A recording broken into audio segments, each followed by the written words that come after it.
The weather in July changed faster than a child's mood. Just moments ago, the heat was unbearable, sweat pouring down the neck. Thunder rumbled and rain poured from the sky. Xie Longxi had just returned from inspecting a construction site with his assistant in the rain. He was about to fly to Guangzhou for an important meeting when his secretary reminded him of a funeral at the West City funeral home. He paused for a few seconds before recalling a message from Xie Weihong 2 days ago said that Yu Sumin had passed away from illness. Yu Sumin was his birth mother, and Xie Weihong was his full-blooded younger brother. The flight his secretary booked wasn't until 9 p.m., so there was no conflict. After packing, he let his assistant head to the airport alone while he decided to stop by on his way. Not to mourn, just to see the final fate of Yu Sumin. The funeral home was located in a remote area. The roads nearby were poor next to the street. Someone had set up a tent selling noodles and rice flour dishes. Garbage littered the ground, and after the recent rain, the road was muddy. A middle-aged couple, their faces bearing a striking resemblance, were arguing loudly by the roadside, neither willing to back down. Why should I pay for the burial? I don't have a job or savings now, and I still have Dad to take care of. You're the public health director at a hospital. Xie Weihong glared at Xie Weihong, refusing to yield an inch. If it weren't for you, our parents wouldn't be in this situation. How can you be so cold-hearted? From their names, one could tell they were full siblings, born of the same father and mother. At first, Xie Weihong tried her best to remain silent and endure, but she finally snapped. What do you mean because of me? Because of you, okay. If it wasn't for paying your tuition to study abroad, Dad would never have reached into the public funds and he wouldn't have served 10 years in prison. This family fell apart. Because of you. If not for those things, her father would have already left the electrical materials factory. As the mayor's daughter, he could have held his head high anywhere. But if it wasn't to keep me from being sent to the countryside, Mom and Dad wouldn't have plotted against Big Sister and forced her to go instead. They framed her multiple times. That's why she took revenge on them. Xie Weihong retorted coldly. What did he do wrong? Going overseas was their parents' decision.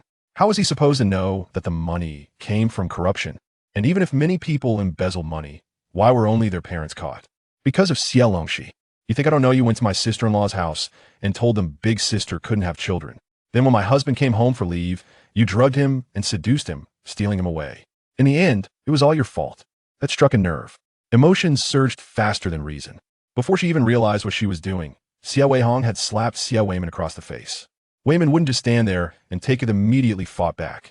The siblings erupted into a violent scuffle. So engrossed in their fight, they didn't notice the small car parked nearby. Inside sat Xie Longxi, watching the tragicomedy unfold with cold detachment. This trip wasn't wasted. Seeing these two dogs fighting over scraps was worth it. She also learned the truth behind some old events. She turned her gaze toward the entrance steps, where Xie Weihong sat in a wheelchair, elderly, ill, helpless, pained by his children's quarrel. Her heart swelled with satisfaction. These were the children she and Yu Sumin had raised with love and devotion, their own flesh and blood. Of course, since they were at a funeral home, the pair was soon pulled apart. I won't pay a single cent. You're the one calling Xie Longxi Big Sister, aren't you? Go ask her then. She's rich. She bought a luxury car worth over 2 million without blinking. Go beg for her charity. Let's see if she'll even acknowledge you as her brother. Xie Weihong's face bore several scratches. He clenched his teeth. Of course, he had no face to seek out Xie Longxi, but neither did he want to keep brawling with Xie Weihong. Fine, he'll pay, but you take Dad with you. From now on, his life and death are your responsibility. He didn't want to argue anymore. Pay a bit, get rid of the burden at work too. Parents belong to both children. One each, fair enough.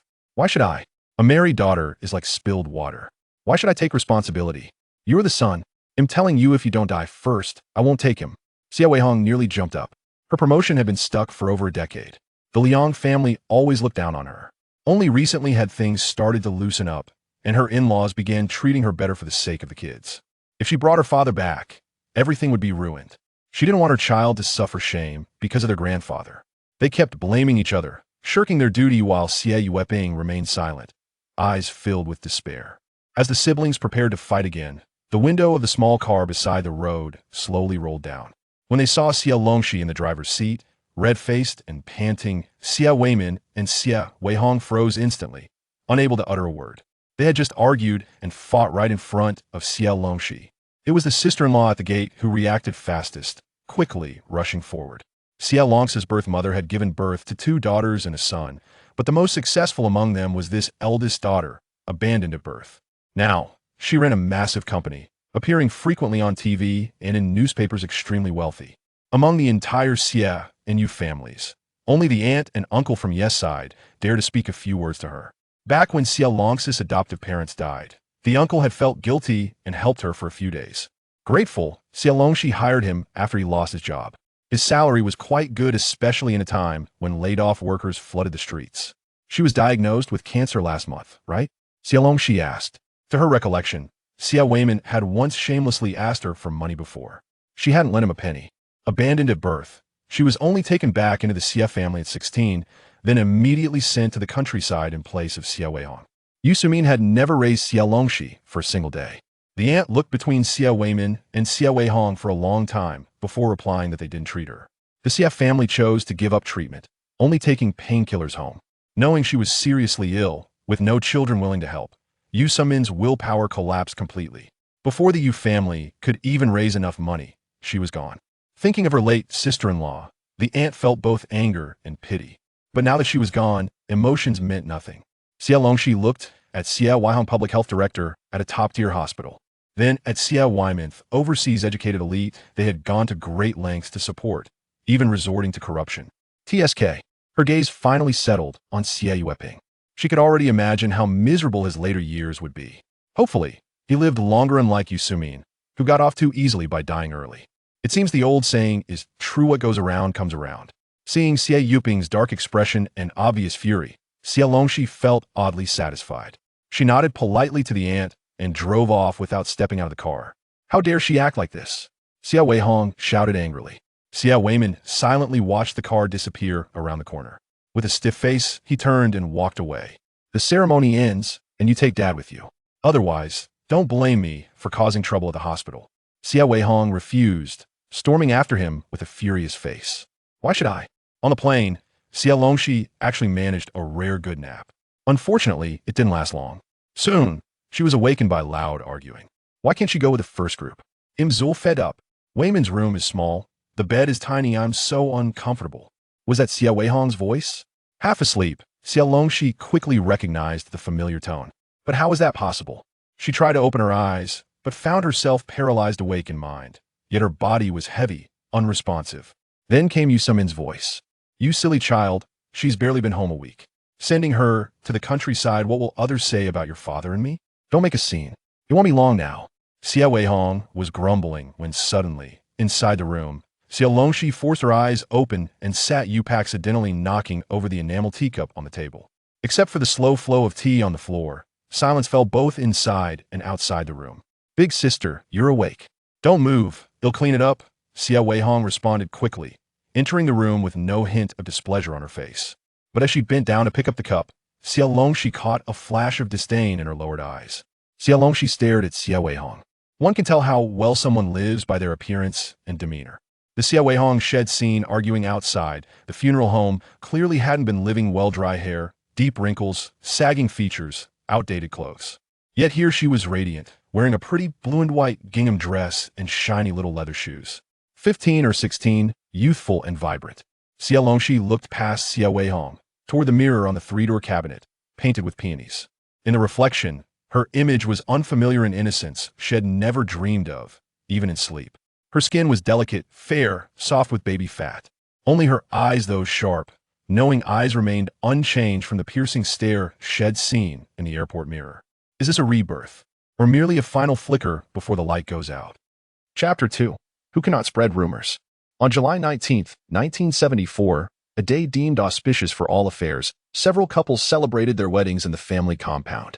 This marked the 6th day of Xie Longxi's arrival in the city of Hu, and according to the trajectory of her previous life, she would soon be coerced by Xie Jingming to venture into the countryside, becoming a sent-down youth.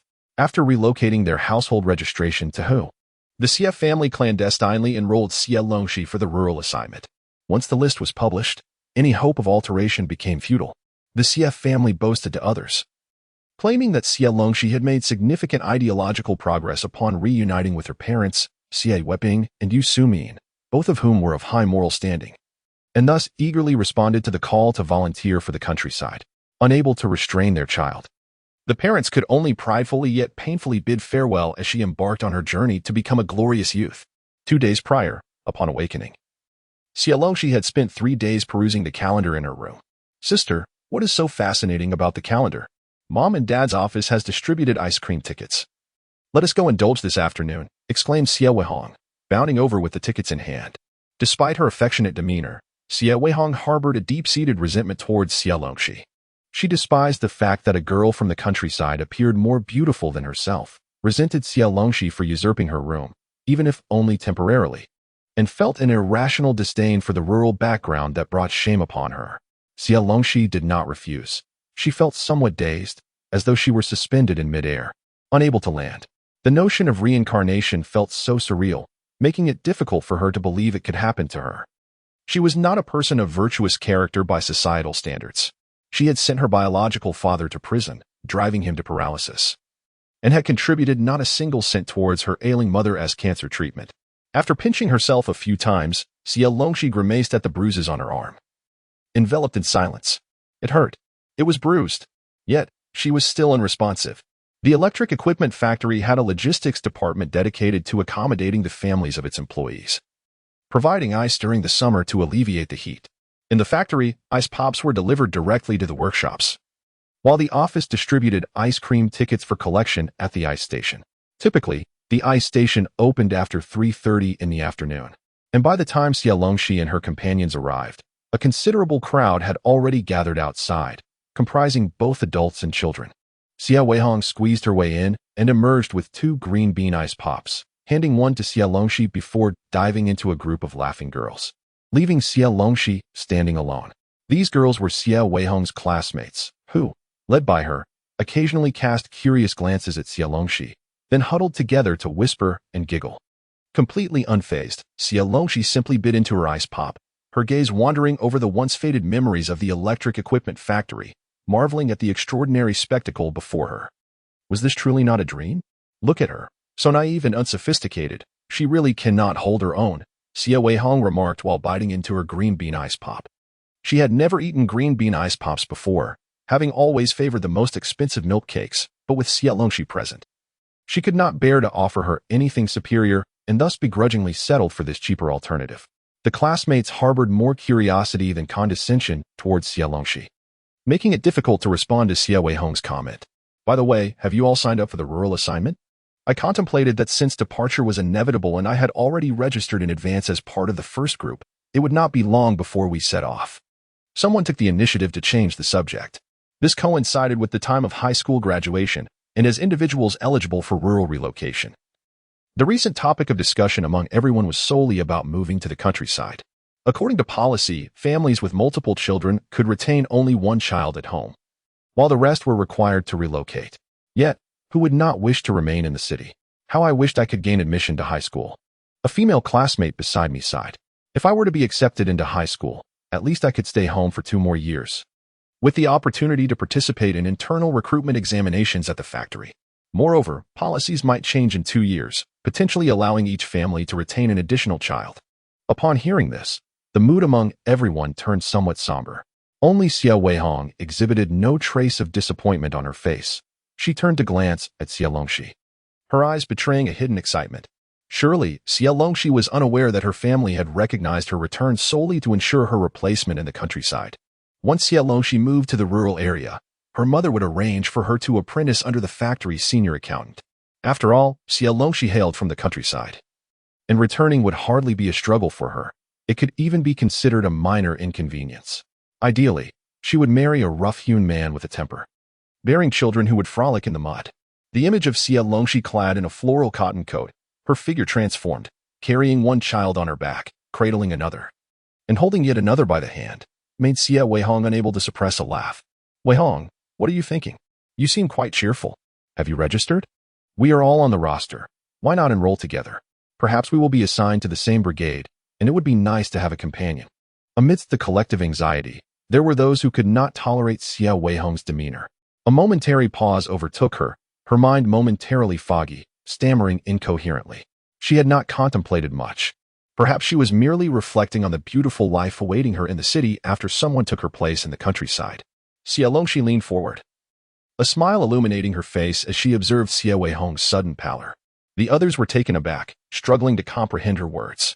What did this mean? Do you not understand? I was specially recognized by her parents for her sake, Xie Longxi declared, pointing to herself. They could not bear to see their daughter suffer, so they thought of me. At this, Xie Longxi turned to Xie Weihong, inquiring curiously, did you not disdain associating with rural folk?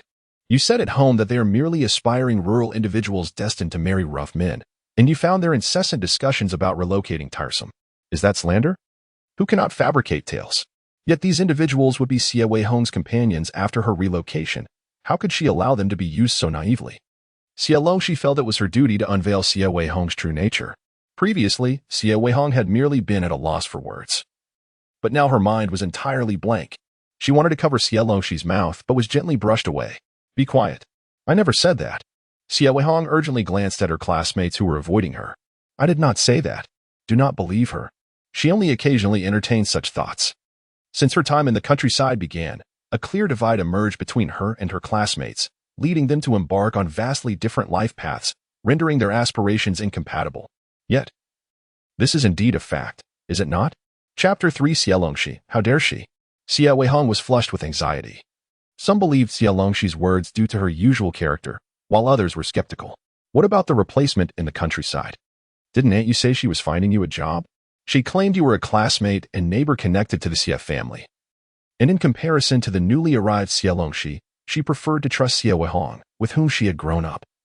Even if those words pierced her heart like a thorn, leaving her somewhat uncomfortable, it was indeed something Xie Weihong might say. Xie Longxi had recently become a topic of discussion in the family compound, aside from the countryside. She was the eldest daughter raised in the countryside for 16 years.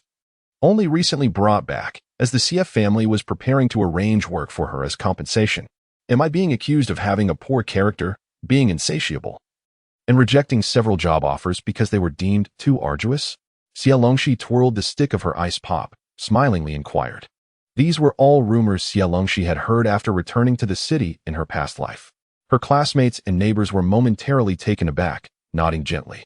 In this time, jobs were scarce. Every position was filled, and if they could secure employment, they wouldn't need to go to the countryside. Xie Longxi had an opportunity yet seemed unaware of its worth. Whenever they spoke of her, it was with a blend of sympathy and disdain. They pitied her for having grown up in the countryside, but despised her for her lack of education and poor character. These were mere excuses, in truth. I learned from you that they intended to find me a job.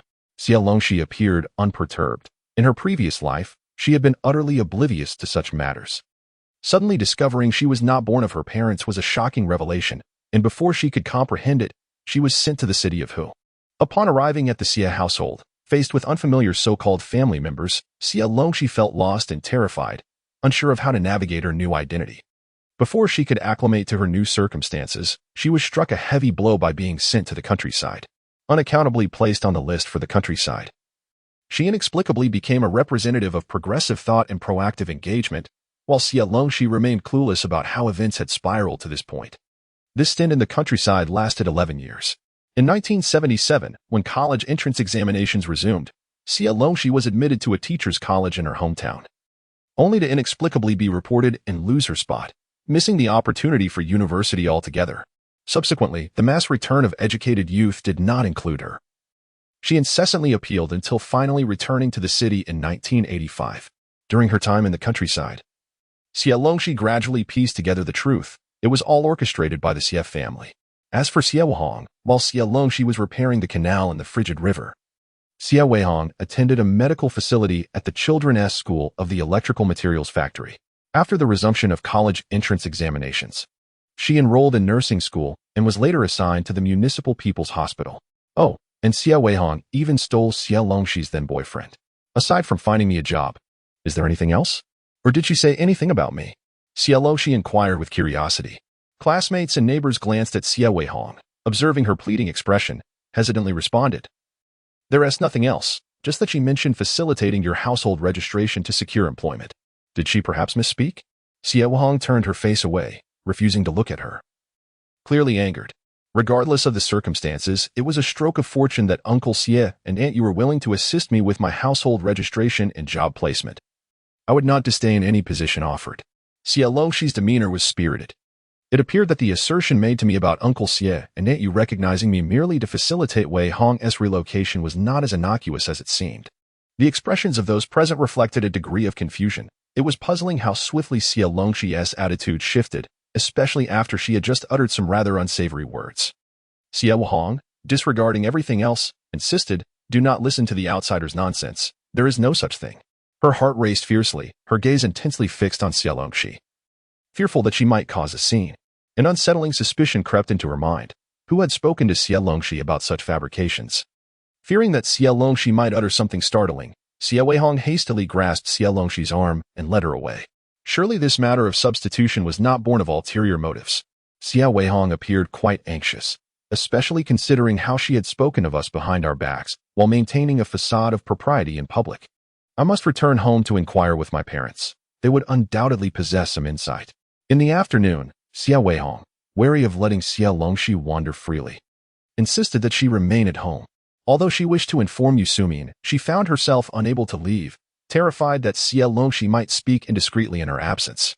Finally, when the workday concluded, Xie Weihong and Yusumin returned home together on their bicycle.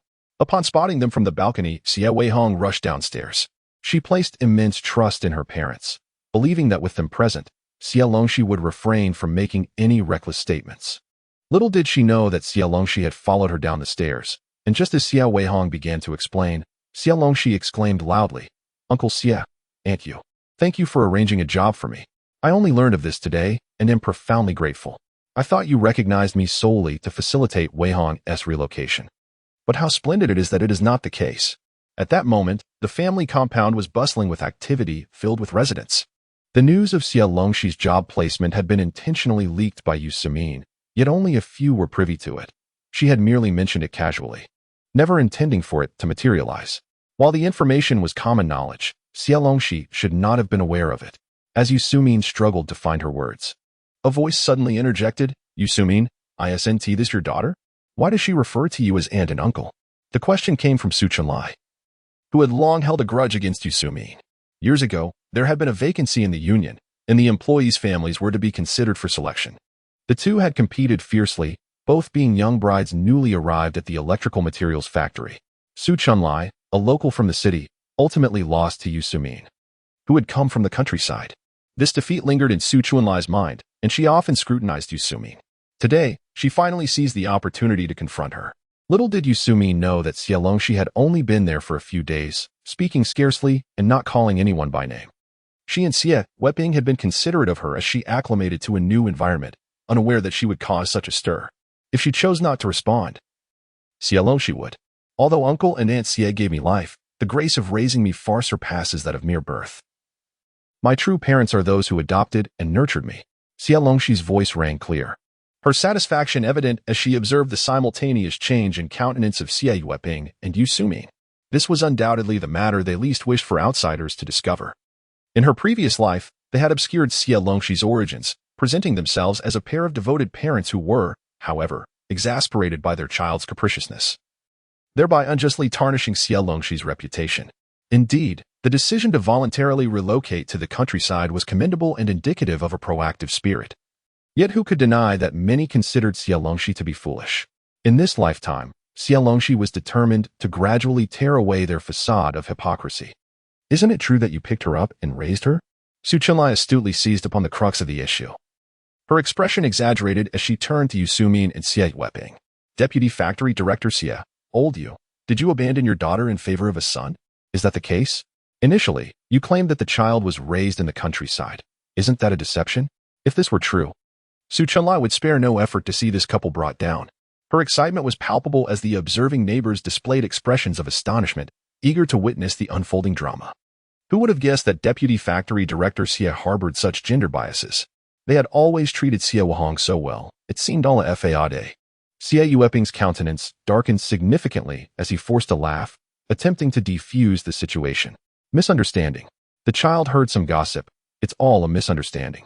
Please, everyone, return home and rest after a long day." At that moment, regret consumed Xie Weihong. While the crowd's attention was temporarily diverted to Xie Longxi's origins, he distinctly heard her mention the phrase substituting for the countryside, his mind racing with thoughts. Allowing Xie Longxi to go to the countryside would undoubtedly lead to a catastrophe. Even if she were retained until the last batch, it would be of no consequence. There was no way to handle it discreetly. As soon as Xie Longxi went to the countryside, the implication of substitution would be solidified. Xie Weihong cast a dark glance at Xie Weihong, believing her to be the loose tongue that had brought things to this point. Unbeknownst to him, she was utterly oblivious to his gaze, lost in shock. How could Xie Longxi dare to do such a thing? Chapter 4. This certificate must be fake. There are priorities in life. And it was imperative to sever any connection to the abandonment. They could not bear any association with this incident.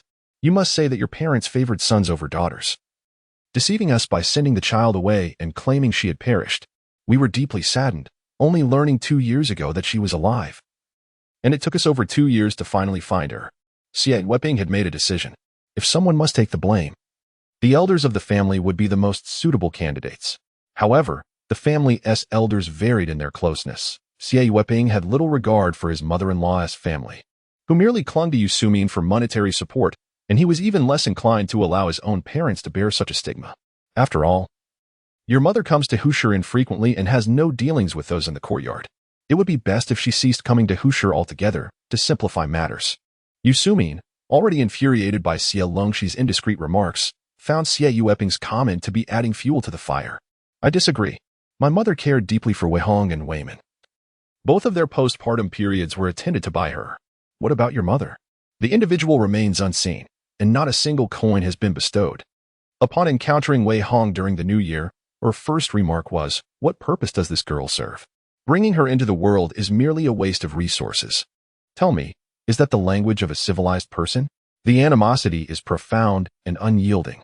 Years have passed, and that decrepit woman still blames her for dragging down Xie Weihong, believing that as a distinguished university student, he ought to seek a refined young lady from the city.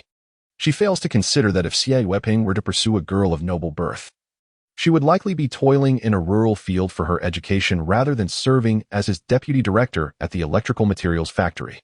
My parents insist on visiting for a couple of months each year, lamenting the loss of their child and how it affects their sense of parenting. Xie Weihong is opposed to this. This year, he brought Xie Longxi over, having informed his family in advance. Otherwise, they would have arrived in Shanghai with their grandchildren for the summer by now. Yusumin is eager to sever ties with her in-laws, resolutely refusing to yield. Yet, in the end, it is Yusumin who allows her aged mother to take the blame. The condition is that Xie Weihong must endeavor to assist her elder brother, who has been working as a temporary employee, in securing a formal position. Once the arrangement was established, Yusumin took to the streets to lament her plight, and the community's perception swiftly shifted. People became more inclined to believe that no parents are without fault, attributing the situation to the elders' unilateral decisions. Only Chumai was incensed, sensing that there was more to the story. While the issue was temporarily resolved, neither Xie Weihong nor Yusumin felt any relief, as the matter of replacement still loomed ahead. They inquired where Xie Longxi had heard such baseless rumors, to which she replied with a smile, expressing her faith in them. Once she secured employment, the rumors would inevitably dissipate. The couple found themselves at a loss for words, compelled to set the matter aside for the time being. I had always known that bringing her into this world was akin to incurring debt. I should have drowned her at birth to spare myself this anguish. Each night, the thought of Xie Weihong possibly being sent to the countryside brings Yusumin to tears. How could she bear to part with a child who has never spent a day away from her? The value of her 2 daughters in Xie Weihong's eyes is undeniably disparate, compared to the cherished Weihong, who grew up under their care. The seemingly more attractive Xie Longxi holds little significance. Xie Weihong soon devised a plan. The day after work, as Yusumin wheeled her bicycle into the courtyard, she struck up a casual conversation with a neighbor. There seemed to be some hope regarding work, yet the educational qualifications of she posed a significant hurdle. At the very least, she needed to be a high school graduate. Yusumin sighed heavily while recounting her concerns, displaying an air of profound distress. Unable to contain her grievances, she lamented to her neighbor that a child raised apart from their parents simply lacks consideration and always perceives a bias, believing that their efforts were insufficient. Little did she realize how guilty her father and I felt, how ardently we wished to make amends. As she spoke, Yusumin became quite emotional, wiping away her tears. Upon hearing this, the neighbors acknowledged that education was indeed a concern. Each year, far too many graduates flood the market while job opportunities dwindle. Many high school graduates within the factory find themselves unable to secure positions and are forced to relocate to the countryside. No amount of parental effort can alter the fact that a child must meet the necessary qualifications. observing the expressions of sympathy on the neighbors' faces. Yu Sumin felt a quiet satisfaction. Who are they to contend with her? They ought to consider their own worth. Yu Sumin, having emerged from a rural background herself, was acutely aware of the circumstances in the countryside. Opportunities for boys to pursue education were scarce, and for Xie Longxi, a child taken in mere sustenance was a significant achievement. Who would be willing to spend money on her education? Furthermore, education in rural areas typically began late, with interruptions and dropouts being commonplace. By the time one graduated from high school, they would be around 20 years old, yet Xie Longxi was merely 16, making it implausible that she had completed high school. She and Xie Weihong privately speculated that the family who adopted Xie Longxi had 2 sons already and likely took her in to raise her as a daughter-in-law. It was improbable that they would invest in her education. At best, she might attend a literacy class organized by the community at night. What Yu Sumin and Xie Weihong had forgotten was that on the very next day after arriving in the city, Xie Longxi had written a letter of assurance to her adoptive parents, displaying commendable penmanship. "Good child, your mother has done her best. Do not rush regarding work. See if there are any other logistical positions available and be patient." A kind neighbor consoled Xie Longxi, who, despite Xie Weihong's status, could have easily arranged a job in a workshop. However, Xie Weihong held strong principles, earning him respect among his peers, which facilitated the swift dispelling of rumors surrounding the abandonment. Xie Longxi was taken aback that they would use academic qualifications as a shield. She inquired of Yu Sumin whether a high school diploma was truly necessary. Yu Sumin nodded gravely. As Xie Weihong hurried downstairs to fetch vegetables, she stood beside her bicycle, biting her lip to stifle a laugh, realizing that no matter how hard Xie Longxi tried, her efforts were futile. They watched as Xie Longxi dashed upstairs and returned with a graduation certificate adorned with a photograph. "I just graduated this year, due to your insistence. I was the first to receive my diploma from the school, and I came to the city right after." Xie Longxi presented her certificate to the curious neighbors who had gathered around. Fortunately, her mother had the foresight to bring the diploma along before leaving. Yu Sumin's eyes widened in disbelief as she gazed at Xie Longxi. High school was not something one could attend simply because the family was willing to support it. So, Xie Longxi had indeed been supported through high school by the family that adopted her? How could that be? Who would be foolish enough to spend money on Xie Longxi's education when they could invest it elsewhere? The neighbors were equally astonished, examining the graduation certificate from various angles. It was merely a piece of award paper containing Xie Longxi's academic report card within. Su Chunlai, standing nearby, swiftly pulled it out, opened it, and exclaimed, "Oh my, this is remarkable. Old Yu, your daughter ranks among the top 3 in her school, far surpassing your daughter Weihong, who consistently ranks at the bottom. This is quite the honor for you." Even in a time when education was not highly valued, well-performing students were still admired. Everyone began to praise Xie Longxi animatedly, except for Yu Sumin and Xie Weihong, whose expressions remained stiff and unfavorable. With such grades, she meets the criteria for staying in the city, and she could certainly sit for the factory's internal recruitment exam, Su Chunlai remarked. Since Xie Weihong did not qualify for high school, she was sent to the countryside, while Xie Longxi, meeting the criteria and excelling academically, could easily participate in the factory recruitment exam. How could this possibly be? "You are so young. This certificate must be a forgery," Yu Sumin chuckled awkwardly, including Su Chunlai. The neighbors present all frowned at those words, questioning the appropriateness of such a statement from a mother. Even Su Chunlai, who held a grudge against the Xie family, felt a sense of joy for Xie Longxi's opportunity to participate in the internal recruitment examination, while her biological mother, Yu Sumin, dared to cast doubt on the authenticity of her diploma. The educational system in our hometown follows a 5-2-2 structure, which entails 5 years of elementary school, 2 years of middle school, and 2 years of high school. I entered school at the age of 7 and am set to graduate this year, with the official stamp of the Education Bureau on the certificate. Yet, there was no genuine joy in Xie Longxi's smile. Furthermore, forging certificates is illegal. You may accompany me to the police station to report this and verify the authenticity. Different regions have varying educational systems, but the local elite schools also adhere to the 5-2-2 model. Xie Weihong, now 14, has just graduated from middle school. However, she failed to gain admission to high school. Due to Xie Weihong's strict principles, the family cannot currently arrange work for her, and she is not yet of marriageable age, unlike other high school graduates who can remain in the city through marriage. Hence, the Xie family sought alternative routes, ultimately setting their sights on Xie Longxi. Yu Sumin's expression twitched, and she struggled to muster a disconcerting smile, claiming her shock. She did not assert that the diploma must be false, but questioned what could possibly be learned in a rural school, deeming the grades insignificant compared to those from elite schools. She insisted that Xie Longxi had no qualification for any internal recruitment examination. What right did she have? Only by suppressing Xie Longxi could they compel her to comply. Su Chunlai scoffed, countering that one could not speak so dismissively. Wasn't your family's deputy factory director a product of a rural school who managed to attend university? You often take pride in the deputy director's educational background. In her view, Xie Longxi simply missed the right moment. Of course, such thoughts should remain unspoken at this juncture. Mere reflections within her mind. Xie Weihong was a university student from the 1950s, a source of pride for both the Xie and Yu families. Yu Sumin, married to a university graduate, frequently boasted of this, especially given the scarcity of highly educated factory leaders. Ultimately, unable to contend with Su Chunlai's arguments, Yu Sumin left in disgrace with Xie Weihong. Chapter 5. A meeting with old friends that evening, upon returning home from work. Xie Weihong fell into a prolonged silence upon hearing of Xie Longxi's high school education and commendable grades, grappling with a whirlwind of emotions. He took immense pride in his university student status and valued his children's academic achievements above all else. Regrettably, Xie Weihong had inherited Yu Sumin's lack of insight. No matter how hard he tried, she remained oblivious, preoccupied only with competing in appearances with other girls, displaying a remarkable lack of wisdom.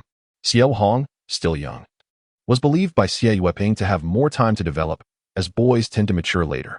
He had not anticipated Xie Longxi's exceptional capabilities. He had assumed her superiority was merely in her appearance compared to her siblings, only to discover her intellect surpassed their expectations. Had he known earlier, perhaps he would not have cast her aside. Yet, life offers no foresight, especially in light of Xie Longxi's recent transformation, although she often opposed them. She had blossomed from the reticent girl she once was into a brilliant presence, akin to pearls shining after being dusted off. Where was she now? Xie Weihong glanced around.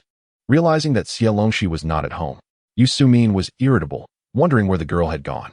That wretched child certainly knew how to put on a facade. What shall we do now, Lao Xie? We have been thoroughly deceived by her. The matter of Xie Longxi's high school graduation had not even been brought up, clearly indicating that she was reveling in their misfortune. Yu Sumin is currently consumed by a profound resentment. Had Xie Longxi been present, she would have undoubtedly resorted to physically reprimanding her. Despite her tender age, Xie Longxi exhibits a remarkable depth of cunning, indicative of inadequate upbringing. This wretched girl harbors a plethora of malevolence that cannot be tolerated. Yu Sumin spares no effort in disparaging Xie Longxi.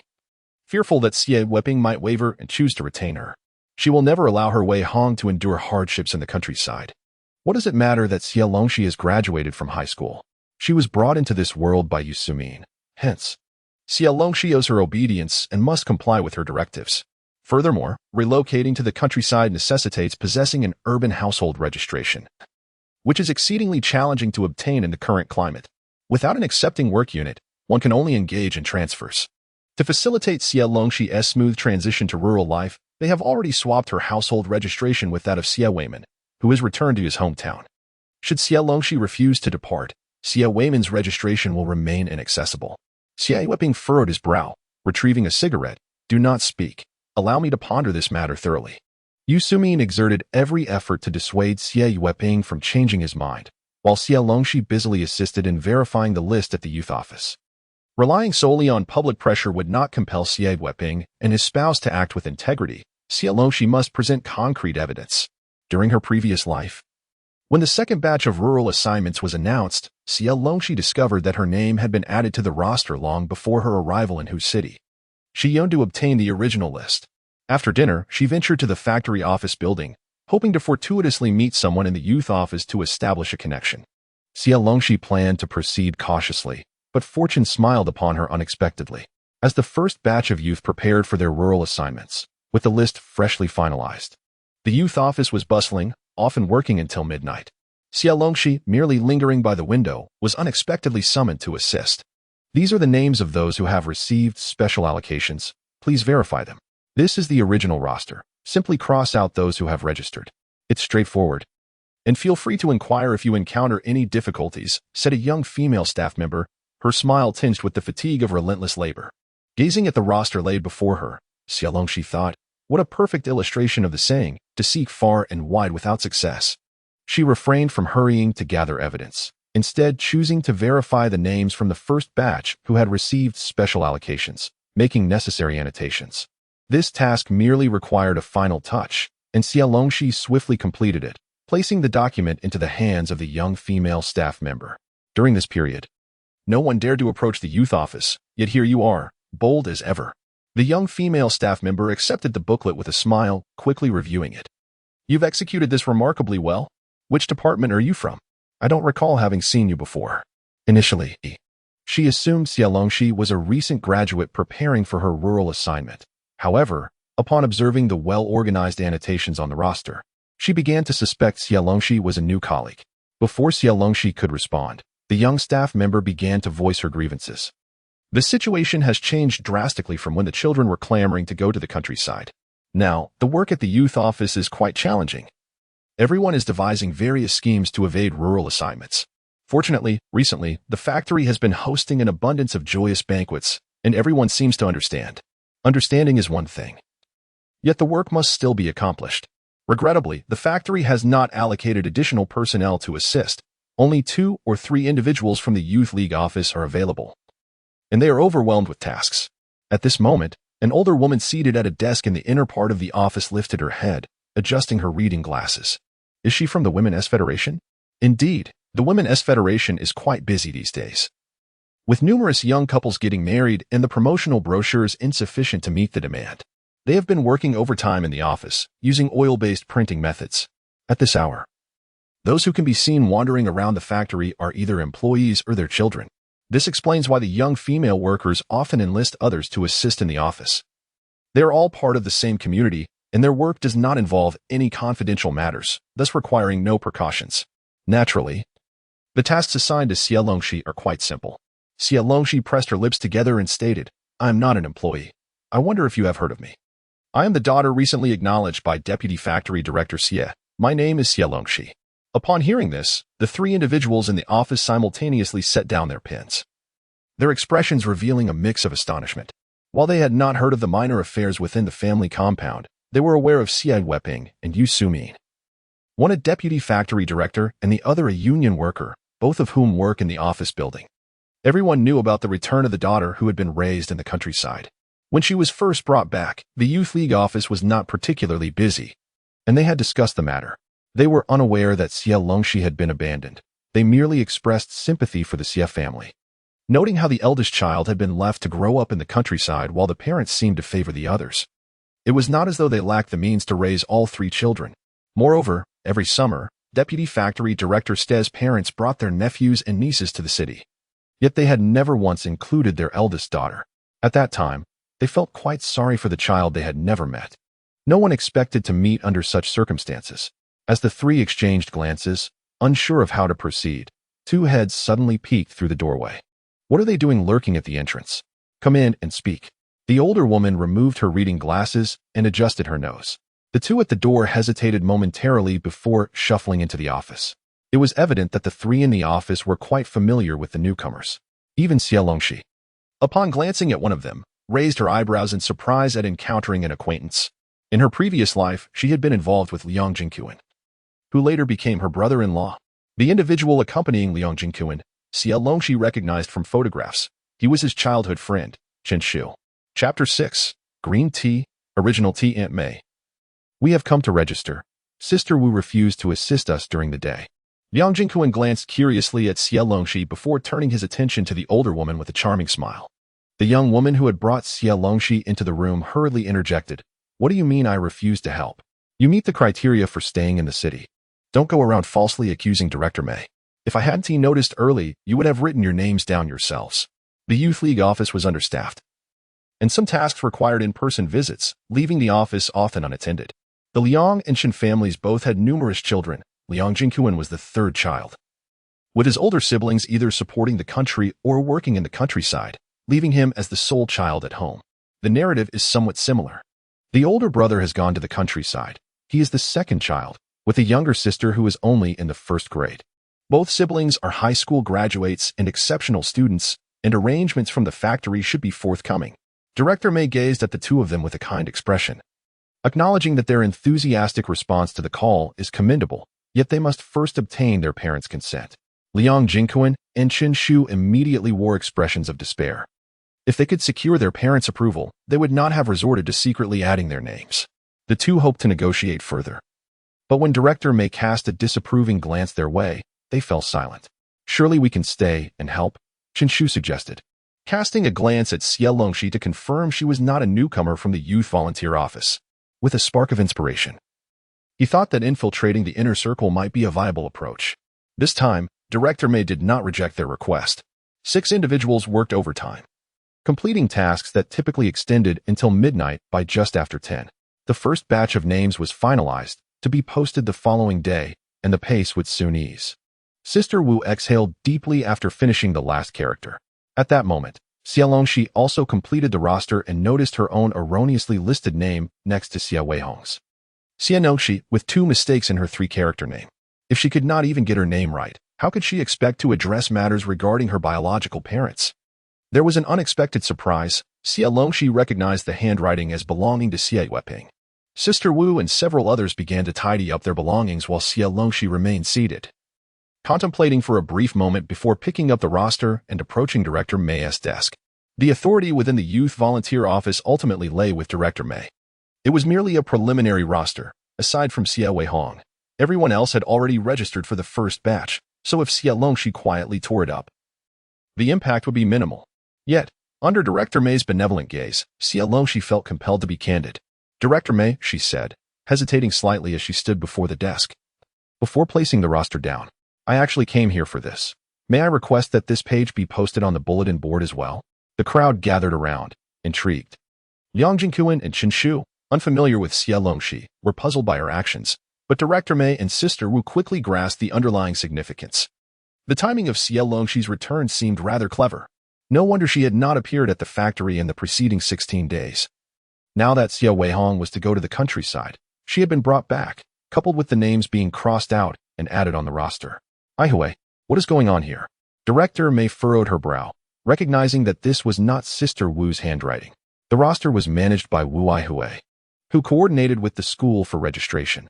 Names would be crossed out for reasons such as post-graduation employment at home, marriage, or other circumstances that conform to the urban retention policies.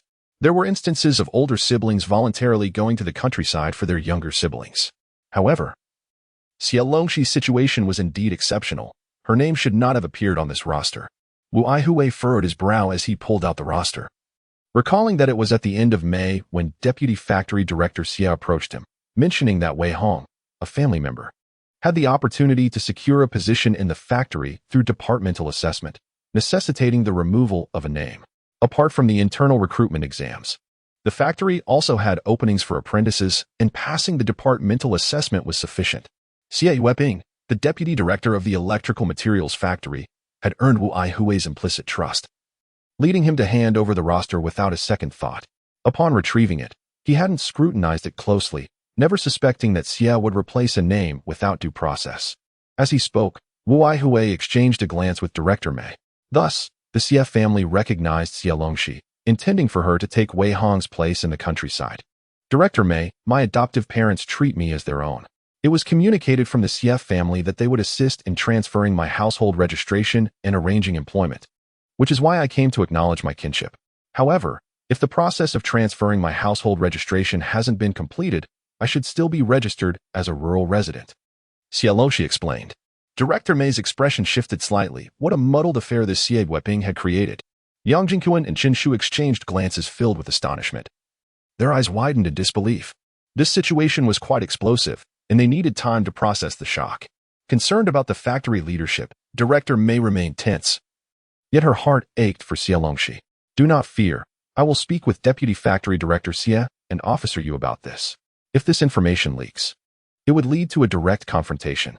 Not only would it reflect poorly, but Xie Longxi must also continue living with the Xie family. Upon hearing this, Liang Jingquan and Qin Shu raised their eyebrows incredulously. Aunt May, if they have engaged in such underhanded dealings, do you still intend to shield them? Shield them? Aunt May is not that kind of person. Qin Shu shot a glare at Liang Jingquan and turned earnestly to Director May. However, this matter cannot be brushed aside. Deputy Factory Director Xie has abused his power. He is oppressing his own daughter. What will happen next? Will he extend his reach to others? With such examples, will more individuals follow suit? In their youthful idealism, the two were at an age where they perceived matters in stark black and white, unconcerned with the complexities of adult interests and social nuances. Director May felt a throbbing pain at her temples. Matters were not as simple as they imagined. Nevertheless, Chen Shu's words held considerable merit. The repercussions of this situation were too grave to ignore. After a prolonged silence, Director May gently nodded in agreement. Liang Jingquan and Chen Shu immediately looked at Xie Longxi with a glimmer of hope, and her eyes sparkled with excitement. I will take responsibility for this. You two need only turn a blind eye. Xie Longxi was prepared to shoulder the burden. Yang Jingquan promptly objected. You cannot. Your identity renders you unsuitable.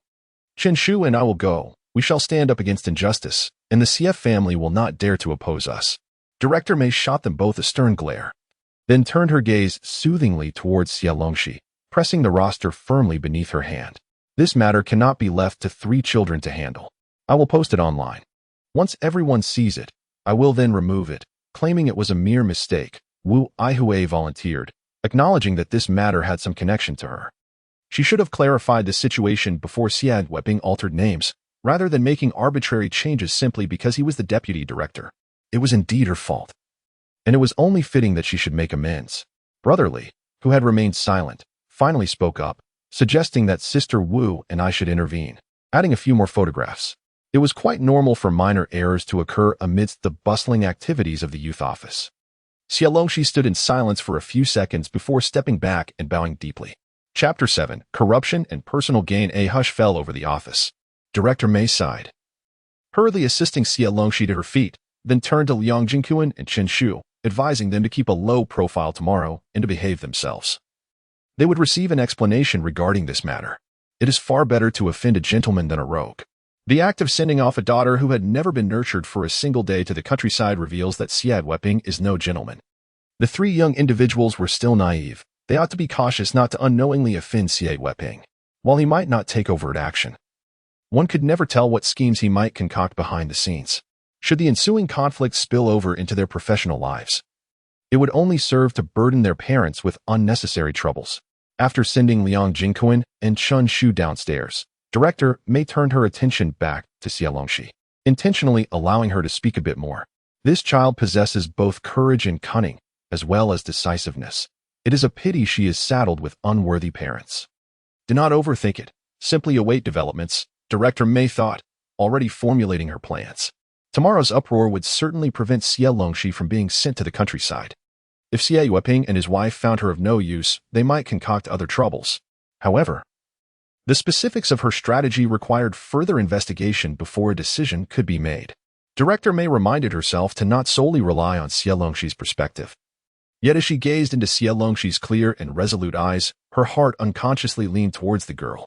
This was, of course, before she was aware of Xie Longxi's abandonment. Intending to inquire about Xie Longxi's future plans, Director May reconsidered and refrained from asking. She gently advised Xie Longxi to avoid conflicts with the Xie family upon returning home, and then allowed her to leave. Outside the office building, the moonlight shone particularly brightly, bathing the tranquil factory grounds in a gauzy luminescence. Xie Longxi walked with a lightness in her step, encountering Liang Jingquan and Chen Shu waiting at the intersection, which did not surprise her. Allow me to introduce Chen Shu. Liang Jingquan. To be honest, seeing Liang Jingquan again stirred a complex array of emotions within Xie Longxi. In her previous life, they had only met after being sent to the countryside. Their destination was a particularly remote mountainous area, impoverished and uncultivated, where survival conditions were harsh, compounded by numerous man-made disasters. Of the more than 100 sent to the countryside, only half returned to the city. It was a place where youth sacrificed their lives, yet could not be saved. Though Xie Longxi had grown up in the countryside, it was only after being sent away in her previous life that she realized urban life was not necessarily superior to rural existence. Rural life varied greatly, and human malice could exceed one's imagination. After suffering a few setbacks, Xie Longxi rallied the female comrades at the youth station to band together for survival, while maintaining a cautious distance from the male youths due to the local customs. It was not until that winter, when Xie Longxi was called to the county for voluntary labor and accidentally fell into the water, that Liang Jingquan rescued her, leading to their eventual acquaintance. The following year, During the Dragon Boat Festival, they officially established their relationship. After a few years of courtship, they were on the verge of discussing marriage. As a result, Liang Jingyuan returned to the city to visit relatives, echoing the words spoken by Xie Weihong in front of the funeral home. Originally, Xie Longxi believed she would never return to the countryside or meet Liang Jingyuan again. However, fate took an unexpected turn, and they crossed paths once more. This time accompanied by Chen Shu. Chen Shu was Liang Jingyuan's childhood friend. The two had secretly ventured into the countryside together, yet they were assigned to different communes. Although their communes were adjacent, meeting was no simple task. At first, Xie Longxi had only heard of Chen Shu by name. Learning that he had made a commendable impression in his commune and had garnered the attention of county leaders, possibly leading to a transfer to work at the commune. After confirming her relationship with Liang Jingyuan during the Dragon Boat Festival, he asked someone to convey a message, hoping to arrange a meeting with Chen Shu. Initially set for the Mid-Autumn Festival. Tragically, before the festival arrived, news of Chen Shu's untimely demise reached them. He had been struck by a mad cow, sustaining grave injuries to his lungs, and tragically succumbed before reaching the hospital. Liang Jingyuan refused to accept that his dear friend had lost his life so abruptly. He remained convinced that foul play was involved, reporting the incident to the authorities and conducting investigations for several years, enduring physical confrontations with the villagers of that commune. Regrettably, no conclusive results emerged. As Xie Longxi gazed at Chen Shu, whose eyes sparkled with vitality and spirit, she sighed inwardly at the tragedy. Regardless of whether it was the Chen Shu she had learned about from Liang Jingyuan in a past life or the one she had just met, she felt deep within her soul that such a remarkable and principled individual should not have perished in those remote mountains. She pondered whether there was a way to delay their departure to the countryside. In her previous life, their experience differed significantly from the two groups that had gone before and after them, both of which had been assigned to communes near the city. Only they had ventured into a far-flung mountainous region. It was not just Chen Shu, but all those vibrant young lives that ought not to remain there. Hey, what are you thinking about? Chen Shu waved his hand in front of Xie Longxi, drawing her attention. I'm telling you, tomorrow, Jingyuan and I will help gather some information. Remember not to show your face. Such matters could not simply be dismissed because director may forbade their involvement. If they refrained from participating in this commotion, they would regret it for a lifetime. Initially intending to publicize the matter of the replacement and swiftly return home, Xie Longxi reconsidered and decided to wait a while longer. She glanced at the two individuals beside her, although once the situation became public, her departure would solidify Xie Weihong's countryside assignment. Witnessing it firsthand would undoubtedly be more gratifying than merely hearing about it. Moreover, if she could be of assistance, that would be even better. Even if, hypothetically speaking, Liang Jingyuan had saved her life in her previous existence, and their paths might never intertwine again in this lifetime, it would still be a noble endeavor to help him rectify a regret. Why are you looking at me with such a complex expression? Liang Jingyuan's gaze met Xie Longxi's at that moment. She forced a smile, apologizing silently. It was difficult to smile genuinely at his face. I was just thinking that merely gathering information seems a bit of a waste. How about you help me spread a few rumors instead? The compound had already begun to bustle with activity. The notice board, which had previously drawn little attention, was now a focal point as people casually glanced over it, eager to see what news had emerged. Upon encountering the initial list of individuals assigned to rural service, most displayed a lack of interest, as those confirmed for the assignment required no further scrutiny, while those who had yet to register would naturally be absent from the roster. However, a few sheets tucked away in the corners soon captured some attention. The conspicuousness of a single notice led Wu Aihui and Li Gu to affix several more, attempting to render this oversight appear less intentional. This was a roster from May, indicating that the daughter of the Xie family had been designated for rural service as early as that month. Had the child been returned since then? A few individuals, incredulous, gasped in disbelief. Wasn't it stated that efforts were being made to secure employment? What employment? They mused. That was merely a stalling tactic. Liang Jingyuan had only been brought in this month. The Xie family had no intention of actually facilitating employment. Upon closer examination of the crossed-out names, it became clear that the individual slated for rural service was Xie Weihong. No wonder she claimed she was brought back to substitute for the rural assignment. Evidently, there was truth to her words. A more informed neighbor, Chen Shu, hunched his shoulders and feigned curiosity, inquiring about the nature of the employment and the substitution. The large factory residential area was expansive, and the majority remained oblivious. As the crowd before the bulletin board swelled, curiosity peaked. Hearing that Xie Longxi had been abandoned by her grandparents due to their preference for male offspring, only to be exploited now, evoked a sense of pity among the onlookers. Xie, the vice factory director, couldn't he be that old, could he? Xie Longxi was already 16, leading them to wonder how young her parents must have been when they had her. Liang Jingquan's revelation left many momentarily stunned.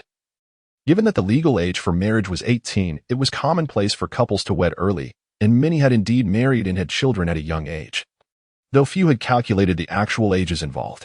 Unfortunately, there were not many who knew the precise ages of the couple. But the fact that they had become parents at such an early stage was undeniable. The vice factory director's casual alteration of the roster seemed to shroud the entire affair in secrecy. Had this not been inadvertently exposed, none would have been the wiser. Not only was Xie Longxi being ruthlessly mistreated, but they too were kept in the dark. Chen Shu sought assistance in uncovering the truth. Indeed, there had been peculiarities surrounding Yu Sumin's entry into the labor union years ago. Su Chunlai arrived just in time to witness the commotion, unable to produce her diploma. Claiming it was lost on the train, Huan Tishi lost the person instead. After harboring grievances for nearly a decade, the opportunity to voice them had finally arisen. This was merely a vice director. What chaos might ensue should they rise to a higher position? How did such a person even ascend to become a vice director? Liang Jingquan pondered whether there had been instances of substitution in previous rural assignments, questioning if the vice director had indeed engaged in corrupt practices for personal gain. Chapter 8. Negotiations end in discord. Such misdeeds. This child had been cast aside by them, never having been cared for, and now that they had a need, they sought to exploit her? This couple displayed an utter lack of decency. Yet, there were still those who spoke on behalf of Yu Sumin and her spouse, albeit their tone bore a hint of hesitation. It appeared that the vice director had personally made the alterations, accompanied by Xie Weihong. This was something I witnessed. Liang Jingquan, who prided himself on his honesty, had become numb to the situation. He found himself ensnared in confusion by Xie Longxi's circumstances, having uttered numerous statements devoid of factual grounding. Terms like "one hand covers the sky" were thrown about. Yet in truth, Xie Weihong had maintained a consistent and cautious demeanor for a decade. Xie Longxi remarked that this could hardly be deemed slander, as the assertions made are indeed factual, albeit with a slight exaggeration. Xie Weihong's actions clearly demonstrate a contempt for the regulations of the factory. Which principled official would engage in such conduct? He cannot be considered wronged. Furthermore, upon learning the entire situation from Xie Longxi, I genuinely felt indignant on Xie Longxi's behalf. What audacity do Xie Weihong and his spouse possess? Xie Weihong is certainly not blameless. She must be aware of these matters. When she scolded her classmates at home, she stated that she would never go to the countryside. Aside from Xie Weihong, Xie Weihong has also been implicated. How did Xie Longxi articulate their sentiments? He claimed that Xie Weihong is a vested interest, making it unreasonable for her to escape unscathed. She is the one who enjoys paternal and maternal love, as well as the warmth of family. Ultimately, when it comes to going to the countryside, she pushes her long-abandoned sister out, proving she is not virtuous. This is utterly outrageous. Such favoritism is beyond reason. No parent should behave in this manner. With Xie Weihong constantly referring to her as sister, I could sense her disdain. Initially baffled, it now makes sense. If her sister truly were sent to the countryside, it would be akin to her being reborn to her parents, deserving of utmost pampering. Rumors spread like a virus. And when Yu Sumin left her house as usual, she noticed that everyone she passed cast her lingering glances. As she walked by the bulletin board, she glanced up. But the superfluous papers had already been removed. Feeling the scrutiny, she chose not to head directly to the vegetable market, but instead went to the co-op's mirror to tidy her appearance, unaware of anything amiss. It was not until she returned home with groceries and was pulled aside by a colleague with whom she typically had a good rapport that she learned of the unfolding events. "You aren't genuinely considering sending that child to the countryside, are you?" Seeing Yu Sumin's pale countenance, the colleague inquired. Belonging to the faction that supported Xie Weihong and his wife, they felt that the focus had strayed too far, veering into allegations of corruption. How could parents be so heartless? Perhaps it was merely a prank. Did they not see that most names on that page had been crossed out? It could have been someone adding names frivolously. She had just argued with others, asserting that Yu was not that kind of person. Yet now Yu Sumin's expression appeared quite concerning. Yu Sumin, preoccupied with her own thoughts, hurried home. At the Xie residence, Xie Weihong sat on the sofa reading the morning newspaper, while Xie Weihong and her brother Xie Weiman brushed their teeth at the sink, all awaiting breakfast before setting out. Xie Longxi leisurely hung freshly washed clothes on the balcony. The family's garments were washed by Yusumin, while her own she could only wash herself. This was an improvement. In her previous life, she had once feigned illness to send all her laundry to Xie Longxi. Old Xie, something has happened. Yusumin burst through the door. On the balcony, Xie Longxi glanced at Liang Jingquan and Shen Shu waving at her from below, smiled at them, and gestured for them to leave quickly. Public opinion requires guidance. Rather than allowing divergent thoughts to flourish, it is better for Xie Longxi to take the reins personally and strike at the core of the issue. The task was executed flawlessly, and both Liang Jingquan and Shen Shu returned home to catch up on sleep. At this moment, Yusumin was in utter disarray. Plagued by a singular thought, it was over, everything was over. In her state of chaos, she neglected to consider that Xie Longxi was also at home. And in a torrent of words, she divulged everything she had learned from her colleagues. The matter had been exposed, and her cherished daughter, Xie Weihong, would suffer hardships in the countryside. The repercussions extended beyond Xie Weihong. Xie Weihong, who had exchanged his household registration with Xie Longxi, would also be affected. It is easy to invite a spirit, but difficult to send it away. Xie Longxi would undoubtedly cling to Xie Weihong's registration and refuse to depart. At this point, Yusumin had yet to hear any rumors regarding disciplinary issues, her thoughts solely occupied with concern for Xie Weihong. What to do, old Xie? You must think of a solution. The mere thought of facing the person she despised most daily, a stain on her life, caused her vision to darken. Xie Weihong's brows furrowed deeply, a scowl darkening his face. How could the original record roster possibly be posted on the bulletin board? Had a rival discovered his intentions and sought to sabotage him? Over the past few years, Xie Weihong's rapid ascent had indeed drawn envious eyes. He couldn't afford to dwell on such thoughts. He needed to stabilize the current situation. He instructed Yusumin to speak with Xie Longxi, lowering his voice to suggest that she should assert that it was her own desire to go to the countryside, even if it lacked logic. It must appear as if Xie Longxi had requested the assignment herself. You wish for me to bear the blame? Pray tell, what advantage do I gain from that? Xie Longxi, with a basin in hand, leaned against the doorframe and interrupted Xie Weihong's words with a knock on the door. There was little to discuss with Yusumin. The head of the Xie family was Xie Weihong. It was inconceivable to push her out to take the blame without any benefit, certainly, if there were advantages. Xie Longxi would not take the fall either, though listening to the conditions posed no harm. Xie Weihong scrutinized Xie Longxi, sensing that she was somewhat different from when she had first arrived, yet he could not pinpoint how. What do you desire? Xie Longxi's aspirations were modest. Merely to procure clothing and a pair of shoes. This matter was undoubtedly a setup. They were not genuinely sending her to the countryside, but merely seeking to establish a favorable public image for her, thus facilitating her future employment arrangements. At this juncture, Xie Weihong continued to placate Xie Longxi. Let me ponder. Xie Longxi feigned deep contemplation. Very well.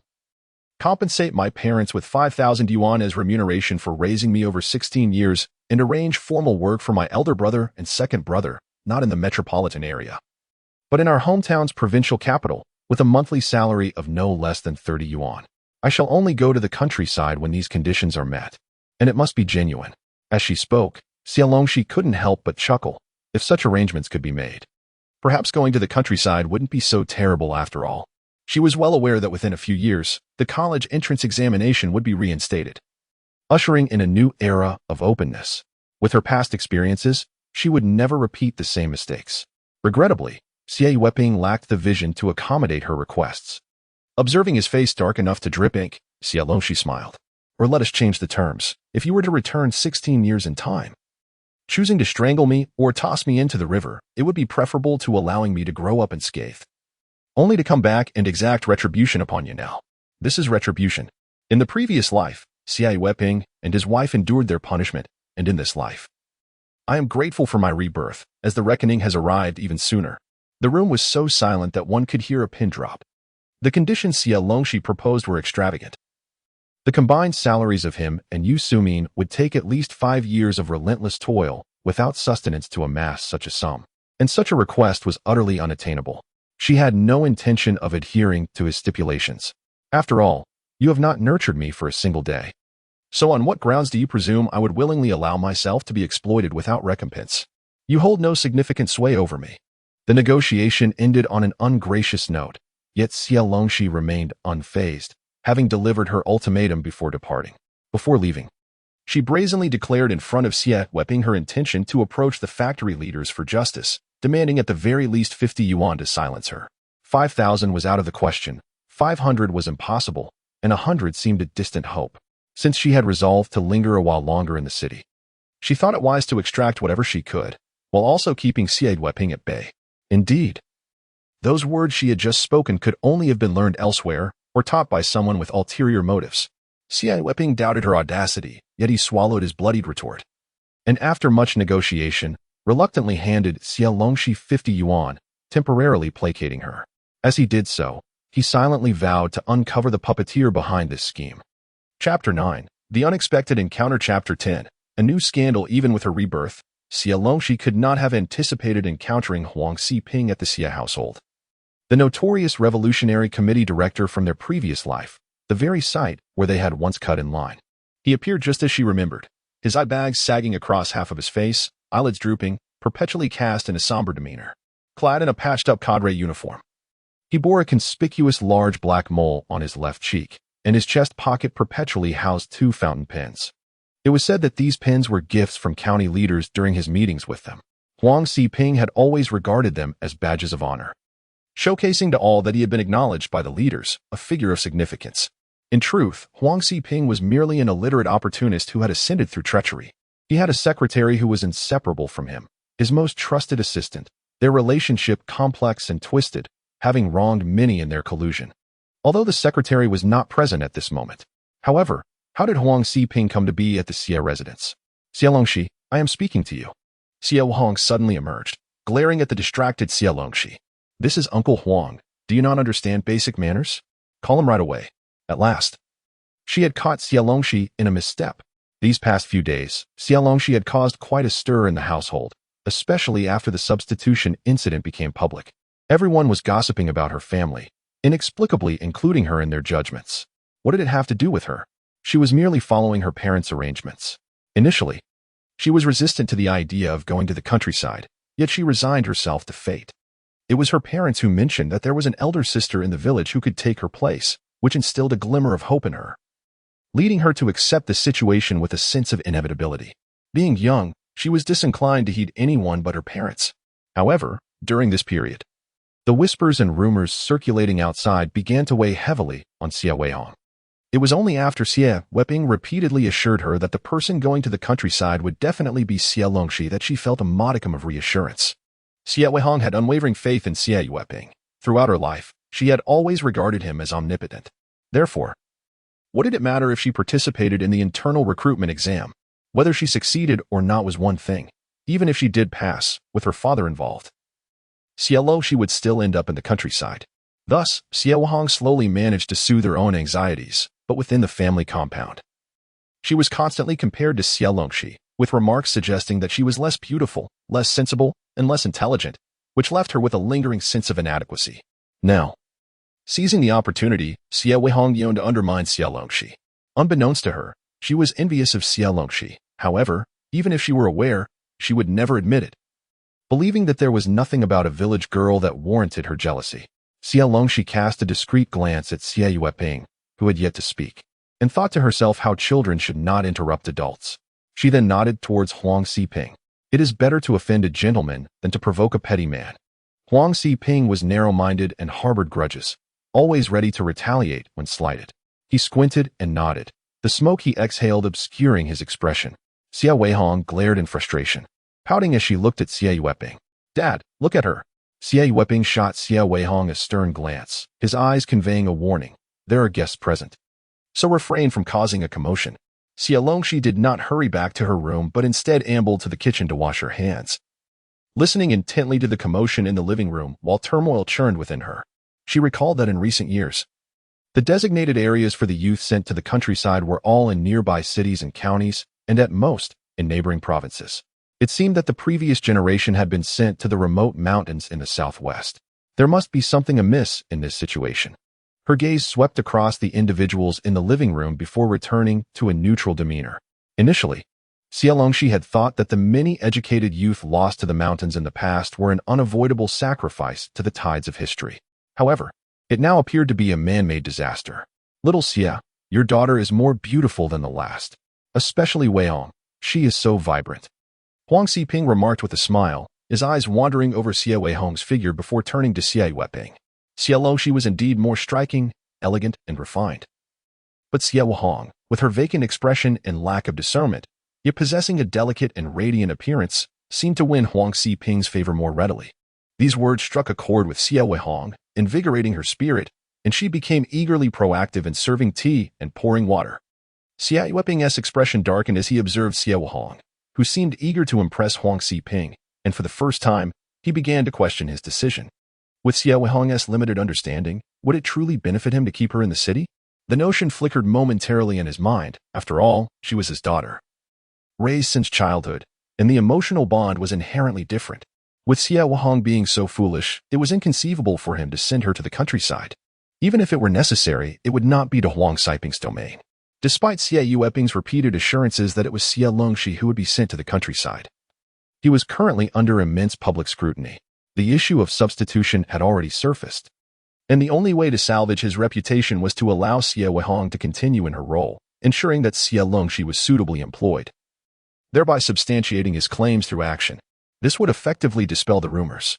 However, until the final moment, Xie Weiping would not choose this path, for Xie Weihong, despite her flaws, harbored their family in her heart, unlike Xie Longxi, who was an ungrateful charge. This was also the reason he did not prevent Xie Longxi from participating in the internal examination. Should Xie Longxi fail, he would have a means to redirect public opinion. Even if she succeeded, Xie Weiping had other contingencies in place, as the specter of his own conduct loomed ever closer. The incessant chatter from outside needed to be quelled swiftly. Children are like that. Even Director Li had praised her in the past. Xie Weiping restrained his gaze and smiled. Huang Xiping's dark mole twitched as he no longer fixed his attention on Xie Weihong. What is the situation with Old Li? It's rare for me to visit. And he has T even spared a moment to see me? Old Li has been rather busy lately. I haven't seen him in quite some time. They conversed about old friends, and after a few exchanges, they both rose and exited together. After this brief encounter, Huang Xiping did not cross paths with Xie Longxi again for several days, while Xie Weiping visibly became increasingly occupied, leaving early and returning late, nearly disappearing from sight. Just as Xie Longxi pondered the connection between Huang Xiping and Xie Weiping, a scandal erupted at the factory. A certain leader was caught engaging in an extramarital affair with a married woman, only to be ambushed by the woman's husband in his office, resulting in a severe beating. Not to mention that the woman's newborn son was dumped at the leader's residence, with claims that the child was his. This sensational news swiftly overshadowed the affairs of the Xie family. Particularly with the ensuing turmoil, the leaders and their spouses, along with the married woman, engaged in mutual accusations, revealing each other's private lives and causing a stir that rendered everyone unable to enjoy their meals. The news erupted unexpectedly, years ahead of the previous timeline.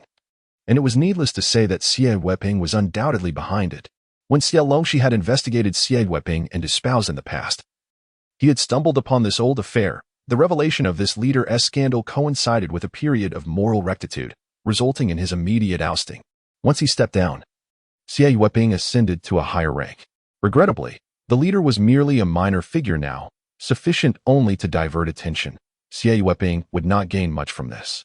Xie Longxi's discovery of this old affair occurred over a decade later, and it was said that this leader cursed Xie Weiping daily at home, claiming that his acquaintance with the mistress was orchestrated by Xie Weiping. Alas, no one believed him, considering that he was merely resentful of Xie Weiping for usurping his position. Only a handful were aware of Xie Weiping's frequent involvement in such dealings. Whether for wealth or pleasure, it was a means to consolidate power and leverage, depending solely on how one chose to exploit it. Certainly, flies do not alight upon seamless eggs.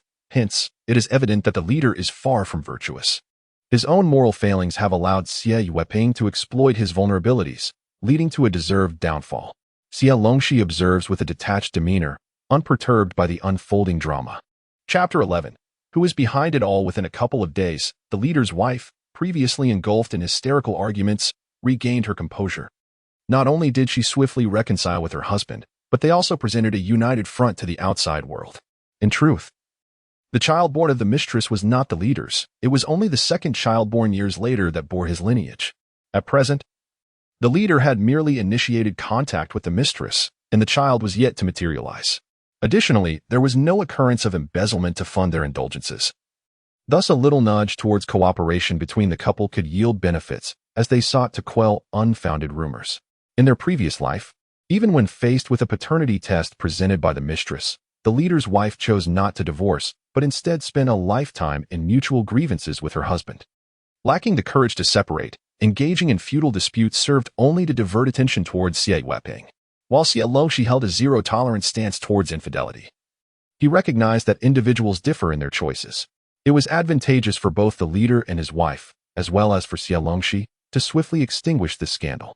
Nevertheless, Xie Longxi undertook some unnecessary actions, composing an anonymous letter to the leader outlining the pros and cons, cautioning him about the suspicious emergence of the mistress. Conversely, he advised the leader's wife in another anonymous letter to learn the art of compromise, seizing the opportunity to acquire wealth and wield power. These two letters served as a wake-up call for the leader and his wife, who had been ensnared in confusion. Particularly for the leader's wife, divorce was not an option. She was no longer young and had to consider their child who had just entered the workforce. Securing financial control became paramount. Subsequently, they quickly aligned their positions, presenting a united front to diminish the impact of the scandal. The leader, in collaboration with his wife, reluctantly relinquished financial authority while actively acknowledging his mistakes to the organization. He began to unravel the events surrounding the controversy, swiftly identifying Xie Weihong as a potential target. Only a few individuals were privy to this information, and they shared a tacit understanding. Xie Weihong's role was particularly delicate. The leader even began to suspect his intentions. After all, he had been the one to introduce Xie Weihong into their circle, and now, with the scandal erupting, he stood to gain the most. Initially, Xie Weihong's reputation had taken a hit, but now, who was discussing the Xie family's affairs? Furthermore, should the leader be dismissed, the only person capable of taking over his responsibilities would be Xie Weihong, even if Xie Weihong was only half a rank higher, assuming his duties would not constitute a promotion. However, once he managed a larger portfolio of tasks and achieved results, a promotion would be inevitable. The more the leader contemplated, the colder his heart grew. Despite having connections, he urgently sought assistance, realizing, with a jolt, the magnitude of the game Xie Weihong might be orchestrating. With his own capabilities and background, he would undoubtedly ascend faster than Xie Weihong. At that moment, Xie Weihong already possessed leverage over him. The leader, once complacent due to a smooth trajectory in his career, regained clarity and made a swift decision to admit fault, confess, and voluntarily request a transfer to start anew. As for Xie Weihong, there was no rush to settle scores just yet. He is a seasoned veteran. If he were to lose his composure, he would never have attained his current position. Confronted with Xie Weihong's superficially concerned expression, the leader felt an acute discomfort, nearly faltering under the strain. He could only rely on the prospect of future opportunities to address Xie Weihong's transgressions to soothe his troubled mind. Xie Weihong, in a less than favorable mood, had recently suffered significant losses. The stakes he had cast aside yielded results far below his expectations. At that moment, he was driving Huang Xiping to the train station. Huang Xiping had spent a mere 7 days in the city, and today Xie Weihong had taken a leave of absence, utilizing a company vehicle for this personal errand. Seated in the borrowed car, Huang Xiping remarked, "You've done well for yourself, driving a car now. Don't forget your old brother when fortune smiles upon you." Typically, company vehicles came with drivers, but today was a personal matter, and Xie Weihong was behind the wheel, determined not to forget that once this task was accomplished, it would not be difficult for Xie to return to the city. Upon hearing this, Huang Xiping cast a cold glance out the window. Years ago, he had fled the city like a stray dog, and now he found himself bereft of prospects, with his children condemned to a life in the countryside, devoid of opportunities. How the tides have turned. Who would have imagined that the esteemed Pei family would find themselves in need of my assistance? Those who once looked down upon me, especially that young scion of the Pei family, shall not leave this mountain alive, Huang Xiping declared with malevolence. The two reached an unspoken understanding and discussed the finer details before soon arriving at the train station. After seeing Huang Xiping off, Xie Weihong took a leisurely drive around the vicinity before returning to the factory. One day, when he ascends to the helm of the electrical materials factory, he would be assigned a dedicated vehicle, unlike the present situation where he must queue to request a car, using it only within a limited time frame. To rise to the top, his political acumen must remain impeccable. Originally, Xie Weihong had formulated a well-structured plan. Xie Longxi was to maximize resources in the countryside to gather capital. Xie Weihong was to remain at home to facilitate a union. And Xie Weihong, still young, would be observed for future decisions. Now, however, the plan lay in disarray, and he could only navigate one step at a time. Hopefully, Xie Longxi is merely a decorative pillow, appealing yet ineffectual, incapable of passing the internal examination. Reflecting on this, Xie Weihong felt a tinge of regret. The leader had regained his composure too swiftly, leaving him no opportunity to stoke the flames. The timing of this scandal was regrettable. He had intended to apply further pressure. Had it been handled adeptly, it could have presented a chance for his elevation. Alas, Xie Weihong pinched the bridge of his nose, alleviating a slight headache. Although his position had not advanced, he had managed to temporarily suppress the fervor surrounding the replacement matter. Who could it be that had manipulated the Youth Affairs Office? His rapid rise in recent years had undoubtedly obstructed the paths of others, making him a target for scrutiny. The Youth Affairs Office consisted of only 3 individuals: Director Mei, whose demeanor was tranquil and uncontentious, bore no ill will towards him, and would likely overlook such trivial matters. As for Wu Aihui and Lu Dingyuan, they were even less relevant to his concerns. Xie Weihong harbored no illusions about their intelligence. The mere act of retrieving Xie Longxi to return to the city evoked thoughts of the replacement sent to the countryside. Who, then, was orchestrating this from behind the scenes? Chapter 12. Having passed the internal recruitment exam, every household with a participant in the internal recruitment exam awaited the results with bated breath. This particular examination was clandestine, designed to select talent from those eligible to remain in the city. Thus, the outcomes were not disclosed publicly, but communicated directly to the individuals concerned.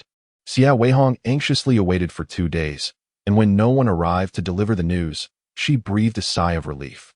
She truly did not wish to hear any more favorable tidings regarding Xie Longxi. For her, they were all harbingers of ill fate. From then on, she resolved to place her trust solely in her father.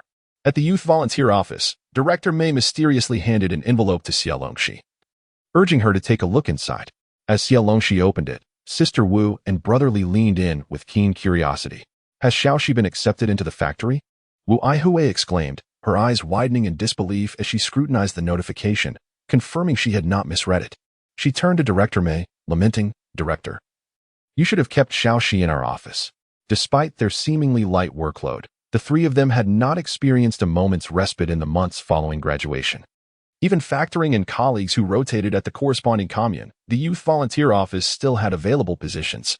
Not a chance, Director Mei remarked after taking a sip of water. Even Chairman Song couldn't secure a position at the factory office. Initially, she had intended to recommend Xie Longxi to the union, where transfers were more manageable. If Xie Longxi truly wished to return home, she could facilitate that transition. To this end, she had even praised Xie Longxi to Chairman Song, hoping to retain her should the union reject her. To her astonishment, Xie Longxi achieved first place in the internal recruitment exam. Not only did she surpass Director Mei, but even Chairman Song was unable to claim her. However, there was a silver lining to not having secured her, should Xie Longxi choose to depart. It would mitigate the heartache of losing talent. Director Mei inadvertently discovered Xie Longxi's singular desire to return home, and as she observed Xie Longxi quietly preparing for that eventuality, a profound sadness welled within her. During this period, whenever Xie Longxi was at the youth volunteer office, after completing her tasks, she would immerse herself in research regarding the experiences of youth who had been sent to the countryside. The office's responsibilities were diverse, primarily focusing on facilitating the relocation of this year's high school graduates to rural areas. However, once this phase concluded, the office's crucial role would shift to visiting and providing support at the rural posts where the youth were stationed. Consequently, the office's archives were replete with numerous accounts of youth experiences, detailing their development and achievements in rural settings, along with actionable recommendations. For several days, Xie Longxi devoted herself to studying these cases, often spending more time poring over them than the other 3 members of the office combined. When she encountered ambiguous examples, such as cultivating superior strains that were only briefly mentioned in passing, she would seek clarification from her colleagues. When they could not provide answers, she diligently sought out books and reference materials for further learning, filling half a notebook with notes. All of these endeavors were preparations for her eventual return home. Initially, the assistance extended to Xie Longxi stemmed from a sense of sympathy for the misfortunes that had befallen her. However, as time progressed, this support blossomed into genuine admiration for her character. Presently, the sentiment has shifted towards profound empathy. She is an exceptionally talented young woman, and her unassuming nature, coupled with her diligent work ethic, resonates deeply with Director Mei. To facilitate her research endeavors, Director Mei generously entrusted her library card to Xie Longxi, ensuring she could access resources at her convenience. Among the first to learn of this news was Xie Weihong, a deputy factory manager, who was soon inundated with congratulations upon its revelation. Unlike those who sought to retain their children in the city by any means necessary, Xie Longxi earned her place in the factory through her own merit, thereby bringing honor to her parents. The factory office, a breeding ground for future leaders, was particularly noteworthy in this regard. Xie Weihong never anticipated such a delightful surprise from Xie Longxi, especially when compared to her sibling, Xie Weihong, who, lacking a high school diploma, was relegated to the rural work roster and faced challenges in securing employment. Had he known of his daughter's exceptional capabilities, he might have made a different choice years ago. At the time, he was not yet married to Yusumin. He had just graduated from high school and was teaching first-year students at a community school, creating a precarious situation due to their teacher-student relationship and an unplanned pregnancy. To safeguard their futures and reputations, they felt compelled to part ways. However, had he been given the chance, he would have entrusted her to relatives rather than abandoning her by the riverside, and he would have brought her back to the city sooner. Now, with Xie Longxi achieving such remarkable success, yet feeling no emotional connection to her parents, it is indeed a significant regret. In contrast to the strong bond shared with Xie Weihong, this implies that Xie Longxi is less easily influenced. It would have been preferable if it were their younger daughter who had been placed in the factory office. When Director Yang from the factory office distributed documents and overheard discussions about Xie Longxi, he beamed with pride, exclaiming that his timely intervention had prevented her from being taken by Chairman Song. Her exquisite handwriting and literary skills would indeed be a considerable loss to the factory if she were to join the union instead. Director Yang, known for his gentle demeanor and cautious speech, seldom praises anyone so openly. Ironically, at that moment, Chairman Song happened to pass by the office, and upon hearing the conversation, he scoffed derisively, casting a disdainful glance through the window. He seemed to imply that if Xie Longxi did not value the union's benefits, she should refrain from seeking his assistance in communicating with the workers. Furthermore, despite having aided the youth office for a time, it was uncertain whether she would transition to the factory office. Director Yang, visibly distressed, hurried out to rectify the situation. The onlookers in the office chuckled at the unfolding drama, though Xie Weihong could not share in their amusement. He feigned a smile, occasionally taking sips from his tea cup to mask his complex emotions. Xie Weihong, who learned of the news a bit later while shopping, was left in a state of shock upon hearing it from a classmate. It was unclear what intentions her classmate had in sharing the information, as they seemed to scrutinize her reaction. "Your sister is truly brilliant," they remarked, though she ranked among the top 3 in school. "You claimed the best from the countryside had little standing here. Clearly, that is not the case." The classmates gazed at Xie Weihong, her complexion shifting dramatically, a hint of mockery gracing their expressions. Initially, Xie Weihong took great pleasure in belittling Xie Longxi before them. Not only did she speak ill herself, but she also insisted they join in her derision. Given her father's position as deputy factory director, none wished to offend her. However, there were already murmurs of discontent regarding Xie Weihong. Now that the results were revealed, some were eager to inform Xie Weihong, anticipating her misfortune. Xie Weihong's face oscillated between shades of green and white, her mind racing with disbelief. How could this be? Xie Longxi had always been reticent, showing no signs of exceptionalism. What had seemed a straightforward affair had suddenly spiraled into chaos. She must have cheated. There was no other explanation. Xie Weihong's expression hardened with conviction as she looked around, seeking affirmation. A classmate who had spoken earlier scoffed softly. How could the top student possibly have cheated? It was rumored that the exam content was not from the textbooks, leaving no opportunity for copying. Moreover, did they truly think the invigilators were naive? If cheating were so simple, others would not have been dismissed. Moreover, conceding a single hypothetical, Xie Longxi at least had the chance to partake in the internal recruitment exam, while Xie Weihong could not even come close, rendering her attempts to cheat futile. Ultimately, Xie Weihong returned home in tears. "Mother, let Xie Longxi go back to the countryside and allow her to relinquish her position to me," Xie Weihong implored urgently, collapsing beside Yusumin. She did not even require Xie Longxi to take her place in the countryside. She merely wanted the job for herself.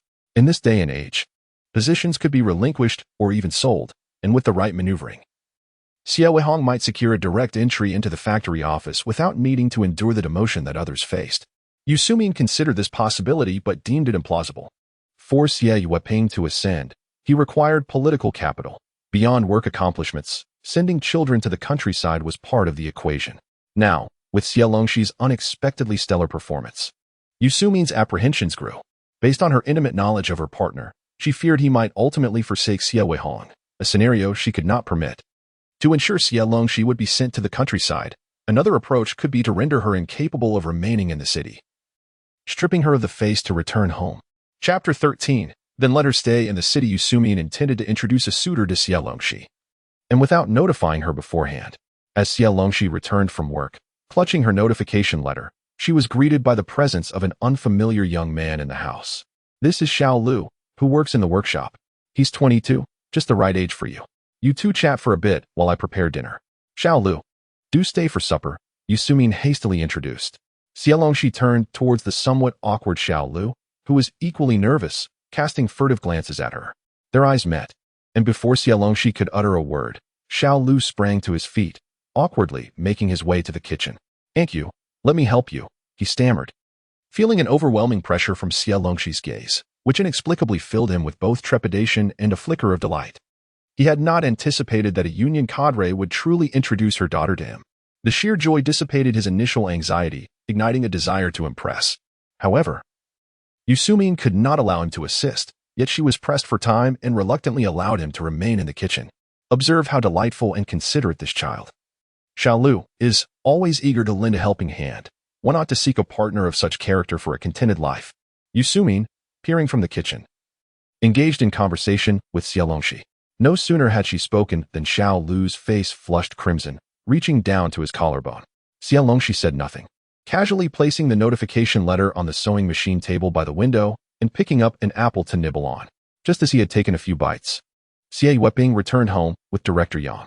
Director Yang was genuinely apprehensive about Xie Longxi potentially remaining at the youth office, reluctant to go to the factory office. The notification letters had only just been distributed today, although the official reporting date was set for the day after tomorrow. He could not resist coming to persuade Xie Longxi regarding her future. Guests. Director Yang first greeted Yu Sumin and then noticed Xiao Lu assisting in the kitchen. Yu Sumin, unaware that Director Yang had come specifically for Xie Longxi, assumed he was merely joining Xie Weihong for dinner. She busily wiped her hands and stepped out to welcome them, casually introducing Xiao Lu's background. He's not my eldest daughter, and the countryside offers no favorable environment. Xiao Lu is a good child. I thought it would be nice for them to get acquainted, Yu Sumin said with a smile. Everyone present was astute. Upon hearing this, Director Yang's gaze shifted towards Xie Weihong. If his memory served him correctly, Xie Longxi had filled out her application materials before the internal examination. This year, she was merely 16 years old, 2 years shy of the legal marriage age. What was the purpose of such interaction at this juncture? Moreover, Xie Longxi possessed not only inner grace but also remarkable outer beauty, while Xiao Lu could only be described as unremarkable. With an appearance that bordered on unattractive, how could they possibly be matched? Were it not for the age disparity, Director Yang might have considered introducing Xie Longxi to his own son, though his son's looks were not on par with Xie Longxi's. He was nonetheless a handsome young man, well-groomed and employed at the municipal publishing house. Was Yu Sumin perhaps a tad too eager? Xiao Yu, do not jest with Director Yang. Xie Weihong's gaze held a note of warning. Yu Sumin, taken aback for a moment, quickly laughed and explained. It's just that Xiao Lu helped me carry back quite a few groceries. I thought it would be nice for my little Xie to have more friends, as this child tends to be a bit reserved. No matter how she rephrased it, she could not help but belittle Xie Longxi. Director Yang furrowed his brow but refrained from saying much. Even when he spoke of his own children's achievements, a touch of humility was inevitable. However, he would never intentionally disparage a child. While Yu Sumin spoke, Xie Longxi observed her without rebuttal, her expression devoid of overt displeasure. In Director Yang's eyes, this indicated that the girl possessed a broad perspective and remarkable composure. The more he observed Xie Longxi, the more he appreciated her numerous virtues. Fortunately, she acted swiftly and secured her place. Xiaoxi, you have received your notification letter, correct? Director Yang asked with a smile. I hear you have been assisting at the youth office. Director May has praised you several times.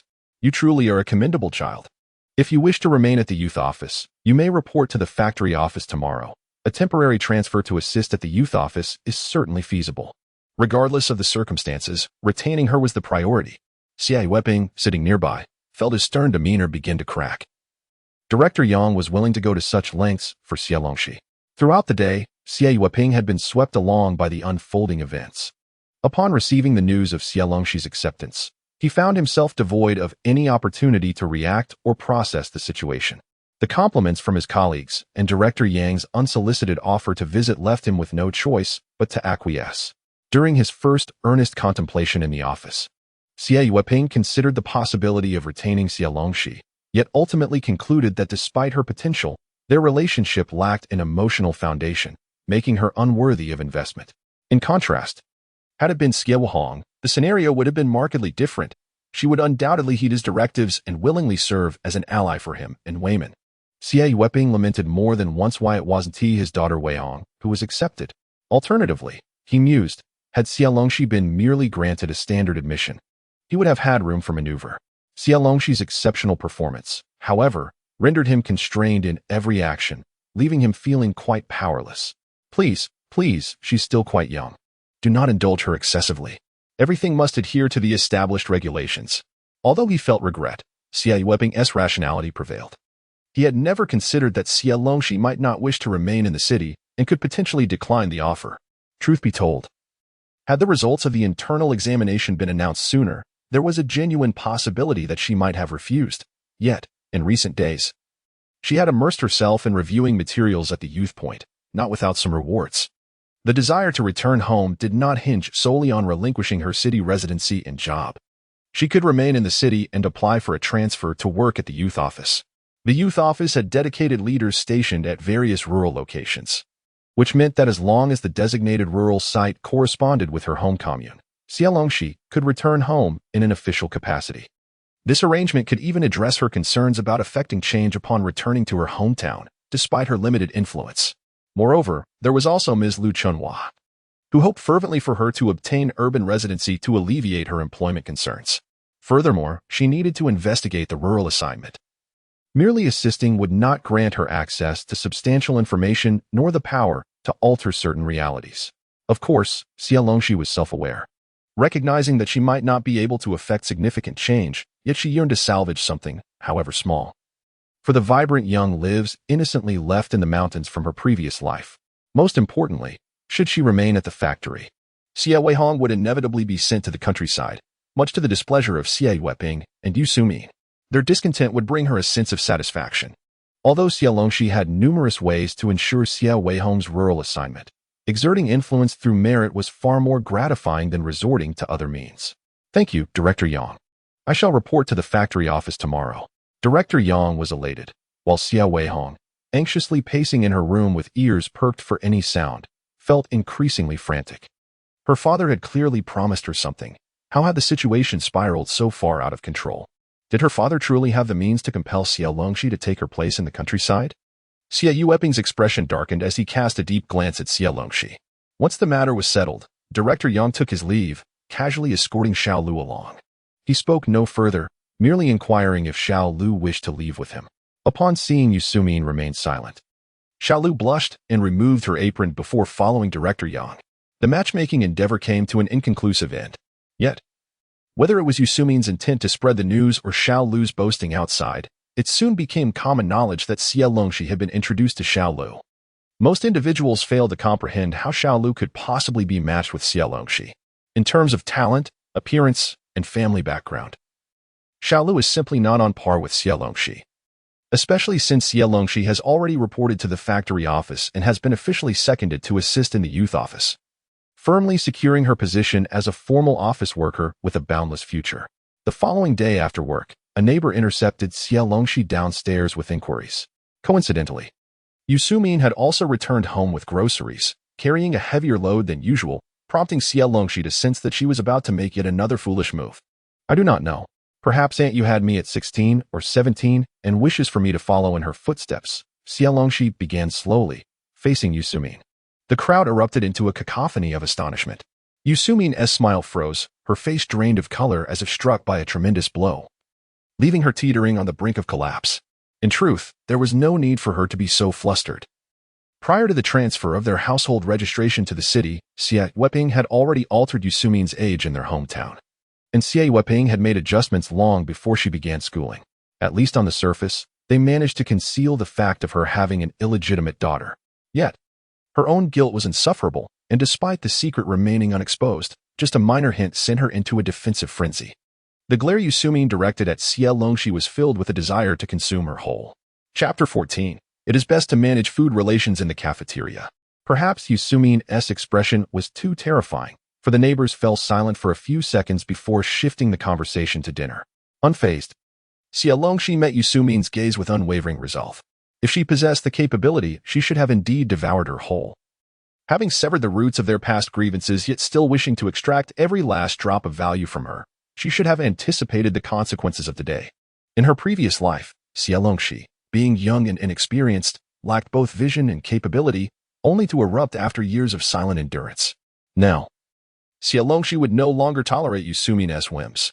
Xiaoxi, Liang Jingyuan, and Chen Shu's arrival interrupted the standoff between mother and daughter.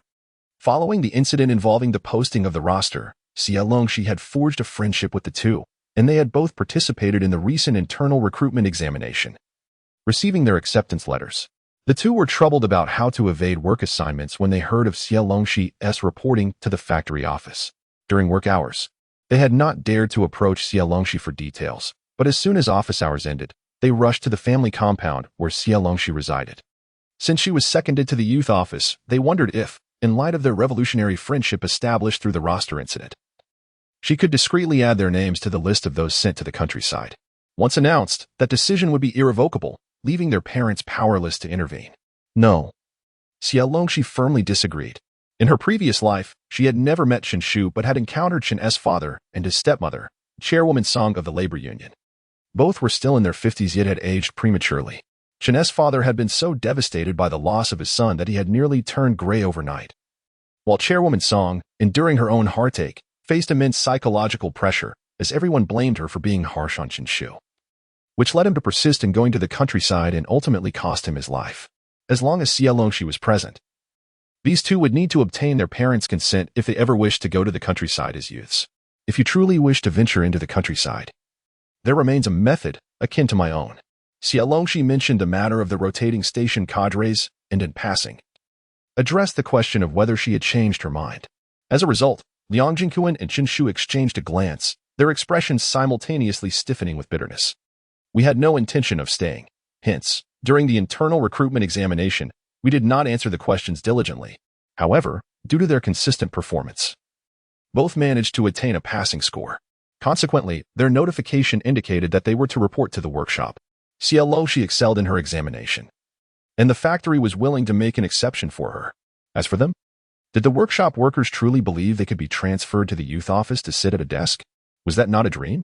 Xie Longxi shrugged her shoulders, stating that they had closed off their own paths, leaving her with no options. Liang Jingyuan and Chen Shu exchanged another glance, with Chen Shu blinking twice and calling out in a strained voice, "Xiao, could you make an exception?" "Be quiet," Xie Longxi replied with an air of indifference. There was no need for further words. This woman possessed no heart. Chen Shu quickly regained his composure and kicked Liang Jingyuan. Although it was Liang Jingyuan who lost in rock, paper, scissors, he insisted that his intuition suggested Xie Longxi held an average opinion of him, claiming he had no chance of success. Thus Chen Shu willingly stepped forward. In the end, it was all for naught. "Over the past few days, have they bullied you?" Chen Shu brought up the matter seriously, mentioning that after the internal recruitment exam, he had stayed at his grandmother's house for a few days. During his absence, Liang Jingyuan felt too embarrassed to seek out Xie Longxi. From the very beginning, they both believed Xie Longxi ought to remain in the city. Now that she had the opportunity to do so, they naturally grew concerned about her situation within the Xie family. Xie Longxi smiled, noting that there was a reciprocal dynamic at play. Her counterattack should not be underestimated. Sister Wu's dormitory had an empty bed, which she had reserved for her. If the Xie family proved excessive, she could always reside in the dormitory. Even if Sister Wu's place was inconvenient, it did not pose a significant issue. She was now a registered resident with a job, and applying for a dormitory or temporarily using her work permit to secure a room at the factory's guest house were both viable solutions. Of course, Xie Longxi still needed to clarify the matter of her placement in the countryside, as she did not intend to leave the Xie family just yet. She had to keep a watchful eye. Speaking of which, there was another matter that Yusumine was bound to explode over. Originally, Xie Longxi's household registration had been transferred to the family account, and her grain and oil supply certificate was also linked to the Xie family. While she could not yet obtain a separate household registration, today, upon reporting, Xie Longxi had transferred her grain relationship to the factory. Henceforth, her meals would be taken in the cafeteria. Xie Longxi did not linger too long with them after work. She did not head to the cafeteria but instead returned to the Xie family to retrieve her enamel lunchbox. Upon seeing Xie Longxi produce the very lunchbox she had brought from the countryside, emblazoned with the words compliments of the pig farm of a certain commune, and inscribed with her name in red paint, Xie Weihong's eyes betrayed no hint of concealment regarding her disdain. In the city, aluminum lunchboxes were commonplace. Who would use an enamel teacup for meals? How utterly rustic. But wait, what did Xie Longxi need the lunchbox for? In the kitchen, Yusumin remained irked with Xie Longxi, deliberately ignoring her return. However, Xie Longxi peeked in from the kitchen doorway and said, "Ain't you? I've transferred my food allocation to the cafeteria, so I'll be dining there from now on. You needn't trouble yourself to prepare my meals. Nor should you subtly imply that I should." In the initial days of her arrival, Yusumin had assigned Xie Longxi numerous chores, often implying that rural children could start cooking by the age of 3, while those studying went to school and those working went to work. Since Xie Longxi had returned to this household, she should contribute to it. As for Xie Weihong, who had graduated but remained unemployed at home, Yusumin conveniently chose to overlook her. With a loud clang, the spatula was forcefully thrown into the pot. Have you lost your mind? Who gave you permission to transfer your allocation to the cafeteria? Yusumin had endured much, even when Xie Longxi nearly exposed her greatest secret, but at this moment, her patience had reached its limit. Do you not realize that your household registration is tied to Weimin? If you transfer your food allocation away, what will Weimin eat? At the sound of the spatula clattering, Xie Weihong and Xie Weimin emerged from their room. Upon hearing this, Xie Weimin instinctively glanced at Xie Weihong. Sis, what is Mom talking about? I don't understand. Neither the matter of transferring household registration nor the plan for Xie Longxi to take over the rural posting had been disclosed to Xie Weimin. They regarded him merely as a child. Yusumin's intentions were clear. The provisions for adults and children differed. With Xie Longxi's registration moved, they could manage with a tighter budget. After all, Xie Longxi was soon to be dispatched to the countryside. Once Xie Longxi was settled there, they could revert Xie Weimin's registration without any consequence. However, events unfolded contrary to her expectations. Xie Longxi occupied the household registration, passed the internal recruitment examination, and now worked at the factory office, starting from a higher position than hers. Forcing her to go to the countryside had become impossible. Her cherished son and daughter, Xie Weihong, would still have to go to the countryside, and Xie Weimin's registration had now transformed into an agricultural one. In other words, they had lost both the battle and the war. Xie Weihong opened her mouth, momentarily at a loss for how to explain to Xie Weimin. I don't understand either. This registration isn't something I had to transfer. It was Uncle Xie who insisted on moving it, asserting that I was indeed your child. How has it now become that I have taken Weimin's registration? Xie Longxi crossed her arms, questioning if her memory served her right.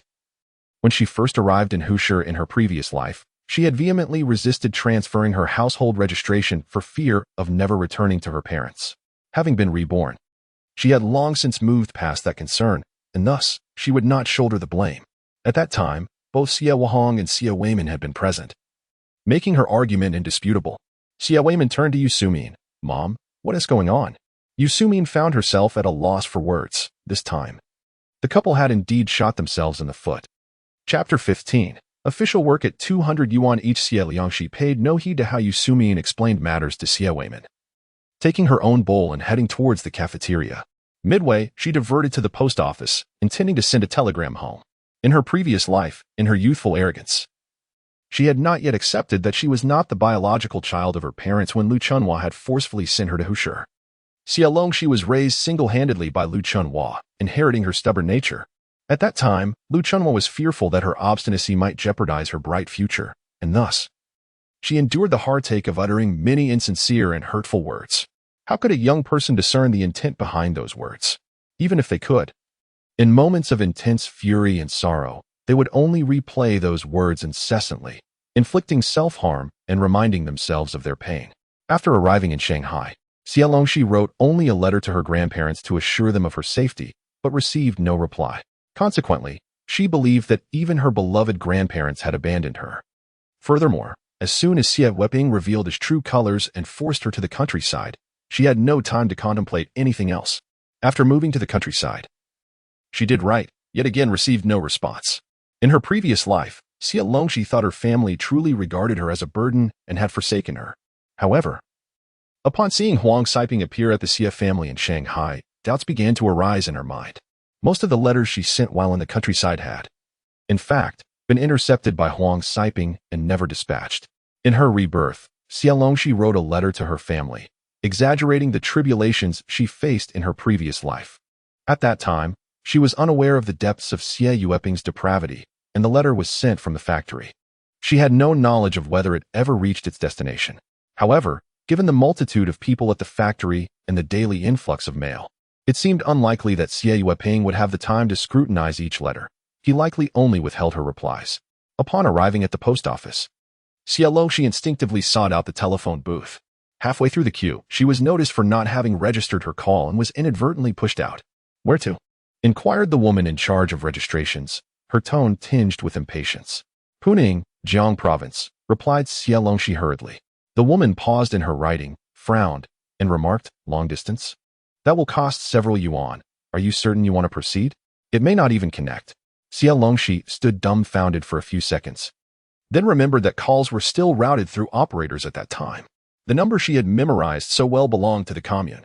Even if it connected, arrangements would need to be made for someone from the commune to deliver the message to the production team, with further coordination required. "Thank you for the reminder. I will send a telegram instead," Xie Longxi said, feeling embarrassed, and turned to queue for the telegram service. In this era, telegrams, to some extent, were more convenient than telephones and served as a means of instant long-distance communication. At 3 cents per word, they were cheaper than a phone call but more expensive than a letter. Xie Longxi had a plethora of messages to convey to her family. Yet as she calculated the costs, she found herself quietly reducing the word count. With only 10 yuan, discreetly tucked away by Lu Chunhua before her departure to Shanghai, she needed to make it last until her next salary. After focusing on the matter of the roster, she also mentioned her successful examination to remain at the factory. After some trimming, she ultimately spent 1 yuan and 23 cents. Once she had filled out the form and paid the fee at the telegraph office, Xie Longxi leisurely made her way to the cafeteria. Having been delayed by various tasks after work, the dining hall was nearly empty. Fortunately, there were still dishes available at the serving window, and Xie Longxi helped herself to a satisfying portion. She found a bright spot by the window and quietly began her meal. Xie Longxi had long grown accustomed to dining alone, finding nothing amiss in her solitary meals. However, an unknown neighbor witnessed this scene and could not restrain themselves from gossiping upon returning to the family compound. This time, there was no need for Xie Longxi to prompt.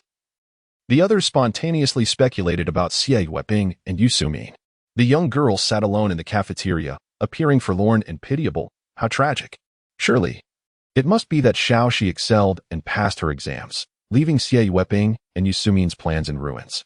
As no one would replace their precious daughter in the countryside, thus casting Xiaoxi aside, Aunt Su Chuanlai had contributed significantly to this situation. There could be no more logical conclusion. Even if Yu Sumin emerged to dispel the rumors, claiming that Xie Longxi had unilaterally transferred her grain relations, the neighbors would remain unconvinced. Undoubtedly, they had coerced her. Regardless of their lack of nurturing, she was still their biological child. Moreover, Xiaoxi was quite accomplished. "If she were my child, I would undoubtedly host 2 banquet tables to celebrate." Indeed, Xiaoxi could save her family a considerable sum. In a bid to prevent their child from being sent to the countryside, every household demonstrated their ingenuity, arranging early marriages, securing positions, and even purchasing jobs. Acquiring a job relied entirely on luck, as there were so few available. Who would willingly part with a good position? Even when one was available, it often vanished without a trace. Furthermore, a job would cost at least 200 yuan to start, and that was not even for a formal position. Formal jobs were exceedingly precious, sometimes starting at 5 yuan, if one could even find one. What savings? That couple had never intended to spend money on their child. As you all must have forgotten about the registration list. Who doesn't know about their unscrupulous little schemes? The community began to speculate, realizing that a parent should never harm their child. Once the registration list was posted, everyone would comprehend Xie's couple's intentions. After dinner was indeed a prime time for cooling off and chatting, and the neighbors gathered to discuss the matter, while Yu Sumin remained blissfully unaware. too ashamed to venture outside. She was issuing a final ultimatum to Xie Weihong, demanding he resolve the situation with Xie Longxi promptly. Either send her to the countryside or cast her away like refuse. If Xie Weihong was incapable of handling it, she would resort to her own methods. What have you been busy with lately? Can you truly bear to watch Weihong suffer in the countryside? Yu Sumin felt a tightness in her chest, as she had been unable to find relief in quite some time. Given Xie Weihong's abilities, he should have long since thwarted Xie Longxi's entry into the factory. Do not pry too much, Xie Weihong said, his brow furrowing, exuding an aura of authority without anger. And that little Lu, do not act recklessly. If things go awry, it will not only be her face that is lost. It was utterly absurd to arrange a marriage for a child at such a young age. If this matter were to be pursued, it should not be handled as Yu Sumin intended. Instead, she ought to have invited that little Lu to their home, and certainly not sought someone so average in every regard. To distance oneself from the situation, one must find a charming yet somewhat disreputable young man, indirectly baiting him to approach Xie Longxi. Young men and women, lacking understanding of love, often seek benefits or indulge in fleeting curiosity. Indeed, as long as the young man could flatter, his looks mattered little. Even a girl from the countryside like Xie Longxi would not escape such a lure, let alone a city girl. Parents merely need to remain oblivious or, better yet, act as if they are severing ties, for they have never truly raised Xie Longxi. In her eyes, they do not qualify as legitimate parents and hence lack the authority to govern her life. The more they oppose her, the more rebellious she becomes. Eventually, the narrative will be spun to portray Xie Longxi as a defiant child who has squandered her future. They might then coax her into the countryside under the pretense of respite, effectively sending her away while potentially reclaiming their jobs at the factory. Although Weihong's educational background is lacking, having only completed middle school, she would likely face a demotion in her position, but perhaps she could just barely manage to remain in logistics. Why didn't you mention this sooner? Yu Sumin exclaimed, hurling the clothes she was folding onto the bed. What good is it to discuss this now? Xiaolu has already been noticed by Director Yang. Xie Weihong has indeed been preoccupied with pressing matters lately and has overlooked Xie Longxi's situation. Yet he does not believe that a mere child could outsmart an adult. There is no urgency in sending her away, for the time being. He allows her to continue her antics. Given the circumstances, one must still assert a stance. He does not demand much from a son-in-law, just that he be honest and capable of providing for the family. Xie Weihong never perceives the cards dealt to him as inherently poor, even if a mistake is made. There remains a chance for redemption. Should others inquire about his haste, he subtly implies that Xie Longxi is difficult to manage, having mingled too frequently with unsavory characters, and fears she may stray from the right path. Yu Sumin's eyes gleamed with determination. Then I must seek out a few individuals that would provide a valid reason. However, Xie Weihong dared not let Yu Sumin take on this task, for he held little faith in her capabilities. He took it upon himself to arrange matters. Yu Sumin felt reassured, knowing that Xie Weihong had not abandoned Weihong. That headstrong girl's eccentric nature can be blamed on her foster parents' failure to raise her properly. Perhaps they even instigated her to oppose us. I believe it is time to teach them a lesson. Chapter 16. The Pu Ningxie family. Yu Sumin shifted the blame onto Xie Longxi's foster parents. While the Pu Ningxie household was in disarray, the family could only afford 2 round-trip train tickets to Shanghai, and now everyone was arguing over who would use them. This is a significant matter. Only I and the children's mother should go. Do not complicate things. Xie Zhigua had not slept well since receiving Xie Longxi's letter. Had it not been for the need to request leave from his team and the time required for an introduction letter, he would have already traveled to Shanghai. Xie Weihong disagreed. Neither of you have received an education. What if you get lost out there? I am 20 years old, strong enough to protect our mother and sister. It is my responsibility to go. They could never have anticipated the extent of the hardships their sister would face upon returning to her biological parents. Upon arriving in Shanghai, with no one to greet her, she was left to wait at the train station for an entire day and, to their dismay, they even entertained the idea of sending her sister's daughter to the countryside. Such cruelty is intolerable. They must understand that such beasts would never send their sister into the jaws of danger. Given that my sister-in-law has just recovered from a severe illness, she should be resting at home. This is a task for my elder brother and me. Our Xie family's daughter should never be subjected to the cruelty of outsiders. Xie Ershu was equally enraged. The Xie family had only one daughter, cherished and pampered. Who would dare allow her to suffer? All eyes turned to Lu Chunhua, who sighed in resignation. Since bidding farewell to Xie Longxi, Lu Chunhua's mood has plummeted. Xie Longxi only reassured her grandparents, which deepened Lu Dingyuan's silence.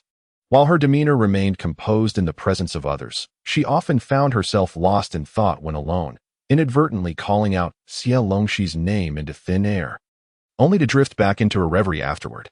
Initially, they believed that time would heal their wounds, but unexpectedly, Xie Longxi sent another letter, revealing the numerous grievances she endured in Shanghai. She expressed her longing for home and mentioned overhearing Xie Weihong's plan to send her to the countryside. By the end of the letter, the ink had blurred from her tears. As he read the latter part, Xie Weihong covertly glanced at his mother, turned away to wipe his tears, and ceased reading. Xie Weihong leaned in to catch a glimpse, pressing his lips tightly together. Xie Longxi, having grown up amidst the hills and fields, was remarkably resilient. Indulged by her family, she was even more mischievous than her two elder brothers and possessed a stubborn character. Once she was able to run about, it was rare to see her cry. The family's most vivid memory of her was just half a month prior when she vehemently refused to go to Shanghai to meet her relatives. Lu Dingyuan scolded her, pulling her towards the door, while the little girl wept heart-wrenchingly. Though the family felt deep sympathy for her, they could not provide her with an urban household registration or a stable job with government rations. They could only endure the pain of her situation. I'll go with Chunhua. Once we arrive at the Xie family's workplace, I refuse to believe that the People's Commune will not advocate for its people. This is utterly unreasonable, exclaimed Grandmother Xie. Leaning on her cane, beside her were the bags she had meticulously packed. And Xie hurriedly grasped her mother-in-law's arm, pleading, "Mother, please do not complicate matters further." The elderly woman had never traveled far in her life, with the farthest destination being her aunt's house in the neighboring commune, merely a few miles away. What if something happens on the way? Who will care for Mother, and who will look after Xiaoxi?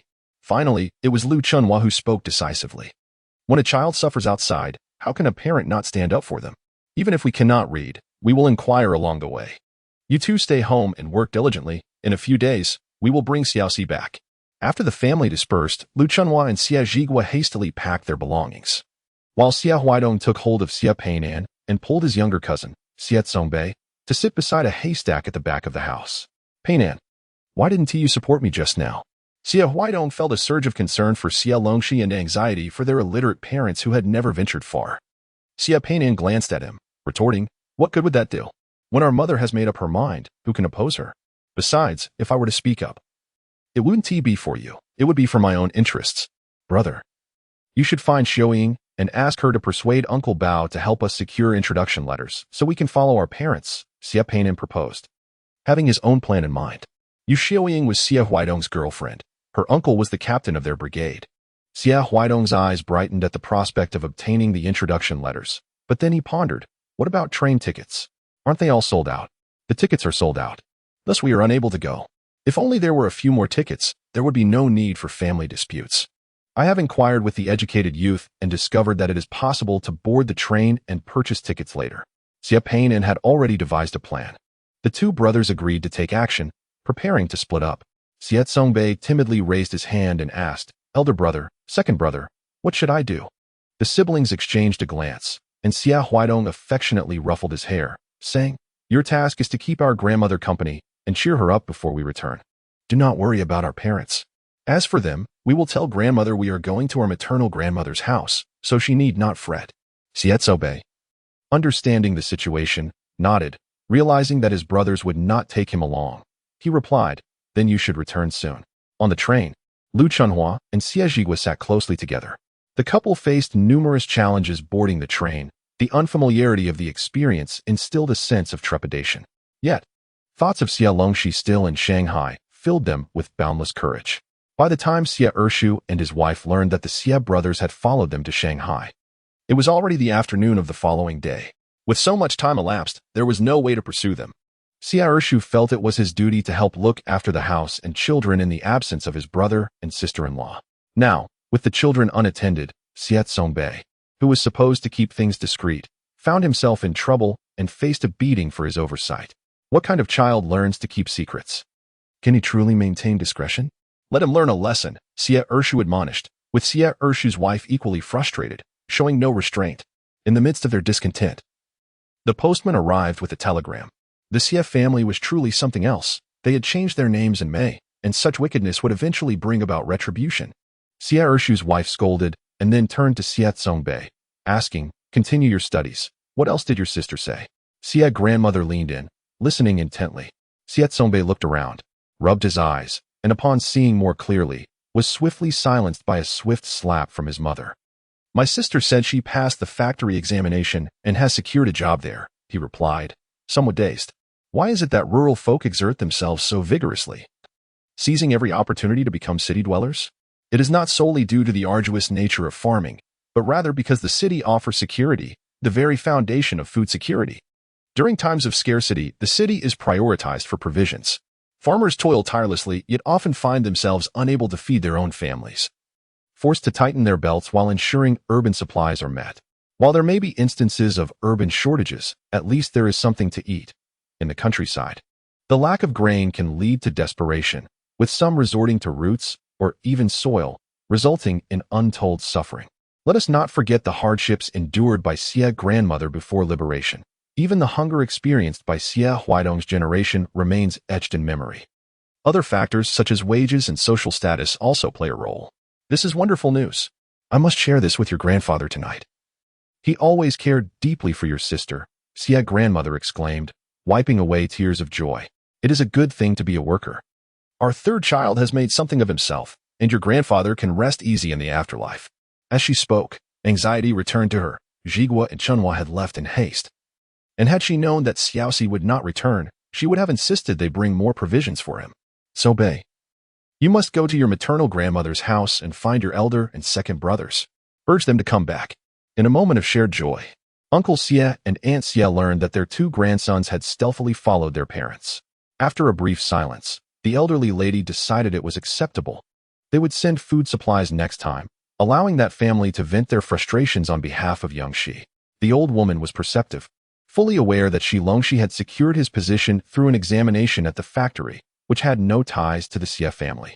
Thus, the matter of bullying Xie Longxi was far from resolved. Chapter 17. Ruthless Elimination. Xie Longxi officially began a temporary assignment at the youth cadre office, much to the delight of Wu Aihui and Li Go.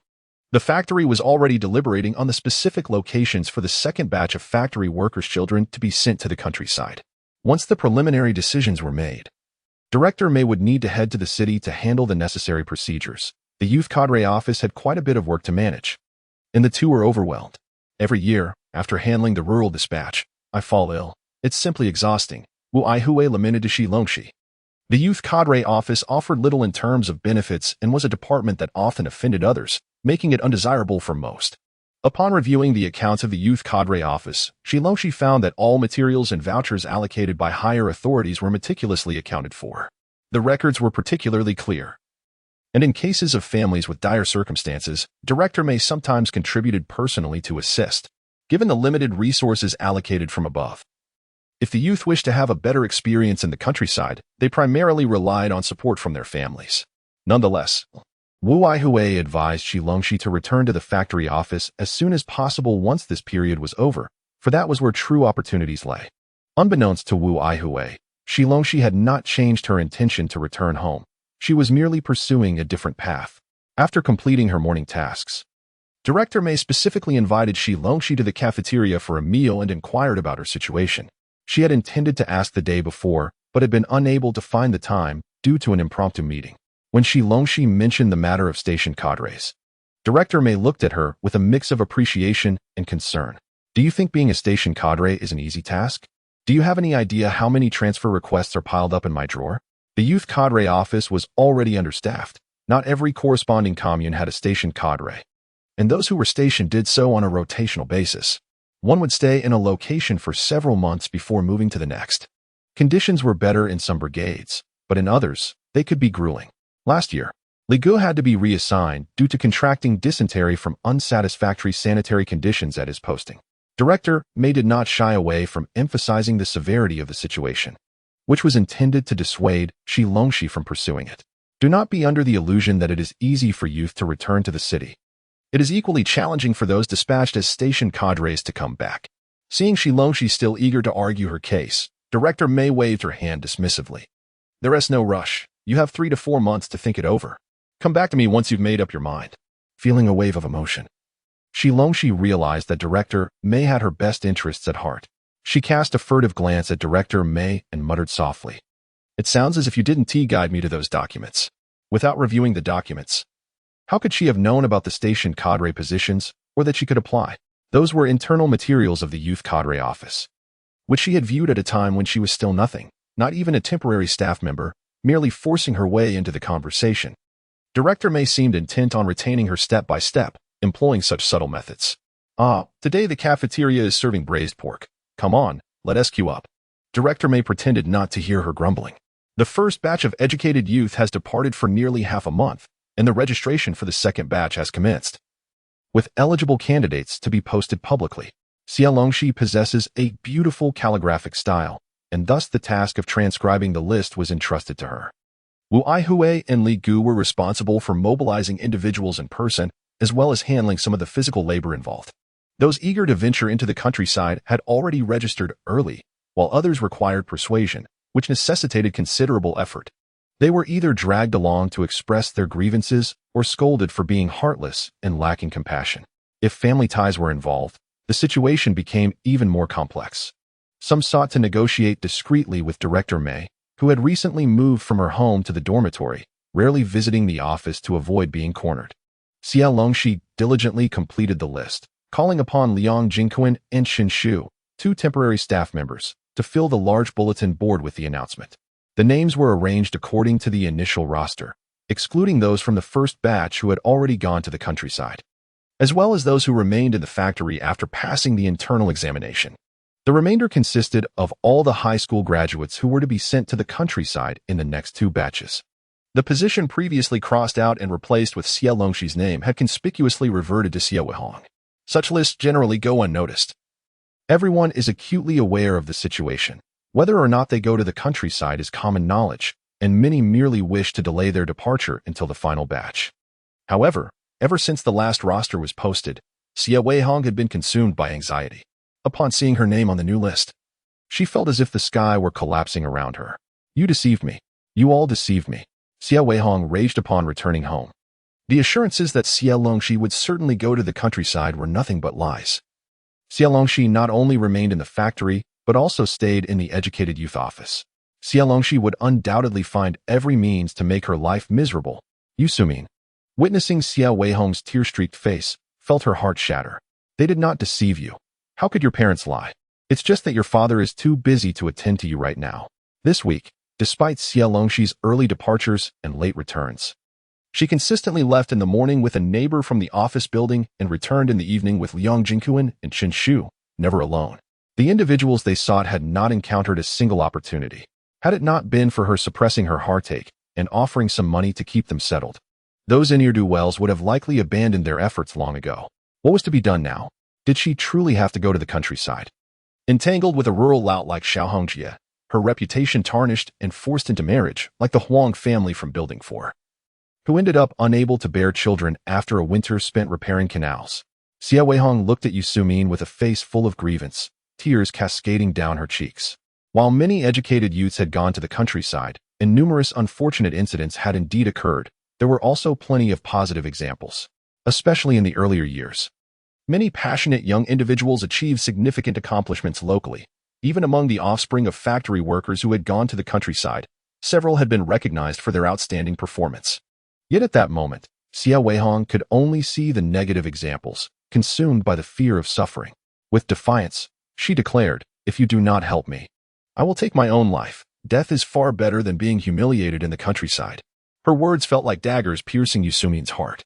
No longer can we procrastinate. It is imperative to tarnish Xie Longxi's reputation, thereby compelling her to voluntarily relocate to the countryside. Initially, I had hoped that upon Xie Longxi's agreement to this arrangement, she would be willing to relinquish certain advantages. However, given her current defiance, she should not blame us for our ruthlessness. Xie Longxi's very existence was a mistake. If she could contribute something to her family, it could be deemed her value. Firm in this resolve, Yusumin urged Xie Weihong to remain composed. Unfortunately, Xie Weihong lacked the fortitude required. She was in a state of utter panic, her mind consumed with visions of the terrifying days that awaited her in the countryside. And all she could do was weep or unleash her frustrations. Fortunately, unwilling to become a source of amusement for Xie Longxi, she managed to regain her composure before Xie Longxi returned from the cafeteria after dinner. Fearing that she might lose her self-control upon seeing Xie Longxi, Xie Weihong confined herself to her room. Your father mentioned that your shoes need replacing. In a few days, I shall take you to the store. There is a fine shoemaker on Xiangnan Road. Yu Sumin resolved to take matters into her own hands, intending to lure Xie Longxi outside. One who offers unsolicited favors is either a rogue or a thief. Glancing down at her comfortable shoes, Xie Longxi acknowledged with indifference that there was no need to wait for a few days. Instead, they could go tomorrow morning, perfectly timed as it was the weekend. No matter Yu Sumin's intentions, one should never pass up an opportunity. Yet, time could not be dictated by Yu Sumin. Would she expect Xie Longxi to dig her own grave over the next few days? Xie Longxi would not cooperate to that extent. Tomorrow, Yu Sumin clenched her teeth. Tomorrow it shall be, to avoid prolonged troubles. Chapter 18. The dogskin plaster. After breakfast the following day, Yu Sumin led Xie Longxi outside, proclaiming to everyone that she was taking Xie Longxi to Xiangnan Road to purchase shoes. We need to buy a few pairs for Xiaoxi. Your family has a plethora of various styles for Xie Weihong. Su Chunlai could not tolerate Yu Sumin's pretentious demeanor. How shameful to boast over such trivial matters, when one ought to consider the treatment Xie Weihong received at home. Noticing Yu Sumin's smug expression, Su Chunlai continued to stoke the flames. Xiaoxi has been accepted into the factory office. What a glory for you and Deputy Factory Director Xie. One pair of shoes is hardly sufficient. Surely a pin should be rewarded as well. After all, your Xie Weihong excelled in her composition and received a pin award. Nearby, Xie Longxi's eyes sparkled at the mention of the pin. Is there really a pin? Thank you, Yu Sumin thought to herself. Does this wretched girl not comprehend the implications? Can she not discern Su Chunlai's deliberate provocation?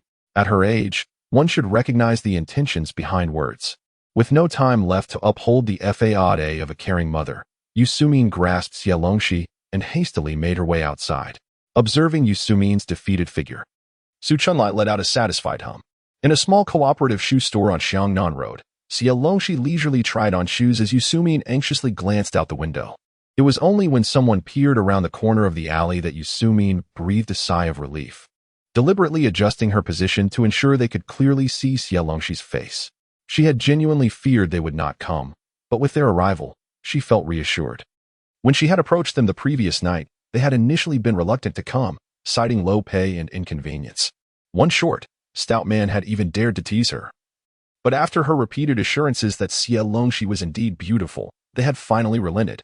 Out of the corner of her eye, Yu Guang observed several heads peering in with an air of excitement, which prompted Yu Sumin to regain her composure. With a hint of sympathy, she turned to Xie Longxi and inquired if there was anyone she fancied. If you like something, we shall purchase it.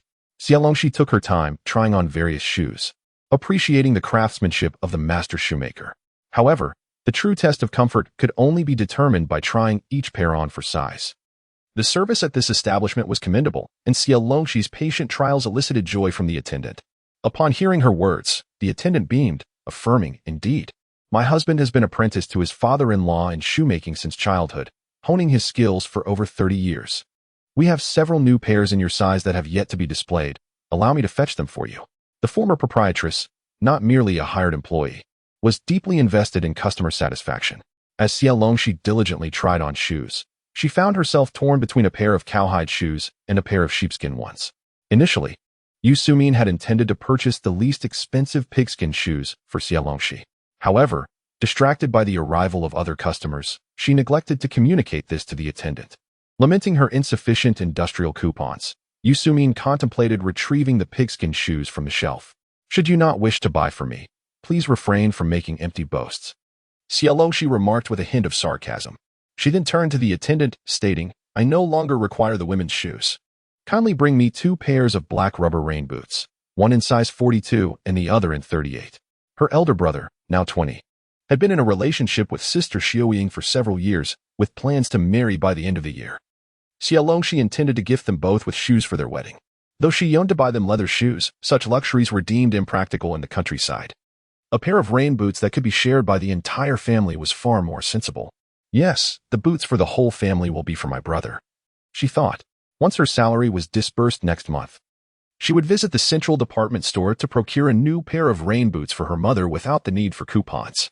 The central store had a counter dedicated to selling items with minor imperfections, flaws that did not affect functionality, and these were affordably priced, with some even requiring no coupons.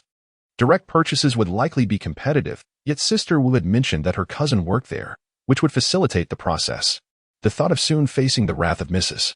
Lu Chunhua, who would scold her for frivolous spending while wearing a proud expression, brought a smile to Xie Longxi's face. Yu Sumin opened her mouth, watching as Xie Longxi retrieved her industrial coupons to settle the bill.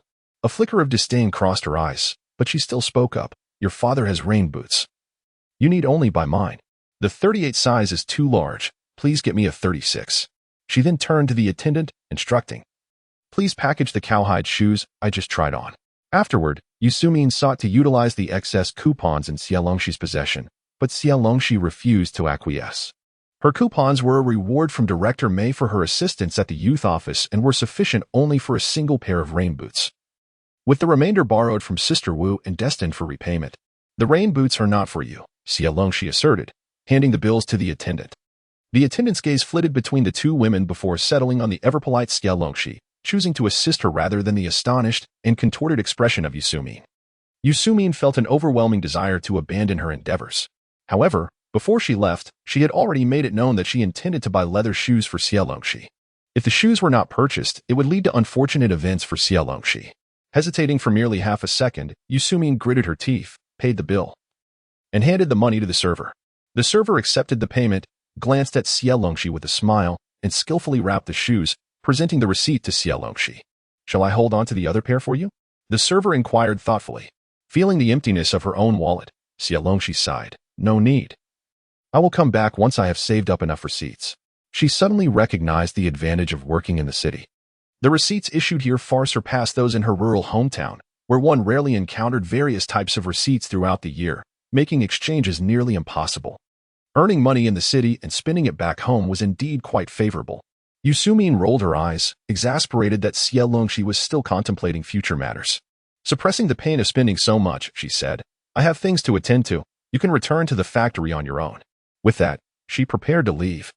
However, Xie Longxi had no intention of going back alone. Whatever Yu Sumin planned for the day, she would do the opposite. I have nothing to do anyway. I'll accompany you. After all, you have already spent quite a bit on me today, Xie Longxi said with a smile, trailing closely beside Yu Sumin, raising the leather shoes in her hand. Yu Sumin, there is no need for that. You should head back. It's not convenient for me to have you along. Before her words could fully escape, Xie Longxi's expression shifted, scrutinizing Yu Sumin with a look that suggested she was on the verge of saying something, causing Yu Sumin considerable discomfort. I understand. I want to tell Uncle Xie Longxi finally managed to utter. Yu Sumin felt increasingly uneasy, as if she had committed some unspeakable act. However, before she could voice her concerns, Xie Longxi urged her out of the shoe store. Which way are we heading? Xie Longxi asked. Yu Sumin found Xie Longxi exceedingly annoying, feeling as if she were stuck with an unremovable adhesive. After taking a few steps in the opposite direction, she felt both frustrated and overwhelmed. Oh dear, I'm feeling dizzy. Please hurry to the clinic over there and get me some pain relief medication, she suddenly said, clutching her head and pointing towards the intersection behind her. Xie Longxi supported Yu Sumin, glancing back momentarily. As on any typical Sunday, the streets were bustling with pedestrians. The sun shone brightly, and the trees swayed gently in the breeze, while an elderly man beneath a tree diligently repaired umbrellas and shoes. Chapter 19, Young Lady. Let us be friends in broad daylight. What was Yu Sumin up to? Xie Longxi cast a glance and swiftly turned her gaze away, devoid of curiosity. As she attempted to re-enter the shoe store, Yu Sumin hastily grabbed her arm. Where are you going? You're unwell. I cannot leave you unattended. I must trouble the skilled workers in the shop to assist, Xie Longxi replied, her tone serious yet tinged with a hint of indifference. Yu Sumin had merely feigned dizziness. But now her head felt fine. It was her heart that ached. She was infuriated by Xie Longxi. It was uncertain whether Xie Longxi had discerned something, but she had inexplicably become so obstinate. My mother is unwell, and I only asked you to run a small errand. Is that too much for you? Can we even rely on you when your father and I grow old? Who would have guessed that Yu Sumin could muster the audacity to speak such words? Attempting to invoke moral obligation, as if she had cared for her for several years to warrant such leverage?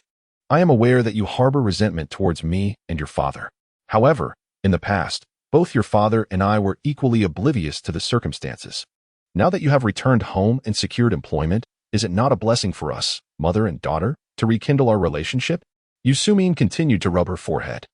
Such an overt act of pretense could not escape Xie Longxi's keen perception. She was too disinterested to utter a word and instead surveyed her surroundings. Indeed, 2 employees from the electrical materials factory had appeared behind her unbeknownst to her. Given the multitude of workers in the factory, Xie Longxi certainly did not recognize everyone. But their uniforms indicated they were workers from the workshop. Thus, she decided against seeking help from the shoemaker and approached them directly. Yu Sumin, being a trade union officer, frequently visited the workshop to offer support, and the workers were well acquainted with her. Upon hearing that Xie Longxi mentioned Yu Sumin was feeling dizzy and unwell, without hesitation, one stayed to assist while the other hurried off to procure medicine. Yu Sumin found herself unable to interject, nor could she restrain the enthusiastic co-workers. To make matters worse, Xie Longxi incessantly whispered, "Aunt Yu, it's not that I don't wish to fetch the medicine for you. I simply cannot bear the thought of leaving you alone here. What if you were to faint? Besides, I have not stepped outside the factory premises since arriving in Hu City. What if I were to get lost? You mentioned there was a clinic nearby, but I did not see it when we came." Fortunately, the 2 ladies arrived, and Xie Longxi expressed her gratitude, stating, "If it weren't for you, I truly would not know what to do." Yu Sumin felt as though she might faint from the overwhelming situation. It remained a mystery where the co-worker went to find the clinic, as she returned after more than half an hour, just as Xie Longxi was heading to the shoe store to fetch water. As soon as the medicine arrived, Xie Longxi wasted no time in administering it to Yu Sumin. Despite her protests that she felt much better and did not need any medication. "How can we forego the medicine? You must take the pain relief first. We shall visit the hospital for a thorough examination this afternoon. A headache is a serious matter that deserves our attention. Do not be afraid. Early detection leads to early treatment," Xie Longxi insisted earnestly. Yu Sumin wiped the water that had splashed onto her and thought, "Why does it sound as if I am gravely ill?" "Officer Yu, your daughter is truly considerate," one co-worker remarked sincerely. Xie Longxi smiled and expressed her gratitude, saying, "Thank you so much, Aunt. By the way, do you have the receipt? Please give it to me, as Aunt Yu is feeling much better, and I will reimburse you."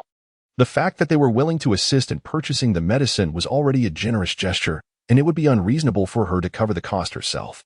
Initially hesitant to bring it up, she felt relieved that Xie Longxi broached the topic, sparing her from considerable embarrassment, and she quickly handed over the receipt from her pocket. Exchanging glances with her co-worker, both were left with a favorable impression of Xie Longxi, and upon returning to the unit, they spoke highly of her to other colleagues. Of course, that is a tale for another time. Yu Sumin gritted her teeth and handed over the payment. After bidding farewell to the 2 co-workers, she silently made her way back. During the half-hour wait, the corner had become devoid of curious onlookers. She had assumed everyone had left. Today had indeed started poorly, resulting in unexpected expenses. Unfortunately, she had no choice but to swallow her grievances in silence, unable to share her woes with outsiders. Just as she was mulling over her troubles, a whistle pierced the air, followed by the sound of a bicycle speeding by and the commotion of hurried footsteps. Within mere moments, a group of 7 or 8 young men encircled the 2 individuals. Among them, 3 were on bicycles, and the leader, clad in a somewhat worn-out sailor shirt with a large collar and military green trousers, sported a pair of brand-new Liberation shoes. Upon seeing him, Xie Longxi let out a cocky whistle. "I am Su Haifeng. My dear, shall we be friends?" Su Haifeng tilted his chin defiantly, the wind lifting his damp fringe, revealing a face that bore a handsome yet self-satisfied expression. Yu Sumin nearly failed to recognize Su Haifeng. He appeared transformed from the previous day, when he had looked disheveled and carefree, hardly someone one would wish to engage with, save for his attractive visage. This encounter was not intended for him to bring trouble to Xie Longxi, but rather to flaunt his charisma. As Yu Sumin scanned the crowd, she noted that the short, pudgy man who had harassed her yesterday was conspicuously absent. Frowning, she wondered why he was not present and how they could dare to confront her while she was there. "Friends?" Xie Longxi inquired, her clear eyes fixed on Su Haifeng. "Are you genuinely seeking friendship, or merely attempting to publicly harass and insult women?" Su Haifeng was taken aback. While Xie Longxi was indeed attractive, she was not someone he felt compelled to appease. Adopting a fade of bravado, he replied, "Just say whether you wish to be friends. If you choose to befriend me, I can protect you. If not, there are individuals willing to pay me to cause you trouble." Yu Sumin felt a jolt in her heart, her complexion paling.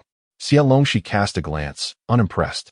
Realizing that Xie Weihong and Yu Sumin possessed no remarkable skills, resorting instead to such despicable tactics to tarnish her reputation, employing someone like the seemingly dim-witted Su Haifeng. Since you insist, Xie Longxi asserted, forcibly pulling Su Haifeng off his bicycle, twisting his arm behind him to subdue him. Let us go to the police station and discuss who paid you to befriend me. Su Haifeng, drenched in cold sweat from the pain, realized he had foolishly ventured into a predicament on his first outing. Fortunately, a second person sat behind him on the bicycle, allowing him to stabilize the misaligned handlebars despite his bewilderment. Do not act rashly. My grip is quite firm. If his arm were to break from your nervousness, it would be your fault, Xie Longxi warned the others, who had only just regained their senses. The street was bustling with well-meaning onlookers, many of whom were young men, rendering the little ruffians hesitant to act recklessly. Nearby, a young man with a buzz cut anxiously interjected, "Take it easy, while an injured arm is trivial. Please do not ruin my shirt." It was the only sailor shirt he owned, one he had begged his mother for a long time to acquire, and he was reluctant to wear it. Xie Longxi raised an eyebrow, holding Su Haifeng's arm. Ah, borrowing clothes while seeking to make friends in the streets? Su Haifeng's masculine pride was deeply wounded, leaving him speechless and choosing instead to remain silent. Misunderstanding. Yu Sumin quickly interjected, if he ends up in the police station, it will only drag us and old Xie into this mess. That must not happen. Xie Longxi paid no heed to her, urging Su Haifeng to confront the man with the buzz cut, raising an eyebrow as he retrieved my shoes from the ground. Let us head to the bus station and resolve this misunderstanding properly. Otherwise, I shall tear this garment to shreds. Just as Yu Sumin was becoming frantic, a fellow worker who had only recently parted from them returned, hastily inquiring about the situation. Before Xie Longxi could respond, Yu Sumin rolled her eyes and fainted. Chapter 20. Is someone coming from the Puning Xie family? In the factory hospital, Yu Sumin stared blankly at the ceiling, her eyes unblinking. When Xie Weihong arrived at the hospital, the sight startled her greatly. She feared something grave had befallen Yu Sumin. Fortunately, a nurse nearby reassured her that Yu Sumin had merely fainted due to heightened emotions. Mom, why are you alone in the hospital? Where is Xie Longxi? Xie Weihong, aware of Yu Sumin's whereabouts earlier that day, asked anxiously. Yu Sumin too was curious about Xie Longxi's location. She recalled feeling a rush of blood to her head, losing consciousness, and upon awakening in the hospital, a co-worker by her bedside recounted that Xie Longxi had been taken aback and intended to take those individuals to the police station. The co-worker expressed envy, remarking that Xie Longxi was a dutiful child. Dutiful? Yu Sumin suspected that Xie Longxi had to do something, perceiving her demeanor as suspiciously slick. She was not being dutiful, but rather seizing upon vulnerabilities to inflict harm upon her biological mother. If she were truly dutiful, would she not remain by the hospital's side instead of entrusting matters to others? Yu Sumin felt a wave of despair wash over her. She even contemplated not being discharged from the hospital, preferring to remain there rather than confront the approaching police. While Yu Sumin brooded in the hospital, Xie Weihong, after receiving a phone call, found himself troubled in his office. Days prior, he had received news from his hometown regarding the couple from the Xie family who adopted Xie Longxi. They had purchased train tickets to Shanghai and were speaking of seeking justice. What should I do? He pondered. He had intercepted Xie Longxi's letter to the Xie family, and now he was perplexed as to how the Puning Xie family had re-established contact with her since the day Xie Longxi was taken in by her adoptive parents. Xie Weihong had arranged for someone from his hometown to keep an eye on her guardians, ensuring their vigilance. Fortunately, they had done so, or else a grave incident might have occurred. Xie Weihong instructed his contacts back home to devise a method to intercept them, preventing their arrival in Shanghai. Rural folk often harbor fears of the outside world. After one mishap, they would likely hesitate to attempt a second, and typically, a third would be improbable, if not impossible. He placed great trust in his hometown contacts, as they relied on him for support and were diligent in their tasks. Indeed, the following day, he received a call informing him that, before the train departed, they had stealthily stolen Xie Zhiguo and Lu Chuanhua's luggage and tickets, prompting them to return home. Days later, Xie Zhiguo attempted to purchase tickets again, only to be deceived by strangers who took the money from his hands. Initially, he thought they would cease their pursuit, but to his astonishment, Xie Zhiguo borrowed money again, preparing to buy tickets once more. This time, they resorted to more severe measures, resulting in Xie Zhiguo's leg being broken. It was only at this juncture that they discovered the two sons of the Xie family had boarded the train that morning. They had boarded the train in haste. Caught unprepared, and realizing that they were nearing Shanghai, they urgently contacted Xie Weihong. Xie Weihong felt an intense headache. Misfortunes tend to arrive in droves. Recent events had piled upon him, leaving him in a state of disarray. However, knowing that the Xie brothers were on their way, he could not afford to remain passive. Regrettably, Huang Xiping had returned early. Otherwise, entrusting the Xie brothers to him would have been a simpler matter. Thinking of Huang Xiping, Xie Weihong decided to give him a call. What is there to worry about? As long as you can get them on the train. I can arrange for coal mines to receive them. They are in need of laborers, so hurry and send them over. Huang Xiping was untroubled by the situation. Not only was he unfazed, but he also recommended contacts to Xie Weihong, directing him to the right people. Their group had long frequented the train station, keeping an eye on those without power, influence, or connections, eager to employ robust laborers. Grateful for Huang Xiping's assistance, Xie Weihong concocted an excuse and went out to attend to business. Xie Weihong arrived at the office seeking him, but upon finding him absent, she returned alone to the hospital, where Yusumin was holding her head and lamenting her headache, adamant about not being discharged. I'll stay for another couple of days to observe my condition. I don't want to risk anything happening at home. Yusumin bore no signs of illness on her face, only a rosy glow indicative of a life free from what. The doctor was at a loss with Yusumin. Her insistence on her headache forced him to extend her hospital stay for another day. Mom, my school's substitute teaching arrangement has been exposed by my sister-in-law. And now I'm being coerced into going to the countryside. When will my situation be resolved? I don't want to go to the countryside. Xie Weihong, feeling rather useless, kept her vigil by the bedside. The substitute teaching position was merely a guise for temporary employment. Once the rural assignments passed, the work would revert back. It was revealed that both parties would face penalties, not to mention that eligible individuals would be forcibly sent to the countryside. While high school graduates might still find ways to arrange marriages before graduation, Xie Weihong's cohort, having only just completed middle school, was far from the legal marriage age. This avenue was blocked, and the only chance to remain in the city was through temporary employment. One of their classmates had begun substitute teaching before graduation, only to be discovered by the youth work office. They were summoned for an investigation, and fearing the dire consequences of a fabricated situation, his sister-in-law revealed the truth, leading to the exposure of the matter. Xie Weihong felt a surge of fear. If it comes to that, Mom, let me take your job. Gaining entry into the union or the workshop would suffice. In truth, since the beginning of July, all applications for temporary employment and marriage for graduates had been denied. Xie Weihong's desire to assume Yusumin's job had come too late. Nevertheless, Xie Weihong was confident. Believing that with her father as deputy factory director and her mother a union official, they were considered a cadre family within the factory. It was merely a matter of taking on a temporary role. Her parents could surely advocate for her. If only I could enter the union. Isn't Xie Longxi working in the factory office? If so, I could join. We both work in offices, and I am no less capable than Xie Longxi. With so many mothers in the residential compound relinquishing their jobs for their children, Xie Weihong was convinced that her mother would agree if she proposed the idea. No. Yusumin firmly rejected. Rest assured, I will definitely be a good daughter to you and Dad in the future. Xie Weihong spoke halfway before realizing what Yusumin had said. Yusumin averted her gaze from Xie Weihong. The significance of work was self-evident. She had always taken pride in her role within the union, having dedicated herself earnestly over the years, unlike those who idly sipped tea and read newspapers in their offices. Moreover, her circumstances differed from others. If she lost her job, the old woman at home would only look down on her even more. Perhaps even orchestrating a divorce for Xie Weihong out of spite. You cannot replace my position. Even if you were to assume my duties, you'd merely end up in the workshop. The union role would be filled by someone else. Wouldn't that be giving others an undeserved advantage? Everything seemed impossible. Was she truly meant to go to the countryside and endure being overshadowed by Xie Longxi? It appeared they had all been placating her, clearly favoring Xie Longxi and using her as a stepping stone. Xie Weihong shouted in frustration. Yusumin hurriedly covered her mouth, although they were in the city hospital. She had lived long enough to know that some words must remain unspoken and buried deep within. Xie Weihong glared at Yusumin in anger. Yet, regardless of her antics or sulking, Yusumin stood unwavering on the matter of work.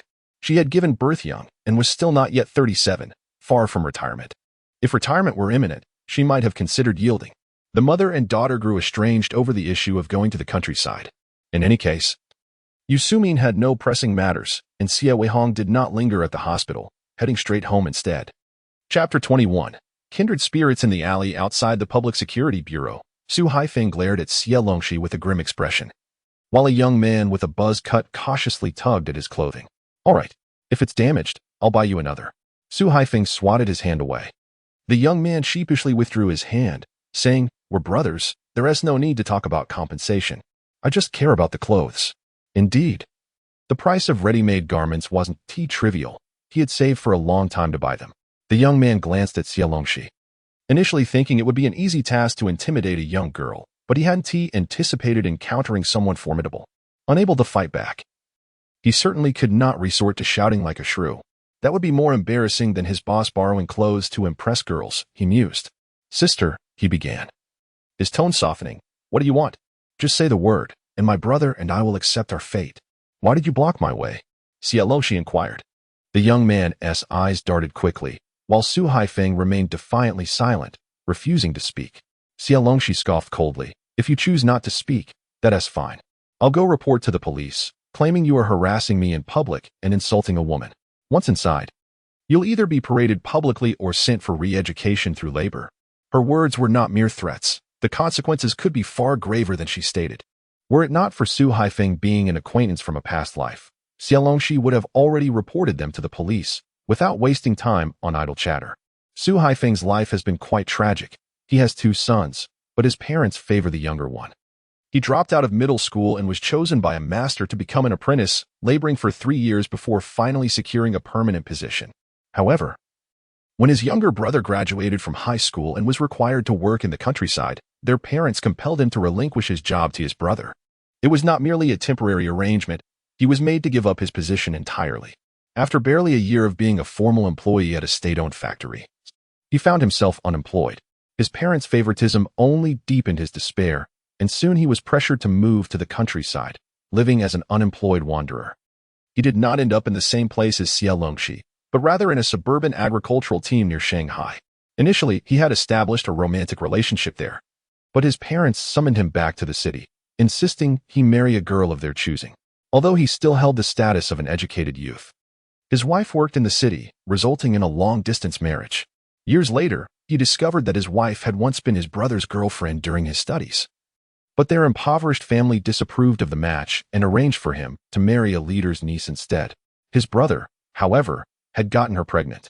When Xie Longxi met Su Haifeng in 1985, he had returned to the city for several years but could not find work, resorting to laboring at the train station. Upon arriving, Xie Longxi had her purse stolen, and Su Haifeng helped her retrieve it, only to be confronted by a group of thieves who beat him in an alley. The crackdown had recently ended, and the gang was cautious, fleeing before Xie Longxi could call for help. He merely wiped the dirt from his face and left without uttering a word. Their subsequent meetings involved Xie Longxi returning from purchasing goods, with Su Haifeng assisting her in carrying the burden. Since the purse incident, she always sought him out for help with her deliveries. Sometimes, when the load was heavy, they would share a meal at a small diner near the train station. Su Haifeng would consistently drink white liquor with his rice, yet remained taciturn. However, after less than 2 years of this arrangement, Su Haifeng passed away. At the time, Xie Longxi was unaware of his illness. She learned from the laborers at the station that he had not been seen for quite some time. She visited his family under the pretext of needing him to fulfill her contract. The family's demeanor was more loathsome than that of Xie Weihong and his wife. They were terrified of having to pay her and curse Su Haifeng harshly, despite his image hanging on the wall. His wife and child treated him with complete indifference, failing to recognize him as a husband or father. Xie Longxi only discovered the truth about Su Haifeng's life after his death. As those who took over carrying her burdens shared his story, her impression of him was one of weariness, silence, and a stooped back.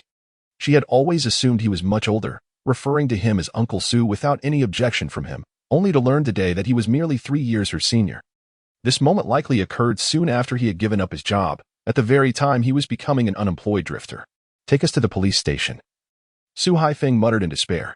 A young man with a buzz cut, attempting to ingratiate himself with Xie Longxi, was taken aback by his words. He jumped up in alarm, quickly pulling others over. No, sister, please don't be angry. Let me talk to him. He can be quite stubborn." After some back and forth, Su Haifeng ultimately fell silent, allowing the buzz-cut youth to explain the situation. "Initially, we were merely following orders from above, attempting to block the entrance to your factory for 2 days without success, and thus we had no intention of continuing. They are certainly not individuals who adhere to principles. Having made the effort to obstruct, they do not bear any blame for the lack of results. Regardless, they invested their time and accomplished their task. However, Yusumin arrived today.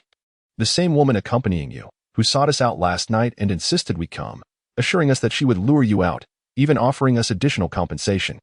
Motivated by the promise of money, they agreed to come. This woman harbored ill intentions, seeking to tarnish your reputation. Xie Longxi had already predicted this and refrained from inquiring further about the details. How did the navy-striped shirt and bicycle come into play? Upon posing the question, Su Haifeng's face flushed, and the buzz-cut youth appeared somewhat embarrassed. Yusumin instructed them to ruin Xie Longxi's reputation, ideally by fostering a friendship with her, allowing them to act without restraint. Upon their arrival that morning, upon seeing Xie Longxi's appearance, they felt compelled to vie for her attention. Not only did Su Haifeng change his attire, but the buzz-cut youth and two other young men also altered their appearance, even going so far as to borrow bicycles. Su Haifeng, being the most handsome, was presumed to have the greatest chance of success. Originally, their superior had directed Su Haifeng to seduce Xie Longxi at the electrical equipment factory, but Yusumin, in her unscrupulousness, urged them to be more forceful. Yet, they harbored no intention of following Yusumin's directives. Su Haifeng insisted that it would compromise their moral integrity, preferring to adhere to the original plan of seduction. How many times have you engaged in such mischief? Xie Longxi admonished, her tone serious as she slapped the buzz-cut youth's head. The youth, taken aback, stammered, "Only once. Truly, we were introduced to this task, told that being newcomers would facilitate our efforts. With no jobs, my brother and I thought we could earn some money and perhaps find a partner, a win-win situation. However, with our backgrounds, we cannot expect to marry well. Simply finding a spouse is already a challenge." He lamented his own shortcomings, attributing Su Haifeng's situation to familial burdens. There were many women who had shown interest in Su Haifeng, but once he lost his job, their enthusiasm waned. Contemplating Su Haifeng's family troubles, the buzz-cut youth prepared to share his own misfortunes. "Do you know who that old woman is? She is my biological mother, who wishes to push me into the abyss for the sake of my full-blooded sister." Xie Longxi spoke first. The buzz-cut youth appeared bewildered, questioning how the conversation had shifted. Standing beside him, Su Haifeng's expression shifted dramatically, disbelief etched on his face as he gazed at Xie Longxi. "What? Are you not both victims of the same plight?" In Chapter 22, Su Haifeng was taken aback, realizing that there existed parents even more biased than his own, even to a more extreme degree. His parents merely requested he relinquish his job, but Xie Longxi's parents sought to thrust her directly into peril. This was an entirely different level of disparity. It was not a matter of self-deprecation, it was simply the reality that, as unemployed individuals from modest backgrounds, they had nothing to offer. If a woman were to be with them, she would only endure hardship. The previous day, that old woman had been even more outrageous. Xie Longxi's revelation of her maternal ties made Su Haifeng regard her as an adversary, if not worse. The elderly woman did not explicitly articulate her thoughts, yet her meaning was unmistakable. Regardless of whether they employed seduction or force, they had destroyed Xie Longxi. He often found himself pondering if he had committed some grave sin in a past life, resulting in the need to repay a debt in this one. However, upon observing Xie Longxi, Su Haifeng felt an inexplicable sense of calm wash over him. "Are you truly their biological child?" Su Haifeng ventured to ask a question he had long wished to pose to his parents but had never found the courage to voice. Xie Longxi shrugged, expressing a wish that he were not. Before they could delve deeper into their conversation, a despondent young man with a buzz cut let out a heavy sigh.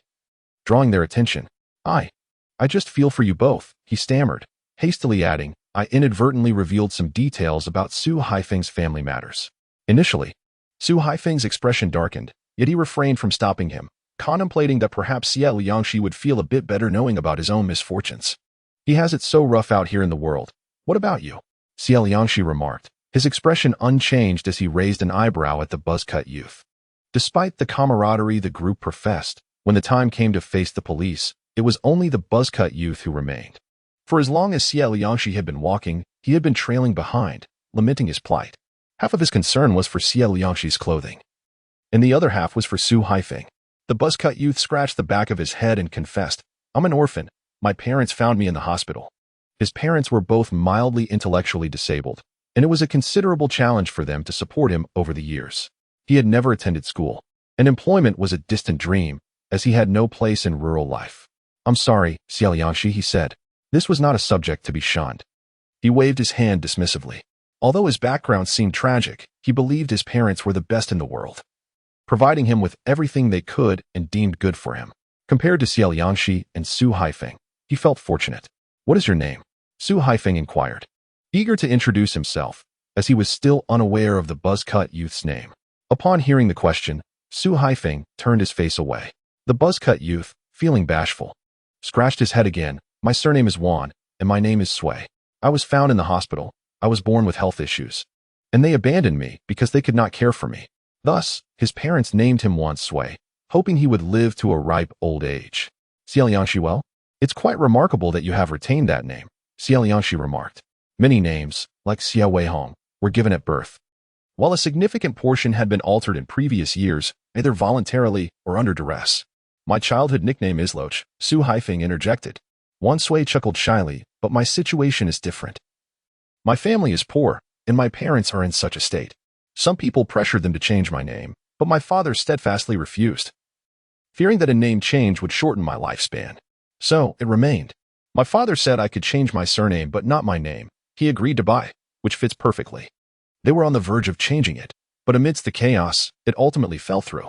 However, the name Wan Xie had become rare, and now everyone called him Loch. Well, Sister Xie, should we just let the matter of going to the police station slide, considering our honesty?" Wan Xie gazed eagerly at Xie Longxi. Su Haifeng turned his face away in frustration, as Xie Longxi had never intended to send them to the police. "I apologize for today's events, and I thank you for your understanding. However, this incident has made Su Haifeng realize that life in society is not as simple as it seems. He and Wan Xie are fundamentally different from those individuals. It appears he must seek an alternative path." Xie Longxi waved her hand dismissively, stating that mere apologies were of little consequence. She sought concrete information instead. "Do you know who your superior is?" she inquired. Xie Longxi was certain the man in front was Xie Weihong, yet she yearned to understand whom Xie Weihong had been associated with.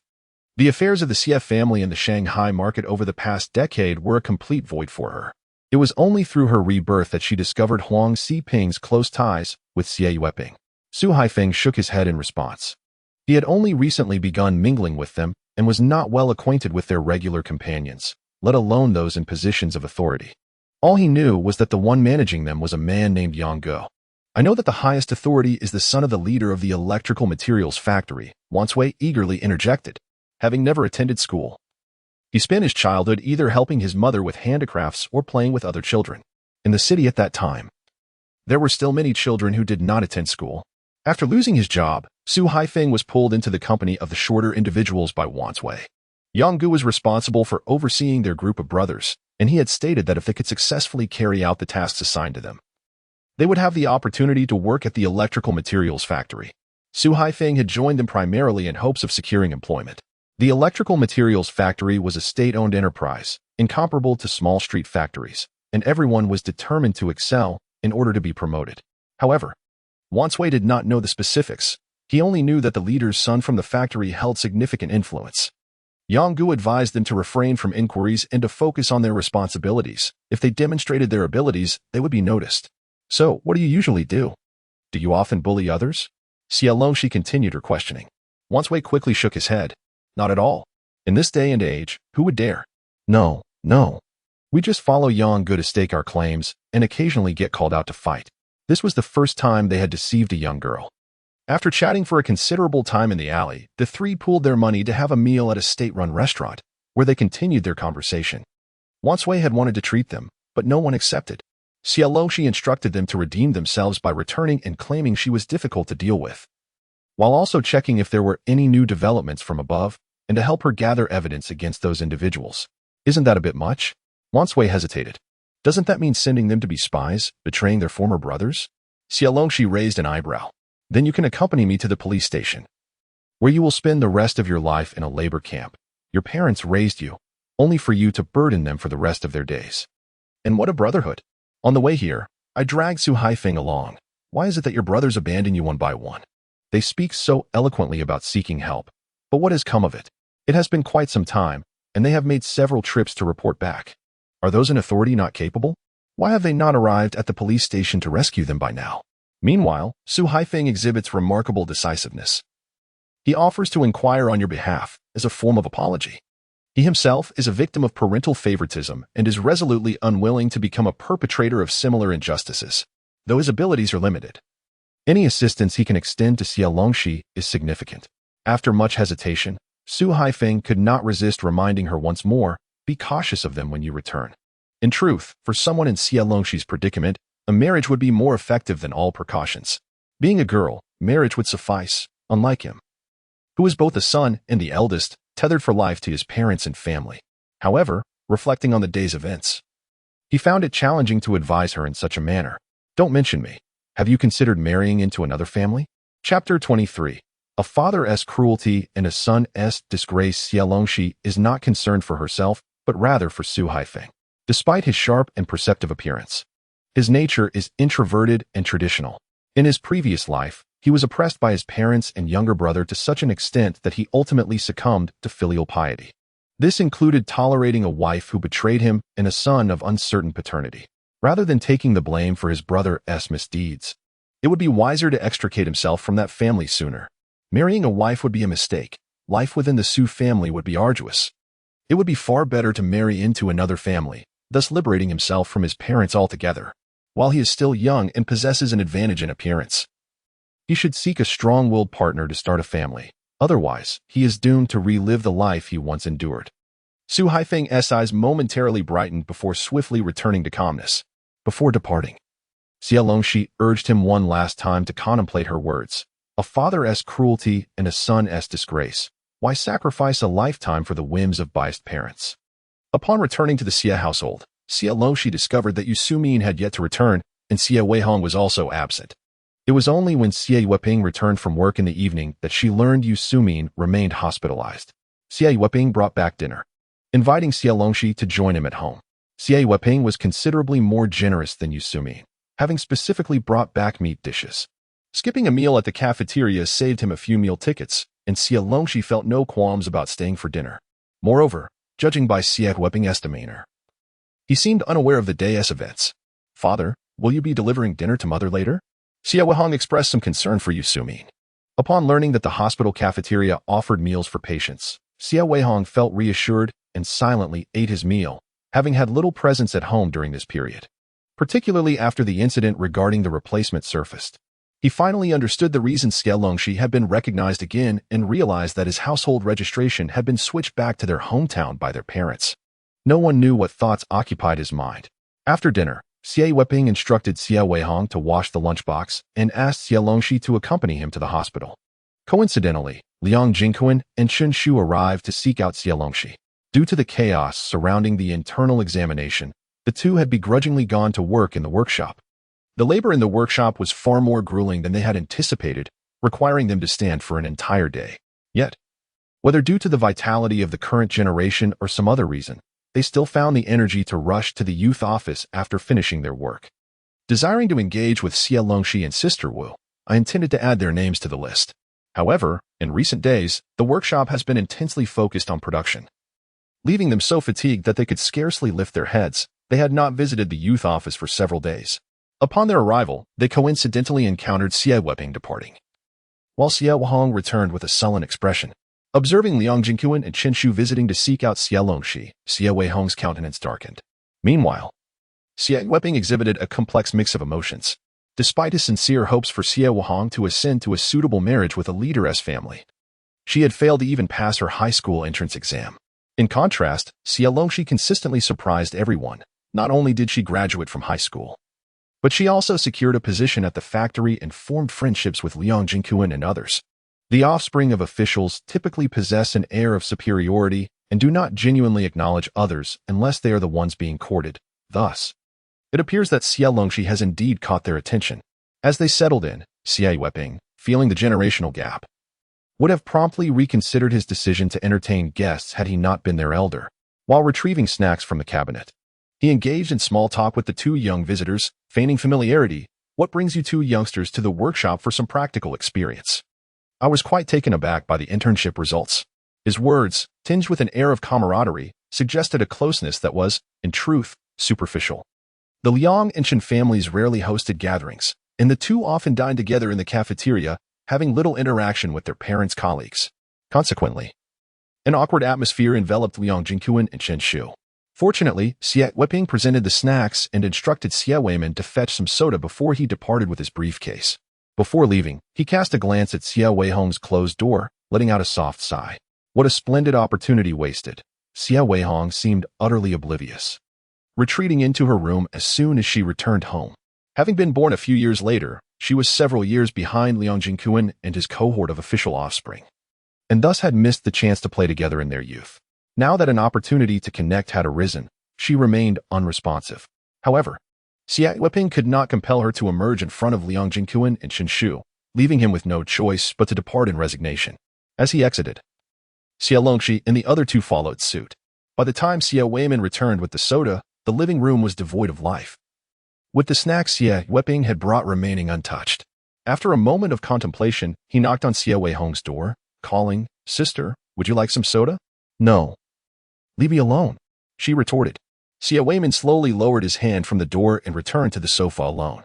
Lu Dingyuan and his companion had learned about Xie Longxi from the lunchtime chatter in the cafeteria. They had arrived without finishing their meals. Upon hearing that the matter had escalated to the hospital, Chen Shu scrutinized Xie Longxi, initially unaware that they were referencing her. They only realized it was about the daughter of the deputy factory director after hearing her name mentioned. The workers spoke of Xie Longxi's composure in critical situations and her filial piety. But the two sensed an underlying nuance in the coincidence of her encountering trouble while leaving with Yusumi.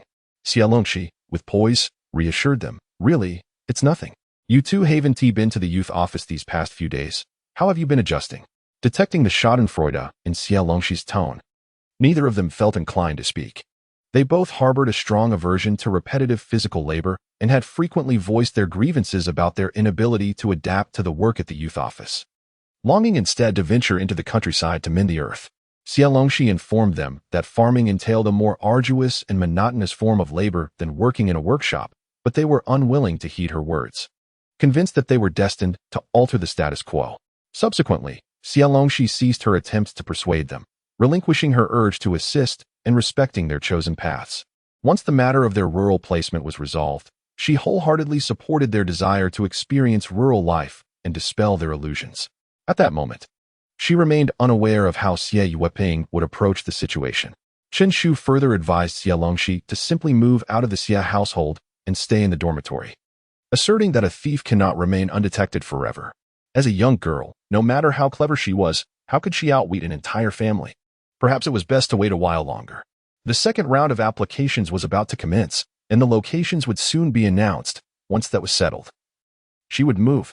Xie Longxi had her own plans, and the two ceased their attempts to convince her. Just as they were about to part ways, Wanswei hurriedly approached them. Xie Longxi had left them her address, instructing them to seek her at the electrical materials factory if needed. However, she did not anticipate that. Having discussed the matter earlier in the day, he would arrive that very evening. Fortunately, she and Chen Shu were conversing in the courtyard below and had not wandered far. Otherwise, Wanswei would have had difficulty finding her. "Sister Xie, there's trouble." Wanswei pulled Xie Longxi aside. "After Hai Guo and I returned, it wasn't long before we received another assignment from above, instructing us to go to the train station to look for someone.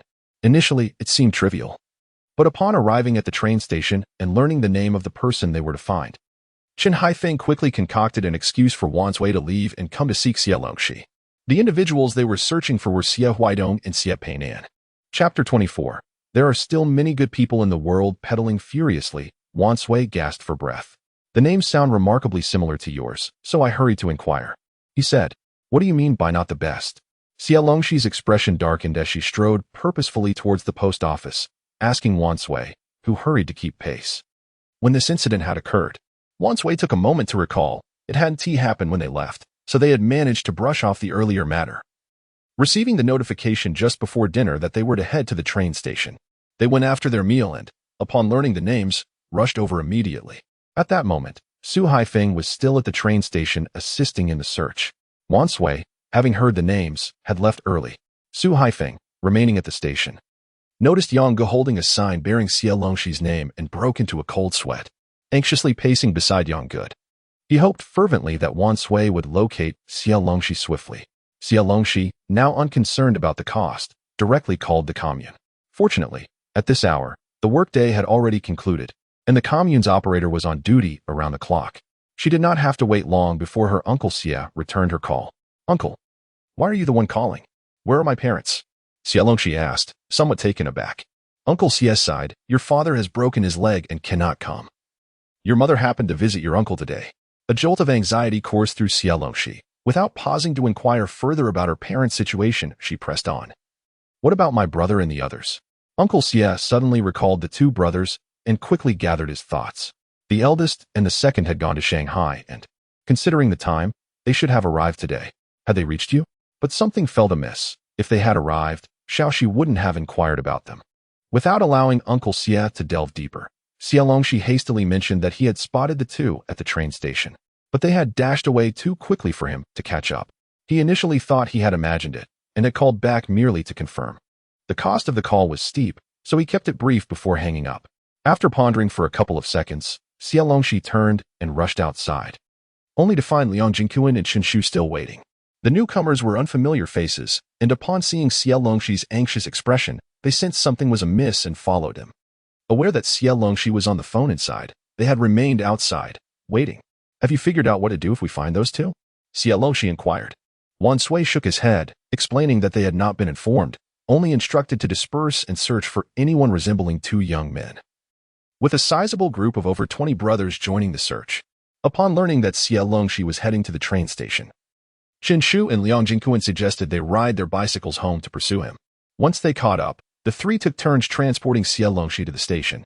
Fortunately, with Liang Jingquan and Chen Shu's assistance, Wan Sui could manage the ride to the electrical materials factory without exhausting himself. It was imperative that Xie Longxi return quickly to make an appearance. If it became known that he had leaked information, the consequences could be dire. Initially, when agreeing to keep an eye on Xie Longxi during the day, Wan Sui felt little trepidation. However, after this evening's escapade, his heart raced with anxiety. The thrill of acting as a spy was overwhelming, and he feared he might not withstand the pressure. At that time, train stations still allowed access to platforms, and Xie Longxi dashed in to purchase a ticket, followed closely by Liang Jingquan and Chen Shu, leaving their bicycles in the shed. Watching them ride their shiny new bicycles, Wan Sui silently pushed his into the shed for safekeeping before re-entering the train station to meet Su Haifeng. By the time Xie Longxi arrived, the train had already pulled into the station, and the platform was crowded. Xie Longxi was in a state of panic, scanning the area until his gaze landed on a loudspeaker held by a staff member. "Excuse me, my brother came to Shanghai for medical treatment. He is a bit confused and boarded the train early. I'm worried he might get lost. Could I borrow your loudspeaker?" Xie Longxi implored urgently, following closely behind. Liang Jingquan and Chen Shu observed as well. In these times, many were eager to help. The staff, noticing Xie Longxi's distress, quickly turned the switch on and asked, "What is your brother's name?" However, due to the large crowd, they couldn't lend Xie Longxi the loudspeaker, as maintaining order was paramount. Xie Longxi promptly provided the name, and the staff began to announce it loudly.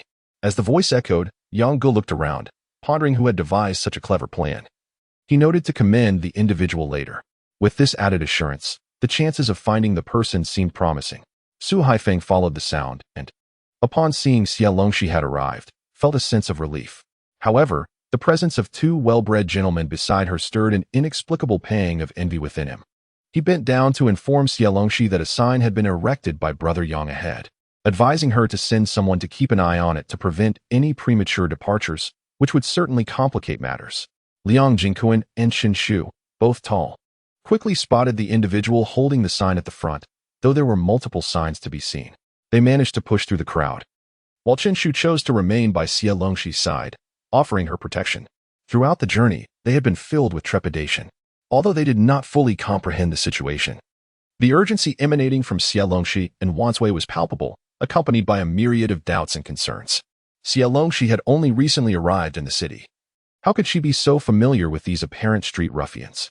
She was still naive, and it was imperative that she not be deceived by such individuals. On the train, Xie Weihong and Xie Weihong stood at the rear.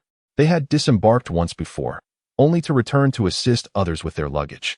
Having imagined that reuniting with their parents in the carriage would suffice, they searched the entire train in vain, failing to locate them. The brothers had no intention of evading fare. They had sought the assistance of the train staff in their search. When they realized their parents were nowhere to be found, they were stunned, nearly being ejected from the train until fellow passengers came to their aid. An elderly gentleman kindly provided them with tickets, while others invited them to share meals during the journey, allowing them to endure until they reached Shanghai.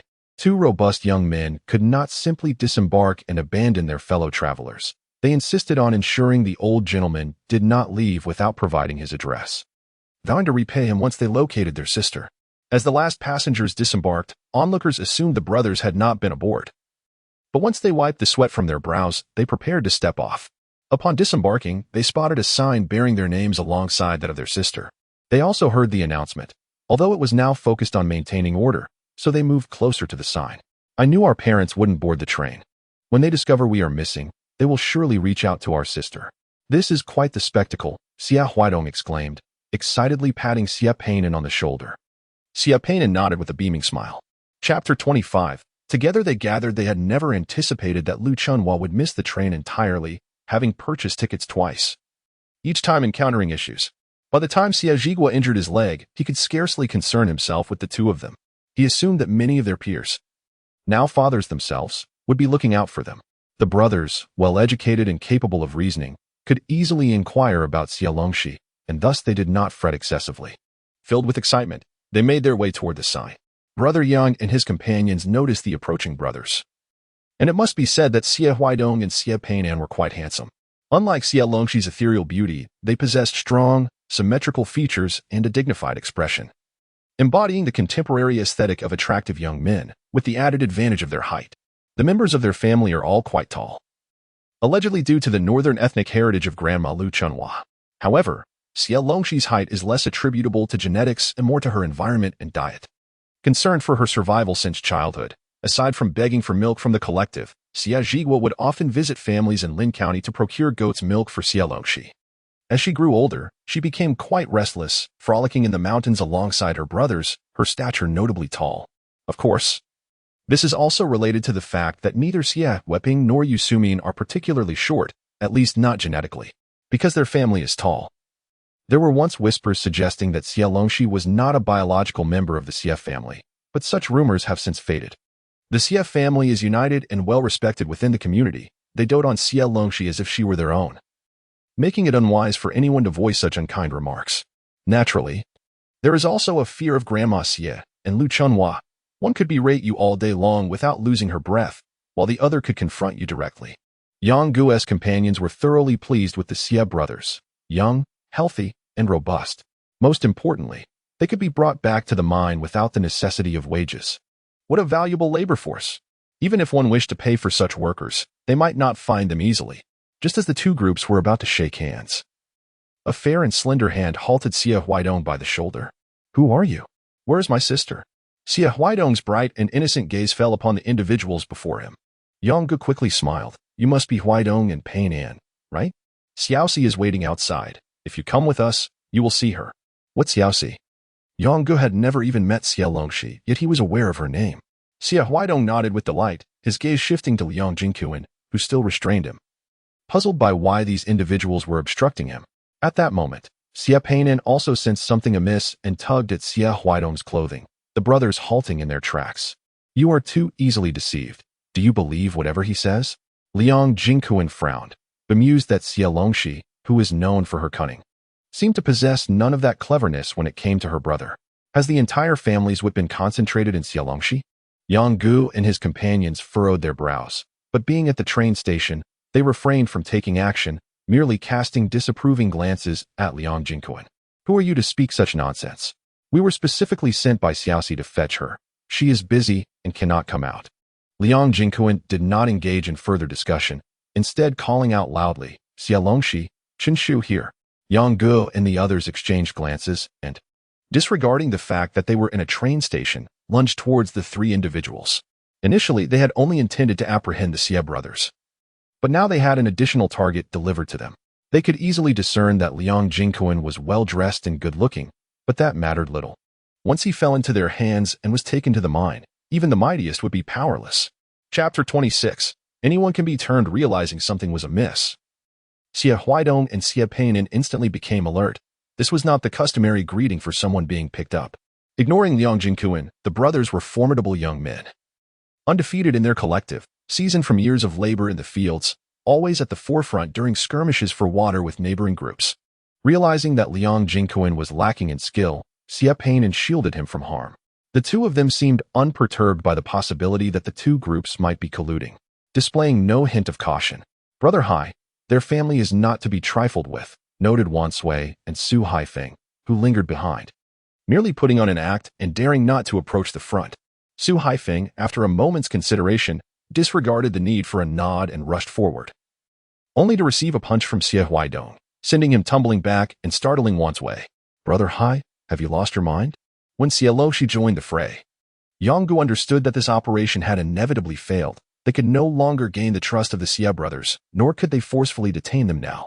With the attention of the local police station now drawn, an officer approached with a baton, issuing warnings as he advanced. Yanggu called out, and the group plunged into the remaining throng of departing passengers, vanishing amidst the crowd. Shaoxi, what happened? Xie Weihong exclaimed, tugging at his torn garment. His face contorted in pain. Though they possessed little, both he and Xie Weihong had donned their finest attire before departing, aiming not to embarrass Xie Longxi upon their arrival in the city. Yet, scarcely had they worn it for long before it was torn. The thought of his mother's impending wrath upon their return made Xie Weihong's expression sour. Xie Longxi, now agitated, was terrified, had she not recognized Su Haifeng earlier today. They would have been delivered straight to the police station, and those two fools would have been abducted. What significance would her rebirth hold then? Upon seeing Xie Longxi's eyes redden, Xie Weihong was taken aback. What's wrong? Don't cry. Did someone bully you? Xie Weihong, disregarding his torn clothing, rushed to console her. Was it that my brother's voice was too loud? He wasn't questioning you. He was merely worried about your safety. Yang Jingquan and Chen Shu stood to the side, observing. It was no wonder that Xie Longxi could not feign even the slightest pretense with the Yu family. She was surrounded by relatives who genuinely cared for her, rendering her so-called biological parents, who favored others, utterly dispensable. After Xie Longxi recounted the general situation, both brothers broke out in a cold sweat. Regardless of the intentions behind their capture, falling into their hands would certainly spell trouble. Are you saying that the person who tipped you off was the one who bullied you during the day? They are in cahoots. Chen Shu leaned forward, eyes wide as he gazed at Xie Longxi. Impressive. How did she manage to turn them against each other? Before Xie Longxi could even nod, Xie Weihong was ready to leap up, his fist clenched in indignation, eager to confront those who had bullied her. After much effort to calm them down, he led the two back to the electrical materials factory, secured a room for them, and then took them to a state-run restaurant. Having already eaten, Xie Longxi and Liang Jingquan watched as Xie Weihong and his brother consumed their meal, during which Xie Longxi recounted the events in detail. She did not shy away from mentioning Liang Jingquan and Chen Shu, as Wan Sui had indicated that the leader was a second-generation official from the electrical materials factory. Liang Jingquan was indeed the most prominent second-generation official at the factory, and Xie Longxi wished to observe whether he possessed any awareness of the situation. Chapter 27. The unbearable discontent of not striking Xie Weihong upon hearing Xie Longxi mention that the leader of the group at the train station was the son of the electrical materials factory's head. Yang Jingquan and Chen Shu exchanged a glance, resolutely shaking their heads in unison. Impossible, they declared. They meticulously contemplated their acquaintances, analyzing everyone around them, dismissing the notion of any so-called leader's offspring gathering a faction to engage in illicit activities. Could they be trying to mislead you? Chen Shu furrowed his brow. The principal leadership of the electrical materials factory consisted of veterans who had returned from the battlefield. Such a scenario, as Xie Longxi described, was simply implausible. As for Liang Jingquan's family, 3 of them were either in the military or had gone to the countryside.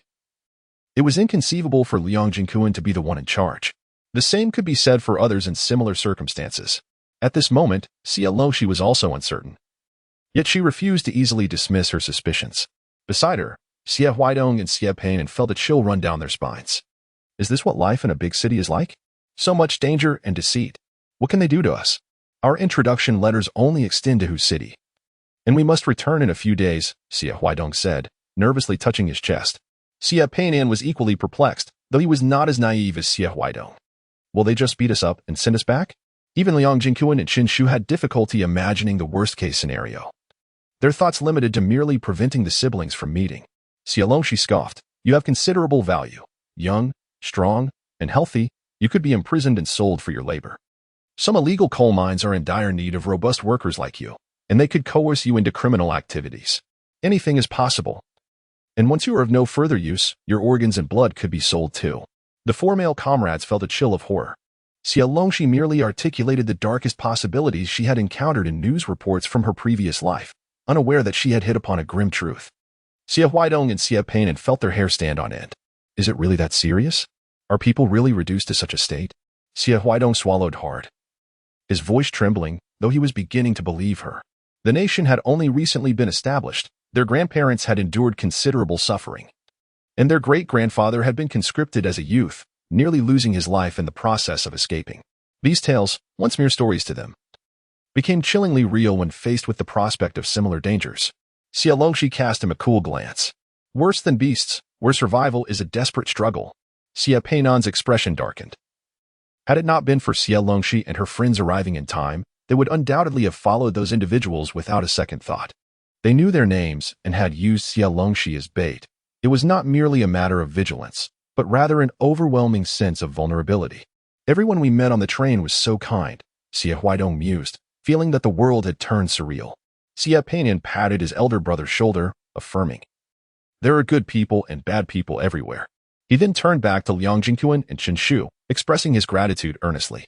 Liang Jingyuan and Chen Shu were somewhat taken aback by Xie Longxi's words, realizing that in future interactions, while maintaining sincerity and warmth, they must also harbor a degree of caution and vigilance. When Xie Weihong and Xie Peinan discovered that this matter was related to Xie Weihong, they were filled with a vexing anger. Yet, lacking any evidence, they found themselves powerless against Xie Weihong. Even the police could not be notified. Xie Weihong dared not contemplate the life his sister was leading in the city. Should he merely let this slide? Xie Peinan's eyes darted with determination, certainly. He could not allow this to go unpunished. They would discuss it further when the time came to leave. To strike Xie Weihong in a moment of surprise was imperative for their peace of mind. Chapter 28. A late return home is not becoming of a good girl. Once the meal was finished, the two brothers finally had a moment to inquire about their parents. Since they had never located them, their worries had lingered heavily upon them. They had repeatedly confirmed with the attendants that they had not boarded the wrong train. Their parents had been robbed twice, and their father had suffered a broken leg in the process. Xie Longxi bore a troubled expression. The financial loss could be accounted for, but the injury was a grave matter that could not be overlooked. Though Xie Ershu had not elaborated in detail, it did not hinder Xie Longxi from discerning the truth. A series of vague and obscure events from both their past lives began to intertwine. In her previous life, she had always been obstructed by the Xie family in her attempts to connect with her parents' hometown. The letters she penned, those sent to her by her family, and even the possibility that her parents had contemplated visiting her in the city, only to encounter similar misfortunes, there were unseen hands at work, preventing them from ever boarding a train to the city. The city represented Xie Weihong, while her hometown was symbolized by the families of Xie and Yu Sumin. As Xie Weihong and Yu Sumin rose beyond their agrarian roots, they became figures of success in the eyes of their hometown, leading those individuals to unwittingly become their pawns. They were indeed to them that Xie Longxi had just mentioned. In her previous life, Xie Longxi's primary targets for retribution were Xie Weihong and Yu Sumin. Yet now it appeared she had overlooked many others who had committed wrongdoings. It was crucial to clarify these matters with Xie Weihong and Xie Peinan, lest they mistakenly believe that, upon her recognition, the families would be bound by kinship, fostering an illusion of amicable relations. In rural communities, this was a common norm. If an adopted child were to be reclaimed, the ties of blood and affection often led to interactions as if they were relatives. Today, you should rest well. We shall address matters tomorrow, Xie Longxi concluded, leaving them to process their thoughts. Under normal circumstances, her meeting with her brothers would have been exhilarating, a long-awaited reunion across 2 lifetimes. However, the events of the day had been overwhelmingly distressing, leaving no room for excitement. Time is abundant. Liang Jingyuan and Chen Shu accompanied Xie Longxi back to the factory, parting ways at the crossroads near the family quarters. Don't shoulder everything alone, Chen Shu remarked, sighing at the thought of the trouble Xie Longxi had encountered. Liang Jingyuan remained silent, urging her to trust in the factory. The organization would undoubtedly stand by her side. Not to mention, his father was undeniably fair and impartial. Xie Longxi could approach him with any issue she faced. Grateful, Xie Longxi thanked them and returned to the Xie residence.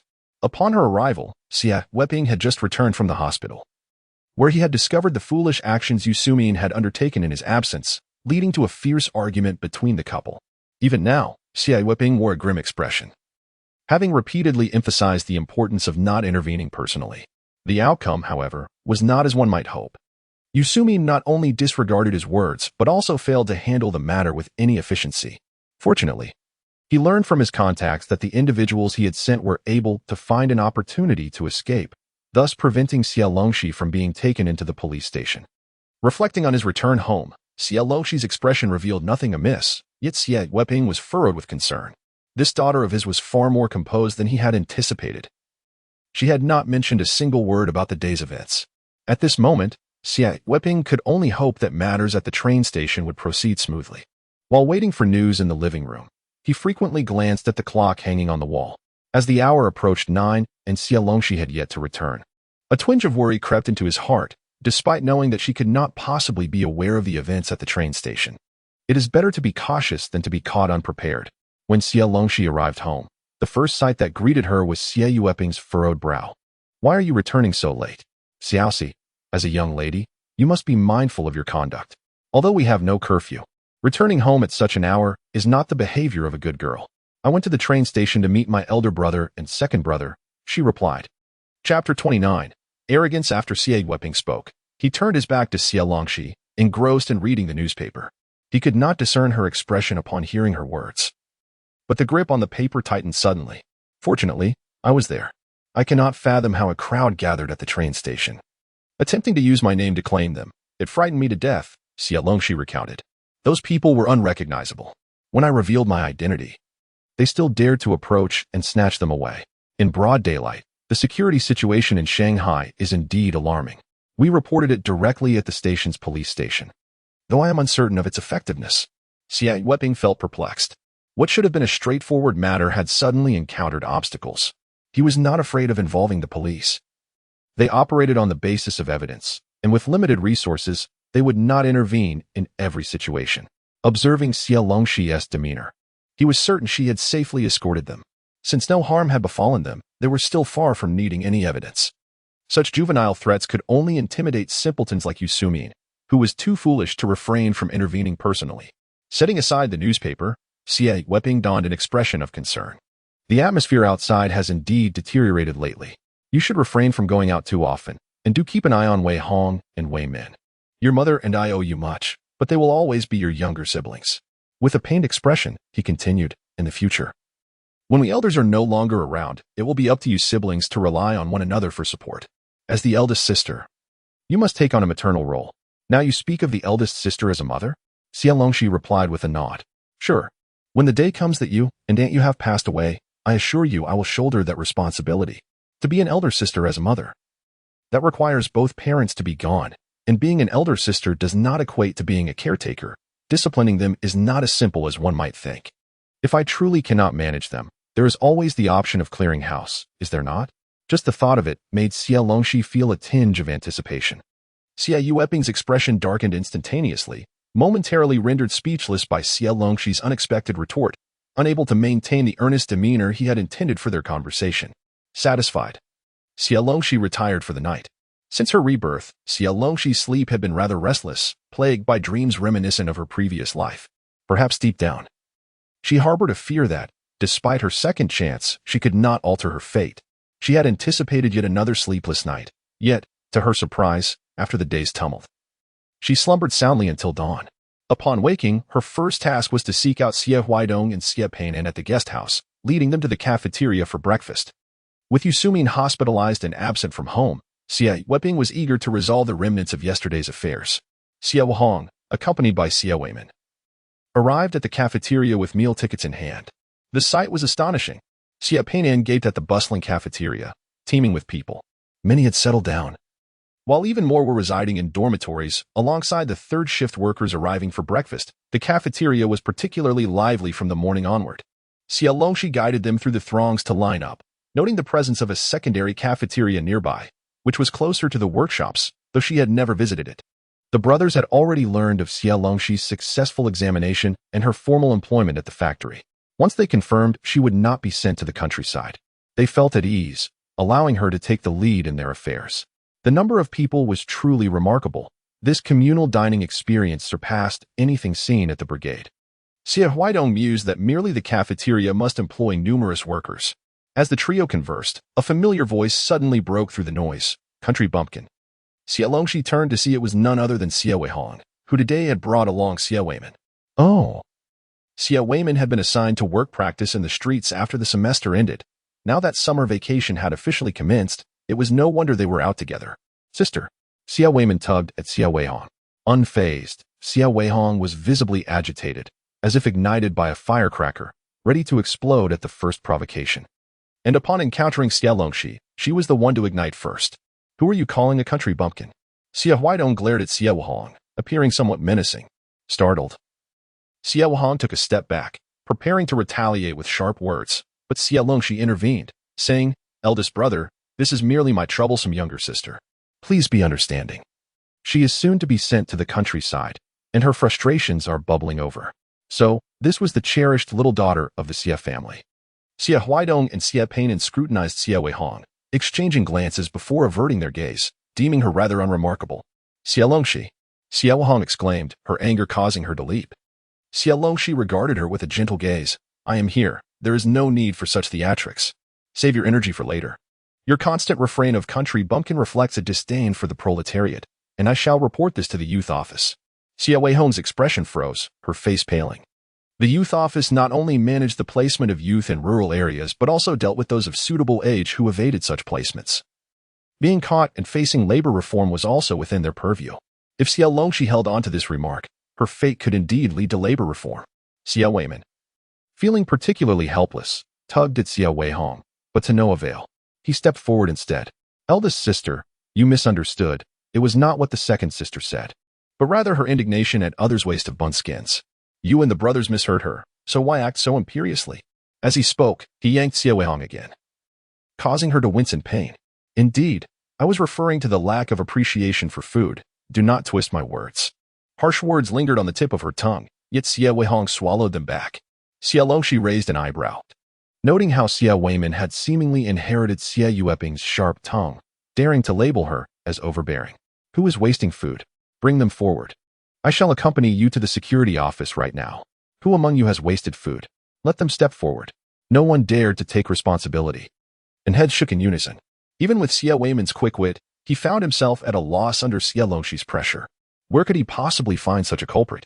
Not only was it unlikely that such an incident had occurred, even if it had, he hesitated to offend anyone. How could one discern if the person who discarded the bunskin was merely wasteful or simply saving it for later? Eldest sister, one should extend forgiveness when possible. Xie Weihong's face flushed with embarrassment. Xie Longxi scoffed. It was rich of him to demand such considerations now when the Xie family had plotted against her without hesitation. Not only had past grievances lingered, but even in the present, Xie Weihong and Xie Weihong continued their schemes to sully her name. Even Xie Weihong stood beside Xie Weihong at this moment. There were no innocents in the Xie family, nor was there any room for mercy. Xie Longxi fixed her gaze upon him, exuding an air that suggested he must produce the culprit today or face the consequences. "It was I. The second sister scolded me for wasting food, and after her reprimand, she consumed the skin herself." With no other recourse, Xie Weihong could only deflect the blame onto himself. Instantly, the eyes of those around him turned accusatory, for the years of hunger had not faded from memory, even though they were employees with guaranteed provisions. The nationwide disaster had tightened supplies, leaving only a fortunate few well-fed. In the factory, there were many who had endured hunger, having entered only recently, and had lived through the hardships before liberation. By shouldering the blame, Xie Weihong not only affected himself but also implicated Xie Weihong and Yu Sumin, the latter of whom was known for her desire to maintain a pristine reputation and would likely be infuriated. A smile crept onto Xie Longxi's lips as she nodded slightly, then joined Xie Weihong to select dishes. Xie Weihong and Xie Peinan turned to glance at the sisters Xie Weihong and Xie Weihong. "This is how they bully you at home," they exclaimed, shocked by their maliciousness at such a young age. They completely overlooked Xie Longxi's imperious demeanor, failing to recognize that their sister was not the sole victim, but rather that the siblings had instigated the trouble first. Chapter 30. This matter cannot end here. Their sister, though not the one being bullied, did not imply that Xie Weihong and her brother were virtuous. They likely engaged in despicable acts at home. Before arriving, the brothers had contemplated that if their sister faced any grievances, they would bring her back home. As for the words of Ms. Lu Chunhua, who insisted on causing a commotion to secure a job for Xie Longxi, they paid her no mind. In our home, we lack neither food nor clothing. My younger sister is intelligent and excels in her studies. Finding work at home is not an impossibility. The brigade secretary has long stated that the position of accountant should be reserved for her. Why endure the hardships in the city, where no one looks after her? As it turns out, Xie Longxi has already secured a job there through her own merit. As for Xie Weihong, there is little left to say. Working in a state-run office is undoubtedly superior to merely tallying points with no remuneration at the brigade. Neither of them broaches the subject of asking Xie Longxi to return home, having resolved instead to teach Xie Wei and her brother a lesson. They have not forgotten about Xie Weihong either. Indeed, Xie Weihong constantly belittles me, referring to me as a rural person. When I present my high school diploma, she dismisses it as false. Xie Weihong is somewhat better, as he does not provoke me. Xie Longxi has no intention of sharing her joys while concealing her sorrows. Yet she does not seek conflict. With a clenched fist, she knows that none of them match her prowess. When she strikes, they will all be defeated. Thus, her two brothers need not intervene. Xie Weihong and Xie Weihong smile, their eyes filled with pride as they regard Xie Longxi. The three siblings have just prepared their dishes when Lu Dingyuan and Chen Shu arrive, eager to meet the brothers from the countryside. Although Xie Longxi also hails from a rural background, she refrains from discussing such matters with them, as their acquaintance stems from their mutual desire to venture into the countryside. However, Xie Weihong and Xie Weihong have much to share about their hometown. Even in the bustling canteen of a state-owned factory, they exhibit no signs of inferiority. When they speak of their origins, their eyes shine with enthusiasm. Yet, there is little to romanticize. Rural life is arduous, farming is laborious, and the struggle for food and clothing is relentless. Xie Longxi calmly interjects, interrupting them. As soon as she speaks, Xie Weihong and Xie Weihong fall silent. Chen Shu glares at Xie Longxi, urging them not to pay her any mind. He and Jinkuan are particularly eager to return to the countryside, but their families disapprove. Now that they are working in the workshop, they ask to hear more about it. Xie Weihong and Xie Weihong turn to Xie Longxi, who finds herself unable to counter their request. Noticing her silence, Xie Weihong happily begins to share.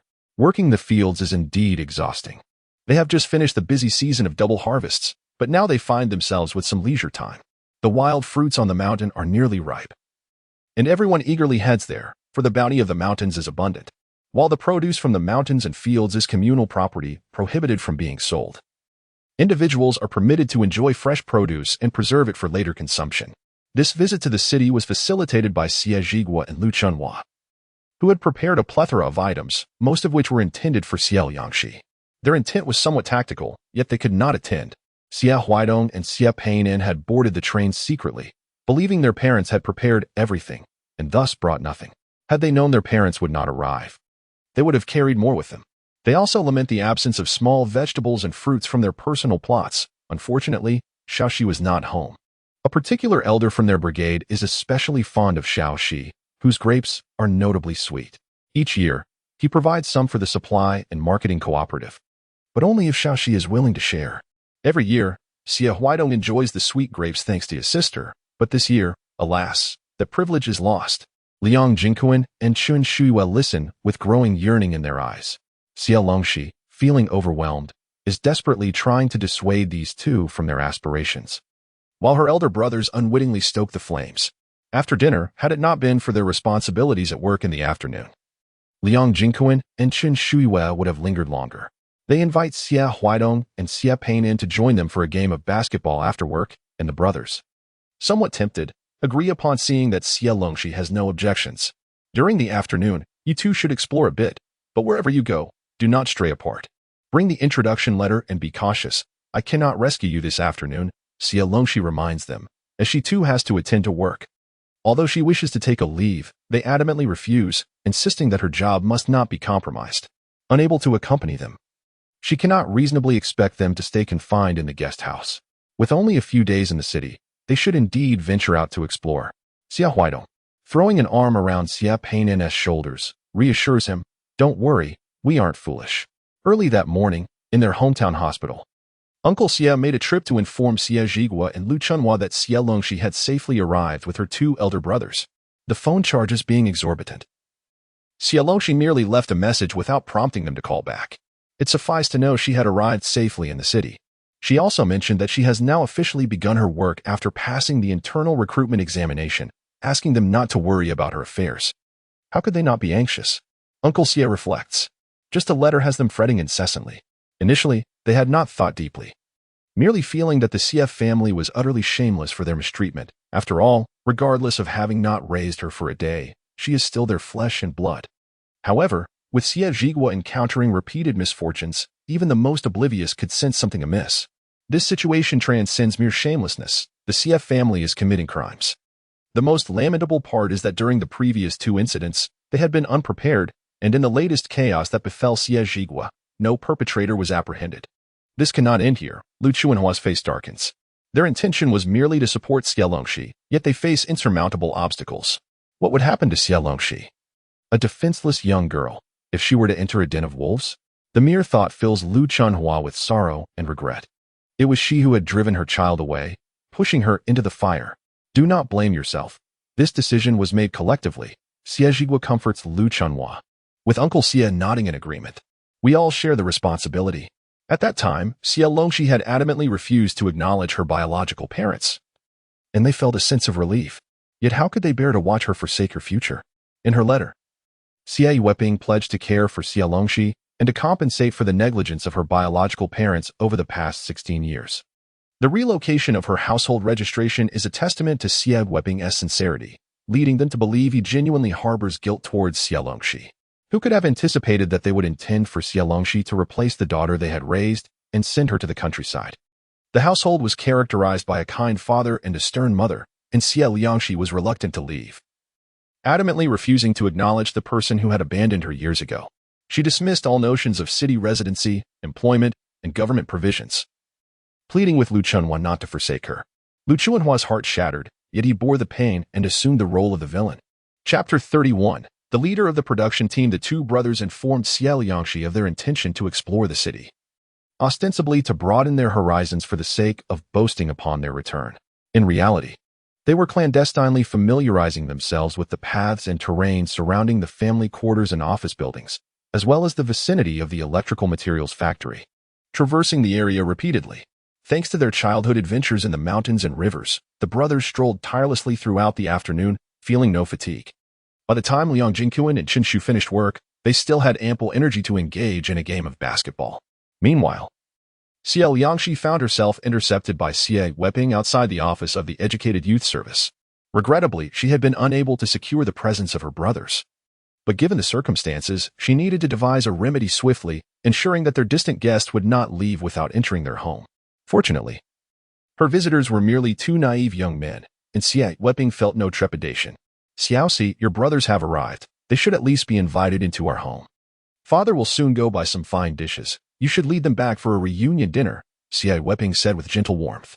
He also needed to pick up Yusumin from the hospital. Xie Longxi smirked, returning for dinner?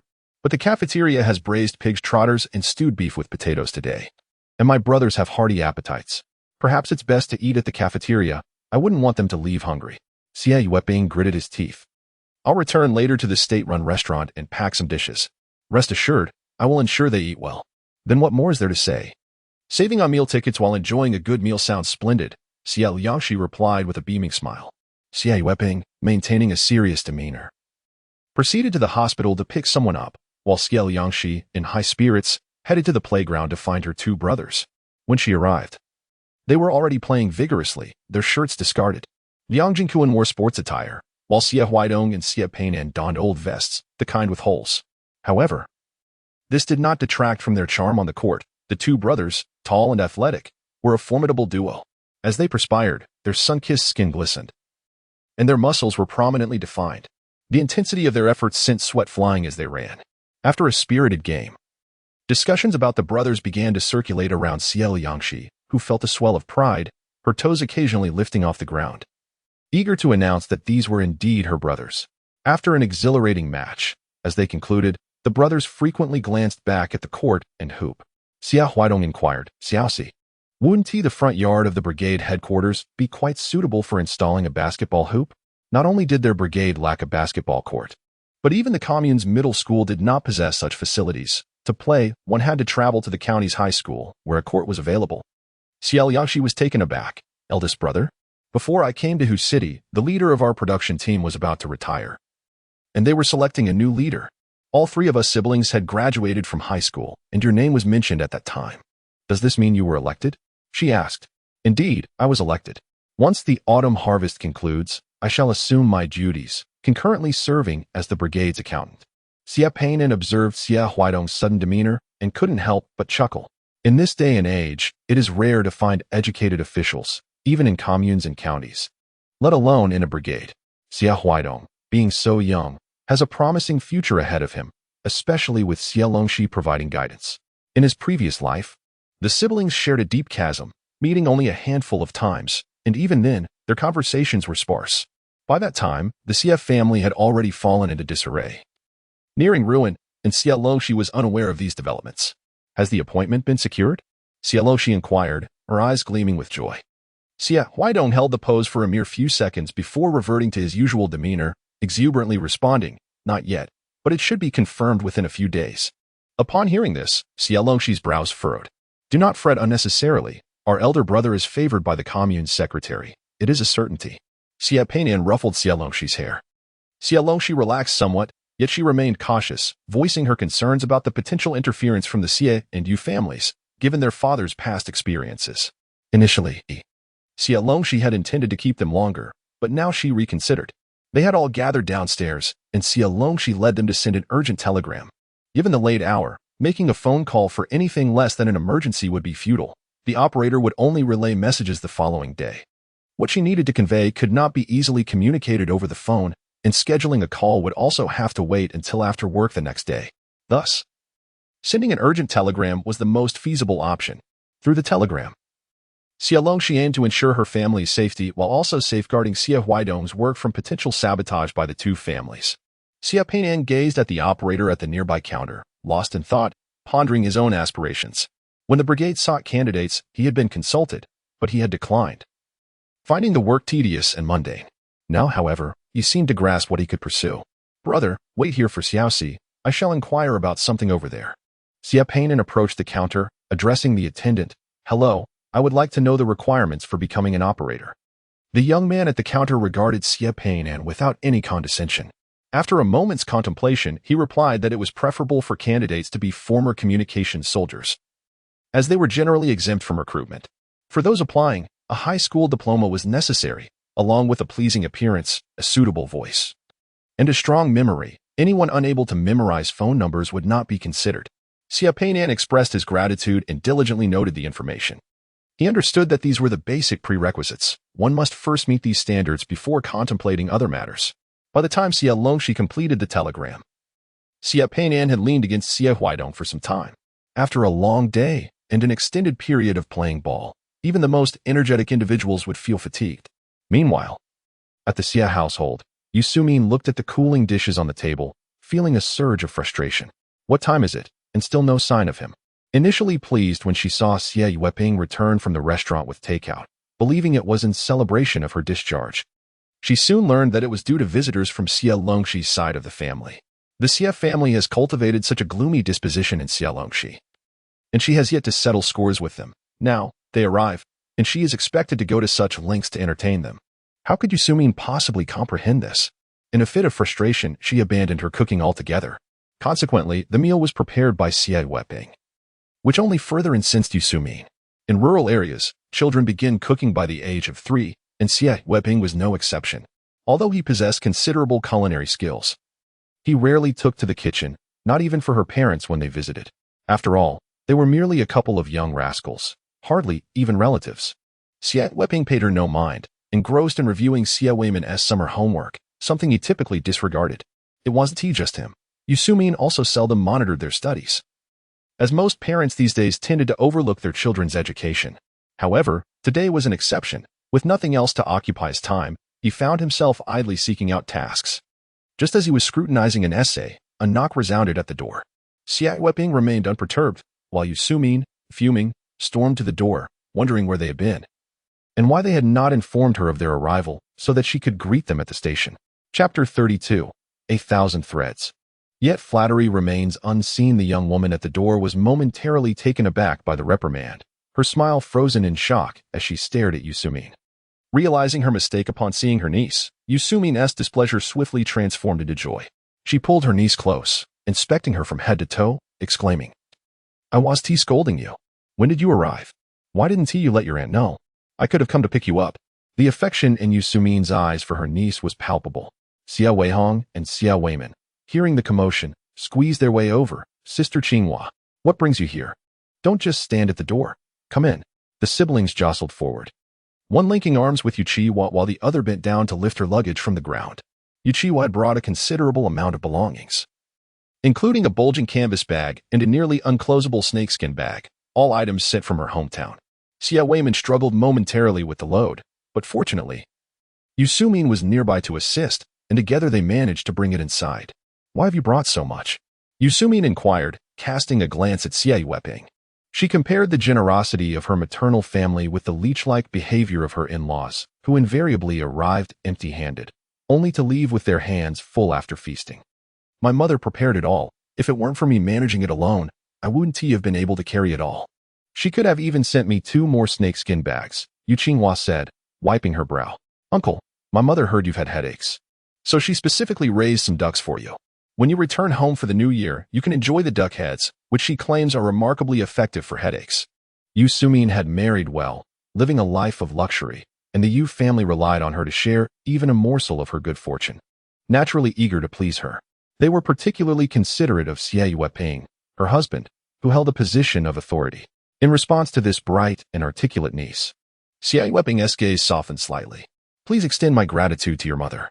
Yuqiwa acknowledged him with a nod and, upon entering the room, her eyes widened in delight at the sight of the lavish spread laid out before her. How sumptuous! Yet, she quickly diverted her gaze, understanding that as a guest, she ought to be considerate and not steal the limelight, for such behavior would endear her to others. She obediently followed Xie Weihong to wash her hands, during which she learned from Xie Weihong that the meal on the table was prepared by her uncle to entertain the 2 elder brothers of Xie Longxi's adoptive parents. Yu Qinghua knew a little about this cousin, but not much, despite the mere few kilometers separating their families. She had been oblivious to the existence of a cousin in the countryside for over a decade. Yu Qinghua's family resided on the commune street, holding an urban household registration. Last month, upon discovering the existence of this newfound cousin, she had hoped to visit the countryside, but her mother had prohibited her, stating that her aunt disapproved of this daughter and advised her to avoid contact. Was she easy to get along with? Curiosity could not simply be suppressed. Xie Weihong shook her head gloomily, asserting that she must be difficult to interact with. Ever since her arrival, their household had not experienced a moment of joy, with chaos reigning daily. As she spoke, Xie Weihong angrily tossed the towel she had in her hand onto the sink. She could not fathom her father's thoughts. Her previous birthdays had never been as grand as today. Did Xie Longxi truly deserve this? Yu Qinghua looked at Xie Weihong in surprise, wondering why. If she found her so disagreeable, she did not simply send her back. Xie Weihong, unwilling to elaborate, remained silent about how Xie Longxi had secured employment on her own. Noticing her silence, Yu Qinghua ceased her inquiries, assuming that her uncle favored this eldest daughter and was reluctant to part with her. By the time Yu Qinghua finished washing her hands and emerged, Xie Weihong was already tidying up the items she had brought. "Weihong, take your cousin to your room to rest and watch a couple of apples," Yusumin said, her voice laced with warmth. The apples had been secretly purchased and hidden away, no longer left on the coffee table as before. Xie Longxi would never engage in pleasantries. She would eat whatever was available, favoring the better options. Nowadays, Yusumin would secretly buy food and discreetly offer it to Xie Weihong and her siblings.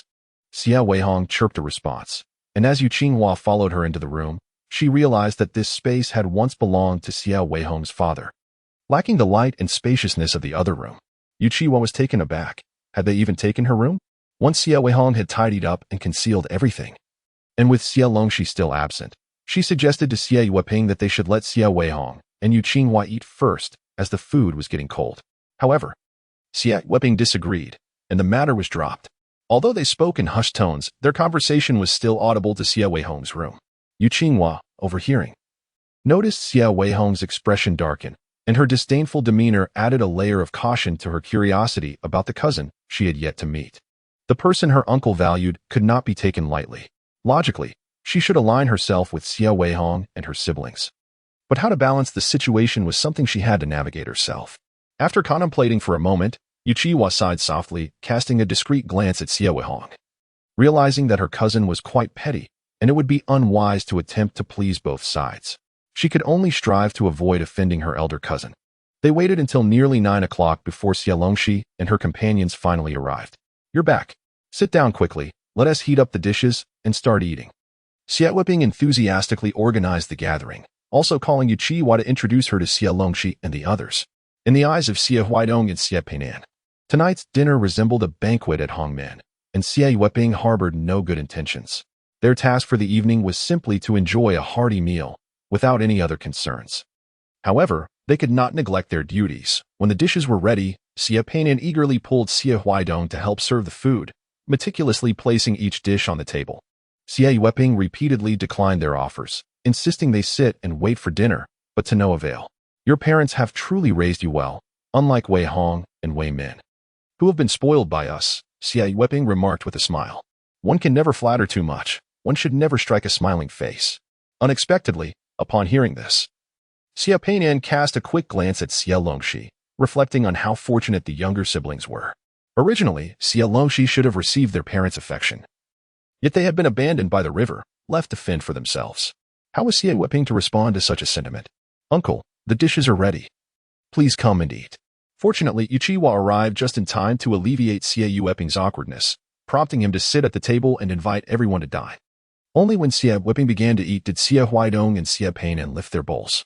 Noticing this, Xie Weihong refrained from offering compliments, fearing an unexpected jab from Xie Peinan that could leave him embarrassed.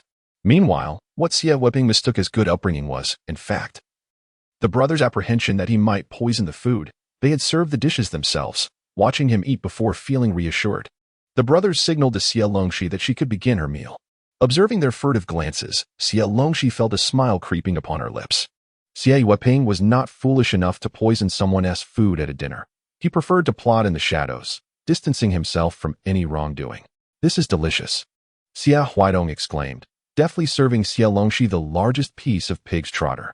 Not to mention, Xie Weihong was quite gracious with tonight's dinner, featuring both pig's trotter and beef brisket, alongside spicy stir-fried meat, fragrant pan-fried dried fish, chive omelette, and stir-fried greens.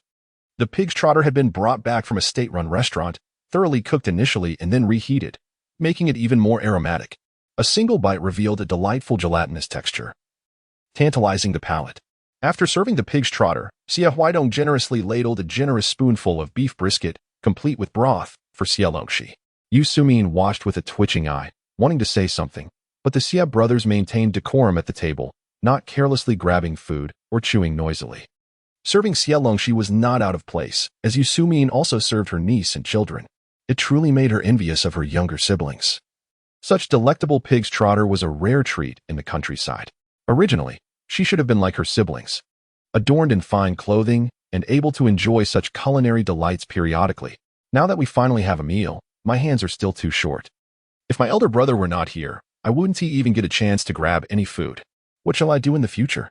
Lamented Xie Peinan, with a hint of sarcasm that could cause heartache. Yu Sumin's hand hovered mid-air, unsure whether to reach out or retract. "We owe it to Xie Longxi," Xie Weihong paused, shifting the pig's trotter that had been placed before Wei Hong to Xie Longxi instead. Xie Peinan nodded in agreement. Indeed, they had wronged her. As an old saying in the countryside goes, to give birth but not nurture is worse than even livestock. Xie Weihong and Yu Sumin's faces instantly turned pale. Fortunately, Uncle Xie and Aunt Yu quickly realized the situation. From now on, Xiaoxi would enjoy a life of comfort alongside them. Xie Weihong chuckled and chimed in. Xie Weihong gradually suppressed his anger, raising his hand heavily, urging them to eat, stating that they could discuss matters after the meal.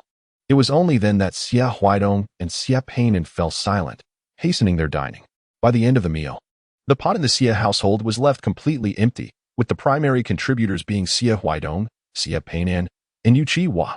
This was a result of Xie Weihong's decision to have Yu Sumin prepare an extra pot of rice after Yu Qinghua's arrival. They must be pigs, consuming so much.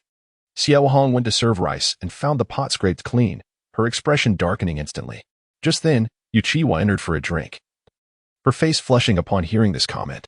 Only she and the Xie brothers had filled their bowls, and she distinctly recalled her uncle requesting an additional pot of rice. So she had taken a little extra. To avoid spending more money, she hadn't bought food on the train. relying instead on dry rations and water to stave off hunger. Finally enjoying a meal with such delectable dishes, she couldn't help herself. Xie Weihong, noticing her, said, "Qinghua, I wasn't referring to you." Flushed, Yu Qinghua took a sip of water and, in pain, offered, "I still have more than half in my bowl. I can share it with you, as I'm already full." Xie Weihong quickly shook her head, refusing to eat rice that had been touched by someone else's saliva. The disdain in her eyes stung Yu Qinhua's heart, leaving her silent as she returned to her meal, which no longer seemed as enjoyable as before. This distressed Yu Sumin greatly. Fearful of losing out, she hurriedly served Yu Qinghua more vegetables. "Eat, quickly. If you don't, it will benefit outsiders." Chapter 33. Yu Qinghua after finishing this dinner. Xie Weihong had just begun to set the stage for a heart-to-heart talk when Xie Weihong and Xie Weihong stood up and made their way to the door. Given their inherent disadvantage in status, they could not confront Xie Weihong and his wife directly, yet they had no intention of cooperating with him on anything. Had it not been for Xie Longxi's invitation, they wouldn't have even graced this gathering with their presence. If it were up to them, they wouldn't want to touch anything related to Xie Weihong, not even a grain of rice or a drop of water. However, Xie Longxi claimed that they were merely pretending to be generous, and that if they did not attend, it would cause them great discomfort. Ultimately, having lived longer than them, Xie Weihong's cunning far surpassed theirs. What if they fell into his trap? The two hastened away, not allowing Xie Longxi to see them off. "Sister Longxi, let us clean up the dining table together." Yu Qinghua, who had been quietly tidying up the dishes, smiled and waved to Xie Longxi. Psychologically, Yu Qinghua felt that she and Xie Longxi were of similar standing, even though Xie Longxi was the biological daughter of her aunt and uncle. Her aunt did not favor her. A daughter who is not liked holds little status at home. Yu Qinghua saw no issue in inviting Xie Longxi to help with the chores. When visiting someone's home, one should indeed be diligent to endear oneself. After a long day at work, you can ask Weihong. She has nothing to do all day and should help with household duties. Xie Longxi flatly declined. Yu Qinghua stared in astonishment at Xie Longxi, while Xie Weihong, seated on the sofa engrossed in comic books, angrily tossed her book aside. However, her ire was directed not at Xie Longxi but at Yu Qinghua. "Sister Qinghua, with such a trivial task, why can't you manage it yourself? Our family's eldest daughter is delicate and precious. Even my parents cannot command her." Xie Longxi dismissed the verbal affront entirely. Yet, she felt compelled to clarify that she could not assume the title of the Xie family's eldest daughter. Surely, there exists no eldest daughter willing to send her sister to the countryside. "Weihong, do you not agree?" The mention of old grievances caused Xie Weihong's eyes to blaze with fury.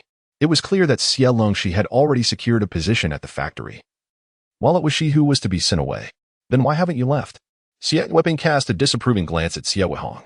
Suddenly, Xie Weihong rose loudly, declaring, "Sister Qinghua, let me help you with that."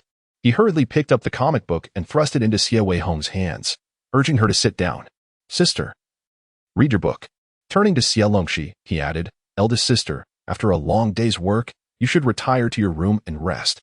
Yu Sumin, who had been preparing to support Xie Weihong's reprimand of Xie Longxi, found her anger dissipated by Xie Weihong's interruption, with Xie Weihong casting a cool glance her way.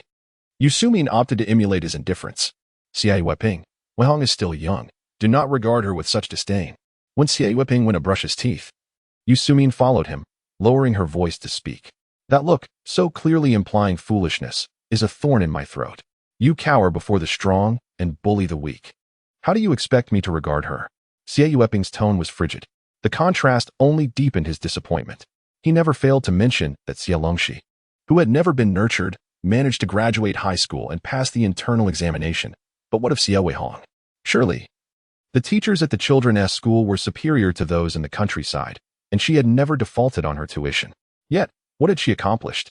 She barely scraped through middle school and failed to gain entrance to high school altogether.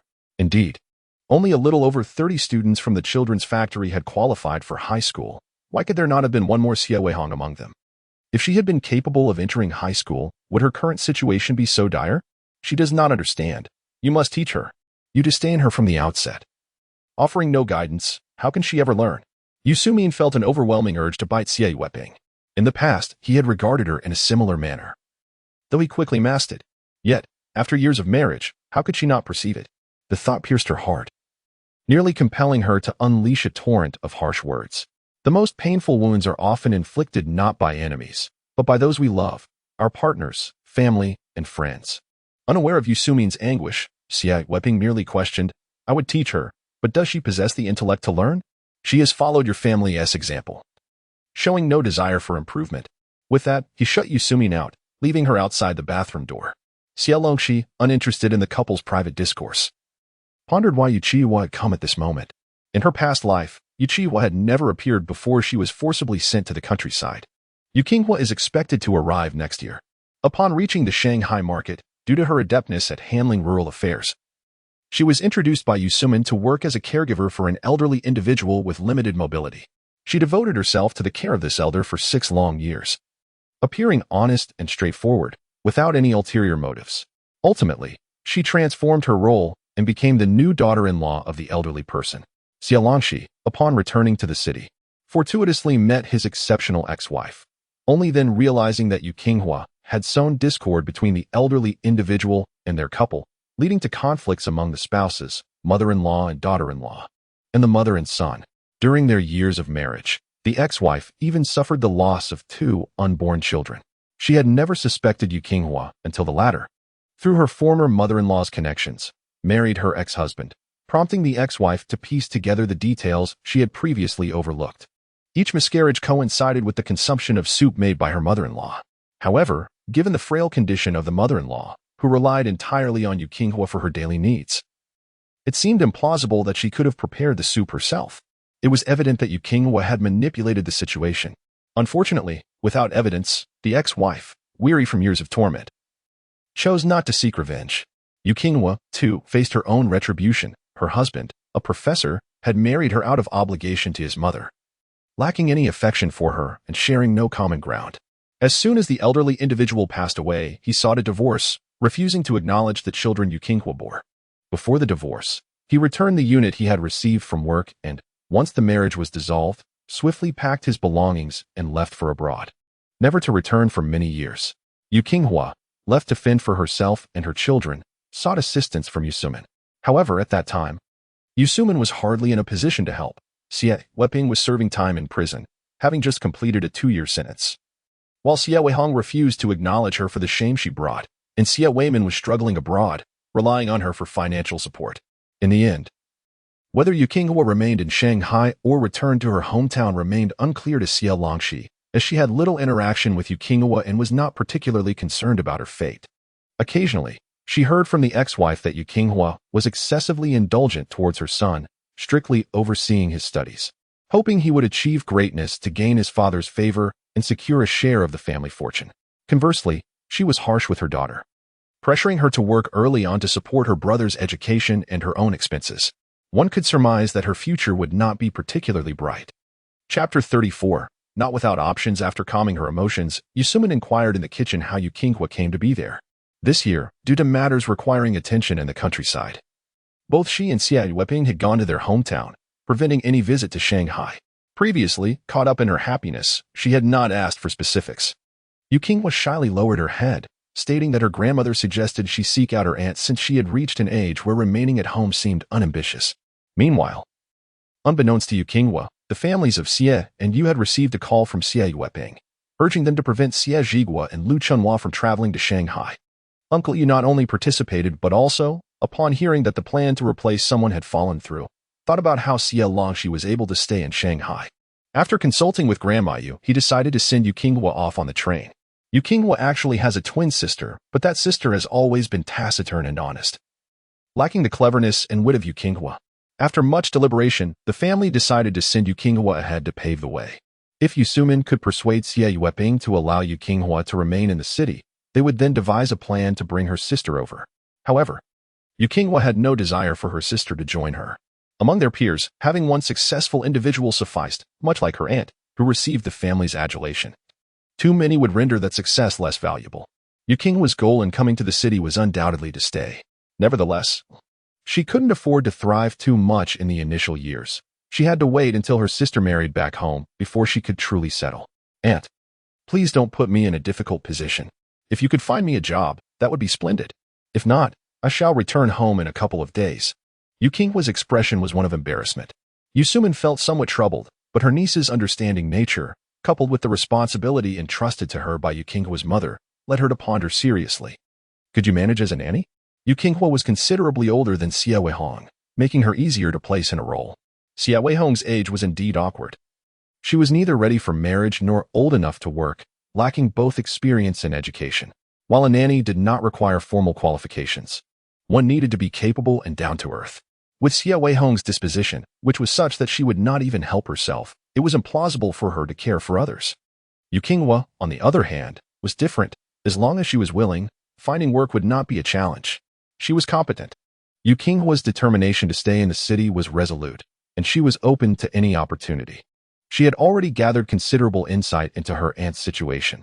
Xie Longxi had secured a job and occupied a room. Xie Weihong had taken over Xie Weiman's room, while Xie Weiman was surprisingly sleeping in a makeshift bed in the living room. This was the male heir of the Xie family. Had it not been at her aunt's home, Yu Qinghua would have immediately pulled Xie Weihong to share the makeshift bed with her. It was simply unreasonable for a young man to sleep in the living room on a temporary bed. Her aunt and uncle were indulgent toward their daughter. Yet her cousin displayed a lack of maturity. Yu Qinghua did not believe herself to be more important than Xie Weiman. She could only share a bed with Xie Weihong while it was still novel. Any prolonged stay would be unacceptable. She did not find working as a nanny to be degrading. It provided her with a means of sustenance and shelter, lacking any formal education or specialized skills. Being a nanny was indeed a commendable position, far preferable to a hasty marriage. Before she left, her grandmother had advised her that if she could not secure a job, her aunt should introduce her to a suitable match, regardless of disability or age, as long as the suitor was amenable. Yu Qinghua had no intention of entering a marriage without thought. She harbored a secret ambition to marry someone as accomplished as her aunt. She aspired to achieve a union superior to that of her sister, the Xie siblings, and even Xie Weihong. All right, you may stay at home for now, and I shall help you look around, Yu Suman said, observing how Yu Qinghua had nearly tidied the kitchen, feeling somewhat reluctant to let her go. She hadn't realized it before, but since Xie Longxi's arrival, she suddenly felt that the household chores had multiplied significantly, becoming particularly exhausting. Wishing to enlist Xie Longxi's assistance, yet this stubborn girl remains unyielding, always comparing herself to Wei Hong, leaving her with no choice but to grit her teeth and manage alone.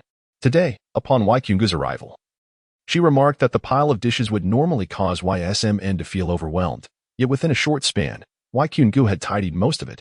Observing the clean floor before Weikung collected the dishes, YSMN felt a slight sense of relief. That evening, Weikung shared a bed with Xie Weihong. Initially, Xie Weihong felt a tinge of resentment towards Weikung for her previous outburst, but to her surprise, Weikung acted as if nothing had happened, complimenting Xie Weihong's beautiful dress and the delightful fragrance of the quilt, instantly lifting her spirits. The two cousins resumed their warm conversation, primarily revolving around the troubles concerning Xie Longxi, as Xie Weihong had endured much distress recently. Cousin, I dread the thought of enduring hardship in the countryside, yet it seems my mother lacks a viable solution, Xie Weihong confessed, still nursing grievances over YSMN's refusal to let her take on a different role. Upon YSMN's return today, she had been quite aloof, unwilling to engage in conversation or call out to her. However, she preferred not to disclose this to Weikung. After a moment's thought, Weikung embraced Xie Weihong, saying, "You are a girl raised in the city. How could you endure the hardships of rural life? Our family still resides on the street, and our circumstances are hardly favorable." With a sigh, Weikung continued, "Indeed, Xie Longxi is the most suitable candidate to take your place in the countryside. Having grown up in rural surroundings, she would surely adapt with ease. Who could have imagined that Xie Longxi, so formidable, managed to complete high school?" Weikung felt a pang of envy. She had not even finished elementary school due to her town status, while Xie Longxi was fortunate enough to have her adoptive parents support her education through high school. At that moment, Weikung even wished she had been the one abandoned. "Exactly," Xie Weihong replied excitedly, only to soon feel despondent again. Realizing that discussing such matters was futile, her mother had no solutions and was unwilling to relinquish her job. It was unthinkable to expect her father to intervene. Xie Weihong dared not even entertain such thoughts. It was utterly implausible. Her father was the pillar of the family, a cadre whose diligence Xie Weihong herself would not dare to challenge. Yet, there were still possibilities hidden in the darkness, as Weikung's voice seemed to carry a certain enchantment. Next door, Xie Longxi listened with closed eyes, and at this point, the neighboring room fell silent. So now they lower their voices? Xie Longxi silently rolled her eyes and turned over, drifting into a deep slumber. Meanwhile, Xie Weihong, absorbing Weikung's suggestions. Transitioned from skepticism to enthusiasm, realizing that regardless of the outcome, she must attempt to secure her place in the city, willing to do whatever it took. Chapter 36. Perhaps we should run away, the two brothers joked with Xie Longxi, assuring her they would heed safety precautions, which prompted her to relent. After a brief diversion, and with Xie Longxi's rationale prevailing, the trio hurried to the train station to purchase tickets for the following evening, with Xie Longxi not probing further. With tickets in hand, they proceeded directly to the central department store, not to shop, but to broaden their horizons. After a stroll around the department store, Xie Longxi led them to the Shijiao Zoo. The ticket priced at 5 cents caused both Xie Weihong and Xie Weihong to wince, yet their curiosity outweighed their discomfort. The hours spent wandering near the electrical materials factory yesterday and this morning paled in comparison to the awe they experienced this afternoon. Whether it was the department store, the bus ride to the zoo, or the myriad of exotic animals within, everything broadened their horizons. Xie Weihong felt he could boast about this experience for a lifetime upon returning home. Meanwhile, Xie Weihong silently resolved to become a city dweller. Shanghai seemed too glamorous and distant, so he set his sights on their county town instead. He envisioned a future where he could bring his parents to live with him in comfort. In their hometown, the elders did not insist that the eldest son must take care of them. If the sons were of similar age and married around the same time, the parents would choose to live with the son they favored. In families where the age gap between sons was significant, many would help each son in turn, ultimately settling with the youngest for their twilight years. Reluctant to leave the zoo, the three siblings stayed until closing time and indulged in a bowl of rice topped with gravy from the zoo's cafeteria for just 2 dimes. Xiaoxi, have you heard that father was tricked and robbed twice? Xie Weihong asked, clutching his chest as he looked at Xie Longxi. Xie Longxi nodded, revealing that the remaining money was borrowed. They should eat and drink without worry. What was spent could always be earned again. Youth should not be burdened by excessive worries. Knowing that he was concerned about her finances, Xie Weihong and Xie Weihong exchanged glances, and the brothers focused on their meal. Deciding to set aside thoughts of the future for now, prioritizing finding ways to send money back to Xie Longxi. Upon returning to the factory, Xie Weihong and Xie Weihong first escorted Xie Longxi back to the Xie residence. There, only Yu Sumin and her daughter Yu Qinghua were present, as Xie Weihong had gone out after dinner and Xie Weihong had yet to return from work. The moment Xie Longxi entered the house, the cheerful expressions of the trio in the living room instantly faded. Ignoring them, Xie Longxi stepped outside to fetch hot water. In the brief moment she turned her back, the brothers had already vanished without a trace. Uncertain of their intentions, Xie Longxi felt a twinge of worry but realized there was little she could do. If they were determined to act, she could not control them. "And this is quite impolite," Yu Qinghua remarked. Noticing that Xie Longxi did not acknowledge anyone and acted as if they were invisible, Yu Sumin's expression soured. Raised in the countryside, what manners could one expect? After the previous incident, Yu Sumin refrained from taking action, as Xie Longxi was sharp-minded and somewhat formidable, presenting a challenge. Most importantly, Xie Weihong had warned her. It would be unwise to provoke him, so Yu Sumin could only endure for the time being.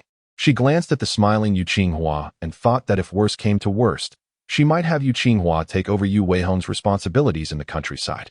As for who would go to the countryside from their family, Xie Weihong had yet to provide a definitive answer. He merely stated that if it turned out to be Yu Weihong, she should delay the application, opting for the 3rd batch, and that she need not concern herself with anything else. In any case, she would remain passive for now. However, Yu Sumin could not afford to be inactive. Since Xie Weihong neglected his daughter, she would take charge. Since there was no urgency to apply at present, she decided to let Yu Qinghua work as a nanny for a while longer.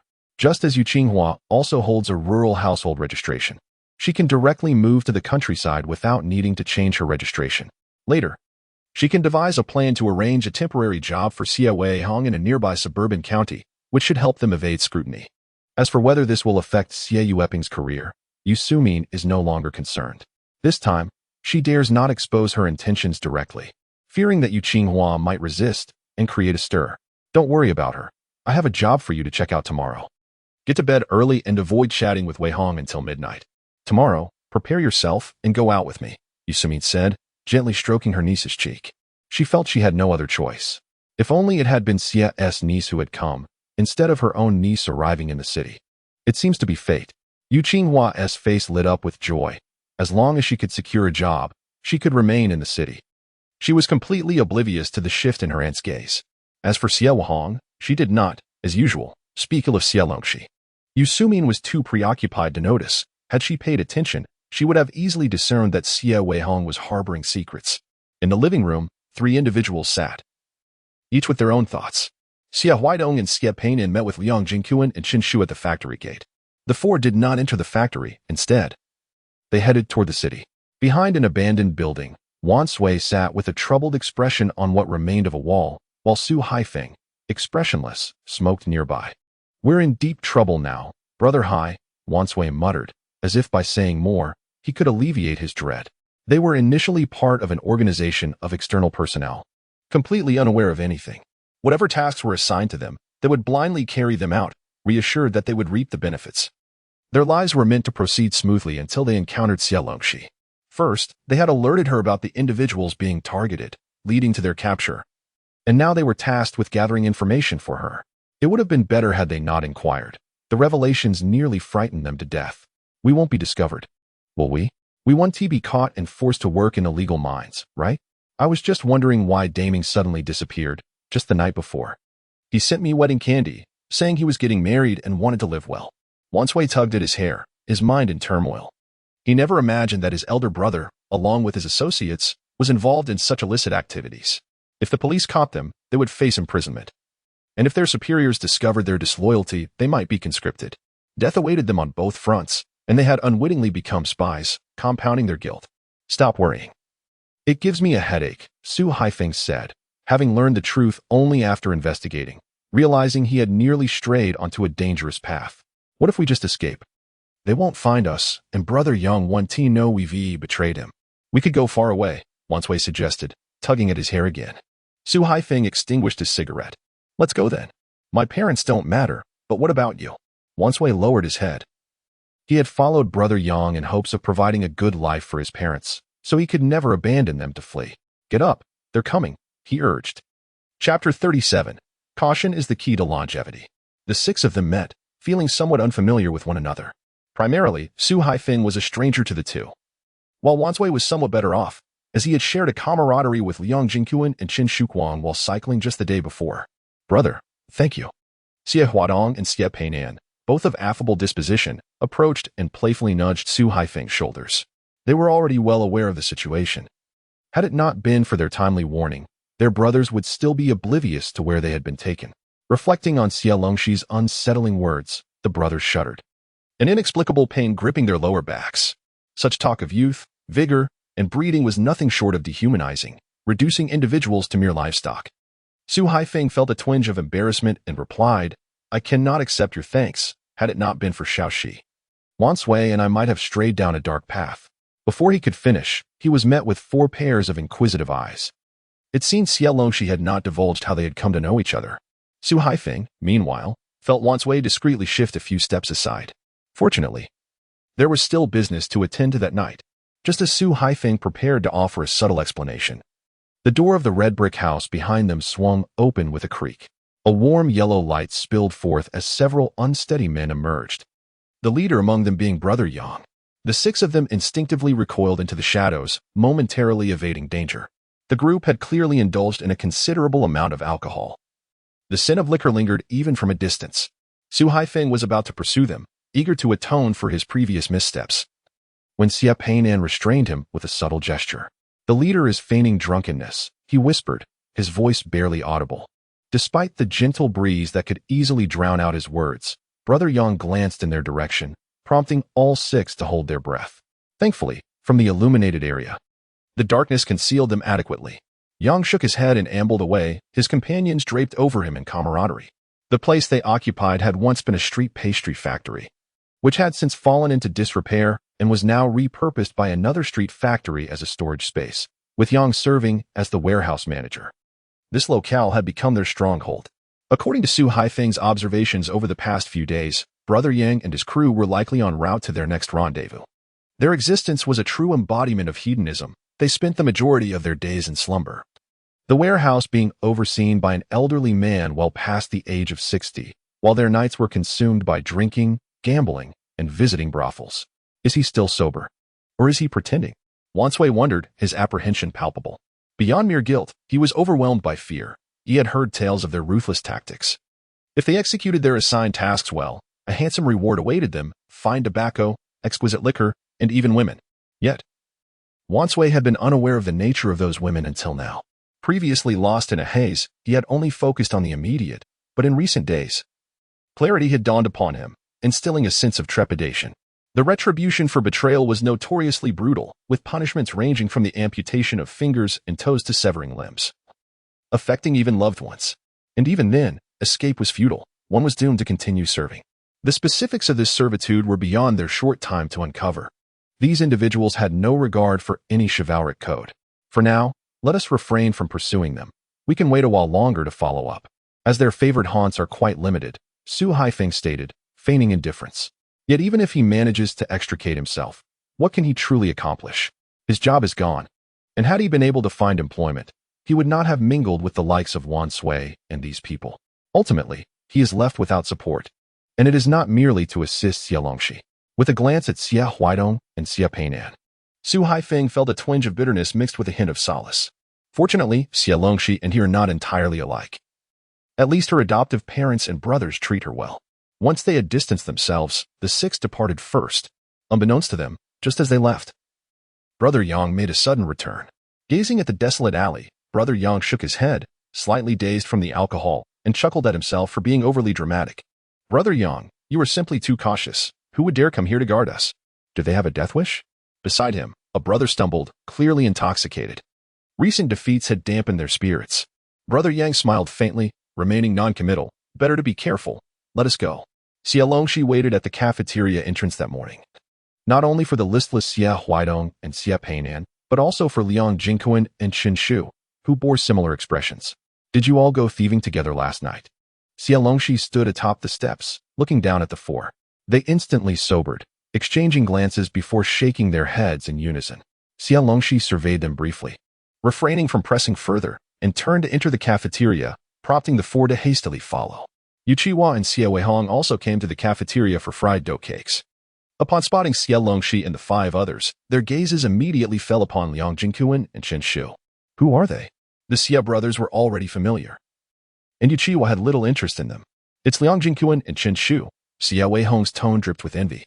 If only she had been born a few years earlier, she could have been classmates with Lu Dingyuan and Qin Shu, instead of Xie Longxi being the one beside them. The tall, striking Lu Dingyuan, son of the factory secretary, and the slender, peach-eyed Qin Shu, son of the union chairperson, were both impressive. It was unclear what stroke of luck Xie Longxi had to catch their attention. Yu Qinghua marveled, a hint of disdain flickering in her eyes. Xie Longxi seems to be fishing for a wealthy husband. Her taste is certainly sharp, choosing only from prominent families. She had thought Xie Longxi to be capable. Yet in the end, it appeared she too sought shortcuts. Observing Xie Weihong's obliviousness, Yuqiwa urged, do not always think of yourself as too young. Many girls your age are already married and mothers. If you find someone of good standing, a couple of years of courtship would bring you to marriageable age. As she spoke, Yu Qinghua cast another glance at Qin Shu, who seemed quite agreeable, gentle and scholarly, appearing well-matched with Xie Weihong, though both young men appeared equally impressive. The secretary's son was the more prominent one. Secretly, Yuqiwa hoped Xie Weihong would not reach too high. Xie Weihong blushed. Cousin, what nonsense are you talking about? Despite her words, her gaze could not help but frequently wander towards Qin Shu and the others. Fortunately, Yu Sumin was strict about relationships, and while Xie Weihong's cheeks flushed, she did not entertain the outlandish thoughts that occupied Yu Qinghua's mind. In the countryside, at her age, marriage is commonplace. However, this is the city. If she were to pursue it fervently, it would be utterly disgraceful. During her middle school years, her mother forbade her from speaking to male classmates, and any rebellious behavior would surely result in a reprimand. Moreover, the youth program is not idle. By August, marriage is no longer a permissible excuse to evade rural service. Qinghua, my cousin, remains somewhat narrow-minded. She must devise an alternative plan. Qinghua, when do you start working? Xie Weihong shifted the topic. Wai Qungu's employment had been secured. Under the guidance of YSMN, she effortlessly washed the clothes of an elderly resident and tidied the house with remarkable agility. Almost immediately, the daughter-in-law of that household decided to hire her. It was said that both the son and daughter-in-law were university instructors. Though Wai Qungu held a certain disdain for these so-called professors, whom she regarded as mere failures, she respected the monetary compensation, which was quite satisfactory, prompting her to accept the offer without hesitation. After breakfast, she planned to head over, exclaiming, "Once I receive my wages, I shall treat you to something delicious." The prospect of earning wages after just 1 month filled Weihong with excitement. She envisioned purchasing a beautiful dress for herself and a pair of elegant little shoes akin to those worn by her cousin. That evening, Xie Longxi learned of Weihong's job acquisition upon returning home, only to discover that her belongings had already vanished. She had come back to retrieve a few items and hastily departed again, thus failing to notice YSMN's frustration over Xie Weihong's absence throughout the night. "Weren't we told not to send you off?" At the train station, Xie Weihong and Xie Weihong helplessly observed Xie Longxi. Initially, they intended to store their luggage at the station before returning to the family compound to confront Xie Weihong, but Xie Longxi insisted on accompanying them. Fortunately, the necessary arrangements had been completed the previous day. The two brothers exchanged a quick glance with Lu Dingyuan and Chen, their shared understanding evident in their eyes. "I cannot rest easy unless I see you board the train," Xie Longxi declared, surveying the four of them. At her words, they collectively averted their gazes, clearly feeling guilty. After escorting them to the platform, Xie Weihong and Xie Weihong urged Xie Longxi to return. "The train departs at 10. What if it runs late? You both have work tomorrow, so you must hurry back." If they were to delay their departure, they wouldn't return to the electrical materials factory until the dead of night. Xie Longxi gazed deeply at them, and only after their repeated assurances of returning home directly did she say, "I've sent a telegram home, instructing my uncle to meet you at the station. I will also call once you arrive." If before she could finish, Xie Weihong grasped her shoulders, turned her around, and propelled her towards the exit. "We know, we will wait at the commune for your call. Make haste back. Don't keep us and your brother worrying." With no other option, Xie Longxi allowed herself to be ushered out. It would be futile to insist on staying. Once on the bus, if they truly refused to return, they could easily disembark at the next stop and come back. On the return journey, Xie Longxi sat with her arms crossed, intently observing Lu Dingyuan and Chen. Though her two brothers were not particularly upright individuals, they found themselves in an unfamiliar city where their options were limited without assistance. It was quite unexpected for her to see the four of them mingling together after playing a game. They ended up giving Yang and his group a good beating. Yang Dingyuan was the first to falter, along with your father. They were unaware that they would encounter Xie Weihong at the tea house where Yang sought amusement. He appeared to have just concluded some discussions with key figures and had indulged in a few drinks. Initially, Xie Weihong and Xie Weihong held grievances against him, and before they could respond, the two brothers charged forward. Upon hearing Yang's name, Xie Longxi's brow furrowed. "Su Haifeng and Wanswei joined you too? When did you plan this?" Within just 2 days, how had they orchestrated all of this behind her back? Chen shot Lu Dingyuan a reproachful glance, reminding him that they had agreed to keep it a secret from Xie Longxi.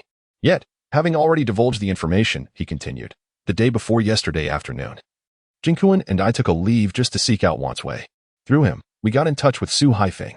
When Xie Weihong and his brother returned from scouting the factory perimeter, we connected with them and deliberated on this affair." "Wait, where did you say Yang was caught?" Xie Longxi pressed for the crux of the matter. Lu Dingyuan and Chen suddenly appeared rather embarrassed, their ears turning crimson as they stumbled over their words. "In that kind of place. Be more specific. Which location are you referring to?"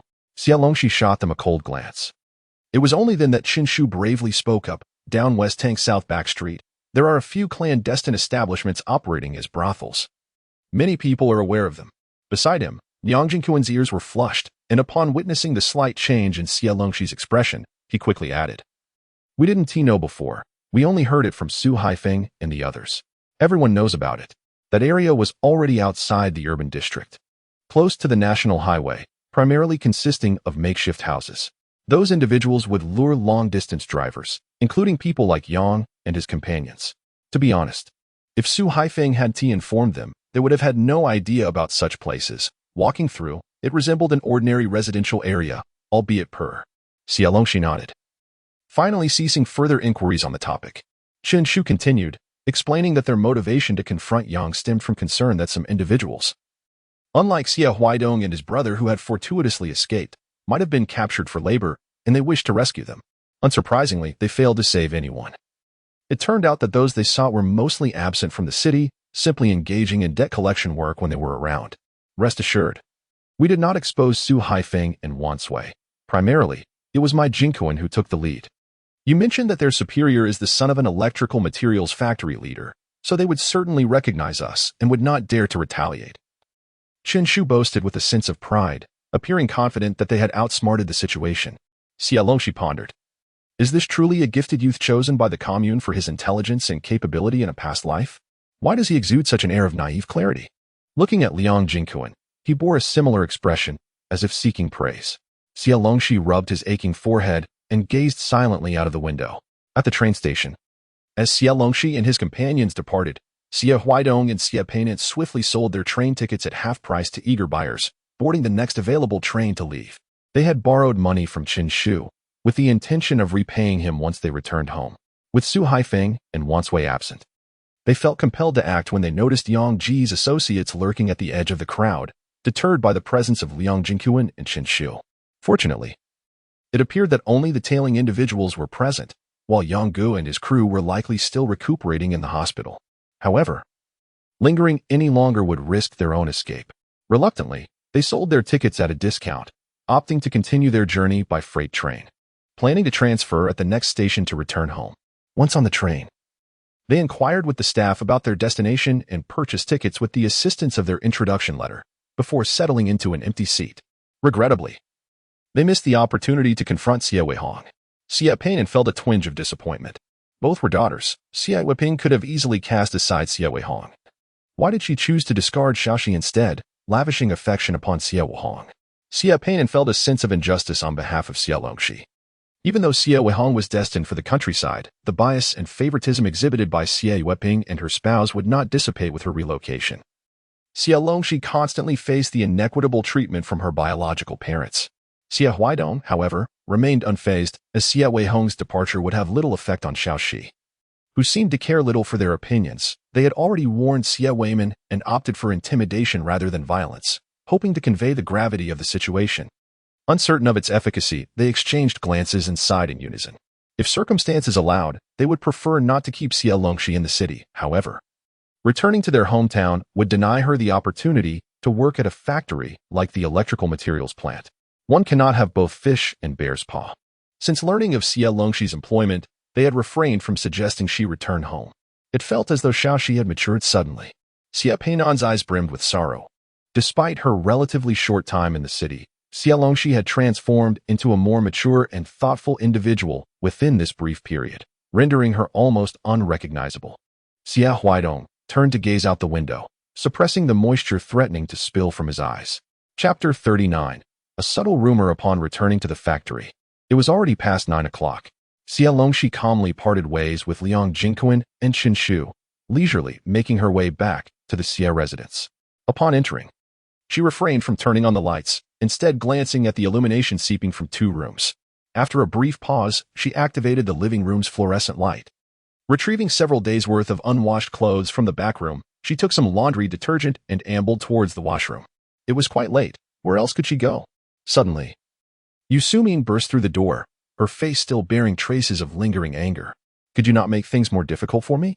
Can you not be so troublesome? It remained unclear who had provoked Yusumin, causing her ire to spill over onto Xie Longxi. Unfazed, Xie Longxi calmly lifted the basin at her hip and retorted, "Why don't you wash them for me?" Yusumin was momentarily taken aback before slamming the door shut. The adjacent dormitory building had a communal washroom. As their home-esque bathroom was exceedingly small, typically, the family's laundry, including sheets and covers, was washed in the communal facility. The water room is connected to both the bathroom and the toilet, and at this hour, few people are left to do laundry. There is no sound of water in the bathroom. Curiously, the water room has 2 entrances. Xie Longxi chose a corner spot and quietly began washing her clothes. Have you heard? Yesterday, Deputy Factory Director Xie was beaten up. The robust voice of a middle-aged woman filled the corner with gossip and excitement. Nearby, people instinctively perked up their ears. A younger voice, brimming with curiosity, chimed in, "I haven't heard. Please tell me what happened." "It's not good news," replied the middle-aged woman, her tone dripping with the satisfaction of possessing a secret. Another clear, melodious voice interjected, "Oh, come on, Lao Wang. Stop teasing us and just tell us. There are only the 3 of us here. I promise not to spread it." The younger voice eagerly echoed the promise. After a prolonged build-up, the robust woman finally began recounting the tale. Down at Chitong's back street, Do you know about it? The younger woman shook her head in ignorance, prompting the robust woman to enlighten her. Deputy Director Xie was caught in bed and received a severe beating. It's said to be over some financial disputes. What? How shameless to engage in such behavior without even paying. The younger voice exclaimed in shock. The robust woman quickly hushed her, saying, "Keep your voice down. My husband overheard and told me not to mention it. Please don't get me into trouble." After this, the voices in the corner gradually quieted and footsteps retreated. Outside, after a brief moment of astonished silence, murmurs of discussion began to rise, buzzing like insects. Xie Longxi continued to wash her clothes leisurely when suddenly she heard a soft sound behind her. Turning around, she saw a short-haired girl flusteredly picking up a bar of soap that had fallen to the ground. As she bent down, she glanced up at Xie Longxi and, upon realizing she was being watched, her face flushed crimson. "I wasn't eavesdropping on purpose. She was here first," she stammered. It's just that she took a little longer to finish washing and getting dressed. When she was finally ready to leave, that's when the commotion started. Overwhelmed by shock, she tilted the basin in her hands, causing the soap to slip away. Xie Longxi stepped forward, bent down to retrieve the soap, and playfully winked at her, saying, "Please help me keep this a secret." The short-haired girl nodded vigorously. She was not one to chatter unnecessarily. Besides, who would believe such a thing? How could one person produce 3 distinct voices without any hint of contradiction? It was truly incredible. Moving to the sink, the short-haired girl began washing clothes, sneaking curious glances at Xie Longxi. "My name is Xie Longxi. I'm currently on loan at the youth office." After she caught the girl's gaze for what felt like the umpteenth time, Xie Longxi smiled and introduced herself. The short-haired girl, flustered, quickly set down the clothes she was scrubbing. "I know you. My name is Fang Xiaomiao. I joined the logistics department with your group." Xie Longxi had topped the internal recruitment exam, and although it wasn't publicly announced, many were aware of it.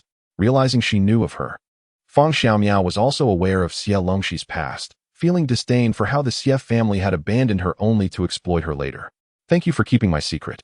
Xie Longxi smiled at her. Fang Xiaomiao shyly nodded, and after a moment, mustered the courage to softly declare, "They are so cruel. Your retaliation is justified. And I support you." Unlike adults who hold the naive belief that all parents are blameless, she understood that the truth lies in the principle of filial piety. If a father is unkind, the son need not be dutiful. Xie Longxi had earned her place in the factory through her own merit. If she had failed to gain entry, should she then allow Vice Factory Director Xie's family to dictate her fate? That would be utterly unjust. However, such unconventional thoughts were ones she dared not voice. Much like how she despised her grandparents' bias toward male offspring, yet remained unable to refuse her father's insistence on visiting them. She wished she could possess Xie Longxi's courage. Her words brought a sense of delight. Even years later, in a time when thoughts had greatly liberalized, there would still be those attempting to persuade Xie Longxi to spare the Xie family, using familial bonds and brotherhood as leverage. Just the thought of it made her stomach churn. The two continued their conversation, and after Fang Xiaomiao finished washing her clothes, she stubbornly waited for Xie Longxi to complete her task before they returned together with their buckets. Though they lived in different buildings, Fang Xiaomiao's residence was closer to the Xie family's. Before parting ways, upon learning that Xie Longxi dined at the canteen daily, Fang Xiaomiao asked with a hint of eagerness, "Can I come find you tomorrow?" Xie Longxi nodded, "Of course." The next day, Liang Jingquan and Chun Shu observed Fang Xiaomiao, closely trailing Xie Longxi, and raised their eyebrows in surprise.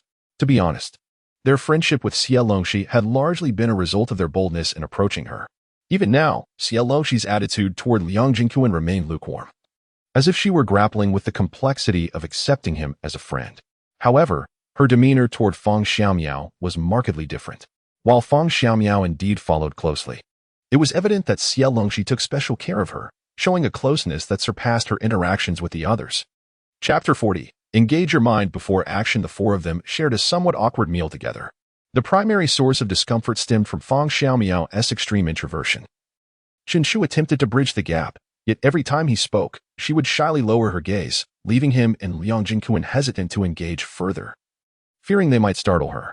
Fortunately, after the meal, Fang Xiaomiao was called away by a colleague, allowing Liang Jingquan to converse with Xie Longxi. "I heard from Aunt May that you applied to go to the countryside for research. Take us with you," Chun Shu urged eagerly, looking at Xie Longxi with anticipation. The two of them were eager to visit the countryside, often spending their time either in the workshop or at the youth office seeking opportunities. So it was natural for them to be well informed. Xie Longxi meticulously cleaned the rice bowl and replied, "Director, hasn't he approved it yet?" Although the youth office was dissatisfied with the city's arrangements, they had exhausted all avenues of appeal and now adopted a mindset of acceptance. In comparison, the upcoming rural destination was indeed more favorable than those of the earlier batches of youth sent to the countryside, at least according to the available data. There was no concern about food shortages in that area, as the land was relatively fertile and the farmers were able to feed themselves, albeit with lower work points and a degree of poverty. Only Xie Longxi knew that the reality was far from this. The documents provided by the city are evidently unverified and misleading. There are no accessible roads, the narrow mountain paths stretch endlessly. While fertile land on level ground is exceedingly scarce, mostly consisting of terraced fields. Moreover, there are vast expanses of mountainous terrain unsuitable for cultivating crops.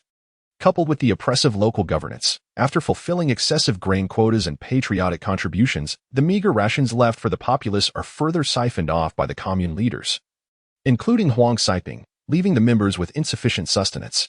Much like in a past life, this group of educated youth found their allocated grain subject to deductions. The little that remained to sustain them was either moldy or rotten. Not every educated youth had the means to purchase grain at the supply station, and Xie Longxi was aware of fellow youths who, driven by hunger, succumbed to food poisoning from moldy rations. This was not an isolated incident, but rather the plight of the majority. Some of these youths, buoyed by youthful health, managed to endure temporarily, while others were hospitalized. Yet, even those in good health found their bodies deteriorating within a couple of years. Upon returning to the city, this cohort of diagnosed cancer patients among the educated youth far exceeded that of other regions. The grain issue was merely the tip of the iceberg. There were countless other grievances that could fill days and nights of discussion. However, Xie Longxi knew that she could not share these truths with anyone, for to do so would invite ridicule and be dismissed as alarmist to outsiders.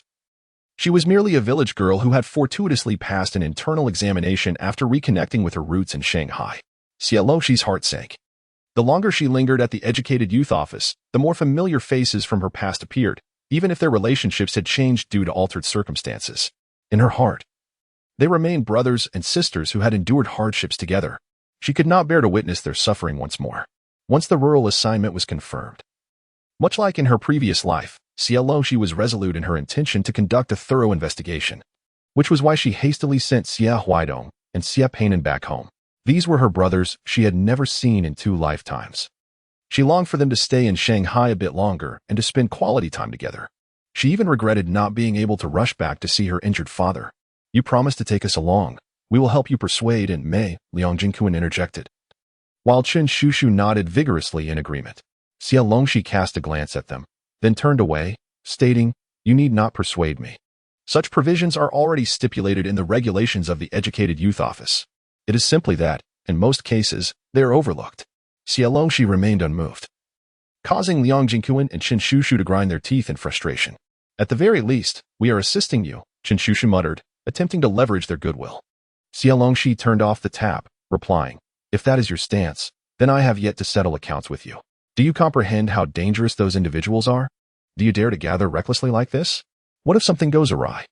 Regret washed over Xie Longxi as she recalled inquiring about the son of the leader from the electrical materials factory. They had undoubtedly conspired with Xie Weihong to uncover this matter. "You and Liang Jingyuan have privileged identities and can extricate yourselves unscathed. What about my elder brothers? Even if they are capable of fleeing, have you considered Su Haifeng and Wang Wei? The 2 individuals must possess a substantial background and capabilities. Otherwise, they would not have found themselves at the lowest echelons of that organization." Initially, Xie Longxi felt a pang of guilt for asking them to act as informants, repeatedly advising them to prioritize their own safety. Chen Shu and Liang Jingyuan, to be candid, had not contemplated the implications deeply. Only upon witnessing their fear did Xie Longxi's expression soften, reminding them to employ their intellect in future endeavors. After speaking, she took her leave. "However, I found myself ensnared in your entanglement. We have indeed been cautious not to expose Su Haifeng and Wan Sui. This matter has been meticulously considered. And while there may be shortcomings, my and Jingyuan's identities will undoubtedly ensure everyone's safe withdrawal." Chen Shu caught up with her, asserting that overthinking every situation, focusing excessively on pros and cons, would lead to inaction. In this world, perfection is a myth. One cannot afford to be impulsive in youth or delay the pursuit of one's ideals until old age. Chen Shu halted Xie Longxi's path, with Liang Jinquan silently standing beside him. Chen Shu had assumed that after such a thorough rebuttal of Xie Longxi's words, she would be displeased. Yet, her expression remained serene, though a glimmer of amusement danced in her eyes. You must persuade Director Mei. If she consents to your involvement, I shall include you, Xie Longxi stated as she passed by them. Chen Shu and Liang Jinquan exchanged incredulous glances, struggling to grasp that Xie Longxi had indeed acquiesced. In truth, as Xie Longxi had mentioned, although Director Mei regarded her efforts as futile, Xie Longxi's request conformed to regulations and was thus approvable. The reason Director Mei expedited the approval was that during a visit to the re-education camp to see her husband, he, being numerically astute, had prompted her to recount the figures in the documentation, which revealed discrepancies. This task is more suitable for Shaoli. It is unsafe for you, a girl. Director Mei insisted, despite her intention not to send Xie Longxi. Given the issues, it is certainly more secure for a male comrade to undertake this. Xie Longxi shook her head, asserting that Li Ji's health was poor, and his participation might not be feasible. Moreover, she possessed the ability to protect herself. Li Gu had previously served as a village cadre, but he had returned to the city due to severe dysentery caused by unsatisfactory living conditions. He had been gravely ill and was still recuperating, appearing considerably thinner and physically weaker than the average male. After calling Li Gu over, Xie Longxi effortlessly threw him to the ground. No, I am unprepared. Again. Li Gu, dazed, scrambled to his feet, rubbing his wrist. No matter his condition, he could not be weaker than a girl. Unyielding, Li Gu was thrown down once more. Despite Xie Longxi controlling her strength, he still felt dizzy.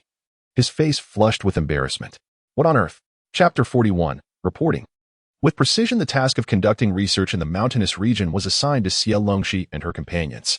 It remains unclear how Liang Jinquan and Chen Shu persuaded Director Mei, Secretary Liang, and others, but the logistics department provided 3 tickets, corresponding to 3 rations of national grain. As the registration process had long commenced, the matter was urgent. That very afternoon, Xie Longxi returned home to pack her belongings. Upon returning to the family compound, many individuals, upon catching sight of her, exhibited a glimmer of excitement in their eyes. Some attempted to approach her to inquire about Xie Weihong. Xie Longxi appeared bewildered, her eyes betraying her naivety as she responded with a simple 4-character phrase, I do not know. Fortunately, the elderly women of the compound were mindful of Xie Longxi's young stature, posing questions such as whether Xie Weihong was frequently absent from home, without delving into any inappropriate inquiries. Such sordid matters were hardly suitable to discuss in front of a young girl.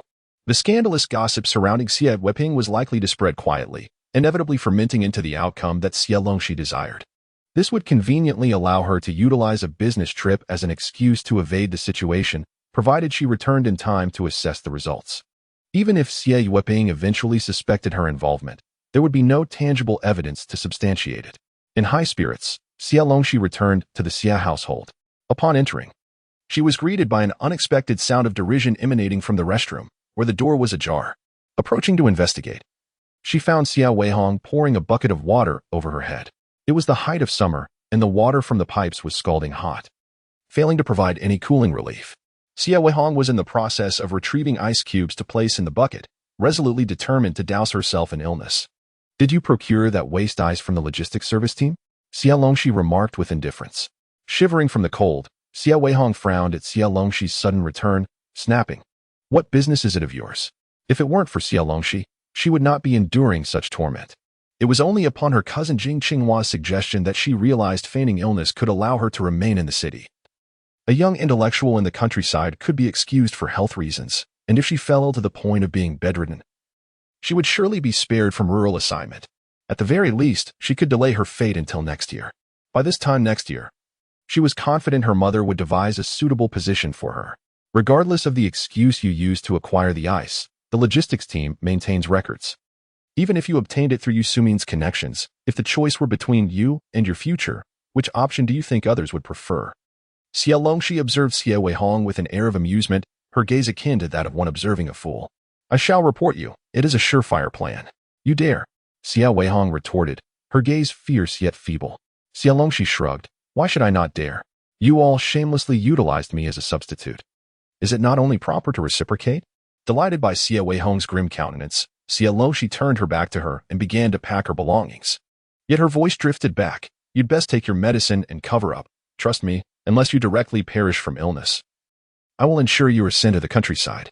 To Xie Weihong, this sounded like a proclamation from the depths of hell. She gazed at her own red, frozen hands and then at the melting ice scattered on the floor, ultimately unable to suppress her despairing sobs. Regrettably, Yusumin was absent, and her cries elicited no sympathy from those around her. The news of Xie Longxi's business trip was conveyed during dinner, as Xie Weihong sniffled while informing Yusumin and Xie Weiping. She left, and she even locked the door. It is truly a narrow-minded perspective to perceive them as thieves. This room was merely lent to Xie Longxi temporarily. It is destined to be returned to her. A business trip? Xie Weiping furrowed his brow. Was Tishi assigned to the youth office? Does the youth office require business trips? Concerned nodded Xie Weiping. In that evening, he visited Director Mei. He learned that Xie Longxi had gone to the countryside on behalf of the youth office to extend their condolences, intending to visit all the counterpart communes surrounding the city of Shanghai, which would undoubtedly take some time. Director Mei chuckled, saying, "It seems everyone has misunderstood you. You clearly care for Shaoxi. Indeed, there is a debt owed to this child." Xie Weiping smiled. Upon leaving Director Mei's residence, a sense of unease lingered in Xie Weiping's heart. The following day, he wandered around the office building several times until he finally encountered Brotherly. "It's my fault. I was seriously ill before and couldn't recuperate properly. Director Mei had originally planned for me to go, but as soon as I heard about it, my body reacted poorly and I felt nauseous." Brotherly sighed. "There are only 4 of us in the youth office. Director Mei must maintain the overall leadership and cannot leave. All the trivial matters are handled by Sister Wu, who is also unable to go. The only one who can go is Xie Longxi." Only then did Xie Weiping feel reassured. After reminding Brotherly to take care of his health, he ascended the stairs with his hands clasped behind him. Watching Xie Weiping depart, Brotherly furrowed his brow as he returned to the office. The previous day, Xie Longxi had instructed them not to let anything slip in front of Deputy Factory Director Xie, and they were still unaware of the reason. This morning, they heard Director Mei mention that Deputy Factory Director Xie had specifically sought her out the night before. Last night. One could attribute it to a father's concern for his daughter, but the fact that he had waited to speak to her was indeed worth pondering. Could the change in the countryside location truly be related to Deputy Factory Director Xie? But why? Ever since the news of the replacement for the countryside assignment broke, the only person from the Xie family listed to go was Xie Weihong. Wasn't it said that Deputy Factory Director Xie and his wife were particularly fond of this daughter raised by their side? If Xie Weihong were to go to the countryside, Deputy Factory Director Xie should be pleased that the location was nearby. Why go to such lengths to change it to that remote area? It was perplexing. Could it be that he still wished to harm Shaoxi? Sister Wu suddenly proposed a possibility, shocked and indignant. Brotherly pondered for a moment before shaking his head. That likelihood seemed slim. Shaoxi had even been recognized in front of the factory leadership. Deputy Factory Director Xie could not possibly engage in such foolishness. Both were baffled. So they began to review the second batch of registration forms. After thoroughly checking twice, they discovered that Xie Weihong had not voluntarily registered. With a glint of determination, Sister Wu declared, "I will visit Xie Weihong to persuade her." Recently, everyone had been somewhat dispirited in their work, and Brotherly was not in a hurry to act. Deciding to accompany her. Having endured so much cold water, even a robust constitution would suffer. Moreover, Xie Weihong was delicate. By the time Xie Longxi returned, she had already lost count of how many buckets she had been drenched with. In any case, Xie Weihong was bedridden. She was currently lying in bed after taking her medicine when Sister Wu and Brotherly arrived, briefly inquiring about her health before launching into the advantages of going to the countryside. Xie Weihong was in evident agony but could only endure it. Chapter 42. Navigating the Jianghu. One must develop a tougher skin. On the train from Shanghai to Jiangxi Province, Liang Jingyuan and Qinshu endeavored to maintain their composure. Yet their inner excitement was palpable. To prevent any misunderstanding from Xie Longxi, Qinshu made a deliberate clarification that their exhilaration stemmed not from anything else, but rather from the fact that with the embarkation of this train, they had taken a significant step closer to their dreams, while still maintaining a serious attitude. Yang Jingyuan nodded in agreement. Xie Longxi chose to silently gaze out of the window, as the current state of mind exhibited by the duo was quite unbearable to witness. When mealtime arrived, the two insisted on taking Xie Longxi to the dining car, proclaiming that one must dine in the dining car to truly experience long-distance train travel. Unfortunately, the culinary skills of the chef aboard the train were leagues away from those of state-run restaurants, the sole advantage being the absence of the need for ration tickets. Later that evening, when Xie Longxi pulled out instant noodles, the two finally recognized what the most suitable food for the train journey was. They were no strangers to instant noodles. In those times, instant noodles that required ration tickets for purchase were considered a luxury, and most families refrained from buying them. However, Liang Jingquan and Qin Shu had begun consuming instant noodles when they first appeared on the market. Overindulgence had diminished their novelty, and before boarding the train, they would have preferred the less palatable train meal box. Yet now, gazing at the aromatic instant noodles filling the entire carriage, they found themselves craving them. Especially after Xie Longxi added a spoonful of chili sauce, the dish appeared even more enticing. Xie Longxi rummaged through his bag and produced 2 packets of noodles. Adding that with the ration tickets, charging 50 cents for 1 packet was hardly unreasonable. Unreasonable, they exclaimed, for it was evidently a case of price gouging. This particular brand of egg noodles cost 15 cents per packet, plus an additional 2 ounces of ration tickets, while ration tickets were only 5 cents per pound.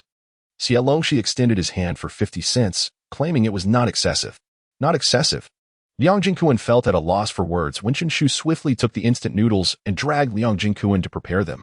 By the time they returned with hot water, Xie Longxi had already finished his noodles, but in their seats, a woman was sweetly feeding her child, casting longing glances at the noodles in their hands. She did not ask outright. Instead, she simply waited, her child's saliva dripping onto the apron of her bosom. The duo felt a twinge of compassion, prompting Xie Longxi to stand and offer, "You can sit here and eat. I will wash the bowl." Xie Longxi carried a porcelain teacup, which served both for drinking hot water and for dining, proving to be quite convenient, unlike Liang Jingquan and Qin Shu, who had brought along aluminum lunchboxes. Upon Xie Longxi's return, the woman was already smiling as she fed noodles to her child. Xie Longxi glanced over and noted that they had not foolishly given everything away. She merely took a few bites for herself before offering some to her grandson. As she picked up another piece, the child eagerly opened his mouth and patted the table in anticipation, while Liang Jingquan and Qin Shu wore expressions of unspoken concern.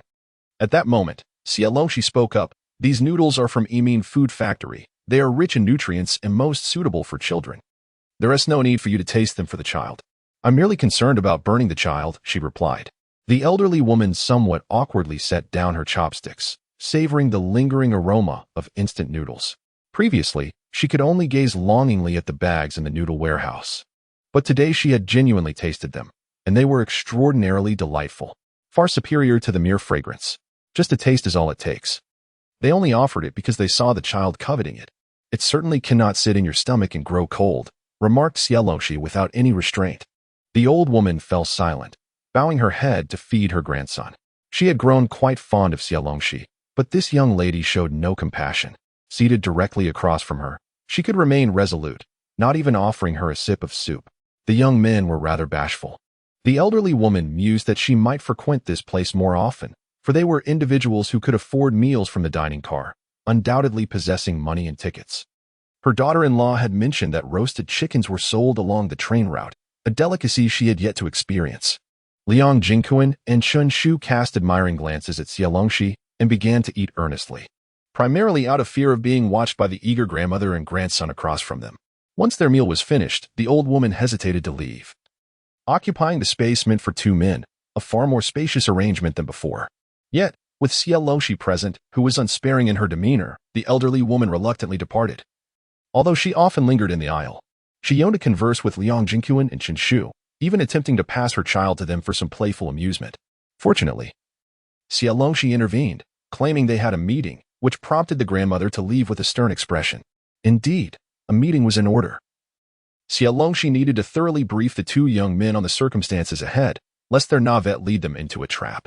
"You must cultivate a thicker skin," Xie Longxi admonished, her brow slightly furrowed, causing Liang Jingquan and Qin Shu to feel a sense of unease. They had already learned the hard way that being overly sensitive had its disadvantages.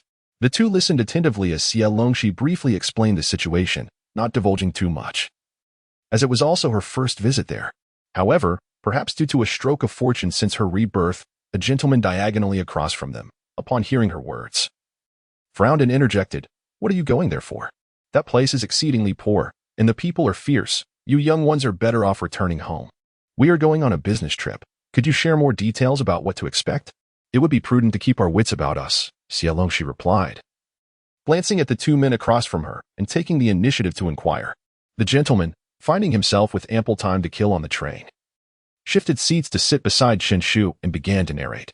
Initially, Liang Jingyuan and Chen Shu didn't think much of it. But as the gentleman spoke of the dire poverty in that region, where men struggled to find brides, they resorted to luring women from elsewhere with sweet words, only to administer a potion that left them waking up beside someone entirely different the next day. Such occurrences, albeit with various schemes, were not uncommon, including instances where a man would trick not only a bride but also her sisters. He also recounted tales of dark mines, where, years ago, a passing truck driver, unwilling to pay a toll, not only lost his cargo but was also imprisoned in a mine, laboring in inhumane conditions without seeing the light of day. In the vast expanse of the mountain, no one dared to drive, fearing they might become entangled in the turmoil. A poor truck driver was tragically pushed over the cliff, while his family believed he had met with an accident, unaware that he was merely laboring in a nearby dark mine. A living soul had thus been forced into oblivion. Is it still like that there? Liang Jingyuan and Chen Shu could hardly fathom the existence of such events in the present day. Wasn't this the kind of cannibalism that belonged to a bygone era? Was there truly no oversight? The elder glanced at them with indifference and replied, "What do you think?" Chapter 43. Interests. After the elder spoke, he silently rose and made his way towards the restroom.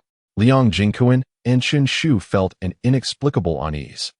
Their previously buoyant spirits now dampened. They fell into a contemplative silence, each lost in their own thoughts. After a considerable pause, Chen Shu turned to Xie Longxi, intending to persuade her to remain in the county and leave the in-depth investigation to them.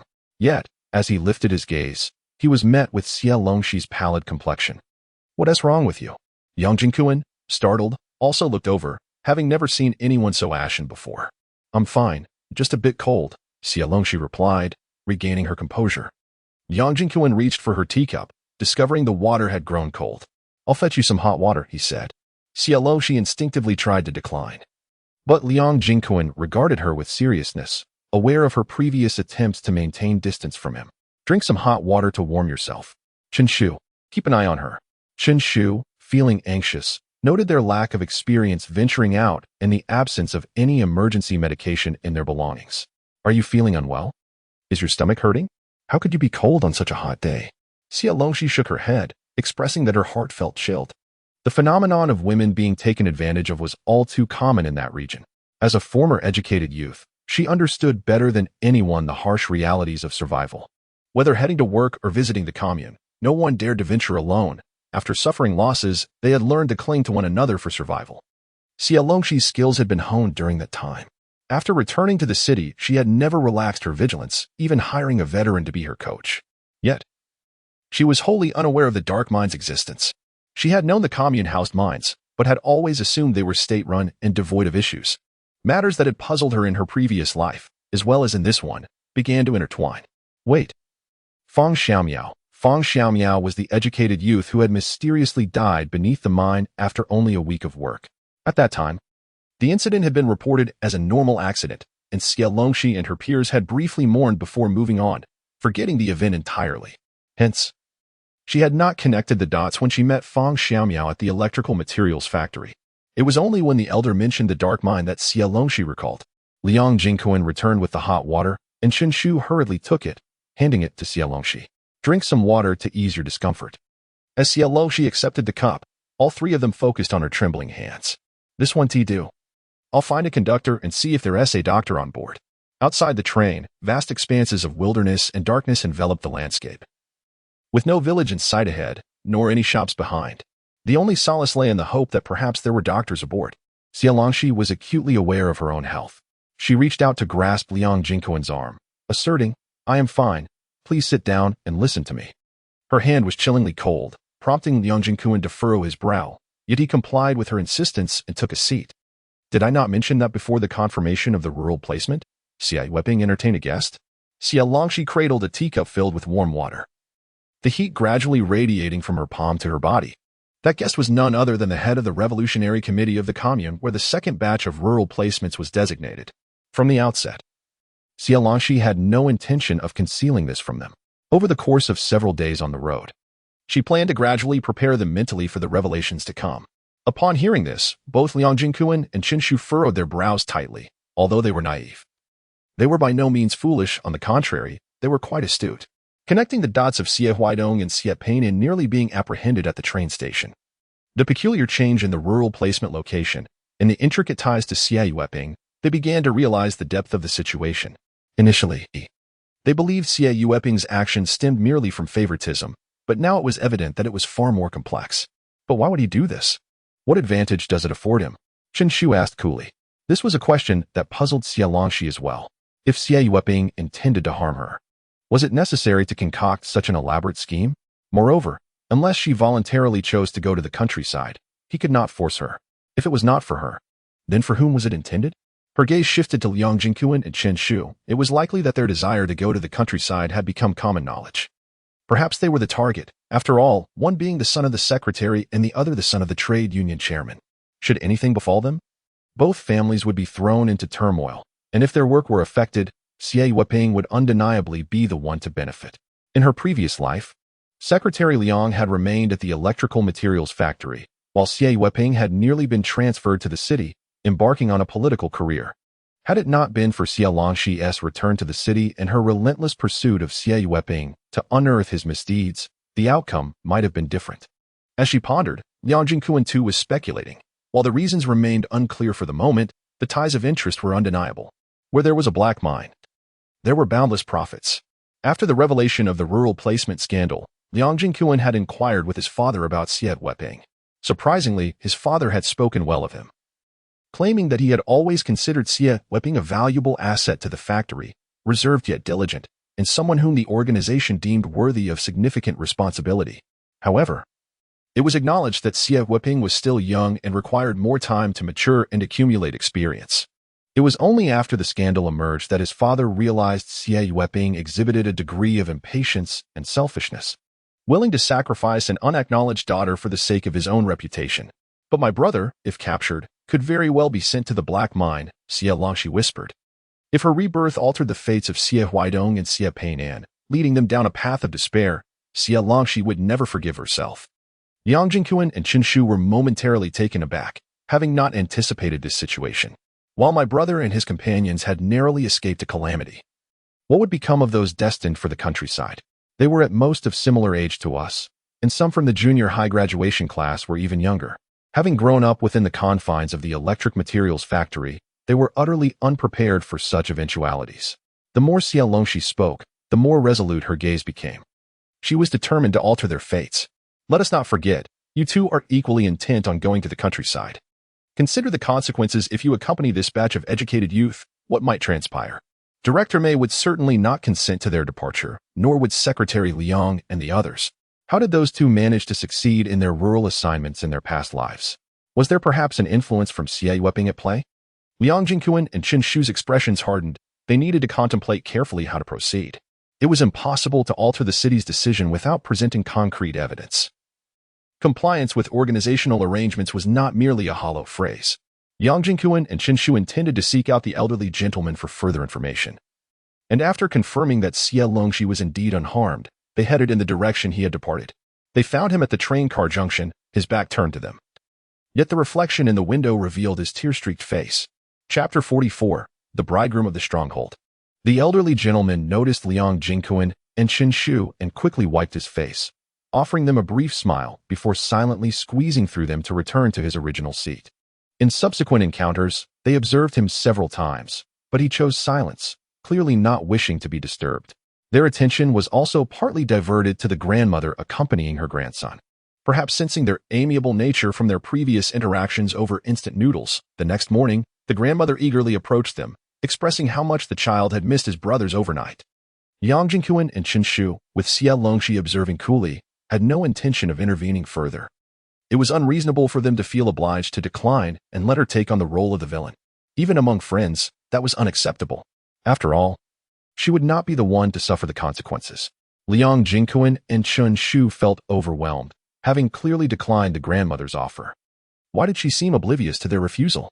Frustratingly, after their declination, the grandmother ignored them entirely, directing her attention to Xie Longxi.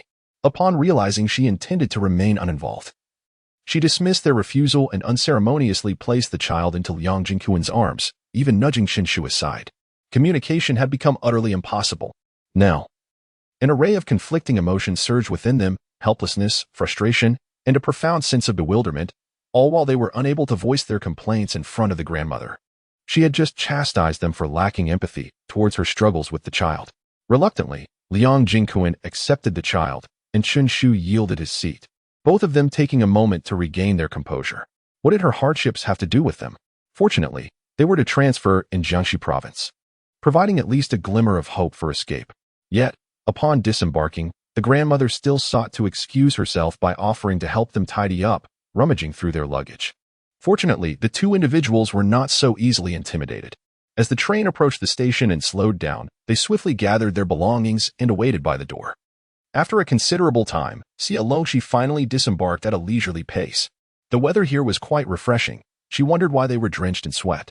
Perceiving the slightly humid air following the rain, she looked at them with curiosity. Qinshu held his chest, feeling a sense of dread. If he had not misjudged, that elderly woman had escorted Xie Longxi off the train and even carried her luggage. They had assumed she intended to alight with her. How did you manage that?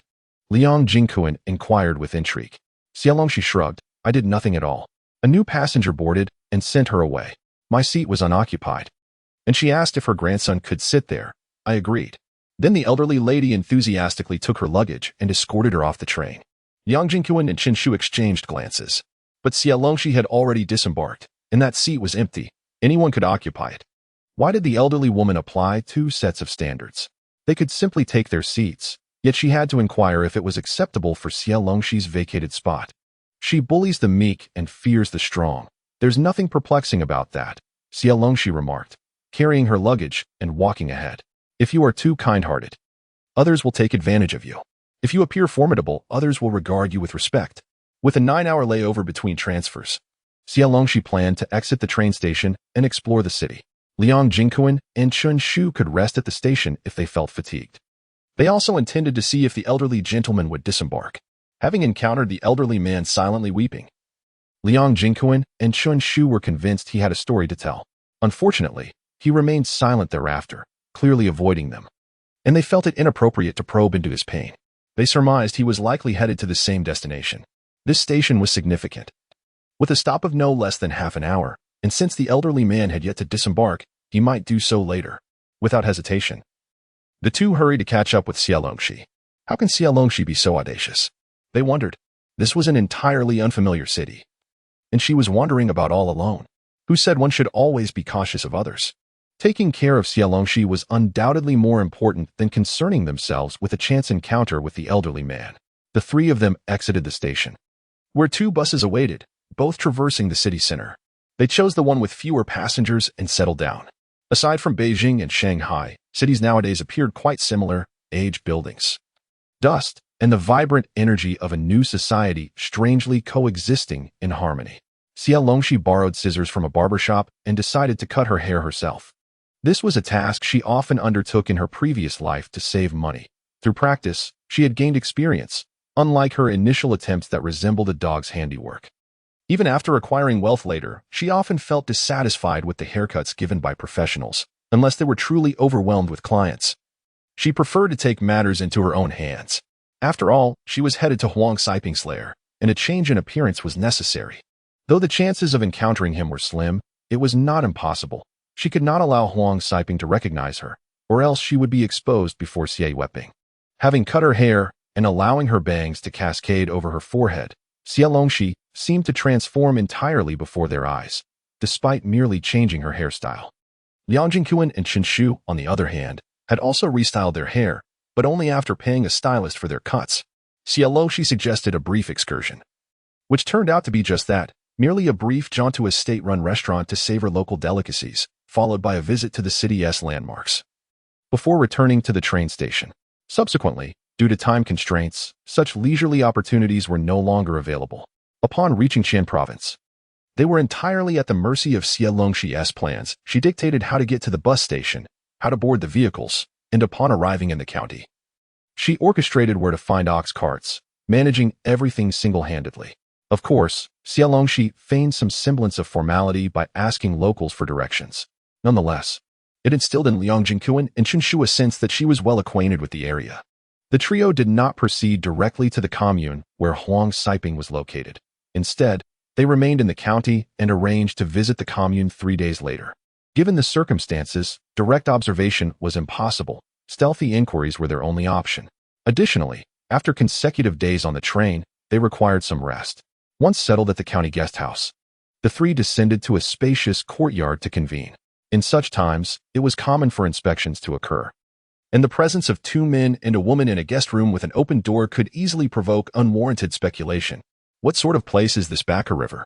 Chen Shu inquired, scrutinizing the simplified map drawn by Xie Longxi while meticulously comparing it to their intended destination. The distance was considerable, at least 2 communes away, with Xie Longxi marking a focal point on the map. Xie Longxi remarked, "Isn't there talk of black mines? From my analysis, this is the most likely location. Qian Province, situated in the southwest hinterland, is rich in various minerals. At that time, with underdeveloped economy and transportation and limited surveying capabilities, most mines remained hidden in the deep mountains, unknown to anyone, and had not been developed by the state. Huang Siping and his associates were already in positions within the Revolutionary Committee. As long as they had someone skilled in locating minerals, they could easily attach a state-run label to their findings without fear of scrutiny. This allowed them to deceive both superiors and subordinates alike. The information about the mines was tightly controlled, and Xie Longxi's recollections regarding this matter were scant. However, piecing together fragmented memories, she surmised that the location of the black mine likely lay near Backstabbers River. Though the 2 men were puzzled, unsure how she had deduced the location while they had not considered it, they refrained from pressing her with questions. For some reason, they felt that inquiring would make them appear foolish. As Xie Longxi diligently scribbled and sketched, Liang Jingyuan and Chen Shu examined her hand-drawn map. When Xie Longxi finally presented her plan, both men were thoroughly dissatisfied. "Why should you be the one to investigate the mine? That is far too perilous. We cannot agree to this." Xie Longxi was being unreasonable, arranging for herself to venture into the most dangerous area while leaving them behind in the county. "Do you think staying in the county is an easy task? You must ascertain whether there are individuals in the county protecting Huang Siping," she said earnestly. These 2 men, lacking in guile and caution, made Xie Longxi hesitant to release them into the wild. When they adamantly refused, she quelled their objections with a single statement: "Defeat me, and then we can discuss terms." Liang Jingyuan, Chen Shu. To persuade the 2, Xie Longxi cautioned them to exercise caution when inquiring, advising them not to reveal their identities, to be wary of whom they trust, and to refrain from excessive kindness. "If you are caught in the mountains as a forced bridegroom, I cannot save you," she warned. "Is there really such a thing?" Chen Shu retorted playfully. "We need to work overtime today, only 1 shift." Chapter 45. "I am your cousin," as Xie Longxi observed Chen Shu winking at her with an eager expression for romantic encounters. She averted her gaze in silence. Were it not for the necessity of having them substantiate her evidence, providing robust support, she would prefer not to have them accompany her. It was prudent to remain vigilant. Xie Longxi stated earnestly, lowering her head. Chen Shu glanced awkwardly at Liang Jingyuan and nodded emphatically. He was merely joking, but since boarding the train to Qian Province, Xie Longxi had not worn a smile. In truth, Chen Shu noted Xie Longxi's inability to be amused, sensing a shift in her demeanor. Before he could clarify, Xie Longxi pushed her notebook towards him and Liang Jingyuan. Those who dare to mine clandestinely surely have connections to the authorities, and these ties must be managed. Once entangled in such affairs, anyone can become ruthless. They must guard their secrets and protect their interests. You must be cautious in all your actions. Conduct discreet investigations on the victims, but do not engage with them lightly. Xie Longxi felt compelled to emphasize her points. Dark forces never exist in isolation. Entire teams, communes, or even entire organizations may be involved. Do not let your zeal lead you astray. Remember our purpose: to gather evidence and prevent this place from becoming a hub for rural exploitation. This was a particular concern for Xie Longxi, as she worried that bringing them here was a mistake, fearing she might not be able to protect herself and could inadvertently endanger them. Do not wear that expression. We are not children. We must take responsibility for our actions, whether it is voluntarily coming to Qian Province or any other matter, Liang Jingyuan said softly. Xie Longxi exhaled deeply, striving to present a more cheerful demeanor. Thus, safety is paramount. Even if we uncover nothing, we can consider this a journey of leisure. She was confident that she would eventually produce evidence. The letters of introduction in their possession stated they were in Qian Province for research purposes. seeking raw materials needed for a steel mill, with not a single word related to the electrical materials factory. The three of them exchanged glances, and Qinshu quickly raised his hand. I assure you, I will maintain my integrity and remain cautious. I will not be captured as a forced bridegroom. Finally, Xie Longxi smiled.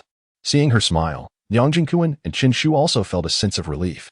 Early the next morning, the three of them set out together. Though they worried about Xie Longxi being alone, Liang Jingquan and Qinshu diligently followed their planned course of action, given that circumstances varied from place to place. So too did the policies. Here, on the 3rd, 7th, and 9th days of the month, markets would convene, where local families from the surrounding mountains brought unique local products to sell in the county town. Liang Jingquan and Qinshu ventured to the market to procure goods, while Xie Longxi assigned them the task of meandering and engaging in casual conversations with the stallholders, whether it was to immerse themselves in the local customs, inquire about peculiar happenings, or learn a few phrases in the regional dialect. They were free to pursue their whims. All inquiries had to be conducted discreetly, without any verbal indications of their intentions. Meanwhile, under the guise of visiting relatives, Xie Longxi purchased a few items at the department store before setting off alone to Baku River.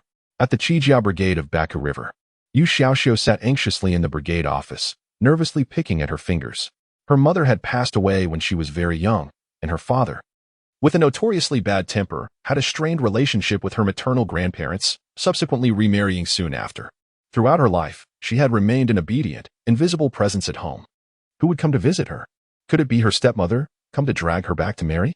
6 months prior, her stepmother had written to her, stating that a local organization was willing to accept her, urging her to apply to return to the city. Before she could even feel joy at the news, she learned from her stepsister that her stepmother intended to marry her off.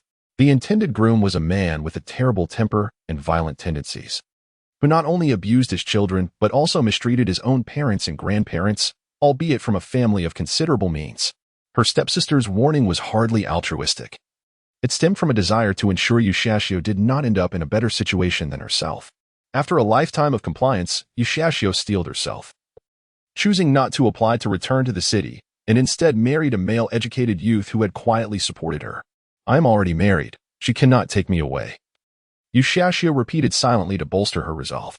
When someone entered, Yu Xiaoxiu dared not look up, her body trembling involuntarily, having been subjected to abuse at home.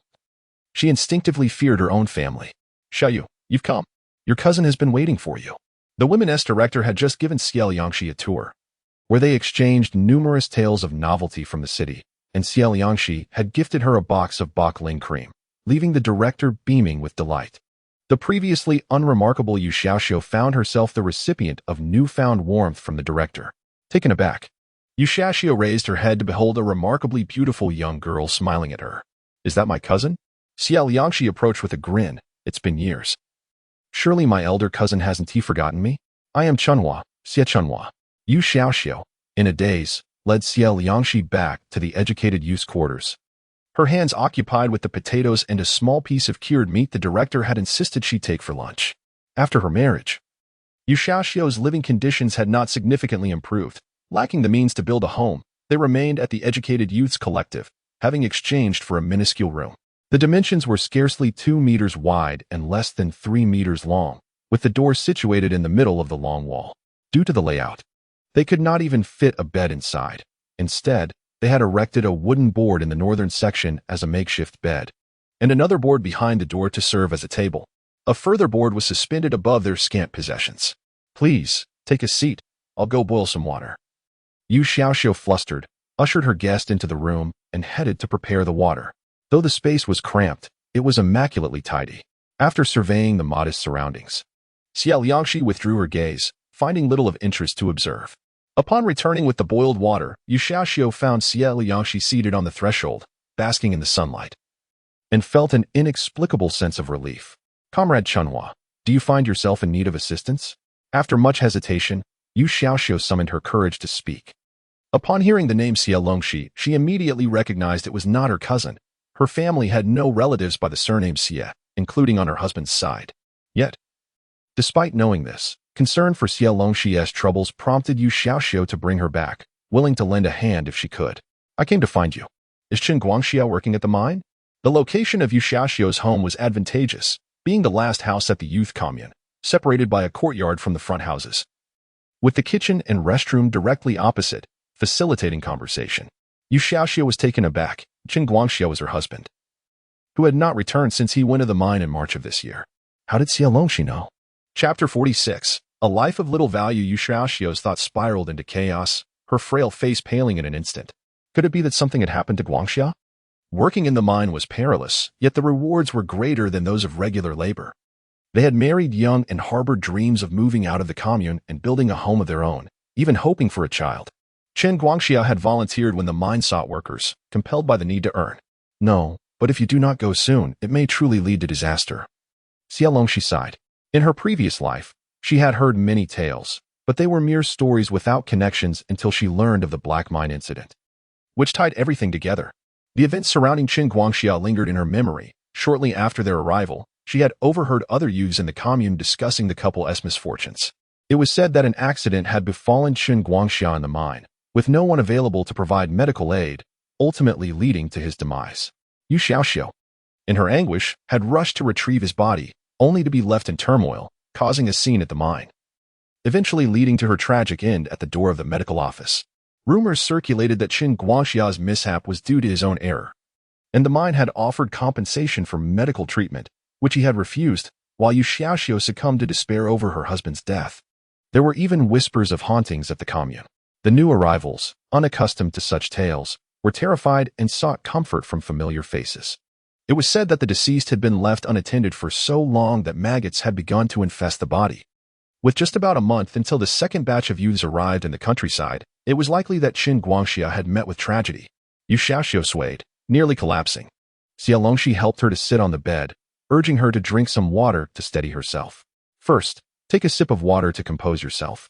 Then go to the commune to obtain an introduction letter. Tell them your cousin has arrived and take me to meet your husband. Once we have the letter, we will head there immediately. Yu Xiaoxiu, in a daze, mechanically nodded. Her worry for her husband sustained her. After a few moments, she rose, pale as a ghost. With the assistance of a box of bottling cream, the two women successfully obtained the introduction letter from the commune office. They then began the trek to the mine on foot. The agricultural workload was heavy, and they could not rely on a cart, as the Qijia commune was over 20 miles away, with rugged mountain paths making the journey arduous. Xie Longxi possessed a robust constitution, while Yu Xiaoxiu relied solely on a steadfast determination, her body swaying unsteadily as she persevered. After a grueling 6-hour trek, they finally arrived at the mine. Are you Qin Guangxia's wife? The gatekeeper inquired, holding the introduction letter with an odd expression. He raised his voice, glancing at the man beside him who was drinking water, and handed the letter to him. Qin Guangxia's wife is here to bring relatives to meet him. The man furrowed his brows, and after a moment of silence, he conceded. Very well, follow me. Yu Xiaoxiu nearly gasped for breath, casting a frantic glance at Xie Longxi, who stepped forward to support her as they followed the man to a makeshift shelter at the foot of the mountain. The stench inside was unbearable, and as Yu Xiaoxiu surveyed the surroundings, she felt as though she could scarcely stand. The person is inside. Tidy up a bit and go to the finance office to collect 5 yuan to take him away. Qin Guangxia made a mistake and injured his leg. He refuses to go to the hospital, and we are powerless in this matter. Please persuade him, the man concluded before departing abruptly. Yu Xiaoxiu rushed inside. In the next moment, anguish cries echoed, followed by the feeble voice of a man offering solace. Xie Longxi exhaled in relief. At least he was still alive. How could this happen? How could this happen? Yu Xiaoxiu desperately wiped Qin Guangxia's soiled face with her sleeve. He had lapsed back into unconsciousness, covered by an old, dark blanket that obscured his form. Flies buzzed chaotically around the room, which was so low that one could hardly stand upright within. First, we must get him out for treatment. We can discuss the rest later. Xie Longxi gently pressed Yu Xiaoxiu's shoulder. Trust me. I will go and collect the money for you. At that moment, it was no longer a matter of trust. Without Xie Longxi, Yu Xiaoxiu would have remained unaware of Qin Guangxia's plight. Xie Longxi inquired for directions to the finance office. Everything here was quite rudimentary. Aside from the finance office connected to a few brick houses, the rest were mere shanties. The loss Qin Guangxia had caused the unit was substantial. You must take him back for treatment. Once he is well, we will hold him accountable, the finance clerk said, puffing on a cigarette. Xie Longxi, feeling a pang of indignation, retorted, You still intend to hold him accountable? In that case, I shall not accept this money. The clerk glanced at Xie Longxi, incredulous. You truly refuse? This is Qin Guangsha's lifeline. However, should you save him, the compensation we seek will be far greater, and he might even end up imprisoned. Satisfied. He observed the fear and conflict on Xie Longxi's face. I'm merely here to collect on his behalf. I am not responsible, am I? A frightened Xie Longxi asked innocently. The clerk chuckled, smoke curling from his lips. No, just relay my message to the couple. With such a statement, who would dare treat Qin Guangxia? Even he himself was too fearful to live. That will not do. You must provide me with a certificate stating this matter is unrelated to me before I can accept the money. Xie Longxi displayed a stubborn side. After a moment's deliberation, the clerk grabbed a sheet of paper and hastily scribbled a few lines. As they prepared to depart, Xie Longxi tentatively asked whether she and her cousin could merely take the money and leave her husband behind for treatment at the mine, mentioning that she saw a red cross painted nearby, indicating a place for medical care. The clerk flatly refused, asserting that if they wished to collect the money, they must first remove the patient. In a state of half-life, having suffered from a fever for days without regaining consciousness, only the faintest breath remained. Lingering here as if to court misfortune, Xie Longxi, hesitating and stuttering, finally gritted her teeth and acquiesced. She insisted that he affix a seal. Yet he possessed no such emblem. After rummaging through the drawer for an eternity, he casually found a dusty seal and pressed it down with a decisive thud. He handed it over, and Xie Longxi requested an envelope, expressing concern about the money's safety. He provided a random envelope from the drawer, and Xie Longxi carefully cradled it as she exited. Once she departed, laughter erupted among those in the room. I remarked that these educated youth were nothing remarkable.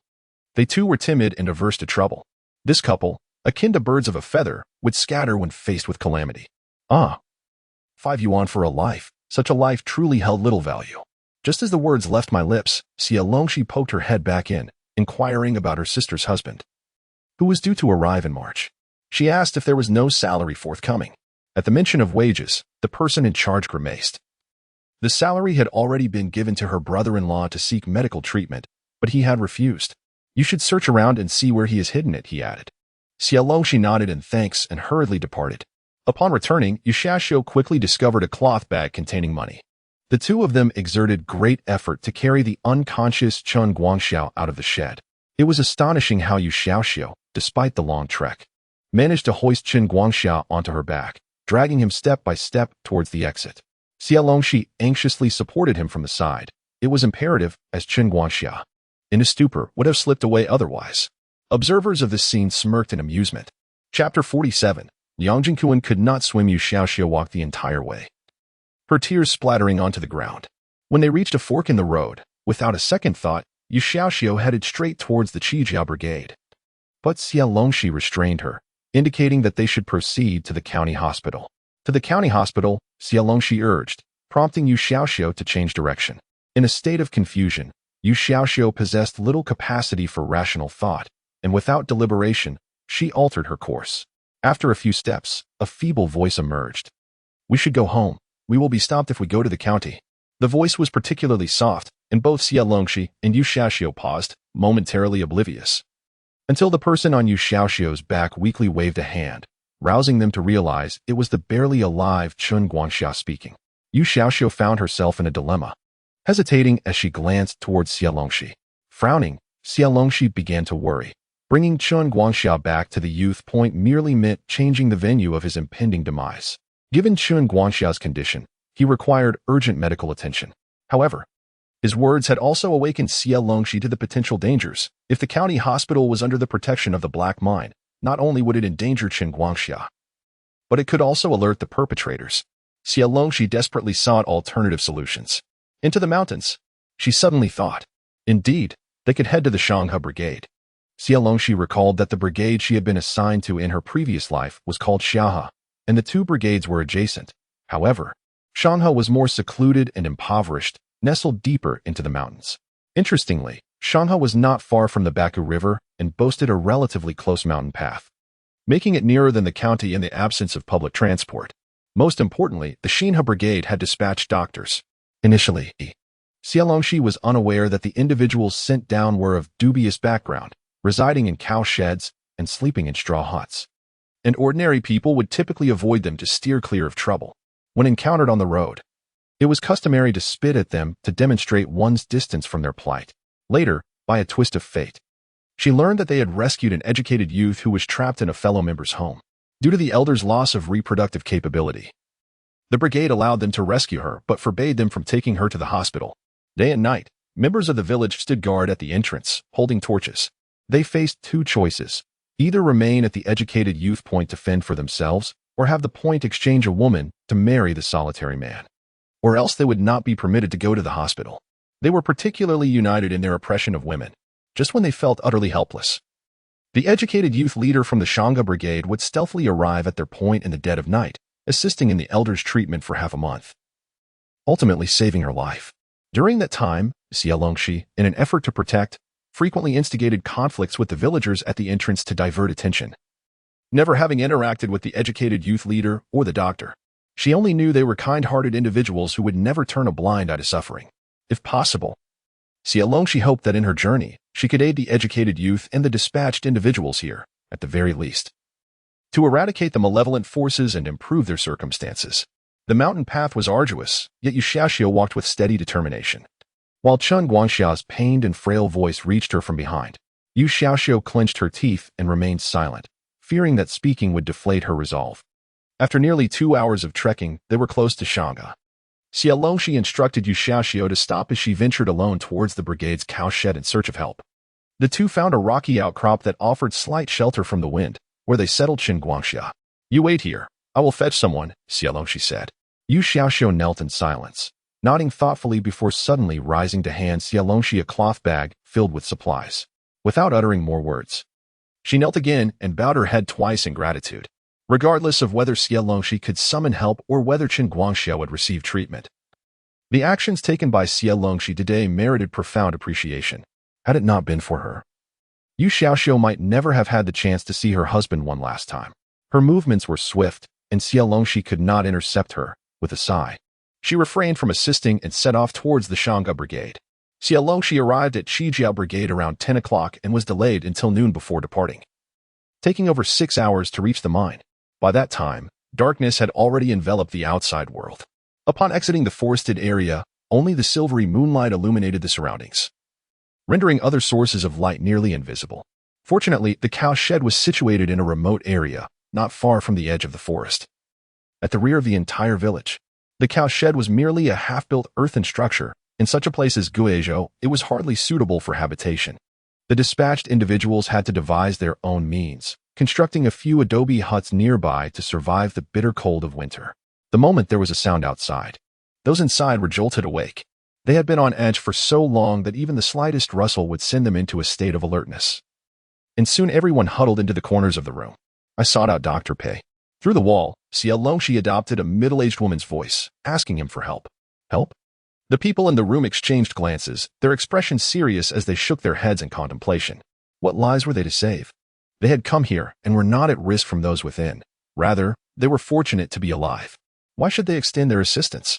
Some gazes even bore a hint of reproach, had it not been for Dr. Pei's excessive kindness in rescuing a child during a crisis. Who would have known there was a doctor among them? Naturally, they would not have encountered such an ambiguous trouble. Well done, Dr. Pei. After a brief moment, the door of the humble thatched hut was pushed open, and an elderly man emerged, slender yet upright. He circled around to the back of the house, carrying a cloth bag infused with the scent of medicine. "Where is the patient?" Upon seeing Xie Longxi, a flicker of surprise crossed Dr. Pei's otherwise impassive face. She was a young stranger. "Mr. Pei, please follow me," Xie Longxi said, realizing with some astonishment the age of Dr. Pei and quickly adjusting her tone to match the middle-aged voice she had used earlier. Dr. Pei did not express any confusion, but silently followed her. Though their destination was not the team, but rather the mountains. What lay in the mountains? Xie Longxi had not returned to the guest house for 3 days, and Liang Jinkuan and Qin Shu could no longer sit idle. They resolved to search for her at Backer River. Coincidentally, this day was also when Xie Longxi was accompanying Yu Xiaoxiu back in mourning attire. By unfortunate chance, they encountered Liang and Chun returning empty-handed. Upon spotting them, Xie Longxi's eyes brightened as she gently urged Yu Xiaoxiu, just 10 more meters ahead, be careful not to slip into the river. Yu Xiaoxiu nodded slightly. Her trust in Xie Longxi now surpassed her trust in herself. Yang Jinkuan and Qin Shu, seeing Xie Longxi, hurried towards her, joy lighting up their faces, only to witness the person beside her tumble into the adjacent river. Help! Quick! Save her! The two raced to her side. One began to shed his clothes while the other searched for a stick. Chen Shu removed his shirt, grasping a small tree by the roadside, attempting to throw the garment toward Yu Xiaoxiu. However, she repeatedly failed to catch it. Fortunately, Liang Jingquan found a stick, but alas, Yu Xiaoxiu had already been swept away a short distance, and the stick was insufficiently long. Jump in, Xie Longxi urged. Liang Jingquan's voice was even more frantic. We can't swim. A sudden realization struck Xie Longxi. Without a second thought, she plunged into the water. Ever since nearly drowning in her past life, she had harbored a significant fear of water, yet her tenacity compelled her to conquer that fear. Upon returning to the city, she had invested heavily to learn swimming for self-rescue but had not ventured into water since. The river surged around her, submerging her mouth and nose. Liang Jingquan claimed he could not swim. How could he not swim? Chapter 48. Haunted by regret. Fortunately, everything was meticulously planned, and Yu Xiaoxiu remained remarkably composed. Xie Longxi did not expend much effort before successfully rescuing Yu Xiaoxiu from the water. Liang Jingquan and Chen Shu worked together to pull the two of them ashore. As soon as they reached the bank, Liang Jingquan met Xie Longxi's tear-streaked eyes, filled with an intricate mixture of emotions. The pain and questioning in her gaze inexplicably made him feel somewhat guilty, though he could not pinpoint the reason for this sentiment. Go to Qijiao Brigade and tell them that Qin Guangxia has died, and Yu Xiaoxiu has also lost the will to live and committed suicide by jumping into the river. Xie Longxi calmly stated as she withdrew her gaze. Liang Jingquan had many questions for her, particularly about why she had looked at him that way. But Xie Longxi's urgent command to hurry forced him to suppress his curiosity for the time being. Yu Xiaoxiu was not in grave danger, but she would need to endure a severe illness to recover. Pulling out the medicinal herbs given by Dr. Pei, Yu Xiaoxiu unhesitatingly stuffed them into her mouth and began to chew. These herbs were toxic, while a small amount could aid in healing. An excessive dose would lead to poisoning. Prior to their departure, Yu Xiaoxiu had already consumed 2 stalks and was already experiencing headaches during the journey. Now, having fallen into the water and consumed more, her face quickly flushed, and she was drenched in sweat, eliciting a sense of compassion from Xie Longxi. Stop eating, that's enough. You should save a couple for evidence, Xie Longxi urged Yu Xiaoxiu. Yu Xiaoxiu smiled at her, broke off half of a stalk to hold in her hand, and stuffed the remainder into her mouth, recalling Dr. Pei's words that this dosage would only induce poisoning, not death. Chen Shu was bewildered by the situation, his face paling with anxiety. Xie Longxi succinctly explained Yu Xiaoxiu's condition to him, stating that she would apply for medical leave to return to the city and that they needed to escort her back. What about you? Chen Shu furrowed his brow. Xie Longxi, of course, intended to stay. There was still much for her to accomplish. Before long, Liang Jingquan arrived with a group from the brigade, and Yu Xiaoxiu, who was exhibiting severe poisoning symptoms, was taken to the commune's health clinic. However, the clinic lacked the means for proper diagnosis and treatment after administering an emetic. They could only have Yu Xiaoxiu carried back once more, having already lost considerable weight over the past 3 days. This ordeal left her looking like little more than a skeleton. Without Yu Xiaoxiu's prompting, the brigade sent someone to ask Xie Longxi to handle the medical leave paperwork on her behalf. It's fortunate you are here. How could this happen? The women's director expressed some sympathy for Yu Xiaoxiu. It was a rare occasion for family to visit. A joyous event turned tragic in the blink of an eye, with Qin Guangxia's death in the mine, leaving Yu Xiaoxiu's very life in jeopardy. If only my brother-in-law hadn't gone to the mine, Xie Longxi said, her eyes reddened. What do we do now? Sister Xiaoxiu is desperate to die. The women's director sighed, echoing her sentiment. When the mine was hiring, some had warned him of the dangers. The young intellectuals and members of the Qijiao Brigade working in the mines were few. Those who were not impoverished enough to starve would not go. Even those who had been would advise others against it. However, the mine offered substantial work points, and with the promise of additional subsidies. Qin Guangxia had been lured by these incentives, never anticipating that he would lose his life. Generally, there were not many incidents at regular hiring events. But Qin Guangxia's misfortune was indeed remarkable. The women's director attributed it all to fate. Xie Longxi remained silent. While it was true that such accidents were rare, they were not non-existent. It seems that the women's director could not provide any information. Xie Longxi ceased her inquiries, becoming silent and sorrowful. What has happened to your sister? Qin Guangxia? Inquired the village accountant. Xie Longxi sniffed. My sister wishes to be brought back to the village, but we are simply unable to carry her. Initially, we intended to return to the village for assistance, but given my sister's condition, I can only apologize to my brother-in-law. I wish to venture into the mountains to bury her. Indeed, with Xiao's condition deteriorating severely, Xie Longxi could not manage both a sick person and a corpse. I would like to borrow an old cart from the village, Xie Longxi said, troubled. What do you intend to do with a cart? The village officials frowned immediately. But eventually, the women's director recalled an old unneeded wheelbarrow in the warehouse. You may take it and use it for cremation, although it was somewhat damaged. A simple repair would suffice. Xie Longxi had found 2 helpers, and the 3 of them could manage to load the body onto the cart for transport. The paperwork for medical retirement was processed swiftly, with the village chief personally cycling to handle it, allowing Xie Longxi and the others to wait in the village. The trio first loaded Yu onto the cart, securing her few belongings, and proceeded step by step into the mountains. By the time they departed, a small grave mound had emerged in a certain part of the mountain. After laying her to rest, Xie Longxi cut her hair short. Grateful that the population movement was minimal at that time. The distance between villages was considerable, and as long as she remained cautious, the likelihood of encountering someone from the Qi family village was slim. She even found that there was no need to venture into the countryside. With her memories from a past life, she could connect numerous pieces of evidence, with the victims clearly identifiable and the timelines precise. However, the revelations she disclosed would undoubtedly attract an investigative team later, and it was essential to leave traces in the appropriate places. On the train, Liang Jingyuan gazed into the distance. They had arrived in Qian province full of enthusiasm, yet had been unable to assist Xie Longxi, now muddled and boarding the train back to the city. What troubled him the most was the gaze Xie Longxi had directed at him that day. Why did she look at him that way? What are you thinking? Chen Shu pushed Liang Jingyuan. Returning to his senses, Liang Jingyuan's expression turned serious. We cannot abandon Xie Longxi there alone. At the next stop, we will disembark. You find a hospital to settle her, while I return to find Xie Longxi. Yu Xiao's condition was indeed dire, and she needed to be taken to a larger hospital promptly. Conveniently, the next stop was the provincial capital of Jiang province, which happened to be Xie Longxi's hometown. You go ahead. I'll make arrangements here and see if I can reach Huaidonga and the others. They were already aware of the gravity of the situation. Having multiple helpers would provide a measure of reassurance. Simultaneously, they recognized their own inadequacies. Xie Weihong and Xie Peinan were far more reliable, at least capable of physical confrontations, unlike them, who were ineffective in both intellect and strength. Had it not been for Xie Longxi's swimming skills, they would have been utterly incapable of even a simple rescue. They nearly hindered Xie Longxi's efforts.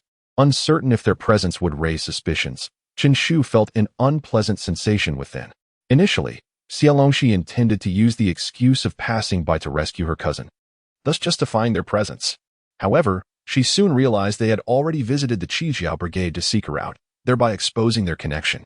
Fortunately, they merely stated they were colleagues and had come looking for her after she had not responded for a considerable time. It suddenly dawned on her that they had been rather presumptuous. Chen Shu smiled bitterly, filled with a fervent desire to rush forward, genuinely believing she could change the world. In the end, it amounted to nothing. Chapter 49. Being vigilant, Liang Jingyuan and Chen Shu took the person to the hospital, leaving Chen Shu there to provide care, while Liang Jingyuan first went to the post office to make a call. After several transfers, the call finally reached the commune where Xie Longxi's family resided. Comrade, please connect me to Xingli Brigade Xie. There was a brief pause on the other end. I am Xie Peinan. Please be succinct. Ever since Xie Longxi mentioned that contacting home was inconvenient, Xie Peinan had been inspired to find a way to become a telephone operator. Of course, he was not yet a formal operator, but merely a substitute. Upon returning home, Xie Peinan frequented the post and telecommunications office daily, cultivating relationships with the staff and borrowing materials to study. He memorized numbers, all the geographical names within the commune, and service phrases diligently. Fortune smiled upon him as the regular telephone operator fell ill and took leave for treatment in the city hospital. Learning of this from Xie Weihong, he took the initiative to recommend himself to the commune. It is often said that opportunities are reserved for those who are prepared. At that time, the operator had recommended a relative to fill in, but chaos ensued, leading to mistakes, leaving the commune in a quandary. Xie Peinan seized the opportunity, and the commune allowed him to give it a try. He truly put in the effort, unlike the substitute who had to constantly refer to materials, unable to remember even a single number. Today marked Xie Peinan's final day as a substitute. Tomorrow, the regular operator would return from the city. Eliminating the need to wait for notifications, Liang Jingyuan felt somewhat relieved, exchanged a few simple words, and mentioned that he and Chen Shu were currently in their city, inquiring whether he and Xie Weihong had time to come over. Xie Weihong certainly could not. He had just taken office and could not take leave casually. All right, I will come over this evening. Xie Peinan, having time, returned home after handing over to the evening shift operator and dining at the commune's cafeteria. He informed his family of the situation. Liang Jingyuan noted that this matter was also related to Xiao Shi and expressed his intention to assess the situation. Xie Zhiguo and Lu Chunhua recognized these names, aware they were good friends of Xie Longxi, who had lent the brothers Xie Weihong money for their return journey. Naturally, they had remitted the travel expenses back, though it was uncertain whether they had received it. At that moment, Lu Chunhua was in the courtyard chopping pig fodder. Upon hearing this, she stood up, took out 5 yuan from her pocket, and insisted, "Take this money carefully. Do not lose it." Given the family's current circumstances, Xie Peinan was reluctant to accept such a large sum, intending to take only 2 yuan, sufficient for round-trip fare and a modest meal of steamed buns. "Though we are poor at home, take it," Lu Chunhua insisted, forcing it into his hands. Xie Weihong accompanied him to the brigade to obtain a letter of introduction, reminding him to send a message home if there were any matters to address, stating, "I will wait by the roadside every day." Now, besides writing letters and making phone calls, there exists another means of communication, sending a message through a third party. Each day, the city has a bus that passes through the brigade, and if a member of the brigade is aboard, one can request the passengers for assistance. Otherwise, offering a cigarette or a couple of pennies might persuade the conductor or the driver to help relay the message. However, this method often carries a significant degree of uncertainty. If someone forgets, the message may not reach its intended destination. Yet for someone like Xie Weihong, who waits by the roadside for news, the issue is less pronounced. Xie Peinan ventured onto the main road to flag down a vehicle. At this hour, it was unlikely that any scheduled buses would be running. At best, he would encounter vehicles heading from the city to the countryside, and his aim was to stop a passing freight truck. He waited until after 9 in the evening before a bus to the city finally arrived, and Xie Peinan reached the city hospital well past midnight. Upon entering the outpatient building, he noticed several people, including Liang Jingyuan and Chen Shu, sleeping on benches, and soon after, he observed the rather unwell Chen Guangxia. From Liang Jingyuan and the others, he learned that Chen Guangxia was the individual Xie Longxi had rescued from the black mine. Anger welled up in Xie Peinan. How could you leave Xiao Shi all alone there? He fumed, wishing he could strike Liang Jingyuan and Chen Shu to jolt them into awareness. That was a black mine. And with Chen Guangxia's experience serving as a glaring example, did they not comprehend the peril involved? Lives were at stake. If anything were to happen to Xiao Shi, Xie Peinan was beside himself with rage. Compared to Liang Jingyuan and Chen Shu, his ire was directed more towards Xie Longxi. For it was undoubtedly she who orchestrated the situation. She had been incessantly reminding them to prioritize safety. Yet what about her own actions? "We called you here for a reason. I intend to go find her." Liang Jingyuan understood Xie Peinan's frustration. Xie Peinan forced himself to regain his composure and meticulously inquired about the situation, piecing everything together. They could not return to Hushi for the time being. If Xie Weihong had any connections to that rural area, it would be tantamount to delivering them right under his nose. However, their introduction letter was directed towards Hushi. So aimless wandering was not an option. Xie Peinan gritted his teeth. "I will seek out the older brother who brought me here and ask him to facilitate bringing the person to my grandmother's house in a few days. When will this individual be discharged from the hospital?" His family, the Xie and Yu families, are both watching closely, and that poses a danger as well. Chen Guangxia's condition was better than they had anticipated. He had already received treatment in the mountains, and now he primarily needed to recuperate. The serious case was with Yu Xiaoxiu, who might have had an allergic reaction to the herbal medicine, but now that she was in the hospital and receiving intravenous fluids, she was improving. The doctor mentioned that she would likely be discharged in about 5 days, Chen Shu reported. Xie Peinan nodded and left with Liang Jingyuan to visit the guest house where the driver was staying, entrusting him with this matter. The driver was a warm-hearted and righteous man, and upon learning that it was a relative of Xie Peinan who was ill, along with the transportation fee provided by Liang Jingyuan, he readily agreed to help without hesitation. After all, he would be making the trip anyway, and accommodating a few people was no trouble at all. Furthermore, transporting cargo was part of his job, and this was income that would directly benefit him. He would take the passengers in a few days. Tomorrow, the driver would return and, while passing through Xingli Brigade, would also help Xie Peinan send a message to Xie Weihong. He needed to first arrange matters at his grandmother's house. This was merely a matter of speaking, and the driver refused to accept any payment. After completing their business, the two proceeded to a closer train station to purchase tickets. Returning to the hospital just as dawn was breaking, they relayed the agreed-upon time to Chen Shu, who glanced upstairs, contemplating whether to inform them about the situation. Liang Jingquan was about to nod in agreement, believing it would offer them some reassurance. However, Xie Peinan interjected, asserting that it was unnecessary. Shaoxi had taken considerable risks to rescue them, and they must not entertain any other thoughts that could sow discord. A state of unease often breeds fear. Knowing they were safe might lead to different contemplations. Most individuals, after narrowly escaping peril, experience not only relief but also a timid desire for tranquility. Perhaps Yu Xiaoxiu and Chun Guangxia possessed a certain fortitude, but Xie Peinan and the others had to remain cautious. Chen Shu nodded in acknowledgement of this insight, deciding not to divulge the information. Once they secured the situation, he would seek them out. This time, it was not only Xie Peinan who disagreed. Liang Jingquan also shook his head, insisting that someone must remain by their side. As Xie Longxi had mentioned, they were crucial witnesses. After some contemplation, Chen Shu chose not to insist further. Chapter 50. Who was the one that saved her in the previous life?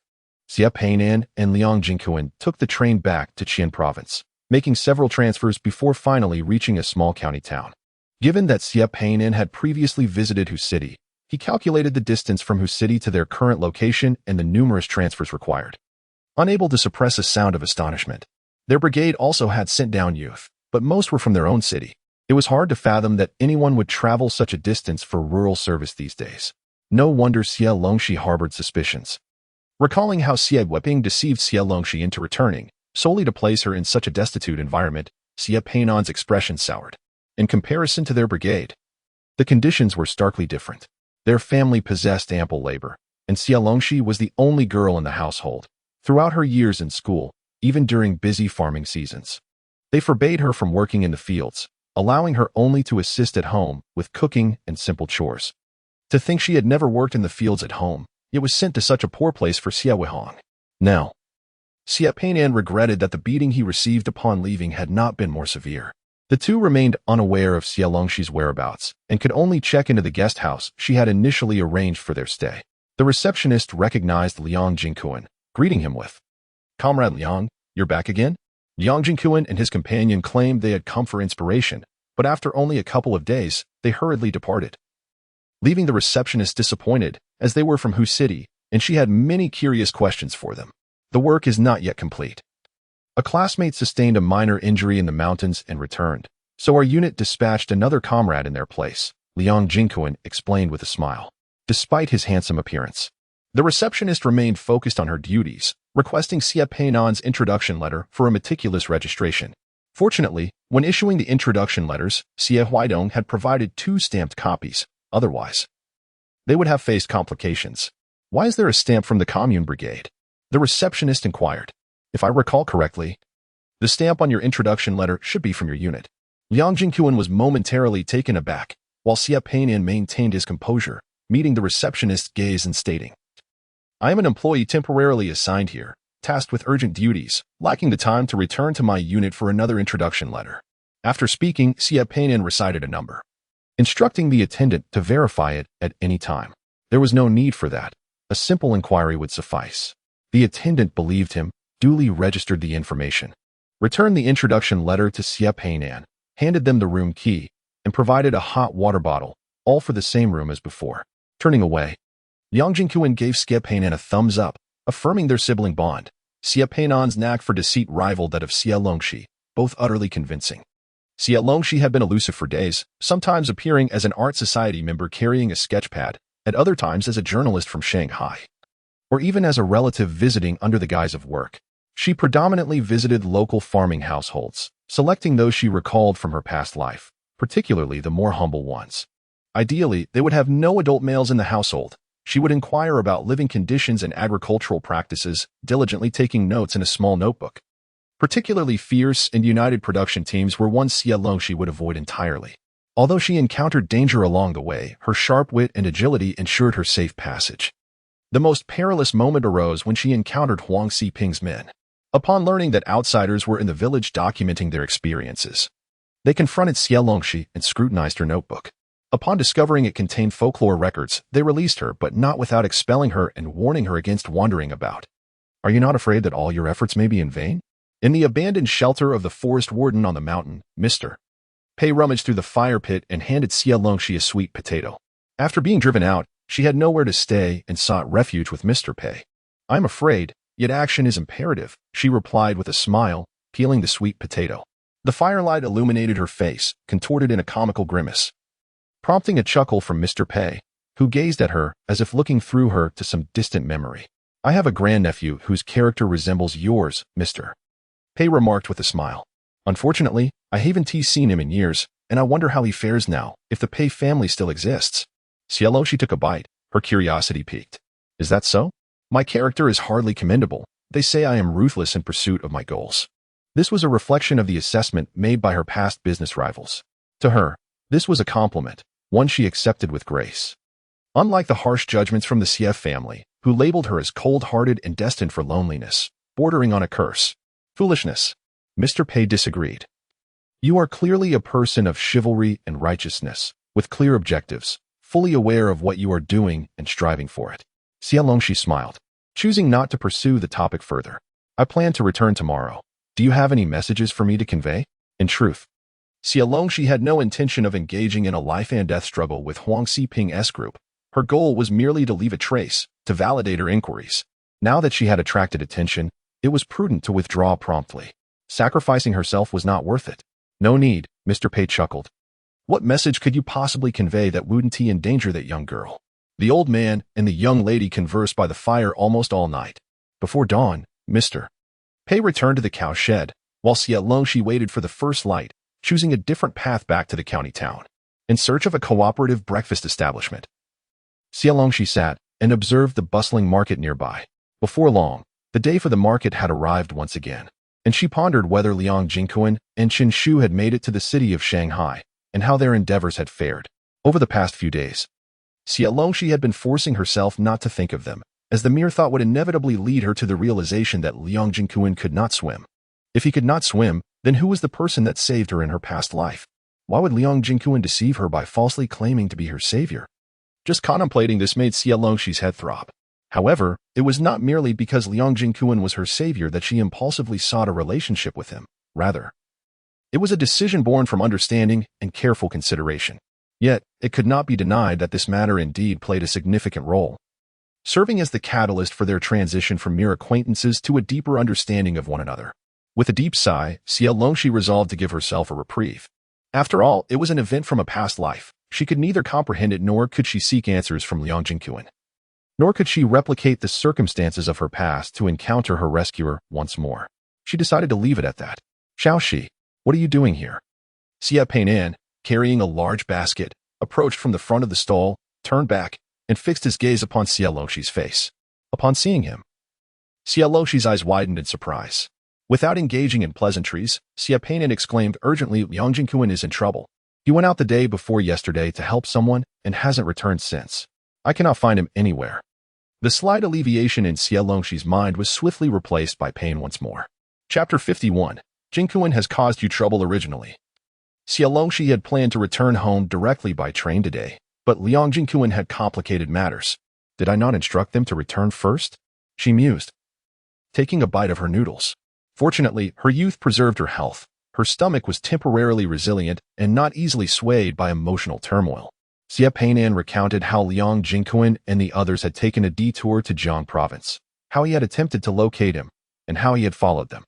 Upon their arrival in Qian province, they had quietly kept an ear out for any news about Xie Longxi while discreetly completing the tasks she had entrusted to Liang Jingyuan and Qin Shu. Their endeavors had proceeded relatively smoothly, as the two had entered and exited together without encountering significant issues. However, the day before yesterday, Liang Jingyuan had met an elderly man at the market, purchasing numerous items that he could not carry back. It seemed that Liang Jingyuan recognized the man, claiming to have seen him upon his arrival. He instructed Xie Peinan to return to the guest house while he assisted the elderly man in delivering the goods to the bus station. In this region, most routes to the commune were inaccessible by vehicle, although a few areas did have bus services. since Liang Jingyuan knew the man and could help carry the remaining items. Xie Weihong returned first. Consequently, Liang Jingyuan did not return that evening. With no market the following day, Xie Weihong found himself at a loss for where to search. He had learned that there was a small market today and had come early to inquire. He managed to gather some information about the elderly man's whereabouts. But all he could ascertain was that he was in the mountains. Which mountain or which village remained unclear, as few could provide precise details. Moreover, they spoke in a local dialect that Xie Weihong largely did not understand, often laughing before he could grasp their words, leaving him utterly bewildered. In a moment of despair, Xie Longxi appeared before me. The past few days had been particularly tormenting for Xie Weihong. The prolonged silence from Xie Longxi and the sudden disappearance of Liang Jingyuan left him feeling utterly lost. Had he not encountered Xie Longxi, he would have been at a complete loss, unsure of how much longer he could endure the absence of both. Upon inquiring whether they were from the mountains, he asked who he had consulted and requested to be led to further inquiries. Unable to suppress a sigh, Xie Longxi asked, "Have you eaten yet? If you were to find someone, it is essential to have a hearty meal first." Fortunately, Xie Weihong knew how to care for himself. He had consumed a rice ball for breakfast and carried a basket filled with daily necessities acquired through trade with long-distance drivers, intending to sell them at the market for a profit. Had Xie Longxi delayed her appearance for another couple of days, he would have found himself in dire straits. Gazing at the sky, after breakfast, Xie Weihong guided her in search of others. Luckily, they had arrived early, and the market was bustling with vendors still present. Had the crowds dispersed, it would have been akin to searching for a needle in a haystack. In the local dialect, Xie Longxi inquired about the elderly gentleman's situation and learned that the mountain village where Liang Jingyuan's benefactor resided was a 40-minute bus ride from the county, followed by a trek up a narrow path named Xie. With knowledge of the route and the village's name, their search had become considerably easier. It was fortunate that Xie lay in a direction entirely opposite to where Huang Siping was situated, which alleviated some of Xie Longxi's concerns. As long as they were not captured by the forces aligned with Huang Siping, her worries would be somewhat mitigated. Upon discovering Liang Jingyuan's whereabouts, Xie Longxi immediately contacted Secretary Liang, relaying the situation. "I have heard from Liang Jingyuan that you were once a soldier, and I wish to inquire if you have any comrades who might be able to assist. I will seek local help as well." At that moment, various governmental departments and state-owned enterprises were predominantly composed of comrades like Secretary Liang, who had undergone military training. The bonds forged through shared experiences of life and death were invaluable connections, regardless of the circumstances. It was preferable for Secretary Liang to locate assistance. But Xie Longxi did not solely depend on him. She was determined to seek local aid regardless. Venturing into the fray with Xie Weihong to rescue others posed the risk of endangering themselves should they fail. "I will reach out as swiftly as possible," Secretary Liang assured her. Listening intently to Xie Longxi's account, though his heart was heavy with concern, Secretary Liang maintained a steady demeanor. "Xie, Jingyuan has caused you trouble." They agreed to split their efforts. Xie Longxi reported the situation to the county, requesting personnel to accompany them into the mountains. Upon grasping the full context, the county promptly dispatched an official to assist. Perhaps delayed by unforeseen circumstances, the previous day's rain could have left them stranded in the village. The young official, speaking in halting Mandarin, wiped the sweat from his brow and led the way to the bus station. Xie Longxi nodded. "If they are indeed trapped, that would be the best outcome. We are also concerned. It has been 2 nights since they returned." Understanding their plight, the three arrived at the bus station, where the next bus had yet to arrive, likely requiring them to wait until midday. The official sought out an ox cart, and fortunately, being a local proved advantageous, as they quickly located one. The cart, laden with goods, was cramped, and the three squeezed into the gaps. The young official, curious, inquired about their purpose for coming to Qian province. They repeated the initial explanation. They were gathering inspiration and seeking raw materials required for a steel mill. The more elaborate the lies became, the more effortlessly Xie Longxi engaged the young official in conversations about mineral sampling, discussing various topics with ease. For the most part, Xie Weihong remained silent. He struggled to understand the local dialect spoken by the official, and observing Xie Longxi thriving in the conversation made him acutely aware that their concerns were unfounded. Xie Longxi had managed to blend in with the locals so seamlessly that their presence was merely a hindrance. In truth, they were indeed holding him back. Yet, one question lingered in Xie Weihong's mind. When had Xie Longxi learned the local vernacular? It was so perplexing, akin to deciphering an ancient manuscript. After their phone call, he had inquired, and Xie Longxi had attributed it to a remarkable talent. The ox cart took a bit longer than expected, but they arrived by noon. Once they disembarked, they had to traverse the mountains on foot to locate the village. Initially, the young official had worried about their stamina, but once they ascended the mountain, both Xie Longxi and Xie Weihong proved to be more than capable. In recent days, Xie Weihong and Lu Dingyuan had predominantly been active in the county town. Although he had sensed the mountainous terrain on the train, this was his first venture into the mountains, and they were entirely different from those back home. How much longer until we arrive? Xie Weihong mused. He wasn't fatigued, but the journey felt interminable. Were all the people at the market from the mountains? What time would they need to set out to reach the morning market? The young official chuckled, mentioning that for the nearer locations, they would depart around 9 or 10 at night, while for the farther ones, they needed to leave at this very hour. Xie Weihong fell silent. Their home lacked mountains. Though his grandmother's house, about 40 kilometers away, was surrounded by hills, albeit not as continuous and accessible by road. He noticed that once the ox cart left the county town, there were no more telephone poles in sight, indicating a lack of electricity in the area. Damn you, Xie Weihong. After walking for a while, the people around him grew increasingly quiet. Xie Longxi turned to Xie Weihong, her expression suddenly ominous. Xie Weihong sniffed, turning his face away to conceal his emotions. He shifted the conversation, saying, "No, I just think this place is quite impoverished. By the way, how did you learn to speak like the locals?" Suppressing his tumultuous feelings, Xie Weihong scrutinized Xie Longxi, his gaze appraising her. Some children, even at the age of 9, were still wetting their pants on the way home from school, jumping into ponds to avoid their parents' notice, insisting they were simply eager to catch fish. When he was 6, he had found sweet potatoes in the field, which someone insisted on feeding him, only to discover they were moldy and had to be soaked to rid them of the rat's medicine. He refused to eat, yet they seemed displeased. And then there was Sister Chuanhua's marriage, which had left someone in tears. Xie Weihong quickly covered Xie Longxi's mouth, exclaiming, "You are a genius, a genius." Chapter 52. Just like back then, Shirshan village is a small settlement with just over 200 households, isolated with no electricity and limited arable land. The residents rely on the scant barren land outside the village to cultivate crops for sustenance. Upon noticing the unfamiliar faces, children playing on the ground gathered around, their dark eyes scrutinizing the newcomers. The young official, familiar with the area, led them to the household responsible for the village. As they journeyed onward, they scarcely encountered any men. The company consisted mainly of children and the elderly. The children eyed them with curiosity, while the elders wore expressions devoid of much emotion, simply observing.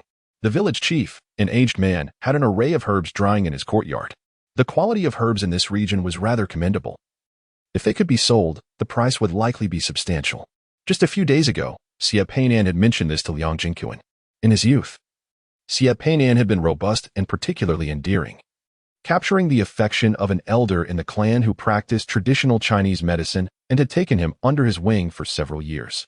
Unfortunately, the elder met with an unfortunate incident while making house calls at night, preventing Xie Weihong from continuing his studies.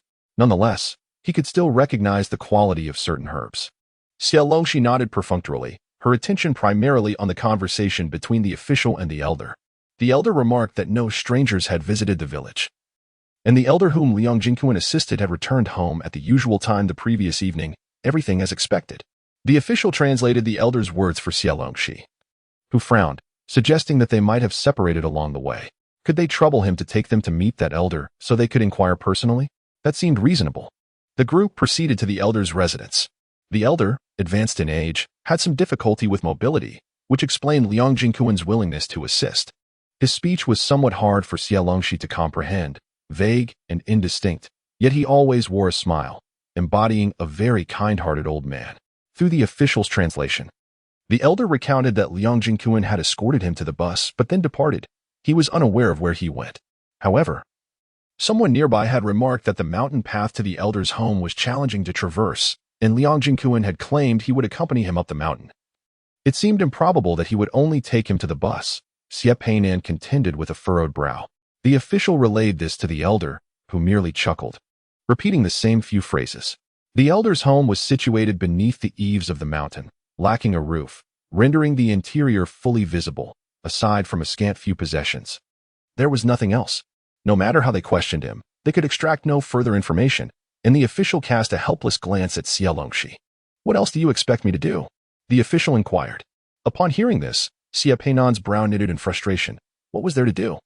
A person had gone missing in your jurisdiction. As public servants, shouldn't you be responsible for assisting in the search? Xie Weihong had found it perplexing throughout their journey. The official had appeared amiable and earnest. Why had his demeanor shifted so abruptly? The official, with a forced smile, replied, "Do not be anxious. We are in the process of searching." However, the colleague who had gone missing was an adult. What if he had simply wandered off on his own? There was indeed that possibility, wasn't there? The tone carried a hint of complaint, as if Lu Dingyuan had recklessly wandered off, causing him to waste this trip. Prompting his sour disposition. Since he didn't get on the bus, we shall return to the county to search, Xie Longxi interjected, stopping Xie Weihong. This venture was destined to yield no results. After spending considerable time returning to the county, upon arrival, the official parted ways with them. Xie Weihong was filled with pent-up frustration, unsure whom to direct it towards. What should we do? Let us not truly lose Lu Dingyuan. Xie Weihong scratched his head. Xie Longxi sat on the dilapidated stone steps outside the bus station, contemplating the necessity of locating support after Lu Dingyuan had ventured to Shishanzai. Xie Weihong's eyes brightened as he turned to Xie Longxi. Although the two elderly individuals asserted that no outsiders had ever visited the village, the children spoke of newcomers, expressing uncertainty about who might return this time. The arrival of outsiders and the swapping of individuals had become a topic of discussion. During their journey, Xie Weihong and Xie Longxi conversed in their hometown dialect, oblivious to the fact that the official overseeing their case likely did not comprehend their words. Nor did he realize that Xie Longxi could understand their local language. In truth, the villages were quite distant from one another, with dialects differing significantly even within a mere 10 miles. Thus, local inhabitants might not grasp the dialect from another village, let alone Xie Longxi, an outsider. Their endeavor to rescue someone was fraught with challenges, as they were unfamiliar with both the village and the mountain paths. The official clearly harbored some knowledge yet seemed disinclined to assist them. He was more concerned with avoiding any conflict with the villagers than with the trivial matters concerning a few inconsequential outsiders. Presently, they could only hope that Secretary Liang would be able to identify someone who could communicate effectively. If all else failed, she would resort to causing a commotion in the county, hoping to force their hand. At the electrical materials factory, Xie Longxi had already been on a business trip for over 10 days, and the youth office had made several attempts to persuade her. Xie Weihong was on the verge of a breakdown, particularly upon sensing a shift in her father's attitude regarding her rural assignment. Unable to endure the atmosphere at home, she sought out her cousin Yu Qihua, pleading, "What should I do? I don't want to go to the countryside." If only Yu Qihua could take her place in the countryside, as there had been instances of relying on others in the past. "Could we arrange for you to take my name and return to our hometown?" she implored. "Cousin, please help me. I will forever remember your kindness." Despite her irritation towards Xie Weihong, Yu Qihua maintained a facade of politeness. "I would be willing to assist, but would my uncle agree? He is a cadre at the factory and likely would not condone such actions. What if we were discovered?" She scoffed at the notion of eternal gratitude, knowing that as soon as she embarked on her rural assignment, Xie Weihong would likely forget her, soon calling her foolish. "If you can convince my uncle, I will gladly go to the countryside for you. After all, I am naturally inclined to work, regardless of the location," Yu Qihua declared confidently. Mentioning Xie Weihong brought a pang of distress to Xie Weihong's heart. Her father's wavering stance was due to his position as a cadre, which necessitated him to take on a leadership role. If Xie Longxi could not go, then she could not be the only one left behind. Observing Xie Weihong's woeful expression, Yu Qihua offered a suggestion. "If all else fails, consider pursuing a relationship with the son of someone influential. If you were to bear their child, they would surely intervene on your behalf." "How could that be possible?" "Why not? Was that how your aunt managed?" Chapter 53. Xie Weihong's indiscretions. Yu Qihua genuinely believed her aunt was the most astute member of the family. When Yu Sumin was involved with Xie Weihong, there had been much gossip, as their relationship transcended that of mere classmates. They were, in fact, teacher and student. This matter is known only to those from my hometown. No one else is aware. Xie Weihong, having narrowly missed university admission after graduating high school, was introduced by his teachers to teach mathematics at a junior high school. While teaching, he diligently studied to prepare for the college entrance examination the following year. Yu Sumin was among Xie Weihong's first batch of students, and it was during that time that Xie Longxi came into being. Yu Qihua had previously overheard her grandmother lamenting that the eldest would not be reincarnated. If only she had been born a year later, she would not have been sent away and could have grown up in the city like Xie Weihong, a true lady of privilege. However, Yu Qinghua was too young then to realize that her elder cousin was living less than 10 kilometers away in the home of Xie Zhijia. The neighbors now, those aunts who had once attended school with her aunt, still spoke with a tone of condescension and disdain. In the past, they were justly indignant, but now they expressed envy tinged with bitterness. After all, it was Yu Sumian who married Xie Weihong, became an urbanite, and even assumed the role of the factory manager's wife. Unfortunately, exceptional individuals like her uncle-in-law are exceedingly rare, and Yu Qinghua had yet to discover any. If such individuals existed, she would not have found herself in the position of a caregiver, tending to the elderly, despite her capable demeanor and outward indifference. She felt a sense of grievance within. The daughters in her family were all quite attractive, naturally possessing beautiful skin. At this moment, she should be working, donning stylish shoes, and after work, engaging in romantic pursuits with charming young men. If one is willing to take the plunge, they can remain in the city.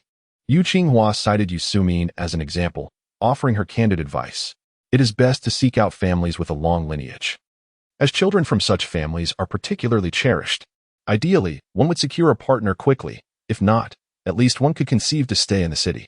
As long as the green hills remain, there is no fear of firewood running out.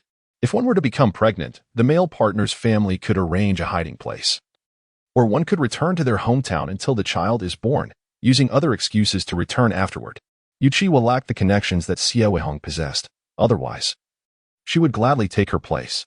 Of course, she wouldn't rush into pregnancy. She must first cultivate a genuine emotional connection, ensuring that the man sincerely cares for her. Xie Weihong's current situation was unique, which is why Yu Qinghua advised her thus. Hearing this, Xie Weihong's face flushed with a mix of fear and impulsiveness. Was it merely about dating and bearing children? Surely it was easier than working in the countryside. You are about to turn 15, which, according to the lunar calendar, is 17. If you date for 2 months and then conceive, you would be 18 at the time of childbirth. Yu Qinghua calculated on her fingers. Xie Weihong pouted, finding it hard to believe such exaggeration. Think carefully, is it better to marry into a cadre family and stay in the city, or go to the countryside to toil in agriculture? Yu Qinghua was genuinely trying to offer sound advice to Xie Weihong. After a lengthy discussion, the elderly person awoke from their afternoon nap. Yu Qinghua rose to care for them, ensuring everything was in order. Once granted permission, she retrieved apples and biscuits from the cupboard to treat Xie Weihong. The elderly person took a great liking to Yu Qinghua. She was honest, diligent, and possessed a keen sense of propriety. Being young, she was also receptive to guidance, far superior to those previously sought. Xie Weihong's elder also appreciated her. The young girl was fair-skinned and spoke sweetly. However, Xie Weihong did not linger for long. As soon as the elderly gentleman regained consciousness, Yu Qinghua became preoccupied with his inquiries. Overwhelmed by her own anxieties, she found herself lacking the energy to respond. With a heavy heart, Xie Weihong departed. Upon returning home, she felt that Yu Qinghua's idea was far from prudent, yet she could not conceive of a better alternative. Unconsciously, her thoughts began to wander in search of suitable candidates. In terms of suitability, Liang Jingyuan and Chen Shu emerged as the most appropriate choices. Within the entire electrical materials factory, no one else could compare. Both were of similar ages and inherently talented. Although they were not only children, Liang Jingyuan was the sole one residing in the city, as she had long heard from her mother that Secretary Liang would never permit his youngest son to venture to the countryside. Chen Shu was also commendable, having only a younger sister in the 1st grade. Unfortunately, both of them were accompanying Xie Longxi on a visit, and it remained uncertain when they would return. The others in the factory were either too old, too young, or already married, leaving Xie Weihong with little room to maneuver. There was someone just 2 years her senior. Yet he was merely the son of a workshop director, while his father held the position of deputy factory manager, which did not appeal to her. Lacking suitable candidates within the factory, Xie Weihong turned her gaze outward, considering the sons of her father's classmates and family friends. There were not many connections with her father's peers, though she recalled 2 uncles whose sons seemed to be of a similar age. However, she was not personally acquainted with them. The mere thought of approaching their factory to seek someone made her cheeks flush with embarrassment. Recently, Yu Sumin had been in a state of distress. Ever since bringing back Xie Longxi, nothing had gone smoothly. She had hoped to enjoy a few days of peace with Xie Longxi away on business, but unexpectedly, Xie Weihong had been engaging in indiscretions behind her back. She recalled the night he returned home, covered in injuries, and when she questioned him, he remained tight-lipped. Their marital discord continued to simmer.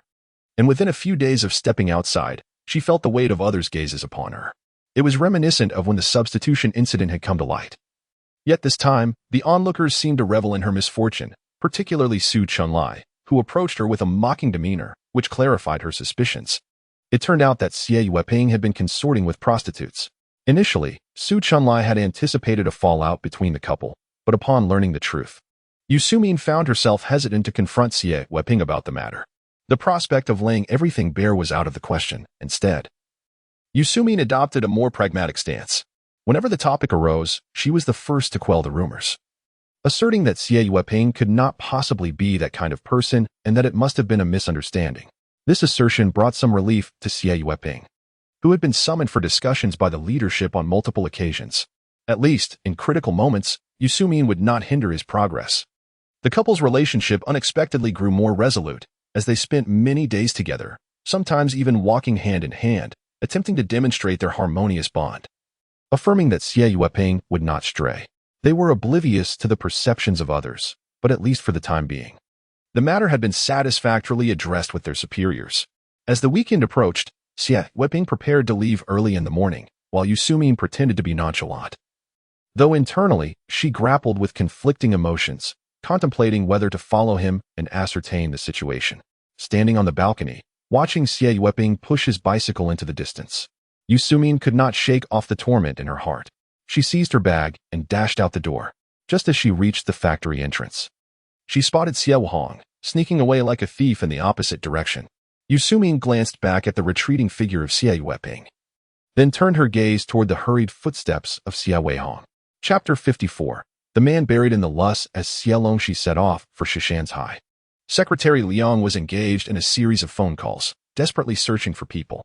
He felt particularly fortunate that Xie Longxi was accompanying him on this trip to Guizhou. Had it been just Liang Jingyuan and Chen Shu, those two reckless youths would likely have gotten themselves into trouble without even thinking to inform their families or seek help from adults. When that rascal returns, I shall make sure to break his legs. Having just returned from a night shift at the hospital, Liang's mother stumbled upon Secretary Liang conversing with a comrade. With just a few words, she discerned the gravity of the situation. Once the call concluded, Secretary Liang shook his head, reproaching himself for being too lenient. Unwilling to let the boy face hardships, lacking the composure of his elder siblings. In the past, when life was difficult, Yang Jingyuan's elder siblings had to follow their parents around, enduring great hardships, while he, born after liberation, had enjoyed a stable upbringing, pampered by his family. Previously, Liang's father had been reluctant to send his youngest son to the countryside, but after this incident, he had changed his mind. Do not stand in his way regarding the rural assignment. Let him go and gain some experience, lest he waste his days dreaming idly at home. Secretary Liang remarked with a smile. Yet, in his heart, he hoped fervently that this troublesome boy would return safely. As soon as he did, he would swiftly pack him off to the countryside. Is a shoe all right? Liang's mother, noticing Secretary Liang's calm demeanor, felt somewhat reassured. Secretary Liang shook his head, assuring her that a shoe was fine and currently at the home of the Xie family. Although Xie Longxi had not provided many details over the phone, merely stating that Chen Shu was certainly safe, Secretary Liang had already sensed something amiss. The three of them had set out together, but had now split into three paths, with one still missing. What was particularly vexing was that the one missing was from his own family.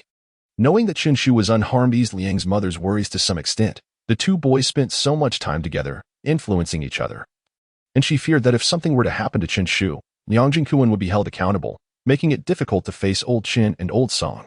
Secretary Liang worked swiftly to locate the missing individuals. When Xie Longxi and the others returned to the guest house, they were greeted by the sight of a jeep parked in the courtyard, having come all the way from the provincial capital of Guizhou. This would spare Xie Longxi the trouble of causing a scene in the county and would expedite the rescue of Liang Jingyuan. Of course, the arrival of provincial officials did not guarantee success. As more information surfaced, the fragments shrouded in mystery began to connect. Even though they were only glimpsing the tip of the iceberg, Xie Longxi became convinced that Xie Weihong and Huang Siping were involved in a vast interprovincial criminal syndicate.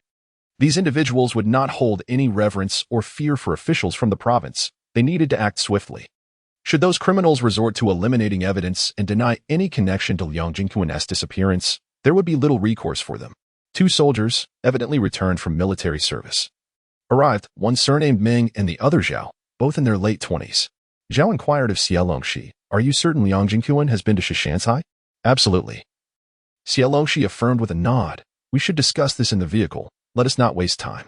Do you still recall the location of Shishansai?" Brother Ming promptly entered the car, gesturing for the others to follow, insisting on the urgency of their mission. Their simultaneous pleas to hurry resonated in the air. Through the rearview mirror, Ming cast an appreciative glance at Xie Longxi, who had settled in. Upon departing from the guest house, Ming focused intently on driving, while Zhao delved into the details surrounding Liang Jingyuan's disappearance, including Xie Longxi's recent discoveries at Shishansai. The Jeep was far from comfortable. It was less stable than a tractor. While the tractor jolted along slowly, the Jeep bounced violently, causing Xie Weihong and his sister to grimace in agony. As they approached the mountainous terrain, Ming found a suitable spot to conceal the vehicle, and the four ascended the hill.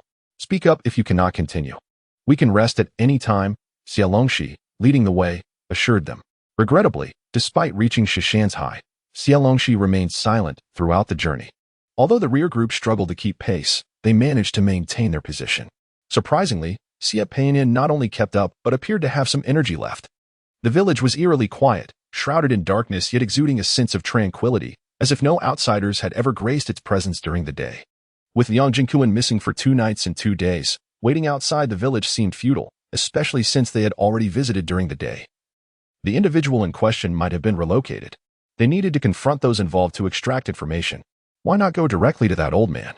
He is the one who deceived Jingyuan. Xie Weihong expressed his confusion about their destination. Walking beside him, Xie Longxi whispered an explanation. That old man deceived Liang Jingyuan for his own purposes. There are vested interests at play, and he may not divulge anything. Given his age, to put it bluntly, he is near the end of his days. If he chooses to remain silent, there is little we can do. Let us not forget the children mentioned trading Liang Jingyuan for someone else's return. Stay here and remain hidden. Do not reveal yourselves if we do not return. Ming designated a hiding spot for Xie Longxi and Xie Weihong. Without hesitation, Xie Longxi pulled Xie Weihong into concealment. Having experienced the incident with Liang Jingyuan, Xie Weihong managed to suppress his curiosity and strong desire to participate, staying quietly in place without hindrance. "Xiaoxi, did I ever mention how much you have changed since our time in the city?" As the night deepened and the moon illuminated the sky, an urge to share heartfelt thoughts became nearly irresistible. Throughout their time together in the city, and from morning until now, Xie Weihong felt an inexplicable distance between himself and Xie Longxi, leaving him with a profound sense of discomfort. Xie Longxi paused momentarily. How could I not change? A lifetime separates us. In their previous lives, they had lost contact for years, and upon finally reconnecting, they were further estranged by the passing of their parents and their mutual tendency to share only good news.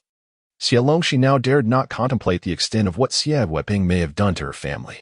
"What do you wish to convey? Please refrain from speaking in such a peculiar tone." Xie Longxi retorted sharply, her nose tinged with bitterness, nearly moved to tears. After a moment of silence, Xie Weihong placed his large hand atop Xie Longxi's head, stating, "If you encounter any grievances in the city, do not bear them alone. My brother and I shall assist you. We will strive to ensure we do not hinder your progress. You need not shoulder everything by yourself." Xie Longxi was exasperated, hastily wiping away her tears, insisting that Xie Weihong should not use such a tone with her. It was odd. In her previous life, she had exhausted all her tears.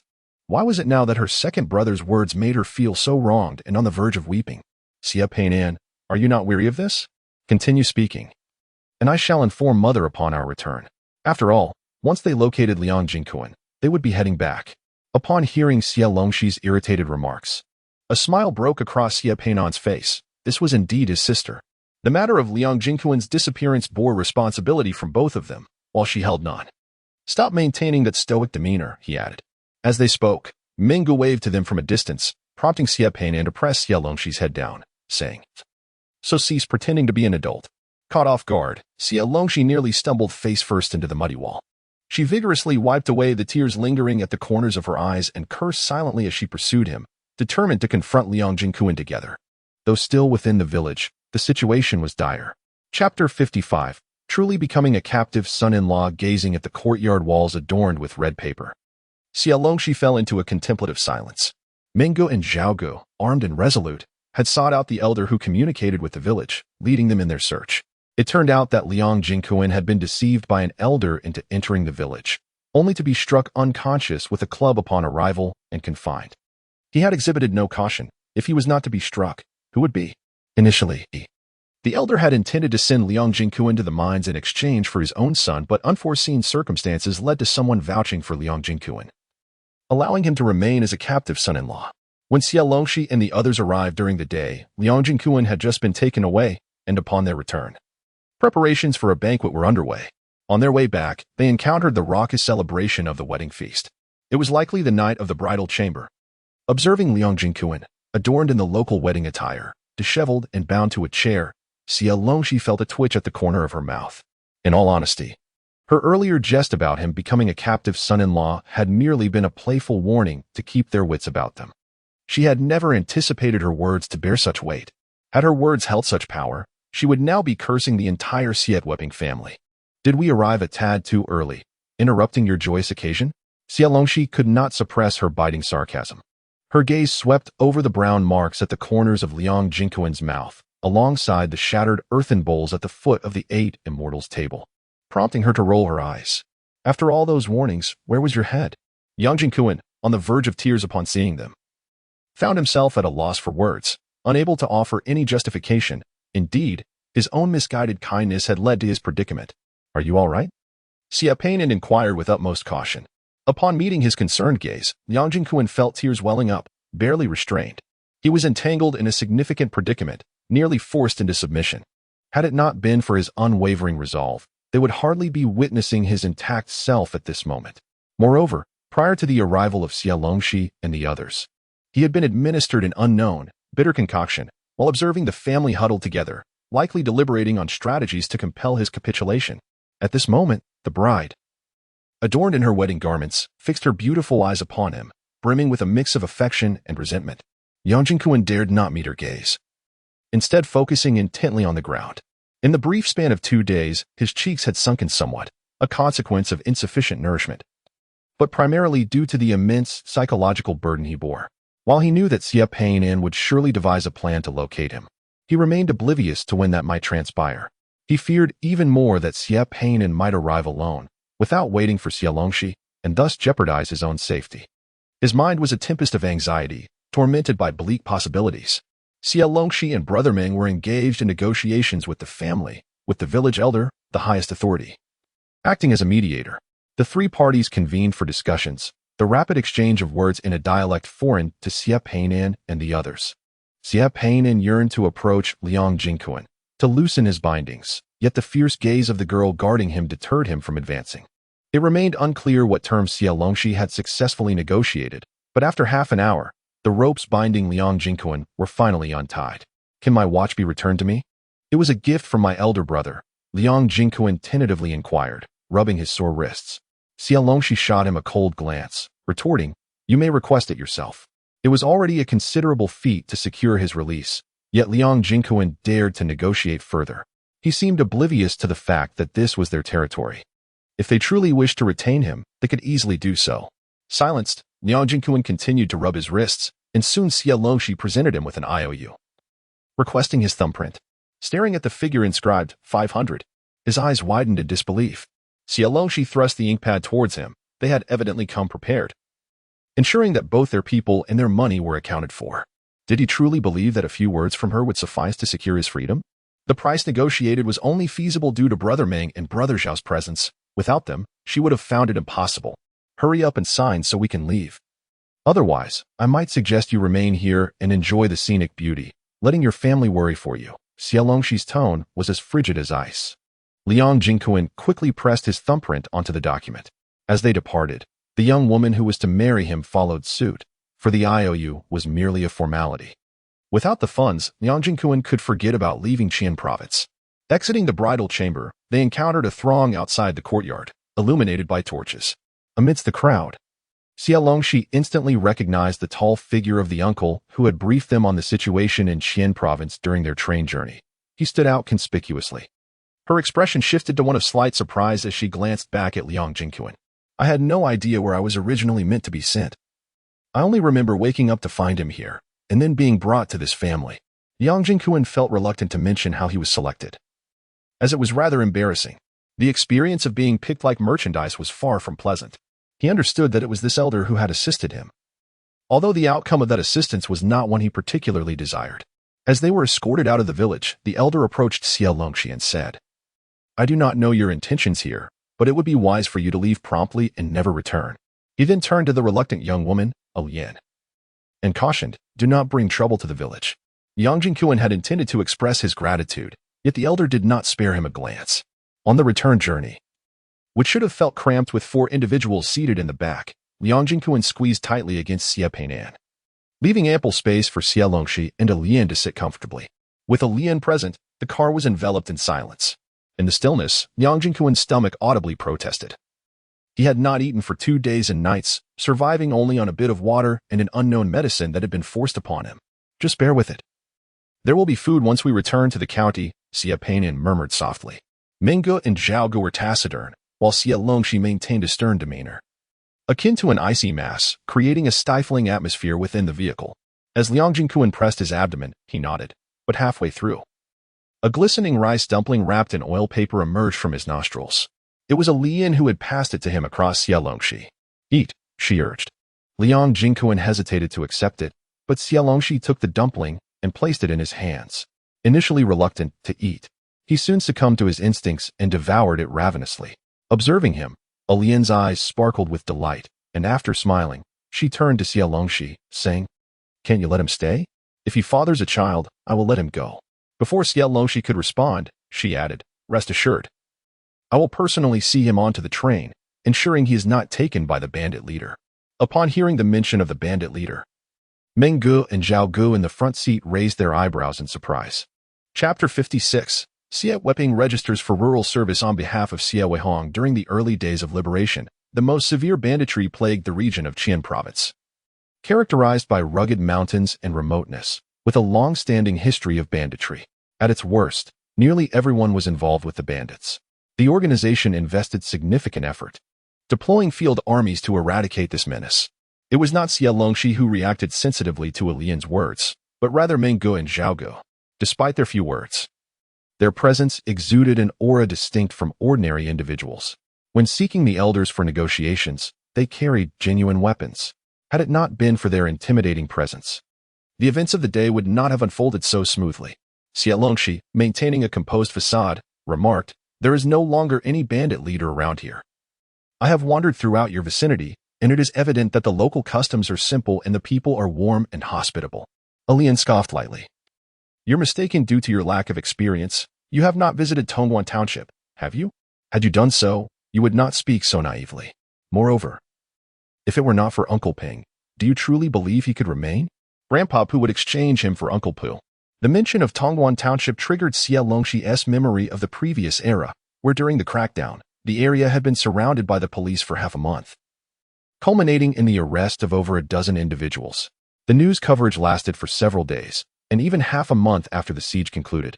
Local newspapers dedicated an entire report to the matter. However, Xie Longxi distinctly recalled that there was no mention of the black mine in the articles. Perhaps certain news items could provoke undesirable social repercussions, so only content deemed appropriate was released to placate the public. Since the location she was assigned to was quite distant, Xie Longxi merely glanced at the news without giving it much thought. Yet, the current circumstances were different. She felt compelled to include it in her report. As for Uncle Pong, he was the burly man on the train. Xie Longxi furrowed her brow slightly. Although he appeared to be a victim, Lian portrayed him as someone with considerable influence. Clearly an outsider, how could he possess such authority in a community that was otherwise tightly knit? Who exactly was Uncle Pong? Xie Longxi inquired. Lian's eyes darted, unwilling to elaborate further, stating that Uncle Pong was simply Uncle Pong. If he were to share a bed with her, she would forego the 500 yuan. No sooner had she spoken than a loud cough erupted from beside them, causing Liang Jingquan to spew rice, his face flushed, nearly coughing up his lung. Lian huffed in displeasure, crossing her arms and gazing out the window, no longer willing to converse.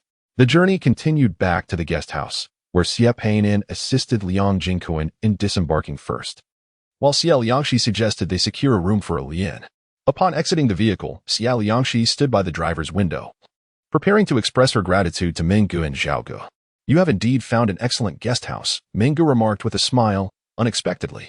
Xie Longxi paused, unaware of the guest house's background, but in her previous life, it was the default lodging when everyone visited relatives in the county. Only by staying there could one ensure the safety of their belongings and personal security. Ming Ji's comment indicated he knew something, yet Xie Longxi chose not to inquire further. Thank you for your assistance. We are here to conduct an assessment of the rural site. I will compile a report for the factory, and detailed information will be provided to Secretary Liang. As her words settled, a moment of silence enveloped them. All right, be safe and leave as soon as possible. Minggu finally replied with a smile after a brief pause. They did not believe that Xie Longxi's casual inquiries would uncover anything significant. They needed to return swiftly to report their findings. What had initially seemed like a minor task for the old leader had unexpectedly escalated into a substantial issue. After bidding them farewell, Xie Longxi gazed at the now brightening sky, feeling an inexplicable wave of fatigue. She ascended the stairs, planning to prevent Liang Jingyuan from sleeping, intending to call home for a remittance as soon as the post office opened. However, upon reaching the stairway, she spotted a Lian standing at the door of Xie Weihong's room, accompanied by the sound of retching. Rushing over, Xie Longxi discovered Liang Jingyuan with a pale face, vomiting. The rice balls consumed on the vehicle had all been expelled, along with bile. Xie Weihong, in a state of agitation, was questioning Lian. What on earth did you give him? Lian's expression stiffened, her demeanor suddenly turning sour as she retorted, a potency-enhancing drug. What else could it be? Xie Weihong, unable to comprehend her words, sighed in frustration and offered Liang Jingyuan a few sips of water. We all have held the feast and performed the rites. He is indeed my man. What is wrong with me offering my man some food? If you have the guts, go ahead and arrest me. Lian sulked, expressing her displeasure. Had I known that they wouldn't release him even without payment, I would not have let him go at all. Xie Longxi paid no heed to her grumbling and entered to check on Liang Jingyuan's condition. However, even after vomiting, Liang Jingyuan showed no signs of improvement. His face was exceedingly pale, beads of cold sweat trickled down, and he kept complaining of chest pain. Xie Weihong assumed he was suffering from hunger. But Xie Longxi sensed something was amiss. She rushed forward to tear open Liang Jingyuan's shirt, only to discover his body was covered in bruises. She abruptly turned her gaze towards Lian. Lian hurriedly waved her hands, insisting, we didn't beat him. He was already injured before we took him to my house, and I even cooked medicine for him. The potion he drank was meant for healing. It was just that Liang Jingyuan believed she intended to harm him, struggling violently and barely managing to take a few sips. Take him to the hospital, Xie Longxi decisively commanded, instructing Xie Weihong to carry him there. Fortunately, the remittance would take about 3 days to arrive in this account. Had it come on the same day, Liang Jingyuan's situation would have deteriorated considerably. Upon reaching the hospital and receiving intravenous fluids, Liang Jingyuan succumbed to sleep. The final call was made by Xie Longxi, and although Secretary Liang was worried, he did not inquire further, relieved to know that the person was safe. Without hesitation, he requested the receiving account and promptly made the transfer. Just as he was leaving, Xie Weihong approached him with the investigation results. His involvement in solicitation had created quite a stir within the factory, and while he could no longer salvage his reputation among the workers, he had to prove his innocence before the organization as it pertained to his future promotions. When the organization first summoned him for a discussion, he had requested an investigation committee. Xie Weihong was confident that he had merely met an old friend for tea, and he was prepared for scrutiny. What troubled him was who might be spreading the rumors from behind the scenes. Now that the results were in, he rushed to find Secretary Liang, only to have Secretary Liang glance at the document without a second thought, pivoting to enter the factory office next door and handing the results to his secretary. Xie Weihong had initially intended to consult with Secretary Liang about convening a factory-wide meeting to clear the air regarding the rumors, but what was this attitude from him? Watching Secretary Liang stride away, Xie Weihong clenched his fists, thinking of Secretary Liang's son, who was intent on going to the countryside. In a affair known throughout the factory, Xie Weihong snorted softly and made his way to the youth office. He notified the office that they should not discourage proactive members from progressing due to familial opposition in line with urban retention policies, leaving Wu Jie and Li Gu utterly perplexed. Had Xie Longxi been present, she would have surely posed the question, shouldn't Xie Weihong, as a model student, take the initiative to apply for rural service instead of requiring the youth office to repeatedly engage in ideological work? Unfortunately, Xie Longxi was not there. After a lengthy discourse, Xie Weihong rapped the table, declaring that any graduating students who wish to apply for rural service should not be obstructed merely because their families disagreed. Efforts should be made to persuade the parents. Additionally, little Wu, make a note of my daughter Weihong's name. She will be in the second batch of those sent to the countryside. Chapter 57. The incident involving Xie Weihong despite Sister Wu's persistent efforts to persuade Xie Weihong. Her motivation stemmed from her resentment towards Xie Weihong's family for their disparate treatment of Xie Longxi. In her eyes, Xie Weihong is somewhat complicit, and thus she deliberately seeks to provoke her. This tension is particularly palpable given Xie Weihong's vague connections to the rural assignment issue. The matter regarding the designated rural locations remains unresolved, and under Director May's insistence, the second round of rural assignment applications has effectively come to a standstill. Everything is on hold until Xie Longxi and his companions return. Meanwhile, the situation in Qian province remains uncertain, in an attempt to deflect public scrutiny. Xie Weihong has callously thrust Xie Weihong into the spotlight. To him, his daughter appears to be of little consequence. He prioritizes his own interests above all else.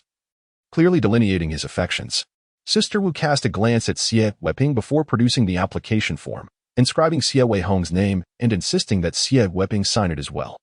In light of recent revelations concerning substitute applications, it is now mandatory for the actual applicant to sign, lest complications arise later. Wu's tone carried an undercurrent of sarcasm. Xie Weihong signed his name with a heavy heart, unaware that he had personally enrolled his daughter, whom he once held in high regard. All of Xie Weihong's efforts to avoid the rural assignment would ultimately prove futile. At that moment, she knelt on the ground, clutching Yu Sumin's leg and weeping uncontrollably. The broken ruler lying nearby. I do not wish to go to the countryside as a peasant. You offer me no assistance. I must fend for myself. What have I done wrong? On that day, Yu Sumin ultimately chose to follow Xie Weihong, although initially hesitant. Xie Weihong's excessive caution made her difficult to track. But Yu Sumin soon recognized her daughter's unease, becoming even more vigilant. After several attempts, Yu Sumin caught her in the act today. To her dismay, Xie Weihong was seen engaging in a romantic relationship with a man from outside, who exhibited little respect. Their interactions were brazen, filled with unwarranted physical affection. As a mother, Yu Sumin could hardly tolerate such behavior. Enraged, she disregarded the fact that the young man was a friend's son and confronted him, delivering 2 resounding slaps. Xie Weihong was not spared. As Yu Sumin scolded her, she exclaimed, "You foolish girl, knowing full well how much I despise girls who lack propriety. How could you behave in such a manner?" The young man, initially prepared to retaliate, recoiled in fear, retreating hastily as Yu Sumin treated Xie Weihong as if she were an adversary. Xie Weihong was brought back home in disgrace. Tell me, did he succeed? Yu Sumin felt a chilling wave of despair wash over her. Her meticulously raised daughter had repaid her with such disloyalty. The most unbearable revelation came when she discovered that it was Xie Weihong who had willingly approached the young man. Xie Weihong shook her head vigorously, sobbing to the point of breathlessness. Yu Sumin's expression turned icy. Are you too afraid to speak, or did he not take advantage of you? Xie Weihong remained silent, and Yu Sumin, in a fit of agitation, began searching the room for something to use. Xie Weihong clung desperately to her leg, insisting, no, he did not go all the way. In truth, they had secretly experimented in the young man's room once before, but Xie Weihong had been overwhelmed with fear and anxiety, which ultimately thwarted their intentions. The primary reason why Xie Weihong was not forcefully pursued was due to her being the daughter of her father's friend. Initially, Xie Weihong was somewhat oblivious to the situation, but after incessantly weeping, the man remarked on the bad omen, and since he had not gone through with it, she began to grasp the reality of it all. Following this incident, Xie Weihong had almost reconsidered her decision. She felt an overwhelming sense of frustration and sought out Yu Qinghua.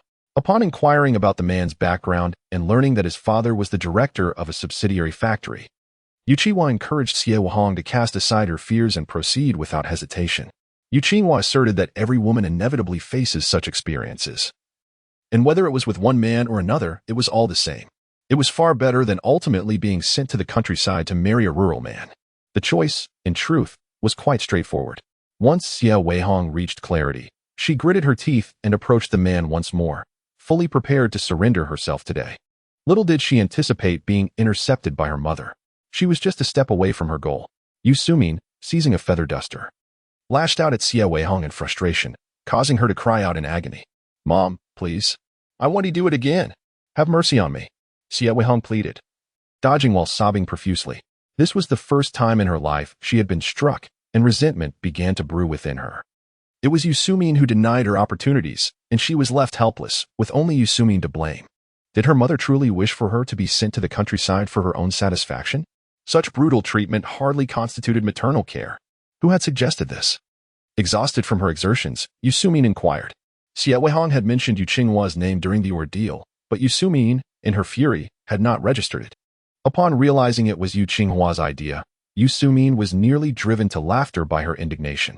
Her beloved niece, for whom she had tirelessly sought employment and worked to secure a place in the city, repaid her in such a manner.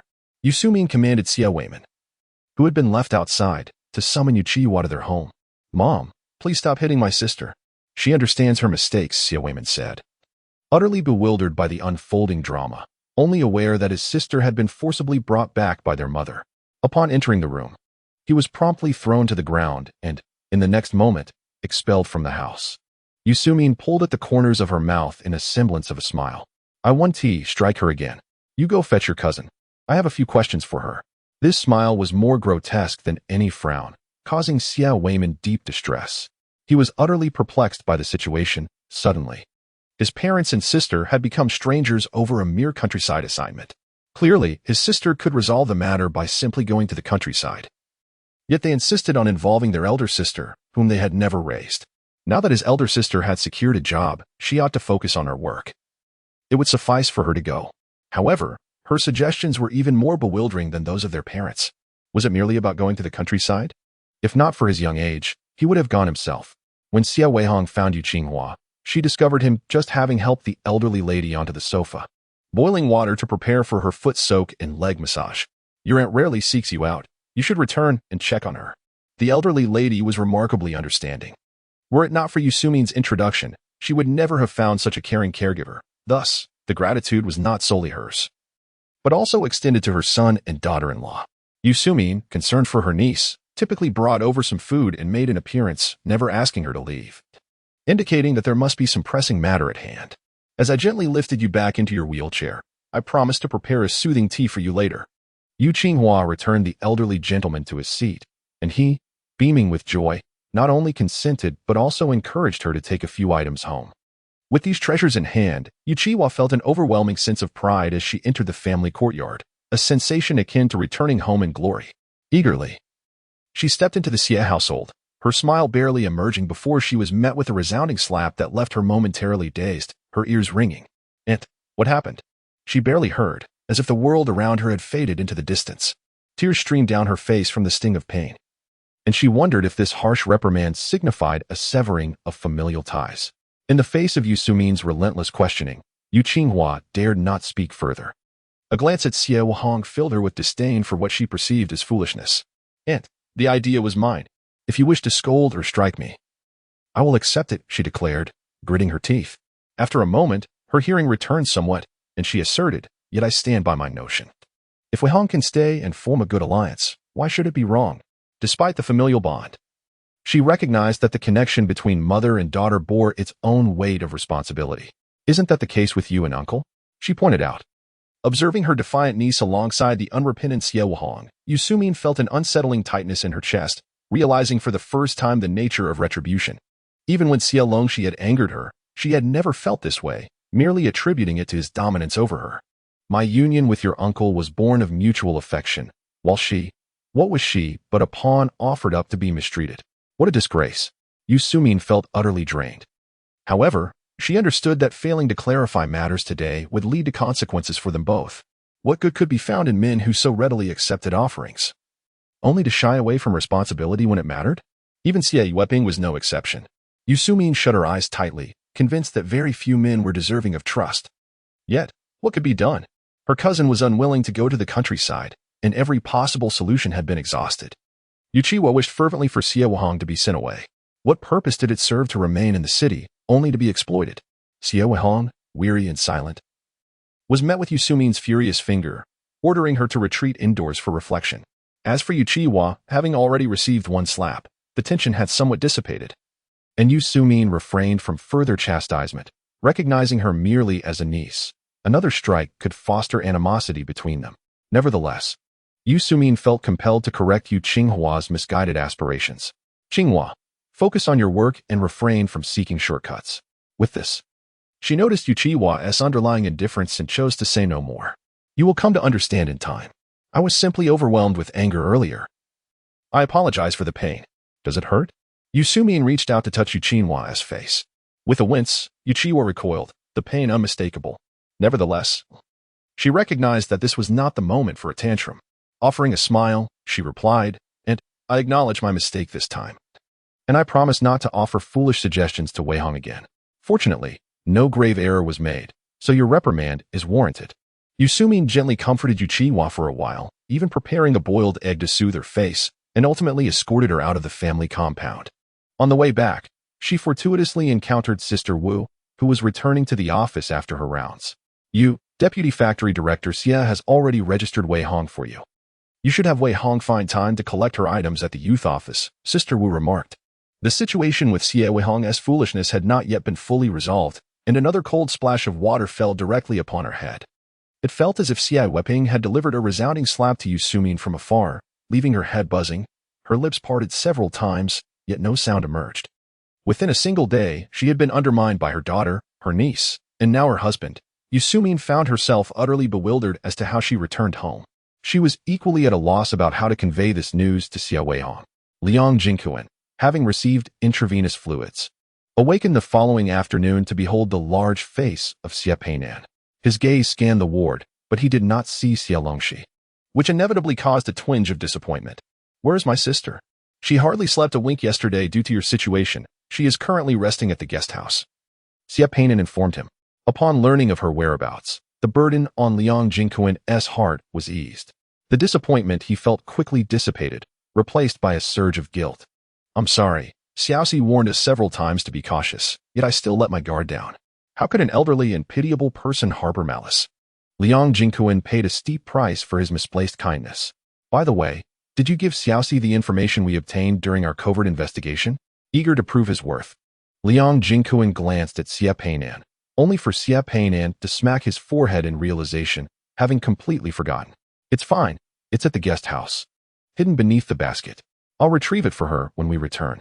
Their time spent in the county over the past 10 days had not been in vain. They had indeed uncovered some intriguing details. Huang Sipin had been seen frequently associating with a director surnamed Tong from the county, often sharing meals and playing cards together. A man who often accompanied Huang Sipin appeared to be Director Tong's cousin, maintaining a close relationship with him. Director Tong's residence served as their stronghold, where they frequently congregated. Neighbors nearby reported hearing sounds of mahjong and drinking late into the night, while also claiming the area was haunted, with no one daring to venture out after dark. Had it not been for Liang Jingyuan's sudden disappearance, they would have been prepared to investigate the alleged hauntings. They did not believe in ghosts but suspected that someone was orchestrating these disturbances, and they intended to lie in wait to uncover the truth. Did you say you followed that man who was close to Huang Sipin? Xie Longxi glared at Liang Jingyuan, her face darkening. The radiance she had regained after a day of rest had vanished. The man accompanying Huang Sipin was his secretary, while others remained oblivious to their connection. Xie Longxi was well aware that in a past life, Huang Sipin had been apprehended due to this very man. A brutish man like Huang Sipin, despite possessing some cunning, would not have thrived for so long without someone strategizing behind him. Did you quickly discover their stronghold after tailing him? Xie Longxi inquired further. Liang Jingyuan and Xie Peinan hesitantly nodded, finally perceiving the unusual tone in Xie Longxi's voice. Uncertainty swirled in Xie Peinan's mind. Could he have intentionally led us there? Xie Longxi, at this moment, truly wished to remain silent. Ever since her arrival here, she had been devising ways to avoid others, even taking the long way around when going out to gather inspiration. And what was the result? She glanced at Xie Peinan, stiffly pulling the corners of her mouth into a semblance of a smile before suddenly rising, declaring, I will go speak with Alien. Time could not be squandered any longer. Even if Liang Jingyuan were to perish, it would be best to support her back to the city before that fate befell him. Alien was quite displeased with Xie Longxi's sudden change of heart, yet Xie Longxi assured her that she could accompany them to the city to meet the in-laws. I will purchase the train tickets. Alien's eyes sparkled, and she reminded Xie Longxi that they could seek assistance from those behind the guest house for protection, utilizing the 500 yuan that had arrived from the Liang family. From the outset, Alien was convinced that their group would not be able to leave this place. aiming to secure both money and personnel. However, if it meant traveling to the big city, she would not refuse the opportunity. 500 yuan was a considerable sum for ordinary folk, yet Xie Longxi understood that for certain individuals, it was merely a drop in the bucket. Nevertheless, it was sufficient to ensure the safety of the four of them before boarding the train. As for what might occur once they were on the train, those collecting the money would express their inability to assist further. Chapter 59. Fortune's Favor at the Train Station. Xie Weihong supported Liang Jingyuan as they sat in silence. Both men enveloped in a heavy quietude. Alien sat idly nearby, while Xie Longxi leaned against a pillar, holding 4 train tickets, her mind racing with thoughts. If only I had known to delay Menggu and Zhao Ji's departure. Liang Jingyuan lamented his own impulsive actions. Alien shot him a glance, scoffing, if you had known. Then just look at your face. Either avoid being reckless, or take responsibility for your actions. Complaining about what could have been is pointless. We must address these issues together. And you need to amend this flaw. Liang Jingyuan inhaled sharply, choosing to remain silent. Xie Weihong, too, seemed affected, his spirit visibly diminished. Xie Longxi, observant as she was, recognized the profound impact this situation had on them. She understood that not all blame lay with them. Young individuals new to society could hardly contend with a group of seasoned schemers. Even those with experience, such as Huang Xiping and his cohort, would find it challenging. A bit of cunning and resilience was not of the same caliber. Why don't you board the train first?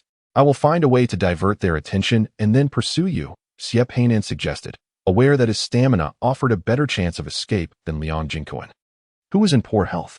He had gleaned some experience from previous attempts at boarding trains. Liang Jingyuan frowned, after all that had transpired. He understood that the one left behind would likely face dire consequences. Moreover, he sensed that if someone were to remain, Xie Longxi would never allow Xie Weihong to be the one. If it came to it, he would likely be the one left behind. Liang Jingyuan instinctively glanced at Xie Longxi, but upon meeting her gaze, she discreetly shifted her eyes away, though she continued to observe him. The scrutiny in her eyes made Liang Jingyuan feel somewhat uneasy, prompting him to look down. At that moment, the train bound for Gan Province was announced to be arriving soon. You needn't worry about me. Xie Longxi cast a glance at Alien without any hesitation. We cannot place our hopes in others, she said. Liang Jingyuan, you should try to make your complexion even more pallid, ideally resembling someone on the brink of death. Alien listened to their discussion while sitting aside, swinging her legs. Regardless of whether they could escape or not, she had little to lose, naturally. If they could visit the Shanghai market, that would be the best outcome. Liang Jingyuan, unsure of Xie Longxi's intentions, complied immediately. Xie Longxi quickly approached the staff, informing them that they had a patient in serious condition and wished to board the train early. Although there was no VIP passage, there was always a service corridor or cargo route available. Liang Jingyuan, with a bandage still on his hand from before, indeed appeared quite unwell. After a brief consideration, the staff led them through the service corridor to the platform to await the train. What are they doing? The personnel responsible for their safety and monitoring were somewhat puzzled, initially thinking they were searching for a restroom. Once they vanished from sight, confusion ensued. Quickly report that they left early. Should we notify them? Of course. Go now. On the platform, the train had already arrived and passengers were disembarking. Following the staff's guidance, Xie Longxi instructed her companions to find a restroom upon boarding to avoid any mishaps. Reminding them to take a bag to catch any vomit and discard it once the train departed, they must not cause trouble for the station. As soon as the last passengers exited a carriage, Xie Longxi led her group forward. Comrades, tickets please? The attendant at the entrance was startled and hurried to stop them. Xie Longxi urged her companions to board first and then present their tickets for inspection. Apologies, we have a patient. After checking, the attendant confirmed they were indeed passengers on this train and noted one of them appeared quite ill, thus she did not press the issue. Your carriage is number 12. Please proceed to the right. Having passed through the gate, Xie Longxi guided her companions to the left, leading them to the crew's rest compartment. As they passed an empty crew room, she promptly pushed all 3 inside and locked the door behind her. The railway unit operated under a semi-military management system, with the crew room serving as a sort of guard post, and most of the staff on the train were retired soldiers. At this moment, Xie Longxi found it difficult to trust anyone, yet these individuals seemed worthy of partial trust. If the people pursuing them truly arrived here, being locked in would at least buy them some time. The crew members, seeing a conflict arise, would not simply stand by. She had done all she could. Now, all that remained was to exert their efforts and leave the rest of fate. Should fortune favor them, they might escape unscathed. The act of occupying the crew room could be justified, and the worst consequence would be a public security penalty. Conversely, should luck abandon them, they would be caught here. Awaiting Secretary Liang's intervention. Reflecting on this, Xie Longxi glanced at Liang Jingyuan. He had misunderstood her. How could she abandon him? After all, he had the formidable backing of Secretary Liang. Her heart raced slightly. Xie pained and struggled to shift his body, pressing his hand against his chest.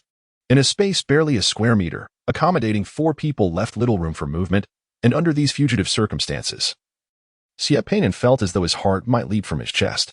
Alien pressed her lips together and inquired, with so many ulterior motives, is he truly your brother? On that day when they ventured to Shishansai to rescue Liang Jingyuan, Xie Longxi had mentioned that he was her sibling, although it seemed like mere casual banter. Alien had taken note of it. Xie Longxi's gaze was fixed on the corridor. Fortunately, this was the crew's resting compartment, where the staff seldom ventured. You seem to have anticipated this yet still ask, she remarked. Alien pouted, asserting, they likely cannot find this place. You need not fret. With all the smoke screens Xie Longxi had deployed, it would require someone skilled in deceit to uncover their whereabouts. Otherwise, those she was aware of would probably be unable to locate them. Meeting Xie Longxi's questioning gaze, Alien managed a slight smile. They are illiterate laborers, only capable of manual work, their sole advantage being their straightforwardness. They wouldn't comprehend the complexities of our situation. Xie Longxi remained noncommittal, not letting her guard down due to Alien's words. Thankfully, until the train began to move slowly, no one approached, allowing Xie Longxi to finally exhale. Leaning gently against the small table, as she relaxed, a shadow passed by outside the window. After a brief moment, it returned. It was a crew member clad in a uniform. He furrowed his brow, locking eyes with Xie Longxi. Surprised, she raised an eyebrow, recognizing the face. Just as she was about to speak, footsteps echoed from behind. They had only one carriage left to search. They needed to hurry. The train had already departed. Yet those individuals had not given up and had managed to find this location. The crew member turned, blocking the small compartment's window completely. Who are you? The newcomers were not fierce. They appeared as ordinary individuals. Some outsiders have taken the girls from our village, and we need to bring them back. Chapter 60. A reunion with old friends. The crew member obstructed the door, causing the newcomers to instinctively bypass the small compartment. After checking the restroom and surrounding areas, they gathered, perplexed. Could it be that no one boarded this train? Panic set in. If the group from Hushur had taken another train and left, they would have escaped. Quickly, jump off. The green train had just left the station and was still picking up speed. The pursuers, seeing the fields below, began jumping out through the windows of the empty carriage. The first to leap rolled twice upon landing, and when he raised his head, he caught a glimpse of Xie Pain seated by the window. Curse them. On the train, 3 individuals sat in a row, facing the frowning crew member. Alien sat alone at another dining table, fascinated by the fields whizzing by outside. It was her first time on a train and her first departure from the mountains. The crew member first questioned her, confirming that she was not abducted, which allowed her to rest aside while they interrogated Xie Longxi. I am an official from the youth cadre office of the electric materials factory in Hushur.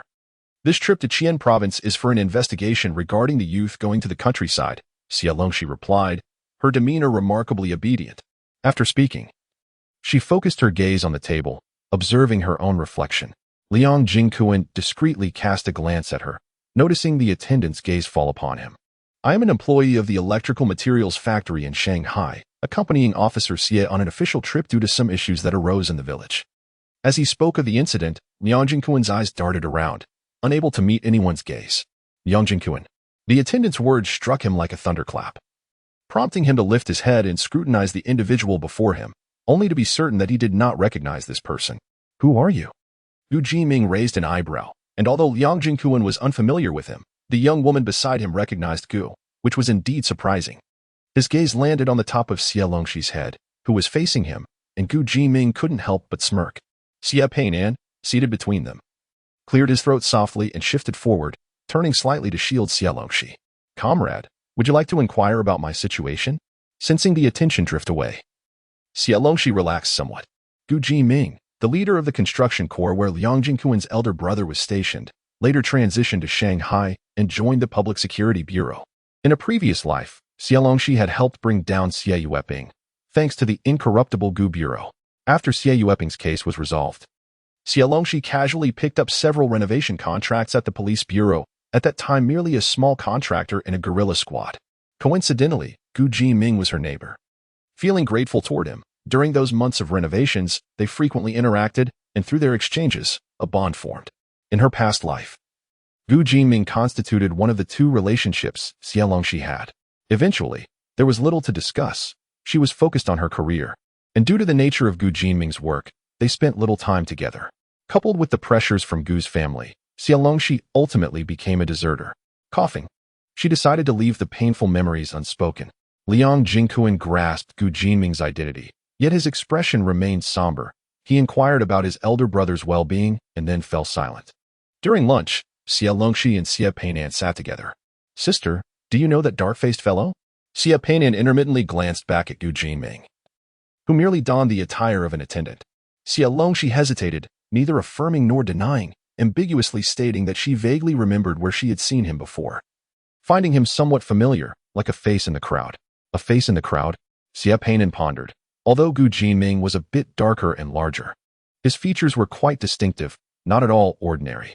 Just as he was about to confirm, Gu Jiming had already approached his side. Xie Peinan's heart nearly leapt from his chest. "Is it convenient to talk?" Gu Jiming directed his attention towards Xie Longxi, far more perceptive than Liang Jingquan, and was quite certain that Xie Longxi recognized him. Xie Longxi shook her head, indicating it was not convenient. What was there to discuss? Gu Jiming was somewhat obstinate, firmly believing that family and parental issues could not be justifiable reasons for a breakup.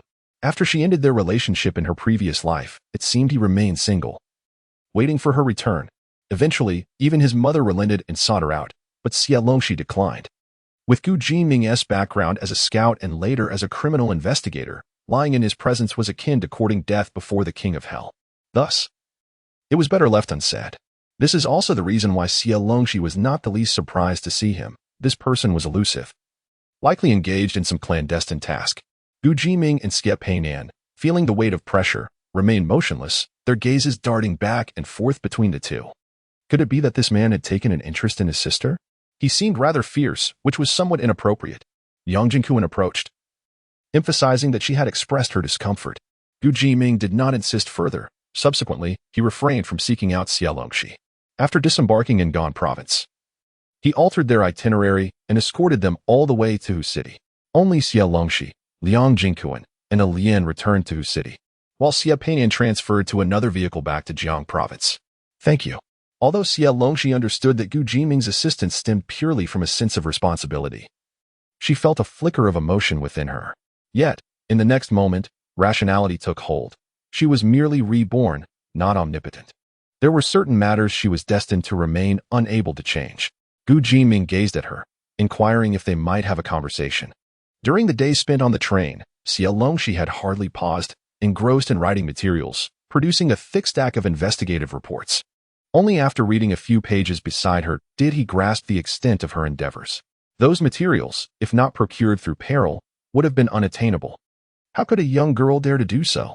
Gu Jiming instinctively felt the urge to curse, but halted, recalling that she was not one of his subordinates. Consequently, his curiosity deepened. How could Xie Longxi possibly know him? If they had previously crossed paths, he certainly would have held some recollection of her. "Brother Gu, we have arrived," Liang Jingquan interjected, stepping in front of Xie Longxi. Observing her disinterest in conversation, Gu Jiming gestured for them to proceed. "You who arranged the banquet should not be overly cordial to others. I find it unbearable." After walking a short distance, a Lian suddenly spoke ominously beside Liang Jingquan. Xie Longxi turned to look. A Lian raised an eyebrow, asserting that her disfavor towards him was inconsequential. Liang Jingquan felt a surge of anger, stifled by an unspoken grievance. "What banquet? I was coerced. I have no connection to you."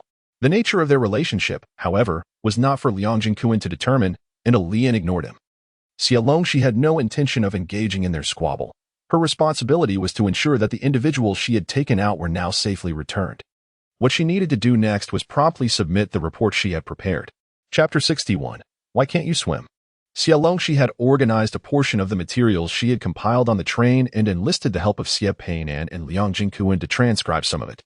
Simultaneously, Xie Peinan and Liang Jingquan were tasked with documenting their observations, but their accounts lacked the detail of Xie Longxi's. Her meticulous compilation included dates, locations, relevant individuals, the sites of incidents, the identities of victims, and the witnesses who provided testimonies, all presented in a clear and coherent manner, such that any organized investigative team would find it impossible to refute. Upon returning to the electrical materials factory, Xie Longxi sought out Director Mei, who then guided her to meet Secretary Liang. As for Liang Jingyuan, he needed to ensure a lien was settled at the guest house before he could make his way there. By the time he hurried to Secretary Liang's office, he found the latter's expression grave, just as he locked the door behind him. "Father," Liang Jingyuan uttered. Secretary Liang scrutinized him closely. He appeared thinner and darker, yet his gaze exuded a newfound steadiness. "Has the young lady settled in well?" Secretary Liang inquired. Liang Jingyuan nodded, his expression somewhat awkward, taken aback that Xie Longxi would mention such matters. "She will accompany us to the city." Secretary Liang, unfazed by his demeanor, waved his hand grandly and, alongside Director Mei, led the two towards the city.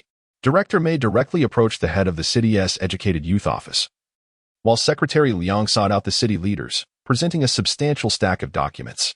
"These are all facts." The countenance of the city leaders darkened.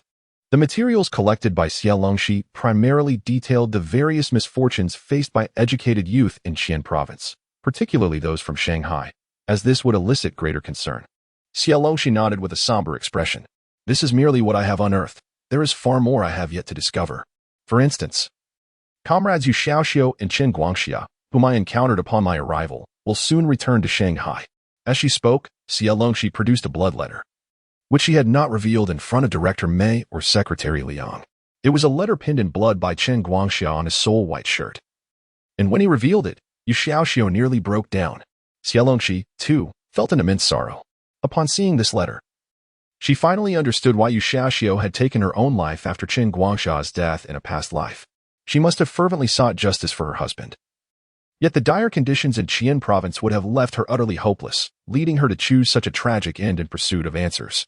However, her tragic demise was ultimately dismissed with mere words of martyrdom.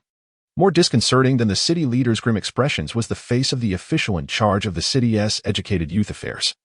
Regardless of his direct involvement in the rural placements, negligence was inescapable.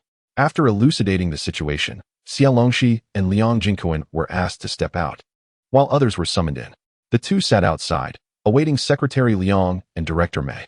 The scorching afternoon sun bore down on them, and for a time, silence enveloped them, providing a slight warmth to their hearts. They remained quiet for an indeterminate duration until Liang Jingyuan suddenly spoke. "After this journey, I've realized how naive both Xu and I truly were. It is not that all is this way. This reflects the actions of certain regions during a unique era, and does not represent the entirety." "Liang Jingyuan, why can't you swim?" Xie Longxi posed an unrelated question, which immediately reminded Liang Jingyuan of the look she had cast upon him. It seemed to him that Xie Longxi believed he ought to possess the ability to swim, though he could not fathom why she held such an assumption. After a moment's hesitation, he replied, "When I was a child at my grandmother's house, my older brothers took me to pick water chestnuts in a wooden tub tied to an oil barrel, and I fell into the water. Although I was quickly rescued by my uncle, that brief moment of drowning left a profound psychological scar on young Liang Jingyuan. The factory had a swimming pool, but he had never taken lessons. He and Chen should have shared a close bond, managing their own affairs together. Since he did not learn, neither did Chen Shudu. However, witnessing Yu Xiaoxiu fall into the water and Xie Longxi's courageous rescue sparked a desire within Liang Jingyuan to overcome his fears and learn to swim. "Should I learn?" Liang Jingyuan tentatively inquired. Xie Longxi found herself perplexed as to why she was so preoccupied with this issue. In her previous life, she had pursued Liang Jingyuan for answers. But in this life, where could she seek the truth? Nevertheless, she was determined to ascertain certain facts. A fleeting smile graced her lips as she suppressed her inner disappointment. It was not as if she should have felt this way, but given that the electric materials factory possessed a dedicated swimming pool, she had assumed that everyone would be adept at swimming. The conversation lapsed into silence once more. Liang Jingyuan longed to counter her assertion. Recognizing it as merely a perfunctory response, he vividly recalled the circumstances, noting that Xie Longxi had not cast a glance at Chen Shu, her gaze solely fixed upon him. Yet, it was evident that Xie Longxi had no intention of continuing the dialogue. After waiting for nearly 2 hours, Secretary Liang and Director Mei emerged. As soon as they appeared, Director Mei embraced Xie Longxi, exclaiming how arduous the journey must have been and how perilous it was. "You ought to have sent a telegram to the factory. When Xie Longxi had initially expressed her desire to conduct an investigation, they had brushed it off, believing it to be yet another futile endeavor. Who could have anticipated the dire conditions and the formidable presence of malevolent forces she would encounter? One could only imagine the multitude of dangers Xie Longxi faced to uncover such information, and the mere thought sent shivers down Director May's spine. Yang Jinkuan too had come perilously close to entanglement in those circumstances. Yet, within Director May's heart lingered a sense of relief. Had they not undertaken this journey, what fate would have befallen the factory's youth? She dared not contemplate it. At that moment, Xie Longxi dismissed her concerns. Director May remained silent, offering gentle pats of reassurance, while Secretary Liang regarded Xie Longxi with admiration. His expression toward Liang Jinkuan, however, was stern as he inquired, "Are you still intent on going to the countryside?" Secretary Liang's concern was palpable, albeit concealed beneath his serious demeanor. This question had occupied Liang Jinkuan's thoughts of late. He was certain that Chen Shu shared the same contemplation. "Father, we cannot generalize. We must approach the issue with pragmatism. This is merely an exception, and my stance remains unchanged." The darkness of Qian province loomed over him, and its poverty struck him profoundly. Throughout the nation, countless rural areas struggled beneath the poverty line. They required knowledgeable individuals to cultivate their barren lands. He still yearned to contribute in any capacity he could. Secretary Liang gazed at him intently for a long moment, a flicker of amusement surfacing in his eyes as his stern expression softened. "Well done, my boy," he remarked. "You have borne the brunt of this ordeal. We shall take it from here." Indeed, there was no further need for Xie Longxi to fret, especially regarding Huang Sipin, whose prior close dealings with Xie Weihong had been meticulously documented in her report. Director May granted Xie Longxi a 3-day respite to recuperate. Due to Xie Longxi's report, the second batch of educated youth destined for the countryside would likely be postponed, and the Educated Youth Office would not be particularly busy in the near future. It was high time for Xie Longxi to rest. Having accomplished such a significant task, Director May anticipated the urgency with which Director Yang from the factory office would seek to reclaim personnel. Chapter 62. The Rebellion of Xie Weihong. After nearly a month, Xie Longxi stepped once more into the Xie household. She keenly observed that the family had likely endured a difficult period. The interior was in disarray, and certain furnishings bore the marks of repairs. Upon entering, she discovered that the lock to her room had been forcefully broken, and her bedding had been moved to Xie Weiman's bed. Xie Weihong had already returned. Xie Longxi was aware that Xie Weihong had registered for Xie Weihong. Could it be that this incident had escalated, leading Xie Weihong to abandon all restraint? This possibility seemed quite plausible, yet Xie Longxi was indifferent. She gathered her toiletries and headed to the bathhouse. After taking a refreshing shower and rinsing off the items she had brought with her, Xie Longxi returned to the Xie household, enveloped in steam. She contemplated applying for a transfer to the dormitory. As she pondered this, she pushed open the door to the Xie home and startled a young man who was kissing Xie Weihong while leaning against the sofa. He jumped up in surprise, his face flushed with embarrassment. "Didn't you say your parents were at work during the day, that no one would be home?" The young man glanced at Xie Longxi, then cast a reproachful look at Xie Weihong. Xie Weihong nonchalantly replied, "They are at work. This is a relative from my hometown. No need to mind." Presently, Xie Weihong harbored equal disdain for all members of the Xie family, feeling that they owed her something. The young man could not dismiss this. He had nearly been frightened to death. Furthermore, although the girl at the door was beautiful, she appeared rather formidable. What if she reported him? "Perhaps we should refrain from coming to your house in the future," he declared, hastily departing. Xie Weihong made no attempt to pursue him. Adjusting her shirt that had been pulled aside to reveal her shoulder, and looked at Xie Longxi with a mocking expression. "Next time, could you at least knock before entering? You have no idea how to let a person enjoy their moment." In a brief period, Xie Weihong had transformed considerably, as if she had become an entirely different person. Previously, she had been like a blank slate, clumsily attempting to bully others with a childish naivete. Now, she was painted in darker hues, radiating rebellion without the slightest pretense, and her manner of speaking had matured significantly. Xie Longxi had contemplated inciting such a change in Xie Weihong, but ultimately refrained from doing so. It was not out of compassion. Rather, she believed that employing such underhanded tactics against a girl would tarnish her own hands. Given Xie Weihong's character, it was only a matter of time before she succumbed to such a transformation upon moving to the countryside. Thus, had Xie Longxi inadvertently performed the task she had wished to avoid? Xie Longxi felt a sense of gratitude towards her. "If I assist you, will you call him back so you can continue your romance?" Xie Longxi placed down the basin. Xie Weihong, exasperated, rolled her eyes at Xie Longxi and returned to the sofa, her tone dripping with sarcasm. You're aware of my plans to go to the countryside, right? The room belongs to me now. It's designated for our family members who are moving to the countryside. It's just a room, Xie Longxi thought, choosing not to engage in a dispute with the current version of Xie Weihong. She glanced at the jacket left behind by the young man on the sofa, raising an eyebrow.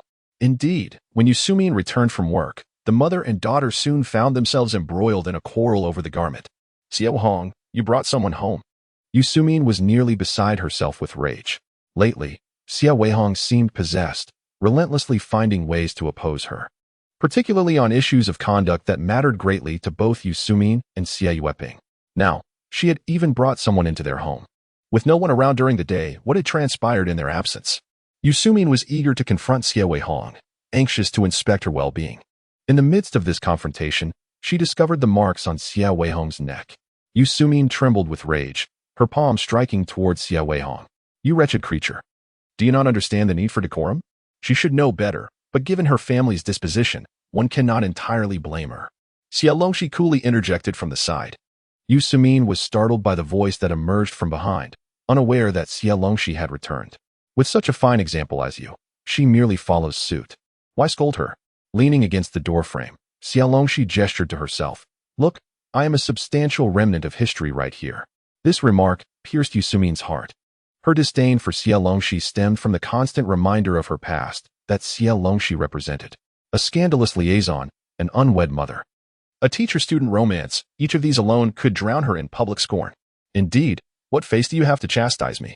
Xie Weihong seized the knife from Xie Longxi's hand.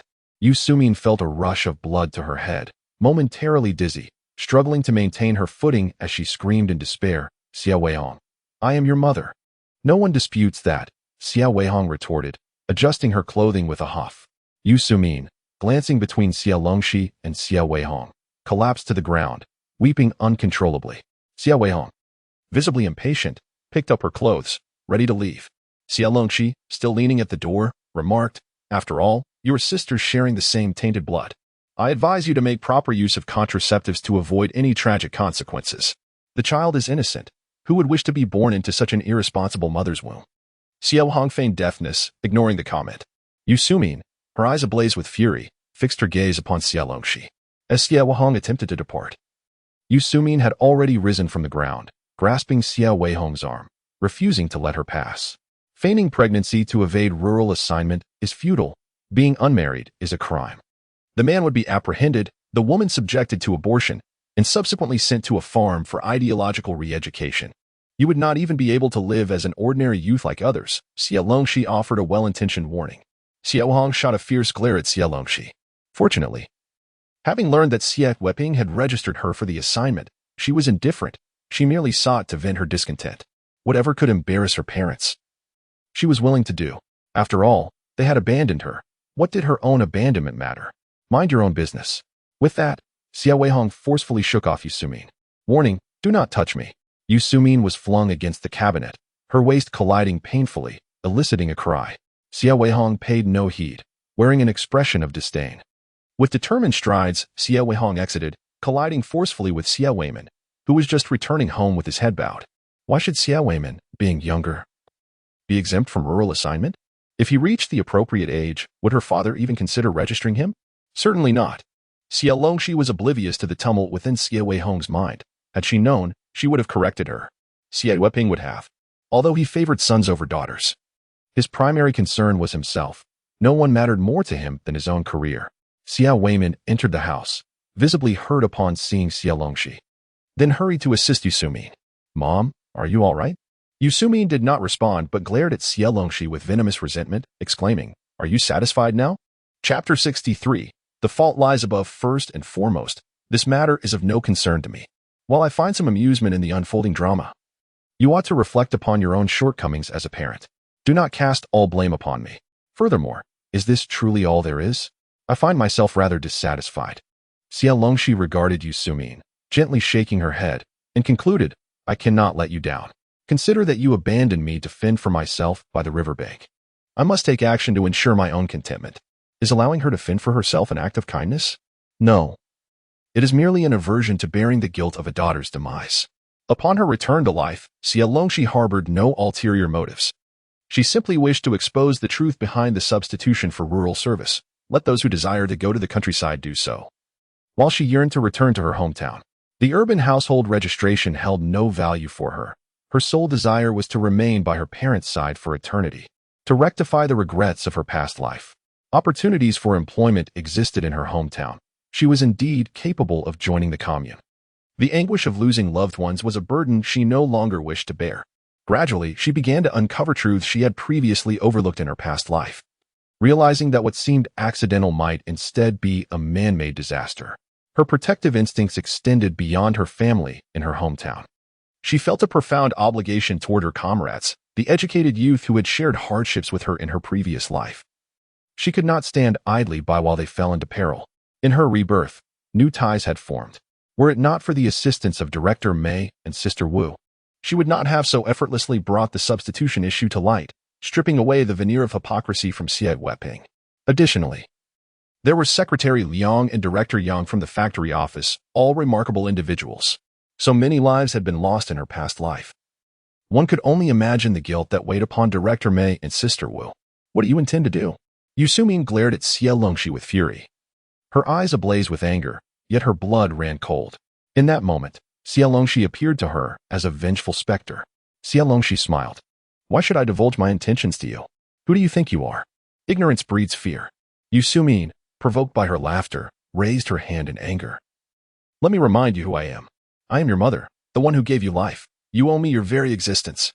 Even if I were to strike you down, I would bear no responsibility. Before Xie Longxi could retort, Xie Weihong embraced Yu Sumin's waist, pulling her back.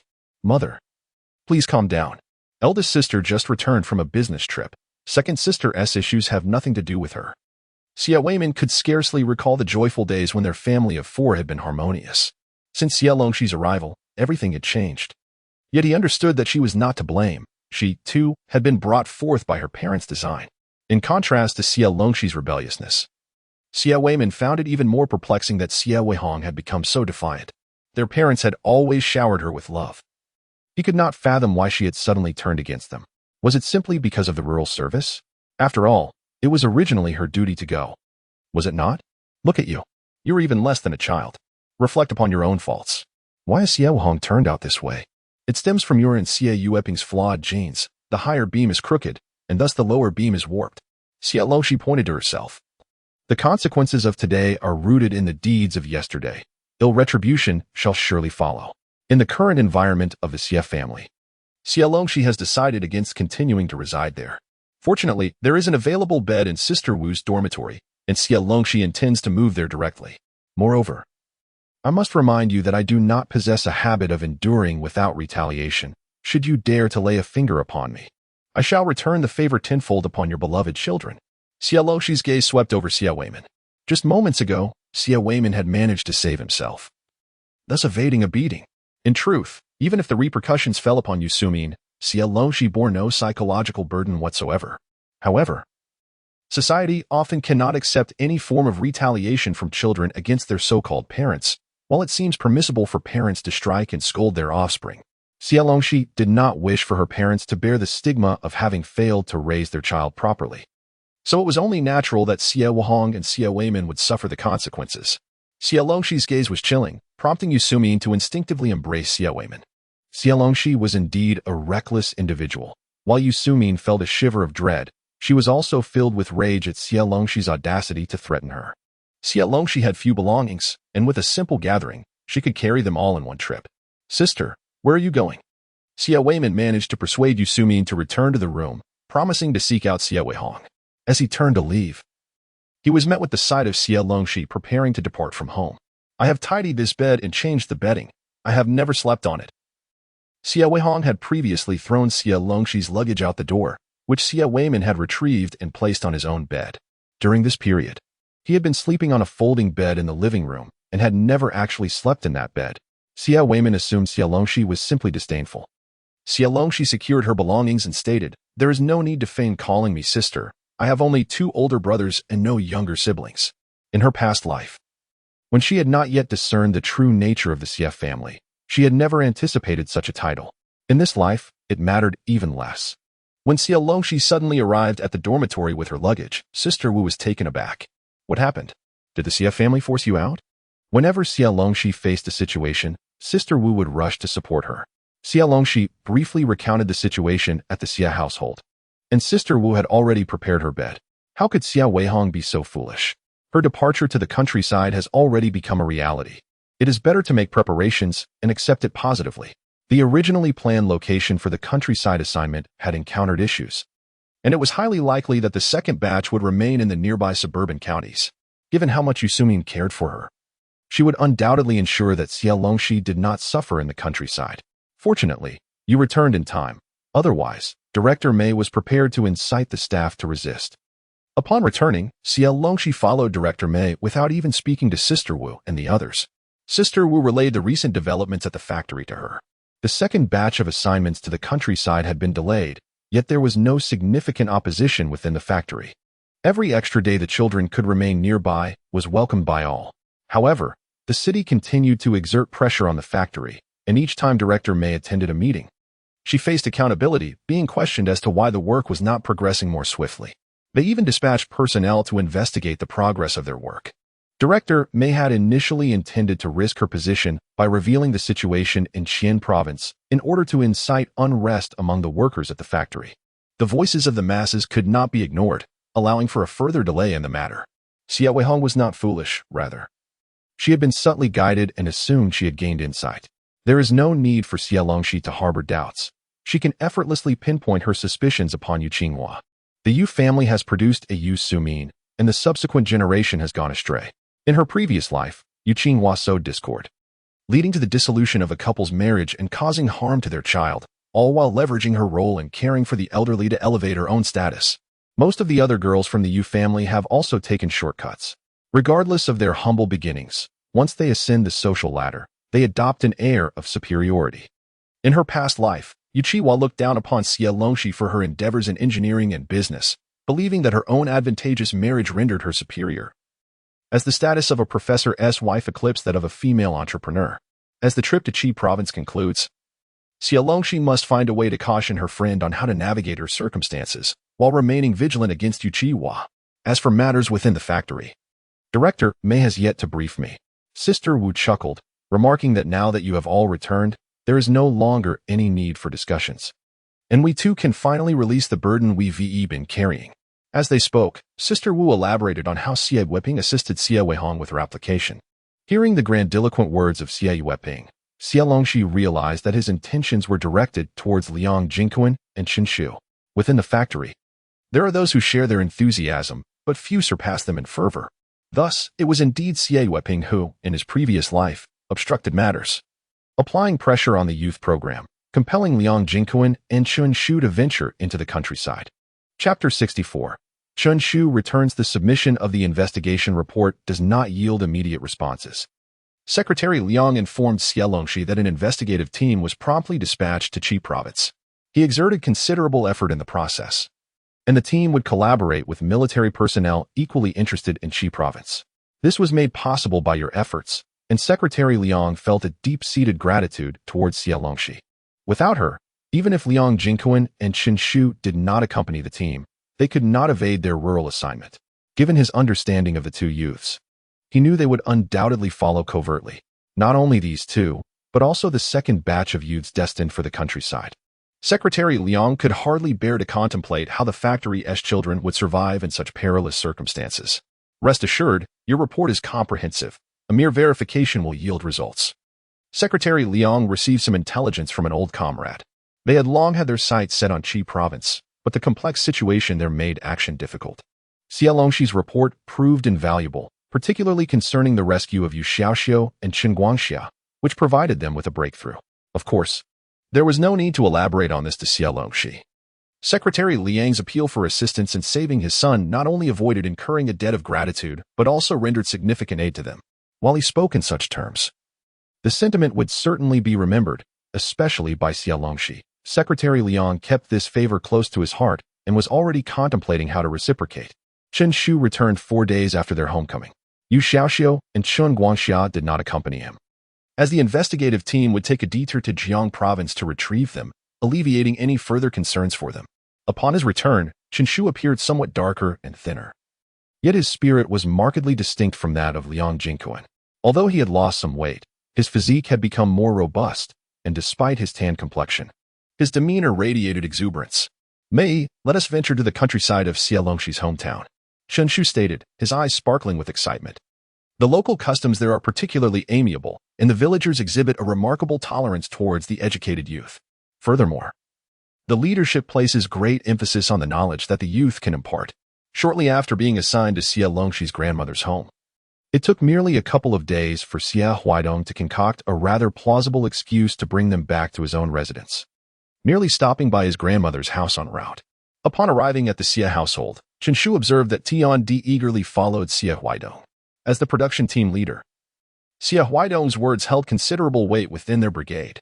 Together, they devised a plan to procure a batch of fertilizer for their production team. Within just over 10 days of application, the results became evident. The seedlings flourished, displaying a vibrancy and robustness far surpassing the unfertilized fields. Savoring this initial success, they resolved to construct an irrigation station for the production team and to redesign the water channels. The proposal for the irrigation station was approved, and excavation of the channels commenced, with Qinshu diligently working for half a month on this endeavor. He and Weidong envisioned establishing a factory in the brigade to produce bricks and cast cement components. Had it not been for a telegram urging him, he might have hesitated to return to the city. The rural irrigation system still relied on pre-liberation designs, despite some new channels being dug over the years. They lacked proper planning, resulting in limited irrigation effectiveness and resource wastage. Together with Xie Weihong, they consulted seasoned farmers to gather insights on the issues at hand, while also seeking advice from county experts. After thorough research, they discovered that a new irrigation system could significantly enhance efficiency, conserve resources, and reduce conflicts over water access among brigades. As they undertook these repairs, neighboring brigades would likely follow suit, and they intended to produce the necessary components independently. This self-sufficiency would not only benefit their brigade but also generate economic advantages. "Draft a report, and I shall mention it later," Qinshu suggested. Director May smiled at him, adding, "Be sure to spend some time with Jing Kuan. He has sustained considerable injuries, both physically and emotionally." It was then that Qinshu recalled his close friend and promptly inquired about Liang Jingquan's current condition. "I heard he has returned with a wife?" Qinshu's eyes gleamed with curiosity. Xie Peinan recounted the harrowing experiences they had in Guizhou, and Qinshu felt fortunate to have followed Xie Weihong instead of heading to that province. Director May, both annoyed and amused, replied, "Do not speak carelessly. Your Aunt Su has already recognized her as her goddaughter." Although a Lien posed some challenges, the Liang family could hardly accept an unexpected daughter-in-law so easily, and Liang Jingquan himself was struggling with the situation. Fortunately, a Lien was reasonable and had established a godparent relationship with the Liang family. She was currently apprenticed at the hospital where Liang's mother worked, receiving guidance directly from her. Doctors like Liang's mother often have the capacity to mentor apprentices, and a Lien was indeed fortunate. After leaving the educated youth office, Qinshu first sought out Liang Jingquan, who was still recuperating at home. Upon seeing him, before Qinshu could utter a word, Liang Jingquan initiated the conversation. "Before we head to the countryside, shall we first learn to swim?" At the mention of swimming, Qinshu chuckled. "I have already learned from Weidong." He thrived at the Xie household, not only mastering the art of swimming, but also acquiring the skill of climbing trees to set fish traps. Yang Jingquan, if given another chance, would certainly refrain from being a hindrance to Xie Longxi. Regardless of the factory's arrangements, he was determined to seek out brother Weidong. After all, it was not that his brother did not think of him, he intended to secure a quota for himself as well. Qinshu wore a proud expression. Much like returning to the city, as long as a unit accepted them, the educated youth could return, and similarly, if the commune was willing to take them, individuals could venture to the countryside. However, most would typically follow the factory or the street committee. Only a few years prior, during a more lenient period, there were various scattered opportunities for those seeking to reconnect with friends and family in the countryside, but such occurrences were now rare. A smile finally graced Liang Jingquan's face. "All right, let us go together." Xie Longxi had resumed her duties at work, and as Director May had anticipated, she was indeed called back to the factory office by Director Yang. Since the educated youth office was temporarily not busy, Xie Longxi diligently attended to her work in the factory office. Once off duty, Chen Shu and Liang Jingquan stood guard at the corridor, waiting for her. Can you contain your excitement? Your joy is practically overflowing, Xie Longxi remarked, spotting Chen Shu first, who, influenced by her presence, couldn't help but smile back. His eyes sparkled with delight. Chen Shu chuckled heartily and energetically recounted his recent endeavors for the third time. Jingquan possesses an exceptional talent in repairing electrical appliances. The brigade highly appreciates such skills. Aunt Chunhua mentioned that we should reserve a room for him. Chen Shu was brimming with pride. Xie Longxi raised an eyebrow slightly, recognizing yet another aspect of Liang Jingquan that remained unknown to her. Unfortunately, Liang Jingquan had such talents that went unrecognized in his previous life in Guizhou. As for what transpired thereafter, he returned to the city, married, and became her brother-in-law, leaving her none the wiser. However, considering his craftsmanship, Xie Longxi held no objections toward him being accepted in the countryside and residing in her family's home. I recall there is a scrap recycling station in the commune. That would be quite suitable for him. Chapter 65, Brother Jingquan. It is no wonder these two are so innocent. After Xie Longxi's remark, the trio seriously deliberated whether it would be more fitting for him to work at the recycling station or engage in labor with the production team. As they conversed, they made their way to the cafeteria. Liang Jingquan had been recuperating at home. Originally, Secretary Liang would return daily to prepare meals for him. But after a couple of days, Liang Jingquan insisted that Secretary Liang refrain from cooking for him.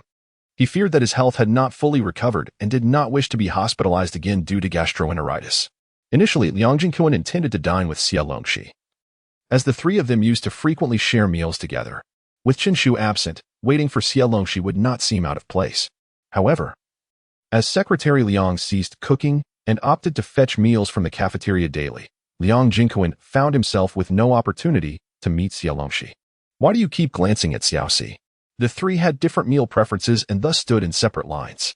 After finishing his meal, Chen Shu noticed Liang Jingquan continually looking towards Xie Longxi. Liang Jingquan averted his gaze and casually fabricated an excuse. No, I was just pondering why my line is the slowest among the three of us. Slow? Not really, Chen Shu replied, looking at the similarly lengthy queue with curiosity. Liang Jingquan pursed his lips and urged Chen Shu to find a place to sit. During the meal, it was primarily Xie Longxi and Chen Shu who engaged in conversation, discussing matters pertaining to their household. Upon learning that her father's leg had nearly healed, Xie Longxi exhaled a sigh of relief. As long as he recovered well, she feared the possibility of him suffering any lasting ailments. Have you brought the travel receipts from your business trip? Hand them over to me so I can submit them for reimbursement. Upon her return, Xie Longxi received her salary and planned to send all the reimbursements from the trip and allowances back to her family. It was already quite a challenge for her parents to support her and her two siblings through high school, and when she arrived in the city, her mother had slipped her some money. Her two brothers still owed Liang Jingquan money from their last visit. Furthermore, her parents had been victims of theft during their trip to the city, and they had to borrow money to purchase tickets, culminating in her father injuring his leg, which also incurred medical expenses. The family was likely facing significant hardships. I didn't bring anything. Aunt Chunhua asked me to bring you something. I'll give it to you when you finish work tonight. Chen Shu began to exuberantly praise Xie's mother's culinary skills, leaving Xie Longxi nearly salivating. The last time Xie Weihong and the others visited, they only brought themselves, but this time Chen Shu managed to bring everything Aunt Lu Chunhua had prepared. You must share some of the taro stems with me. They are the most delicious, Chen Shu negotiated with Xie Longxi. Observing their lively exchange, Liang Jingquan remained notably silent. It was evident that previously, Xie Longxi had more engaging topics to discuss with Chen Shu. Why had he suddenly become so sensitive? No one noticed Liang Jingquan's subtle emotions. Chen Shu, in his exuberance, would invite anyone he knew to join him for a meal, eager to showcase his experiences in Xie Longxi's hometown, even propping his foot up on the chair while eating. This is an old habit of Uncle Xie. He often ate on the ridge while working and liked to rest one foot on the chair even at home. Grandma scolded him, but he insisted it was comfortable. Could you refrain from drawing so much attention to yourself? Everyone is watching us. Liang Jingquan pushed his leg down. Chen Shu chuckled and continued to revel in his demeanor. Elder sister, just as they were eating, Xie Weihong appeared unexpectedly with a lunchbox. Without waiting for Xie Longxi to respond, she sat beside her and turned to Liang Jingquan and Chen Shu. Brother Jingquan, Brother Chen Shu? Both Liang Jingquan and Chen Shu ignored Xie Weihong, directing their attention solely to Xie Longxi, questioning the situation. Elder sister, regarding the matter of replacing me, it was wrong of Dad, and he didn't consult me. I understand this is inappropriate, but I have already registered for the second batch of rural assignments. Can you forgive me? Xie Weihong looked at Xie Longxi. Xie Longxi, uninterested, replied, speak plainly. Don't put on an act. Sister, I'm not acting. I genuinely came to apologize. Xie Weihong maintained her smiling facade, believing that a smile would disarm Xie Longxi's potential harsh words. Brother Jinkuan, when I was a child, I visited my father's office, and you played with me. Please help persuade my sister. Our parents make the decisions at home, and I have no say. Xie Weihong turned to Liang Jinkuan once more. Liang Jinkuan felt a shiver down his spine, sensing that this could lead to trouble, and completely disregarded Xie Weihong.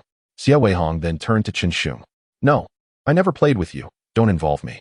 Chen Shu felt a chill run down his spine, and had it not been for the presence of another person beside him, he would have instinctively shifted away. Xie Longxi remained silent, merely observing Xie Weihong's performance. The male classmate, who had just engaged in an animated conversation with Chen Shu, glanced at Xie Weihong with a look of sympathy. He turned his gaze to Xie Longxi, contemplating offering some words of comfort, but their acquaintance was too superficial for that. Moreover, noticing his gaze, Chen Shu promptly covered his mouth. Come on. Let's talk about my illustrious adventures in catching wild chickens, Jinkuan. You should join us too. Chen Shu urged, pulling both of them away. It was perhaps best that they refrained from involving themselves in the affairs of the two sisters. Young Jinkuan, glancing back repeatedly as they walked, expressed concern for Xie Longxi. Shouldn't we leave her behind? After sending off the classmate, Chen Shu hooked his arm around Liang Jinkuan's neck as they headed to wash the dishes. Do you not understand who Xie is? Having followed her for so long, you should have a clearer picture. In comparison, Xie Weihong is merely a jester in her presence. Chen Shu held a great deal of confidence in Xie Longxi. Upon hearing Chen Shu's reference, Liang Jinkuan inexplicably felt a sense of relief. However, he frowned and said, Why are you calling her Jie like that? She is younger than us. Chen Shu chuckled heartily. During his time in Xie Longxi's hometown, aside from dealing with serious matters, he had also heard tales of her formidable exploits. She was a fierce leader, with no one in the surrounding villages daring to disrespect her. Xie Jie is not someone who is called that by just one person. There are many who refer to her in such a manner in her hometown.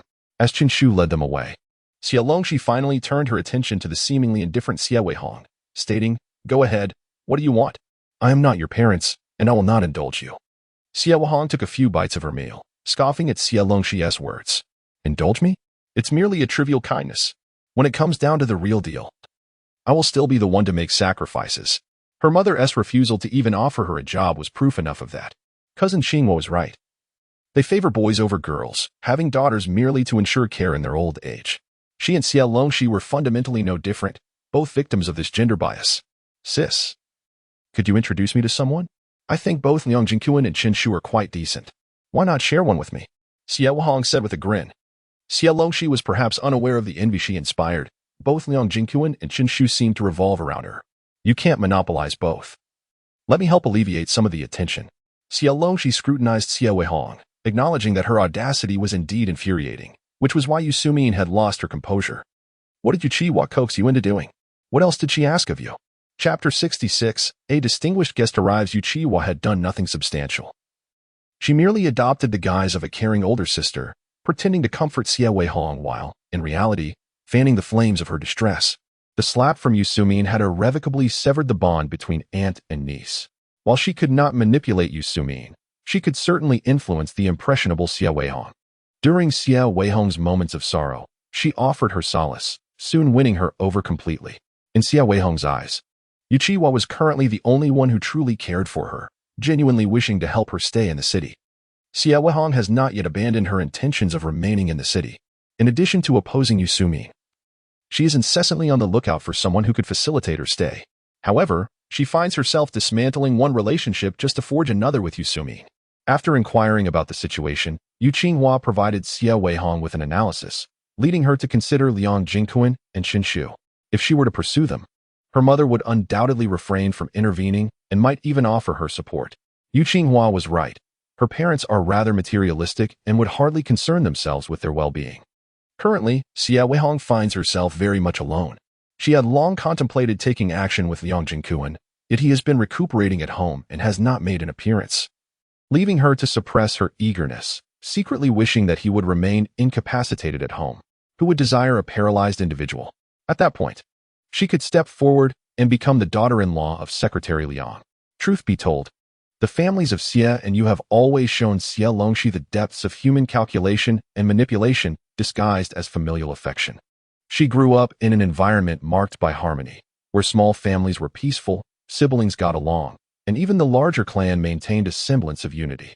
Of course, conflicts existed, but never to the extent seen within the Xie and Yu families. Yuqiwa seems to have forgotten that her arrival in Hushi was in pursuit of Yusumin, who played a significant role in her ability to remain there. Sister, we share a common plight. Your troubles are your own. Do not involve me. I have a job, a registered residence, a decent salary, and future housing allocation. My parents dote on my brother and indulge me to the point of wishing to give me their hearts. We simply cannot empathize with each other, Xie Longxi firmly rejected. Her voice was steady, and those around her heard clearly, causing Xie Weihong's face to flush with embarrassment. Having gleaned all she needed to know, Xie Longxi stood up, asserting, whatever you wish to do is your business, but do not associate me with it. Qinshu paused, stating, they are all my friends. Do not overreach, or I will not hesitate to report you for your misconduct. Initially intending to distance herself from Liang Jinkuan, she decided to include him for the time being, also taking the opportunity to warn Yu Qiyuan not to provoke her. Xie Weihong, having received no favorable response, went to complain to Yu Qiyuan, who was equally incensed by Xie Longxi's remarks. What does she have to be proud of? Were it not for my aunt and uncle, would she even have the opportunity to be in Hushi and hold her current position? Yu Qinghua's eyes burned with jealousy. The difference between a mere maid and an office worker is obvious to anyone. Xie Weihong was frustrated, but she understood that she was capable of extreme actions. She pondered the consequences of a potential report for misconduct. The thought of being sent to a reformatory farm was far more dreadful than being a sent-down youth. Yu Qinghua disagreed vehemently, insisting, what do you mean by calculating? Let me tell you, no man will refuse what is presented to him. You should seek them out privately. Upon returning home, Xie Weihong rummaged through Yusumin's wardrobe. Yu Qinghua had remarked that she appeared too naive and should enhance her appearance, as men are drawn to beautiful and charming women. Where are the stockings? Found them. Xie Weihong donned Yusumin's dress and stockings, applying her cosmetics with delight as she admired herself in the mirror. These items were typically tucked away by Yusumin, rarely used or cherished, even when utilized. It is solely within the confines of her home, in the presence of Xie Weiping. Her outward demeanor has always been remarkably unadorned, and she has never permitted Xie Weihong to interfere. Today, however, Xie Weihong not only dared to touch, but did so with an intensity that seemed to yearn to envelop her entirely in whiteness. Just as she was reveling in this moment, a knock resonated at the door. The front door was ajar, and Xie Weihong chose not to investigate, only for the knocking to resume shortly thereafter, prompting her to storm out in irritation. May I inquire if this is the residence of Deputy Factory Director Xie Weiping? A young man, dressed in a modest gray-blue work uniform, stood at the threshold, his striking features and elegant demeanor rendering all else around him dim in comparison. Upon gazing at him, Xie Weihong felt an inexplicable sense of inferiority. Indeed, but who might you be? She questioned, struggling to recall any relative of such a name. Before the young man could respond, Xie Weiping ascended the stairs and, upon seeing the visitor, burst into hearty laughter. Ah, Zhaling, when did you arrive? It must have been a tiring journey. Do come in. Upon entering and spotting Xie Weihong, however, the cheerfulness on his face abruptly faltered. He was certainly aware of the recent discord between Xie Weihong and Yusumin, yet he deemed it inconsequential as long as it did not involve him. Look at you. What a sight. Go wash up at once. Xie Weiping chided sternly, guiding the young man to a seat. He then instructed Xie Weihong to wash her face and inform her mother of the esteemed guest's presence, urging her to return promptly. Dazed, Xie Weihong complied, her mind still muddled as she sought out Yusumin. Mother, who is this esteemed guest? On the way back, realization began to dawn on her as she pressed her mother for more information. It had been rare for the mother and daughter to share such a tranquil moment lately. Yusumin, mistaking Xie Weihong's inquiries for newfound clarity, responded with a more cheerful demeanor. He is the child of your father's university classmate. I believe his name is Pei Zhaling. Xie Weihong pondered for an extended period, but could not recall having met any uncle with the surname Pei. Why have I never seen him before? She continued to probe. Yusumin's expression shifted, as if recalling something troubling. She warned Xie Weihong, do not pry further. Just know he is the child of your father's classmate. Xie Weihong returned home, somewhat enlightened yet still perplexed, and as she ascended the stairs, she was greeted by the sound of her father's laughter, a sound that had been absent for far too long. Intrigued, she busied herself with serving tea and snacks, eager to attend to the guest. However, Xie Weihong preferred her to retreat to her room. Before heading to the countryside, you should remain at home. As he spoke, he seemed to recall some melancholic memory, his eyes reddening as he gazed at the ceiling, taking a moment to regain his composure. My rural assignment is already a considerable inconvenience. I can stay at the guest house, where I've been informed there is ample space. Only then did Xie Weihong notice that Pei Xiaoling's attire, though modestly gray-blue, was actually faded and patched, yet somehow, on him, it managed to obscure any sense of poverty. Chapter 67. Where there are people, there is a world. Pei Xiaoling was strikingly handsome, to the extent that inquiries about him reached Xie Longxi even while she was at work. What sets one apart in a crowd? I inquired whether Xie Longxi recognized them, suspecting they might be relatives from their hometown. Xie Longxi frowned. After her previous life, she had met all the relatives from the Xie and Yu families, and there were truly no remarkable figures among them. The Yu family possessed somewhat superior genes, with the girls generally being quite beautiful. The Xie family, however, was rather ordinary. Xie Weihong's photographs from his youth were unremarkable, yet as he aged, his circumstances improved, and he gained weight, which surprisingly enhanced his appearance. Xie Longxi could not fathom this, thinking the matter would simply pass. However, in the afternoon, Fang Xiaomiao, taking advantage of her work convenience, came to inquire again. She also brought a pillowcase to congratulate Xie Longxi on moving into the dormitory. Recently, the logistics department had been quite busy, and Fang Xiaomiao, aware of Xie Longxi's return, had not found the time to visit her. I saw your sister circling around him at noon. Her features and figure are quite admirable, but most striking is her aura. She leaves a lasting impression, Fang Xiaomiao remarked as she handed over the pillowcase. Xie Longxi was momentarily taken aback. She resembled a future star. Yet, society currently favored a more moderate and well-rounded appearance, emphasizing stability and peace, and there was a certain prejudice against those with more flamboyant looks, regardless of gender. These thoughts flitted through her mind, but Xie Longxi felt little interest. She was more concerned about why Fang Xiaomiao, despite having passed the internal recruitment exam, still contemplated going to the countryside. Xiaomiao, do you wish to go to the countryside as a young intellectual? In her previous life, it had been Fang Xiaomiao who faced misfortune while working in the mines. Fang Xiaomiao looked puzzled, unsure why Xie Longxi posed such a question. Before graduation, she had contemplated the possibility of staying in the city. With her passive nature, she was well aware that the school promoted rural assignments daily. Knowing that 90% of their cohort would be sent to the countryside, her thoughts were consumed by matters related to rural life. Eventually, her second sister, frustrated with their grandparents' interference in her marriage, chose to go to the countryside, and Fang Xiaomiao became the one who could remain, thus she never thought of it again. Now, she simply wished to work diligently and provide a better life for her mother, saving her salary to send a little to her older sister and second sister, who were both serving as young intellectuals. Why the sudden inquiry? I didn't mean it that way. I just fear repeating the foolishness of Liang Jingquan and Chen Shu. Xie Longxi swiftly found an excuse. Fang Xiaomiao pursed her lips and smiled. You shouldn't speak of them like that. Their ideals are quite noble. Yet she felt unable to do the same. If she were to go to the countryside, her mother would surely be bullied by their grandparents. She needed to stay and protect her mother. The two exchanged idle chatter for a while. When Director Yang emerged to collect documents, Fang Xiaomiao pretended to have just delivered work files to Xie Longxi. Xie, please verify and stamp these as soon as possible. I'll return for them this afternoon. After sharing a knowing glance, Fang Xiaomiao hurried back to her office. For Xie Longxi, the work in the factory office was not only tedious, but also relatively easy to manage. However, she was still far from an office with computers, and every task seemed to involve endless ledgers to complete. Xiaoxi, visit the workshop in the next couple of days and prepare an article on workers' production efforts for me by the day after tomorrow. Director Yang assigned her a task. Xie Longxi responded promptly and efficiently. Since Xie Longxi joined the factory office, she has become the favored aide of Director Yang, with him personally overseeing her work. However, after only 2 days, he relinquished his guidance, leading many to mistakenly believe that Xie Longxi was too dull to grasp the tasks at hand. Despite her top score in the internal recruitment exam, excelling in examinations does not necessarily translate to practical competence. They had seen many seemingly astute individuals fail to adapt. Yet, when they observed Xie Longxi deftly managing her responsibilities, they realized her remarkable versatility, rendering Director Yang's direct supervision unnecessary. It was truly enviable how she could effortlessly produce a report in just 2 days. In a realm bustling with individuals, those who shine too brightly often attract envy. The factory office is far from a leisurely department. It is implausible for anyone to simply sit idly, sipping tea and knitting.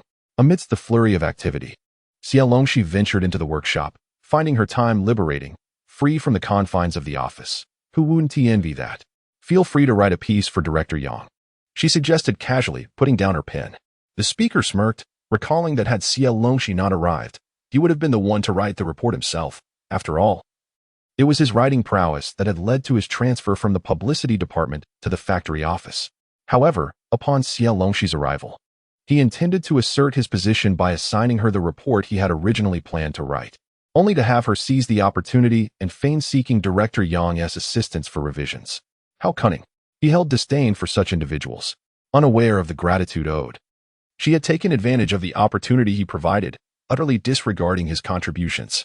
Of course, I can write it myself, he thought, determined to remind Xie Longxi of her place. Such a simple report hardly warranted a workshop visit. Xie Longxi raised her eyebrows, choosing not to engage in a dispute. In a good mood, she packed her bag, acknowledging, "My writing skills may not match yours. I still need to visit the workshop, so I shall take my leave." Ignoring the disgruntled expressions of those behind her, she walked away briskly.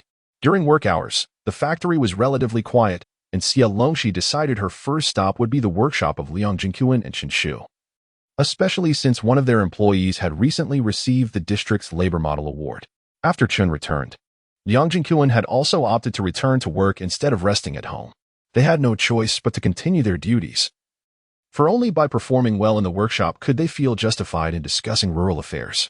"Lao Lin, you should stop staying at the guest house and return home. After all, Wei Min has grown accustomed to sleeping on a bunk bed," Xie Weihong's voice carried from another direction. Xie Longxi turned to see Xie Weihong trailing closely behind a tall, slender youth. Sensing Xie Longxi's gaze, he looked over. No wonder so many were curious. Although he did not possess stunning features, there was something remarkably striking about him. Yet, what captivated most was not his appearance, but the ethereal, cool demeanor that emanated from his eyes. The term noble suddenly took on a vivid reality. He exuded an unmistakable air of privilege, and upon glancing at his attire, Xie Longxi understood everything. "Hello, Xie Longxi," he greeted. Upon being spotted by the other party, Xie Longxi did not shy away, greeting them with an open demeanor.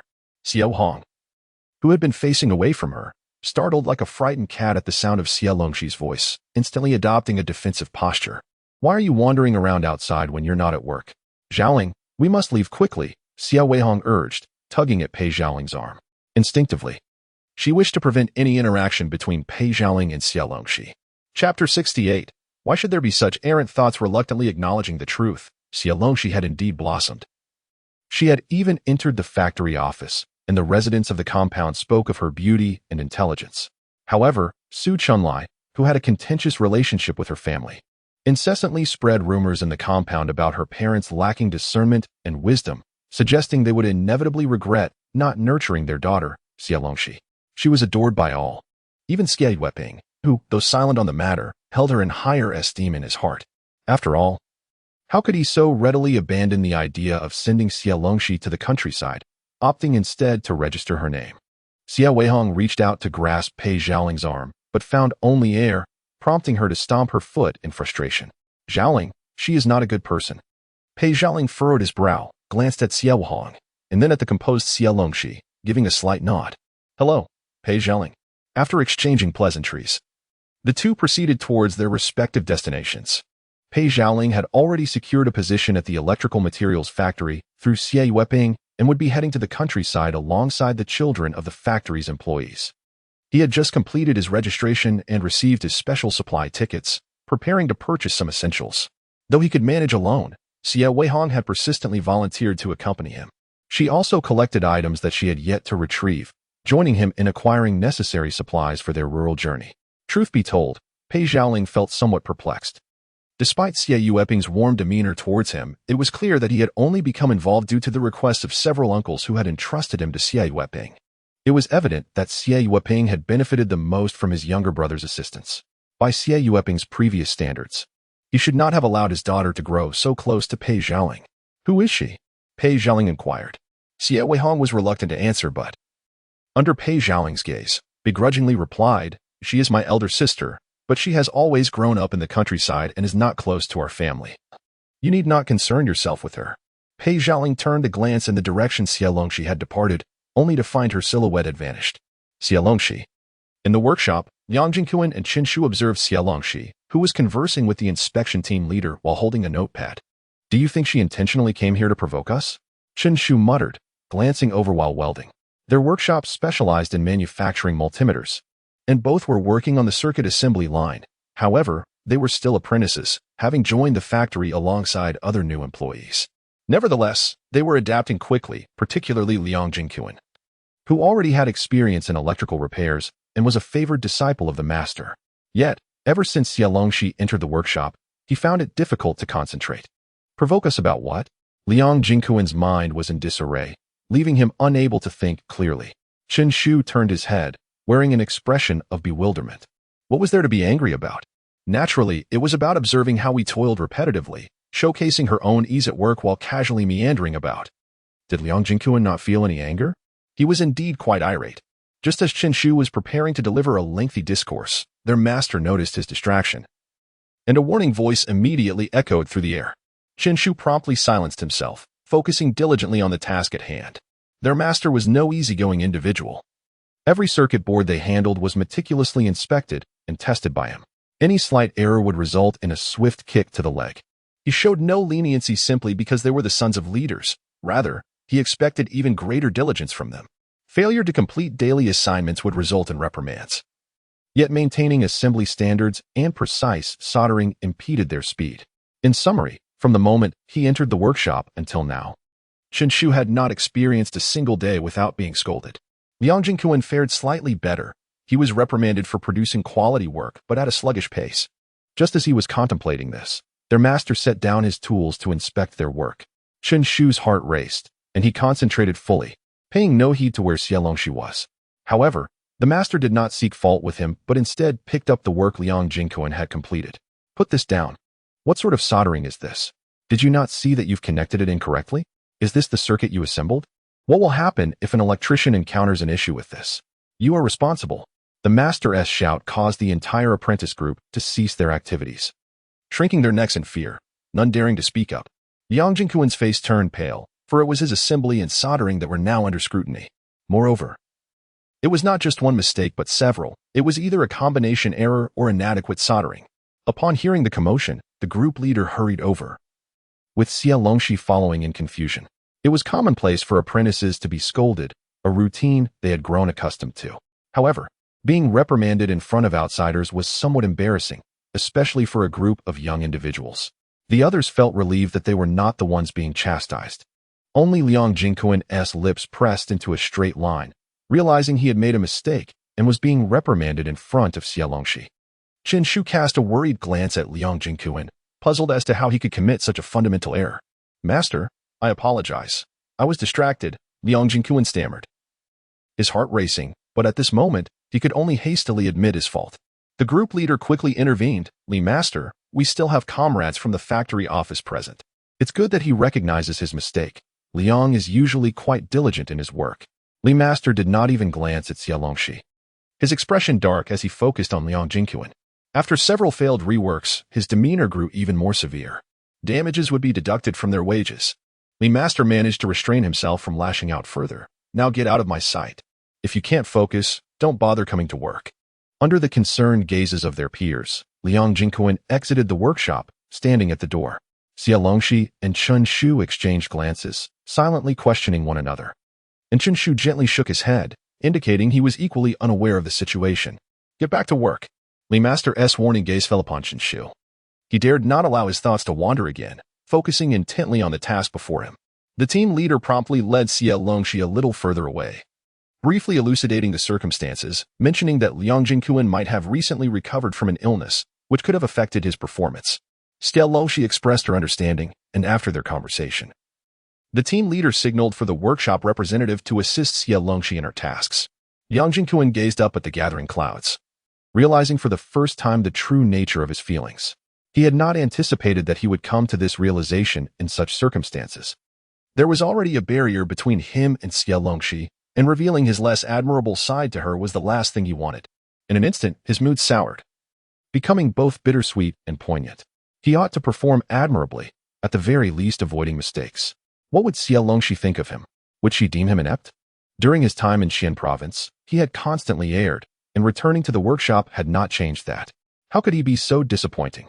Out of the corner of his eye, he observed Xie Longxi engaged in animated conversation with the representative, who, despite his usual brusque demeanor towards distractions, wore a broad smile in front of her.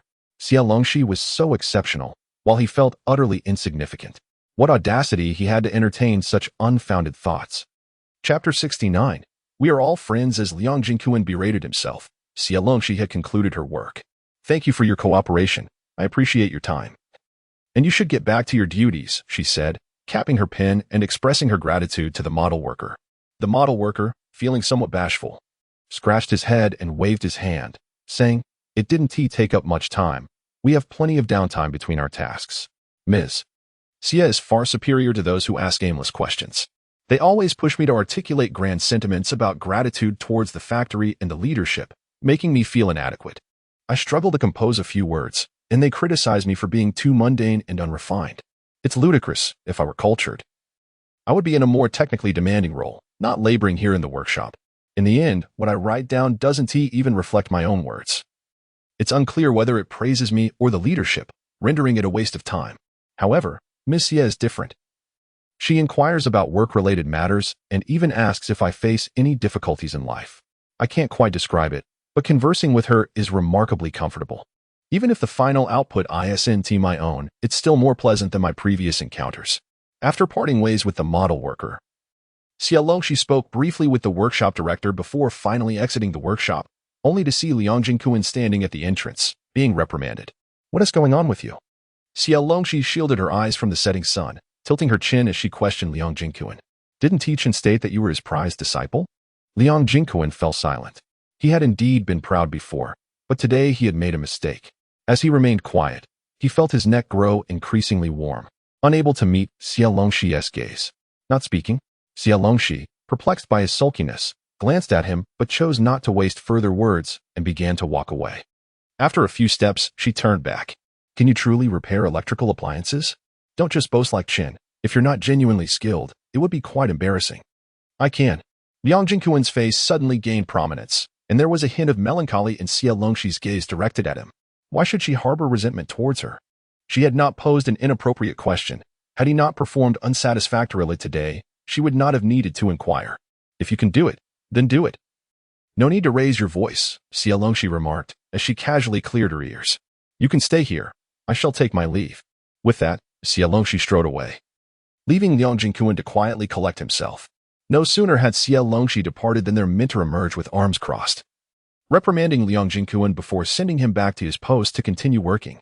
At that moment, Liang Jingquan could not help but feel relieved that Xie Longxi had already left. When the workday concluded, Liang Jingquan was resolutely unwilling to seek out Xie Longxi for dinner, yet Chen Shu insisted on accompanying him, ultimately dragging him along to find her. "We are all friends. There is no shame in it. If a mistake is made, it can simply be rectified," Chen Shu chattered on, and along the way, they encountered Fang Xiaomiao, who was also on her way to see Xie Longxi. After tidying up the meeting room, Xie Longxi emerged. "Why are you alone? Did they leave the work to you?"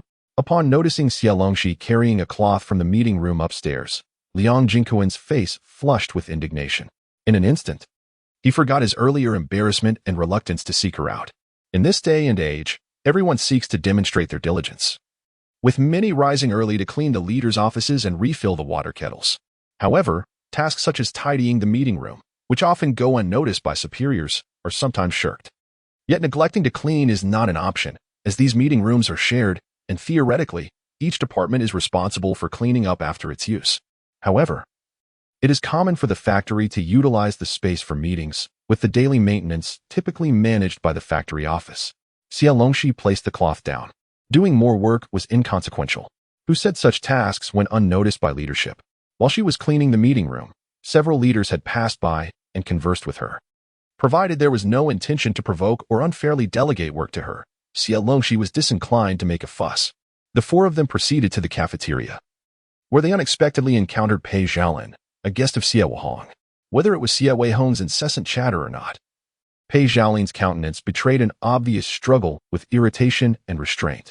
Upon seeing Pei Xiaolin, Fang Xiaomiao's eyes lit up as she glanced at Xie Longxi. He is not a relative of the Xie family, yet I cannot discern where he hails from. His name is Pei Xiaolin. Unfamiliar with him, Xie Longxi remained oblivious, while Fang Xiaomiao, who was rather superficial, seemed enthralled. Chen Shu was equally surprised, questioning the origin of such an extraordinary individual.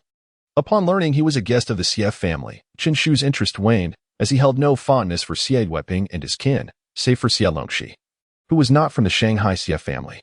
Not far away, Xie Weihong spotted Xie Longxi and her companions, rolling her eyes before continuing to cling to Pei Xiaolin. After their afternoon encounter, Xie Longxi pondered the matter carefully. In her previous life, she had no particularly vivid memories of anyone with the surname Pei, and the name Pei Xiaolin was completely unfamiliar to her, so she set the matter aside for the time being. After lunch, she returned to her dormitory to drop off her lunchbox before exiting the factory. "What are you up to?" Chen Shu and Liang Jingyuan, shortly after their meal, made their way to the basketball court for some post-lunch activity. As they warmed up, Liang Jingyuan, intending to head outside, found himself ensnared by Chen Shu's arm around his neck. Liang Jingyuan pointed to the distance, where the night had fallen. Where could Xie Longxi be going alone? Chen Shu turned back for a glance and indeed saw Xie Longxi heading outside. But where she was headed didn't seem to matter. Perhaps she had her own affairs to attend to. He thought he could inquire about it during their meal tomorrow. "Come on, let us go play basketball. It's been ages since I last played." Originally, the Xie brothers intended to set up a basketball court in the team, but time was too short, and they hadn't managed to accomplish it. Moreover, the area outside the team's office was merely a dirt patch, leaving them covered in dust. Nowhere near as invigorating as the factory south basketball court. Liang Jingyuan was tugged along by Chen Shu, glancing back 3 times as they returned to the center of the court. When he looked up again, Xie Longxi's silhouette had completely vanished. In a dilapidated courtyard with 3 rooms and alley, Wan Cui and Su Haifeng sat across from each other, both feeling somewhat disheartened. Xie Longxi had previously cautioned them to gradually withdraw from the organization while they were still at the bottom rung. Upon discovering that Yang Gu and the others were engaged in illegal activities, they had indeed contemplated withdrawal for quite some time. After spending over a month, they had successfully distanced themselves, but despite their lowly status, they had still incurred some resentment. They could have found small jobs, but now, even if they did, their efforts would be thwarted. They were hesitant to seek advice from Xie Longxi, primarily because Yang Gu and his group had recently been frantically investigating to uncover who had leaked information. Furthermore, they were aware that Xie Longxi was on a business trip and was not in the city. "I believe they are trying to force us back," Wan Cui thought bitterly. Feeling utterly frustrated, he was somewhat fortunate. Both of his parents had intellectual disabilities, and the community provided care. Besides the basic food rations, they received some rice and oil each month and were assigned some handicraft work to sustain themselves. With his parents around, he still had food to eat. Chapter 70. Perhaps we should go to the countryside. Su Haifeng, on the other hand, faced greater difficulties. He was unable to find work, thus unable to pay for his living expenses, and returned home to daily scolding. They had initially agreed that he would let his younger brother take the job temporarily, with half of his salary going to Su Haifeng each month. However, now there was no sign of any money, and his mother constantly demanded money from him. If he didn't provide it, she would sulk and throw dishes, with their meals consisting entirely of sweet potatoes. Su Haifeng felt utterly lost. He still harbored some hope for his parents, thinking that the ordeal of going to the countryside was not yet over. Perhaps in a couple of months, he would be able to reclaim his job. However, a few days ago, he inadvertently overheard his mother discussing work with his brother. Realizing that he was making a foolish mistake again, though he knew their minds were clouded, he continued to hold on to hope. Why did he work so hard while his parents never regarded him with approval, instead showering affection on his younger brother, who was difficult to support? The master who had benefited from the arrangement and had tacitly agreed to exchange apprentices had approached him, stating that his brother was particularly challenging, lacked seriousness in his work, and was slow to comprehend, making it impossible to assist him, which was exhausting. The master even inquired when Su Haifeng would be able to reclaim his position. Su Haifeng could only manage a bitter smile. If he dared to mention wanting his job back, his mother would likely throw him out of the house. Currently, it was almost as if he had been cast out already. Returning home late meant no dinner would be left for him. while coming back early resulted in dishes being thrown and harsh words hurled at him. Only during the deep of night, when he sneaked back home, did he find a semblance of peace. I'm considering going to work with someone as a lay brother, Su Haifeng said after a prolonged silence. In the past, monks descended from the mountains to seek alms, a practice known as begging for food. Nowadays, those who stealthily venture out to work are referred to as wild beggars, and they humorously call themselves brother alms. Many people travel from Sichuan to find work, and this term has been adopted from that region. Su Haifeng met an older brother at the bus station who had secretly come to Shanghai to build houses. He mentioned that if Su was interested, he could introduce him to this venture, which promised earnings surpassing those of regular employment, albeit just enough to make ends meet. Of course, such clandestine labor is illegal, and the local authorities would never provide him with any documentation. If caught, not only would the wages be forfeited, but imprisonment would also be a consequence. Wan Sui furrowed his brow, questioning, "Are you out of your mind? It's incredibly arduous. Working as a wild beggar is illegal, and many construction sites are located in remote areas where one sleeps and eats outdoors, facing harsh conditions that could even threaten one's life." Su Haifeng chuckled softly. "I'm not insane. I've thought it through. I'll save the money I earn, marry a good woman, and live a fulfilling life with her." He had no other aspirations, just the desire to establish a family, to create a home that could accommodate him and perhaps raise a child, just one, regardless of gender. Of course, not having children was also an option. If he found a suitable match elsewhere, he wouldn't mind being a son-in-law. If no one was interested, he could live his life as brother alms, or even as a beggar. He simply did not wish to return home, no matter how difficult things became.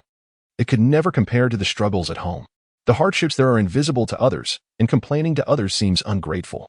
After all, when as parents raised them through a lifetime of toil, how could one harbor resentment? As the elder brother, he was naturally expected to yield to his younger siblings. Wan Sui, at a loss for words, was unsure how to convince him. It was at this moment that Xie Longxi arrived, carrying peach crisps and canned lychees purchased from the cooperative, making her way to Wan Sui's home in the dark. She dared not come during the day for fear of causing them trouble. "What brings you here? When did you return? Why didn't you let us know?" Wan Sui smiled as he took the items from her, and Su Haifeng also stood up, though he merely rose without approaching Xie Longxi. She waved her hand. "These aren't tea for you. They're for your uncle and aunt. Don't you dare sneak a bite." After saying this, she handed the items to Wan Sui and inquired, "Are your parents asleep? Should I go in and greet them first?" Wan Sui was indifferent, aside from Su Haifeng. Xie Longxi was the only one who could regard his parents without any pity or prejudice. They went to bed before 7. "Please, have a seat." Wan Sui put the food away and poured her a glass of water, ignoring Su Haifeng's protests. Wan Sui poured out their current situation and Su Haifeng's thoughts to Xie Longxi, like beans spilling from a bamboo tube. In fact, working as a wild beggar could also be a pathway. A wealthy acquaintance from Xie Longxi's past had emerged from such a background. However, as Wan Sui had pointed out, it was indeed arduous, and would Su's family ever agree to his departure? If Su Haifeng pursued his plan, it would be akin to sinking into a vast ocean of mud, disappearing without a trace. Losing such a valuable asset, would they be pleased? If Su Haifeng left, who would bear the burden for his younger brother? "There is no alternative. My mind is made up," Su Haifeng replied in a muffled tone. Wan Sui cast a furtive glance at Xie Longxi, eager to express that Su Haifeng bore at least half the responsibility for his current predicament. She had first dismantled the plans of Su's parents and revealed that Yanggu was far from the virtuous figure they believed him to be. Su Haifeng, now at his wit's end and devoid of hope, had resorted to such a choice. Had he remained blissfully unaware as before, perhaps he could have continued to get by. After all, there is wisdom in ignorance throughout one's life. "I support your decision to break free from them, but I cannot condone self-destruction," Xie Longxi reflected. "If all else fails, perhaps you should consider relocating to the countryside. Remaining in the city, you are likely to tread the same path as your forebears, forever ensnared by the demands of your brother and parents, ultimately exhausting yourself in the process. Having already ventured to the countryside in a past life, why not do so again in this one, far removed from their grasp? It is not as if you cannot return, once the gates are open. You can amass wealth and return in glory, much to the chagrin of your family. First, enroll for the countryside program. Once that is settled, you can draft a letter to report your brother, undermining his position," Xie Longxi advised Su Haifeng. "A touch of ruthlessness might serve you well. Even a good thrashing could provide some relief." Observing Su Haifeng's hesitation, Wei swiftly redirected the conversation. After all, Xie Weihong had not yet reached the point of complete despair. The exploitation by his parents was still a relatively recent development. Previously, it was merely favoritism. Most children who have never experienced affection tend to internalize such bias, often striving doubly hard to exhibit good behavior in hopes of garnering love and attention. Wei's eyes twitched slightly as he quietly glanced at Xie Longxi, then encouraged Xie Weihong. The countryside can be quite agreeable, at least you will have food. He genuinely wished to assist Xie Weihong, yet he too was reliant on his parents. Xie Weihong appeared bewildered. But I am already 20. Can I still go to the countryside? Why not? The policies encourage educated youth to relocate to rural areas. If you simply enroll, arrangements can be made, Xie Longxi replied thoughtfully. I will gather some information for you tomorrow. You can review it yourself. The Youth Knowledge Program has an abundance of materials related to rural relocation. It is still 1974. Perhaps you could even secure a position in the Production and Construction Corps, which offers better opportunities and a monthly salary. Chapter 71. One's own misdeeds will lead to ruin. Both Xie Longxi and Wei urged Xie Weihong to depart, given the choice. Becoming a youth in the countryside was undoubtedly more secure than living in uncertainty, scraping by through illegal labor. While Xie Weihong did not make an immediate decision, he felt a warmth in his heart. For the first time in his life, someone had genuinely considered his well-being and future. After spending time at Wei's home until 10 o'clock, Xie Longxi finally returned. It's unsafe at this hour. Xie Weihong and Wei will surely see me home. I will take care of my own matters. Do not run to Wei's too often. Being discovered by Xie Weihong would not bode well for you. Parents like Xie Weihong and Yu Sumin are better off absent than present. A tiger does not eat its own cubs. How crucial reputation is for a girl. How could he possibly conspire with Yang Ji's entourage to tarnish Xie Longxi's name? Compared to Xie Weihong, his parents seem almost benevolent. Just keep your wits about you. If anything arises, send word to me. 2 heads are better than 1. We will devise a plan together. Xie Longxi nodded in agreement. Xie Weihong and Wei stood together, watching until Xie Longxi's figure disappeared from sight before turning back. By the flower bed at the factory entrance, Lu Dingyuan had been waiting for an indeterminate amount of time. He was tugging at his clothing, counting the number of red bricks in the row beneath his feet when he finally spotted Xie Longxi. What are you doing here? Xie Longxi asked, genuinely surprised. Lu Dingyuan instinctively looked up at her, staring for a few seconds before realizing he was staring too long. Flustered, he glanced around and replied, I was reflecting outside. But you, why have you returned from outside at this hour? Xie Longxi, without much thought, informed him that she had gone to find Xie Weihong and Wei. Lu Dingyuan nodded absently, his gaze darting around, fixating on the trees, the lights, the steps, yet he dared not look at Xie Longxi. It's quite late. Shall I escort you home? No need. You continue your reflection here. I won't disturb you. Xie Longxi decisively declined. Once she had walked far enough away, Lu Dingyuan, vexed, swung a clenched fist in frustration, lamenting the poor excuse he had concocted. When someone passed by, he quickly masked his expression and strolled slowly. The following day, his mentor learned of his night of reflection and expressed great satisfaction, treating him with much more warmth. Over the next few days, Xie Longxi experienced a tranquil life. Having returned to work at the factory office, she attended nearly all the meetings, sitting beside Director Yang, responsible for taking minutes. Every meeting brought her face-to-face with Xie Weihong. To be candid, each time Xie Weihong encountered her long face, which struggled to suppress displeasure, Xie Longxi felt an unusual delight. Perhaps due to the stagnation of the work at the youth office, the second batch of rural assignments had yet to progress, leaving Xie Weihong increasingly restless. During one meeting, he audaciously questioned Director May, casting doubt on her effectiveness at work. The city's investigative team had yet to report, and Director May offered no additional words, merely stating that the youth office's work was proceeding in an orderly manner. We are currently focused on thoroughly investigating cases of substitution and fraudulent appointments. Your concern is much appreciated, Deputy Factory Manager Xie. Director May smiled faintly. This subtle jab left Xie Weihong visibly pale. After all, the substitution incident that had stirred the most uproar in the factory was none other than the one he had personally renamed. Director May. There is no need to offend him on my behalf. After the meeting, Xie Longxi expressed her gratitude to Director May. To be honest, without solid evidence, one could hardly topple a petty villain like Xie Weihong. The incriminating evidence Xie Longxi had gathered in her previous life pertained to Xie Weihong's economic crimes that would surface years later. For now, He still valued his reputation and had not yet extended his influence into the factory. One must strike at the heart of the serpent. If you cannot kill it, it is best not to provoke it. Director May smiled warmly. I speak only the truth. There is no need to fear him. So, how are you adapting to the factory office? Director Yang, standing nearby, interjected with displeasure. How could she not adapt? Xiaoxi is already a part of the factory office. Xie Longxi's capabilities rendered the notion of adaptation moot. After all, she had only recently joined the office, and yet she was already entrusted with taking minutes. Certainly, there were some discordant elements within the office, but Director Yang had faith that Xie Longxi could navigate them. To be envied is to be of talent, is it not? Indeed. I want to compete for personnel with you, Director May replied, both exasperated and amused. As they departed, engaged in light-hearted banter, Xie Weihong's expression shifted through various shades before he ultimately departed in silence. The sluggish pace of the youth cadre office stirred a sense of restlessness within him. However, with merely 3 individuals employed there, he found it nearly impossible to penetrate their operations. That evening, he instructed Yusumin to gather some staff families to inquire about the situation. There are always certain families facing financial difficulties, desperately needing their children to go to the countryside to alleviate their burdens. Is this approach truly advisable? Yusumin furrowed her brow.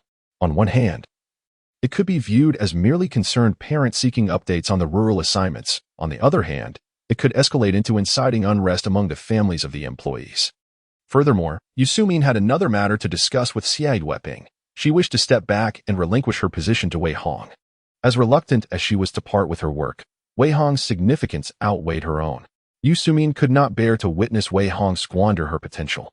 Hadn't it been agreed that Weihong must go to the countryside? Xie Weihong sat up abruptly, and upon noticing Yusumin's silence, spoke earnestly, questioning her intentions. Was she, as a leader's family member, choosing to evade the responsibilities of rural assignment? Such actions would not only jeopardize her own position but also tarnish his reputation. With this kind of mindset, how could he navigate his future? If he failed to maintain discipline at home and guide his daughter properly, how could the organization place its trust in him or assign him significant responsibilities? Yet, Weihong Yusumin covered her face in despair. After a moment of silence, Xie Weihong reflected that she was now merely following behind Xiaopei. There had been no further outbursts, and since Xiaopei was also destined for the countryside, he believed she would acquiesce willingly this time. The mere mention of Pei Xiaolin, however, altered Yusumin's demeanor. How could he allow Weihong to grow so close to someone like Pei Xiaolin? What was his background? And what of Weihong? If she were to develop feelings, did she not realize the potential consequences for her entire life? Yusumin confronted Xie Weihong. She had not anticipated Pei Xiaolin would possess such remarkable qualities. On the very night he arrived, she intended to warn Weihong to steer clear of him, but Xie Weihong had intervened. Is it my fault? Blame yourself for leading her astray. Xie Weihong retorted, his displeasure evident. Before the arrival of Xie Longxi, he had not recognized the extent of Weihong's folly. The audacity with which she opposed her father. Did he truly wish her harm by sending her to the countryside? Regardless, she was still his daughter. Her financial support would not diminish, and with the right guidance, her life might not be more difficult than in the city. Just endure for a couple of years, and he would bring her back. Yet, what was the outcome? Foolishness. Xie Weihong found himself unwilling to even lay eyes on Weihong. Bewildered by the thoughts swirling in her mind, easily swayed by mere words, he had risked defending Xie Longxi for her sake. And yet Weihong chose to believe that outsiders would treat her better, planning more judiciously than her own parents. And as for Yusumin, would this have transpired if not for your dear niece? Had she ever heeded his advice to distance herself from her maternal family? She must bear the consequences of her own actions. Chapter 72. Mind your own affairs. The following day, the youth cadre office was inundated with individuals seeking information. Sister Wu and her companion spent the entire day merely explaining the situation to those inquiring and soothing their emotions. Why did such a flurry of questions arise suddenly when there had been nothing the day before? Finally, at noon, the youth office found a moment of respite. Brotherly, having gulped down several mouthfuls of water, sensed something amiss and decided to seek answers in the afternoon. Just as Brotherly departed, Xie Longxi arrived, accompanied by several other young intellectuals seeking information. Some parents, seemingly hesitant, appeared as if they were overly eager to send their children away, prompting them to let their offspring approach on their own. Unable to manage everything alone, Sister Wu was fortunate that Xie Longxi arrived in time. The atmosphere calmed, and they naturally found seats to wait, hoping to converse collectively as more gathered. Xie Longxi came to Sister Wu's aid. After waiting for over half an hour, more individuals arrived, prompting Xie Longxi to rise and address the assembly. He began with a general overview, encouraging anyone with questions to raise their hands rather than clamoring for attention.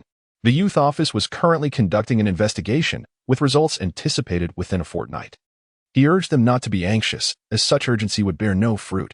Rather, it would be prudent to utilize this time to delve into agricultural literature and enhance their knowledge. During that half-hour wait, Xie Longxi, having conferred with Sister Wu about the situation, discerned the involvement of Xie Weihong behind these events. Just the day before, Director Mei had confronted him, and now he had incited the youth to create unrest. Unsure of how to proceed with their studies, the youth office is present.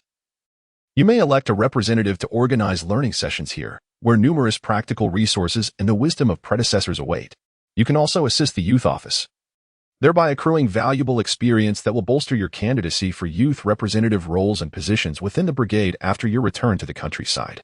Xie Longxi further illustrated his point with examples, informing them that there were myriad tasks young intellectuals could undertake in rural areas. The call for young intellectuals to serve in the countryside was not merely a slogan. It was a sincere hope from leaders that you would bring knowledge to rural communities rather than merely add to the labor force. As passionate youths, filled with fervor, Xie Longxi's words resonated, prompting eager individuals to raise their hands, inquiring how they might contribute. The first step, he emphasized, was to advise fellow youths against flocking to the youth office and disrupting its regular functions, which was also awaiting directives from above. Once the notice arrived, it would be publicly announced, so patience was essential. Could this be accomplished? Yes.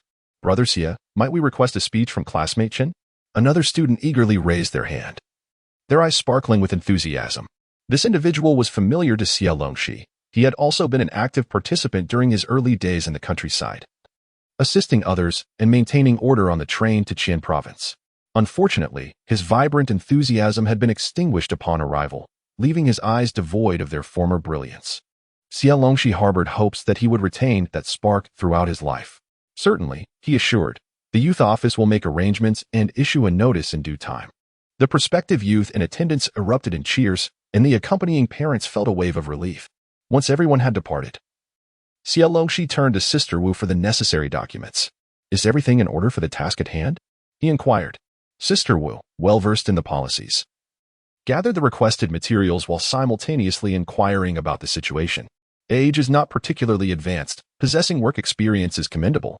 With technical skills at hand, one can find opportunities with relative ease, provided one passes the political review without significant issues. In the initial years, the scrutiny in the Southern Military Corps was relatively lenient, encouraging those from less favorable backgrounds to contribute to the frontier. However, it has since aligned with the stricter standards of the North. The legitimacy of one's background is crucial, and the approval of the political review largely depends on the cooperation of the Su family, as well as the connections with Brother Yang. Su Haifeng's past affiliations with them pose a potential risk. Nonetheless, if one cannot join the military corps, serving as a common educated youth is not without merit. Xie Longxi acquired the necessary documents and transcribed the desired information, subsequently asking Chen Shu to deliver it to Su Haifeng. He also mentioned the matter of a speech to Chen Shu. Chen Shu was enthusiastic about the speech. Ever since his return from Puning, he had been eager to share his experiences with everyone. Recently, those around him had grown weary of his fervor, which had begun to temper. All right. I will prepare and ensure everyone is invigorated. Chen Shu resolved to draft his speech overnight after work. Xie Longxi shook his head, advising against it. Just speak sincerely. Express both the good and the bad. For these graduates, going to the countryside is an inevitable reality. Given this, they must mentally prepare themselves, avoiding overly rosy expectations while also refraining from fearing the rural assignment. Can we discuss the situation in Guizhou province? Reflecting on the plight of Yu Xiaoxiu and her husband, Chen Shu fell silent. They, too, were educated youth, yet their fate was disheartening. Xie Longxi shook his head, suggesting that until there are results, it is prudent to avoid causing any unnecessary stir. However, the situation in Guizhou should remain undisclosed, and Chen Shu's experiences should not be linked to Puning. He had been cautioned about this as soon as he returned. Xie Longxi felt a twinge of confusion regarding Xie Weihong's connections in the city. Had no news been relayed to him? Was he under some control, preventing information from circulating? Xie Longxi was perplexed, and Xie Weihong had also sensed something amiss. He noticed the anomalies within the educated youth office and felt compelled to inquire in the city, but despite his official visit, he found no one available. Was he on a business trip? Xie Weihong wondered, as he had not heard of any planned travels. The secretary smiled, stating it was a last-minute work arrangement. Given this, Xie Weihong found himself at a loss, awaiting the chaos to unfold at the educated youth office. However, the office remained orderly, and Chen Shu was preparing to deliver a speech about his observations during an inspection. Xie Weihong learned of this from Xie Weihong, who had recently managed to confront Pei Xiaoling. In the following days, however, she had been unable to locate him and resorted to seeking Xie Weihong's assistance in summoning Pei Xiaoling back. This provided a perfect pretext regarding the speech. Xie Weihong casually remarked to Xie Weihong, "Aren't you eager for me to go to the countryside? I might as well attend and listen." Observing her demeanor, Xie Weihong felt a surge of irritation. The father-daughter duo appeared poised for a confrontation when Yu Sumin swiftly intervened, pulling Xie Weihong aside. Although Xie Weihong had not agreed to the work arrangement, Yu Sumin revealed to Xie Weihong that she could retire at any moment, allowing her to assume the role. However, Xie Weihong decisively declined this offer. She intends to go to the countryside, following Pei Xiaoling. Observing the naive expression on Xie Weihong's face, Yu Sumin's emotions were intricate. She would rather see Xie Weihong entangle herself with her previous acquaintances than have any association with Pei Xiaoling. "Weihong, listen to your mother," Yu Sumin urged. Xie Weihong impatiently shook off Yu Sumin's hand, retorting, "What did you say during work? Now you want me to heed your words? Where were you before? My affairs are not your concern." In Chapter 73, What Grudge, What Resentment, Xie Weihong even summoned Yu Qihua to secretly meet Pei Xiaoling. Currently, her relationship with Yu Qihua flourished, feeling that when her parents had abandoned her, only her cousin took the trouble to devise plans for her. The efficacy of Yu Qinghua's advice soon became evident. After all, wasn't he her mother willing to relinquish her job? However, Xie Weihong found herself no longer needing it. "You called me out just to show me this?" Yu Qinghua, despite being a commoner, was momentarily captivated by Pei Xiaoling, but quickly regained her composure upon noticing the patches on his attire. Seeing Xie Weihong enamored, she lamented, "Don't be foolish. Why choose someone like him, a mere decorative pillow?" Yu Qinghua urged Xie Weihong to be pragmatic, emphasizing that a handsome man with little substance is a grave mistake. Yet, Xie Weihong had already fallen under his spell. Convinced that Pei Xiaoling was perfect, even finding his aloof demeanor particularly alluring. The most gratifying part was how her mother's anxious and furious expressions made her feel delighted when she pursued Pei Xiaoling. "Did your aunt only scold you once and then cease her objections?" Yu Qinghua inquired, puzzled. It's impossible for her to approve of someone like Pei Xiaoling. Logically, she should be even more opposed than those Xie Weihong previously encountered. "It's all about saving face. My father is quite fond of Xiaoling. He is the nephew of his good college friend," Xie Weihong boasted. Desiring to save face while suffering, Yu Qihua frowned. "What nephew?" "A poor relative, no doubt." Despite the current unfavorable climate, intellectuals are struggling, yet in Yu Qinghua's perception, her uncle was exceptionally successful. His classmates must be of similar standing, and surely they would not wish to take on a financially burdened relative. Yu Qihua pulled Xie Weihong away, asserting that anyone of significance should be arranged in the factory, not sent to the countryside. "Come on, don't be foolish." Xie Weihong tugged Yu Qihua closer, inviting Pei Xiaoling to attend a presentation with them. Although she had no interest in the lecture, she believed it would bring her closer to him. Unfortunately, Pei Xiaoling declined her invitation outright. Nonetheless, he attended the presentation independently. When Xie Weihong informed him of the arrangement, he mentioned that they would depart shortly after registering, yet he had been there several days without any sign of leaving. Unable to urge Xie Weihong, he resorted to inquiries on his own. Through his inquiries, he discovered that Xie Weihong intended to reclaim his abandoned eldest daughter, attempting to have her replace his beloved daughter in going to the countryside. Pei Xiaoling's expression sharpened at this revelation. The presentation was organized by the youth office. Employing a method of visiting households to conduct ideological work, it had been a long time since such a large meeting had been held. Unlike the previous mobilization meetings that often felt superficial, Director May truly valued this speech event. She not only arranged for presentations, but also spontaneously invited some standout individuals from the local youth brigade to share their personal stories. The time has long passed since the days of painting deceptive blueprints to entice people into rural work. Everyone is acutely aware of the realities of rural life. Yet, akin to the majority of students who are uncertain about which school or major to pursue, parents with limited education often cannot guide their children effectively. As a result, Children are left to navigate their paths in a haze, conforming to the flow. Parents who have never experienced rural life themselves are unable to impart any relevant wisdom to their offspring. Even those from agricultural backgrounds can only share tales of subsistence farming and the hardships of tilling the land, lacking a broader understanding of what rural work entails. Had it not been for the recent agitation among parents, Director May would have seized this opportunity to invite more individuals to share their insights. Pei Xiaolin attentively listened from start to finish. As he departed, his expression was grave.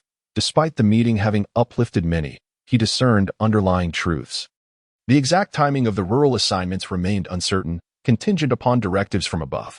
Although the content of the presentations obscured specific geographic references, he inferred from the narrative about the couple, Xiao Xiao and her husband, that they were likely discussing a locale in Guizhou province. Was the situation in Guizhou truly so perilous? This contradicted what Xie Weihong had conveyed to him. In Xie Weihong's portrayal, Guizhou was characterized by its rugged terrain and dense forests. Although impoverished, it boasted a favorable political climate, in stark contrast to other regions rife with tumultuous strife. Guizhou, it seemed, was an optimal refuge from conflict, a fitting place for him. Pei Xiaolin had sought information about the region, yet due to the sensitivity of his identity, he refrained from probing too deeply to avoid arousing suspicion. All he gleaned was that while the area was impoverished, it was also picturesque, and with diligence, life there was manageable. He was not deterred by poverty. Rather, he yearned for a place that would allow him to escape strife and live in seclusion. Thus, when Xie Weihong proposed arranging his relocation to Guizhou, he not only accepted but welcomed the idea. However, the prospect of whether he could indeed go to Guizhou remained uncertain in Pei Xiaolin's mind, as did the timing of such a move, which caused him some anxiety. He feared that if he did not finalize his plans soon, those esteemed professors might lose patience. Xie Longxi did not anticipate encountering Pei Xiaolin while purchasing sanitary supplies at the cooperative. It was a rarity not to see Xie Weihong hovering around him. Upon seeing Pei, Xie Longxi initially assumed he was not there to seek her out, continuing to walk straight ahead. To her surprise, Pei Xiaolin caught up with her, asking, "May I inquire about some matters?" "Seek me out." Xie Longxi raised an eyebrow. She halted, glanced at him, and upon seeing his nod, she considered it and did not refuse. She resumed her walk toward the cooperative, speaking as she went. Pei Xiaolin matched her pace and, before posing his questions, introduced his background. "There exists a semblance of sincerity in your inquiry." After attentively listening, Xie Longxi learned that your uncle was a university roommate and the closest friend of Xie Weihong, which is why you sought refuge with Xie Weihong for his assistance in your rural placement. Pei Xiaolin nodded in acknowledgement. "Due to concerns regarding my social standing, if arrangements were made through my household registration location, my freedom might be restricted." Pei Xiaolin was quite candid. In truth, his arrival in the city of Shanghai was significantly aided by other friends of his uncle. However, most of them were preoccupied with their own affairs, and only managed to contact Xie Weihong. When was this arrangement finalized? Xie Longxi finally paused, inquiring if the destination promised by Xie Weihong was Guizhou province. Pei Xiaolin discerned a hint of gravity in Xie Longxi's expression and did not conceal the truth. His uncle had been in contact with this place for over half a year, previously instructing him to await news, until he finally reached out to bring him over 2 weeks ago. According to the timeline for the first group being sent to the countryside, Pei Xiaolin would almost immediately need to board the train with the main contingent upon his arrival in Shanghai. Did your uncle offend Xie Weihong in any way? What grievances exist between them? Chapter 74. How can you be so unashamed? Not only is there no animosity, but Pei's uncle is also a benefactor to Xie Weihong. He had greatly assisted Xie Weihong during their student days and even saved his life. Had it not been for Pei's uncle, Xie Weihong would not have completed his university studies and would have returned home early. Do you know if Wang Sipin? Xie Longxi inquired again. This time, Pei Xiaolin shook his head. Xie Longxi cast a deep glance at him before continuing towards the supply and marketing cooperative. Pei Xiaolin was unhurried. As long as Xie Longxi had no further questions, he calmly followed her side. Upon arriving at the supply point, he accompanied Xie Longxi to the counter. He then watched in astonishment as Xie Longxi boldly requested sanitary napkins and menstrual pads from the sales clerk, causing Pei Xiaolin's face to flush crimson as he quickly made his way to the door. Pei Xiaolin, even the sales clerk, was taken aback by Xie Longxi's nonchalance. There had just been a male customer present, and how could she be so unashamed? Xie Longxi only then realized that this was still an era where discussions of such matters were taboo. lamenting that it would be several more years before sanitary napkins were introduced, and for now, they had to resort to the cumbersome menstrual pads. I did not notice anyone beside me. Xie Longxi took the items from the clerk's hand, not intending to waste time in argument. After purchasing the items and emerging, fortunately, Pei Xiaolin had already retreated to his spot behind another counter where he could not be seen. Otherwise, the clerk would surely think Xie Longxi was fabricating stories. And by the next day, rumors of her impropriety would undoubtedly spread. Pei Xiaolin followed Xie Longxi on their way back. You should not have come to seek me out. Xie Weihong views me as a thorn in his side. If he learns of your visit, it might adversely affect his perception of you, Xie Longxi stated candidly. Pei Xiaolin was unconcerned with Xie Weihong's thoughts, instinctively believing that Xie Longxi could provide the answers he sought. During their earlier journey, it had primarily been Xie Longxi asking questions, and Pei Xiaolin suspected she was reluctant to respond to his inquiries. Thus, he changed his approach. Perhaps you could introduce me to Qinshu? He was eager to glean information regarding Guizhou province from Qinshu. No need, just ask me, and I will answer any questions you have. Pei Xiaoling is a person shrouded in ambiguity, and it is unnecessary to involve Chun in the matter. Despite his recent display of sincerity, one cannot be certain whether he is an undercover agent sent by Xie Weihong. The nature of an undercover identity demands that one becomes so enmeshed in their role that they themselves can no longer discern their true self, effectively obscuring the enemy's perception. Is it possible to venture into Qin province? Pei Xiaoling directly posed the most pressing question. Xie Longxi contemplated for a moment and concluded that there would be no issue with a standard rural assignment in areas like Guizhou. Pei Xiaoling furrowed his brow. But what if it were not standard? Xie Longxi offered a slight smile and replied, There is nothing abnormal, I apologize. But I lack experience in rural assignments and am not well acquainted with the situation there. Pei Xiaoling believed he had demonstrated sufficient sincerity. Yet it was evidently inadequate in Xie Longxi's eyes. He found himself at a loss as to how to gain Xie Longxi's trust. Was mere words sufficient? His previous attempts had proven fruitless. Realizing that further inquiries would yield no results, Pei Xiaoling chose to remain silent, deciding instead to seek information through other means. Xie Longxi, however, had not withheld all information. There was indeed something amiss. After bidding farewell to Xie Longxi, Pei Xiaoling approached Xie Weihong once more. Initially, during their previous interactions, he had concealed his intentions poorly. Upon returning, he exhibited a blend of ignorance, eagerness, and a touch of embarrassment. Uncle Xie, I kindly request a definite answer from you. Xie Weihong, assuming the role of a mentor, once again broached the subject of Pei Xiaoling's accommodation. Uncle Xie, I have already troubled you greatly regarding the rural assignment. Your assistance has entailed considerable risk on your part, and I cannot impose further. After some contemplation, Pei Xiaoling suggested, perhaps I should proceed to Qian province first. I can join the main contingent later. Proceed to Qian province first? Xie Weihong began to ponder earnestly. His initial intention was to facilitate Pei Xiaoling's placement in the rural assignment, yet something had evidently gone awry. As the location had been predetermined, but the factory continued to delay. Now that Pei Xiaoling proposed an early departure, it ensured stability for him.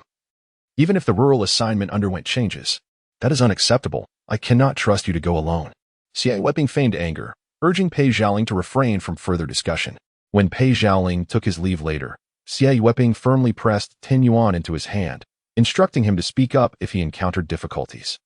Although Xie Weihong had not acquiesced, the slight softening of his expression during contemplation did not escape Pei Xiaoling's notice. The following day, Pei Xiaoling visited the Xie household again. This time, he did not keep Xie Weihong at arm's length. In fact, he engaged in amiable conversation with her before Xie Weihong returned. Xie Weihong, exhilarated, eagerly divulged whatever Pei Xiaoling inquired. Regarding the rural assignment location, she was blissfully ignorant, only aware of her own impending assignment, while she had a plethora of grievances about Xie Longxi. Ultimately, Pei Xiaoling subtly mentioned his desire to embark on the rural assignment ahead of schedule. A flicker of hesitation crossed Xie Weihong's face, but she quickly reaffirmed her position, expressing her intent to accompany him. Observing her expression, Pei Xiaoling sensed her sincerity, his thoughts swirling. Meanwhile, upon hearing the good news that Su Haifeng had signed up for the rural assignment and was confirmed to be heading to Yi province, Xie Longxi was out with Fang Xiaomiao to procure medicine for Fang's mother. Fang Xiaomiao's father was a chronic alcoholic, and after each bout of drinking, he would invariably resort to violence against Fang's mother. On this occasion, it was unclear what had ignited their quarrel, but Fang's father once again acted violently. When Fang Xiaomu returned home during her break, she found her mother huddled in the corner of a room, barely recognizing anyone. After much effort, Fang Xiaomiao managed to bring her mother back to her senses, only to learn that Fang's mother had given all of her daughter's wages to her father to buy alcohol, leaving her with not a single cent. With no other options available, Fang Xiaomiao sought financial assistance from Xie Longxi. Upon witnessing her tears, Xie Longxi lent her money and accompanied her to purchase medicine, all the while listening to Fang Xiaomiao vent her frustrations about her father. Initially, Xie Longxi attempted to offer some words of comfort, but after discovering the extent of Fang's father's brutality and her mother's complicity, she chose to remain silent, simply allowing Fang Xiaomiao to express her emotions. As they exited the factory, they coincidentally encountered Qin Shu and Liang Jingyuan, who were returning from outside and had just heard the good news about Su Haifeng's registration. Upon seeing Xie Longxi and Fang Xiaomiao, they promptly turned their vehicle around to give them a ride. Realizing their presence, Fang Xiaomiao quickly wiped away her tears and feigned nonchalance. "We intend to bring a little something for Su Haifeng," I mentioned, recalling the bond formed through shared experiences. Su Haifeng and Wan Cui were among the few friends they had made outside the factory, and with their return to the countryside, it was uncertain whether they would have the chance to meet again. A pang of anxiety gripped Xie Longxi. What should we bring? She pondered, having already sent the majority of her wages back home, leaving her financially strained. By the way, Su Haifeng asked for a notebook, desiring our farewell messages. Qin Shu and I have already written ours. You should pin a page as well, Liang Jingyuan added. Writing farewell messages sounds good. Xie Longxi sighed in relief. Later, Liang Jingyuan supported Fang Xiaomiao, his demeanor somewhat melancholic as he observed Qin Shu and Xie Longxi sharing laughter ahead. Chapter 75. Beyond tea. After purchasing the medicine, Fang Xiaomiao insisted on returning home alone. Xie Longxi and the others did not persist and watched her depart. At the pharmacy, she took the opportunity to compose her farewell message, and then the trio headed to the department store. Qin Shu and Liang Jingyuan intended to give Su Haifeng a semiconductor radio, but rather than buying a ready-made one from the department store, they planned to purchase parts and assemble it themselves. Liang Jingyuan recalled a question Xie Longxi had posed at the workshop entrance. He wished to seize this opportunity to showcase his skills, intending to buy an attractive casing since he already had the basic components at home. After conferring with Qin Shu, they decided that Liang Jingyuan would not need to contribute towards the casing. They would split the cost evenly and invite him to dinner at a restaurant, acknowledging his contributions in both technology and parts. After acquiring their items, the three of them chatted and laughed as they made their way to the state-run restaurant. It was a rare weekend, and the city was bustling with activity. They encountered Yuqi while pushing a wheelchair, where an elderly woman with completely white hair sat, accompanied by an elegantly poised middle-aged man. The trio engaged in light-hearted banter, momentarily oblivious to their surroundings, resembling a family of three. Yu Qinghua's gaze towards the man was filled with admiration and adoration, yet even as her entire focus was on him, her care for the elderly woman remained meticulous and attentive. As fate would have it, once they ordered their meals, they found themselves seated at the adjacent table to Xie Longxi and her companions. Unbeknownst to Yu Qihua, who was deeply engrossed in her actions, she failed to notice Xie Longxi's presence. After settling the elderly lady, she insisted that the gentleman remain seated, personally wiping down the table and chairs before allowing him to sit. The restaurant staff, observing her behavior, rolled their eyes in exasperation. In truth, by the time Yu Qinghua had done all this, the man had already begun to feel somewhat uncomfortable. However, his mother's evident joy restrained him from voicing any objections. The tables and chairs here are impeccably clean. I can manage myself next time, he said gently. Yu Qinghua, feigning innocence, flashed a sheepish smile at the staff and whispered, Teacher Fu is a discerning person. My meticulousness is not excessive. The elderly lady beside her beamed with approval. Once the dishes were served, Teacher Fu requested a moment's pause, while Yu Qihua attentively served him and the elderly lady rice. I will wait for Sister Yu. Teacher Fu should eat a little with Aunt Li first, she insisted. Xie Longxi, with keen interest, observed how this Teacher Fu would respond. In his previous life, he had ultimately divorced and moved abroad. Yet who could guarantee that he would not be momentarily swayed by Yu Qinghua's attentiveness?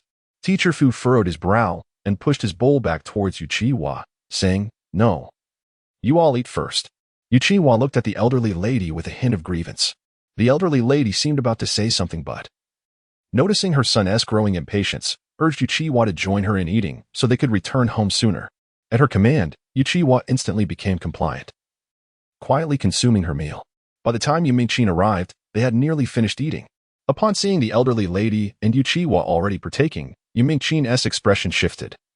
Yet upon noticing Teacher Fu's empty bowl, her demeanor brightened. A troubled marriage is akin to hell for a daughter. Even though Yu Mingqin managed to extricate herself in her previous life, the hardships of her marriage had left indelible marks on her face. Yet now, Yu Mingqin's eyes sparkled with vitality, radiating a buoyant energy. As soon as Teacher Fu spotted Yu Mingqin, his expression also brightened. He stood up to greet her, saying, "Didn't you mention wanting to try the pan-fried buns on Fushan Road? We can go there afterward." Yu Mingqin nodded with a smile. Among the trio, the elderly lady's eyes mirrored joy at seeing Yu Mingqin, while only Xie's gaze dimmed, her smile forced. "What are pan-fried buns?" Xie inquired curiously. Yu Mingqin sat on the same long bench as Teacher Fu, laughing as she explained what pan-fried buns were, yet completely omitted any mention of inviting her to join them. As Xie Longxi ate, he attentively listened, while Chen Shi and Lu Dingyuan had already noticed her interest in the conversation next door and joined in on the eavesdropping. However, they gleaned nothing significant, perceiving it merely as a mundane exchange. The two tables arrived and finished their meals in quick succession.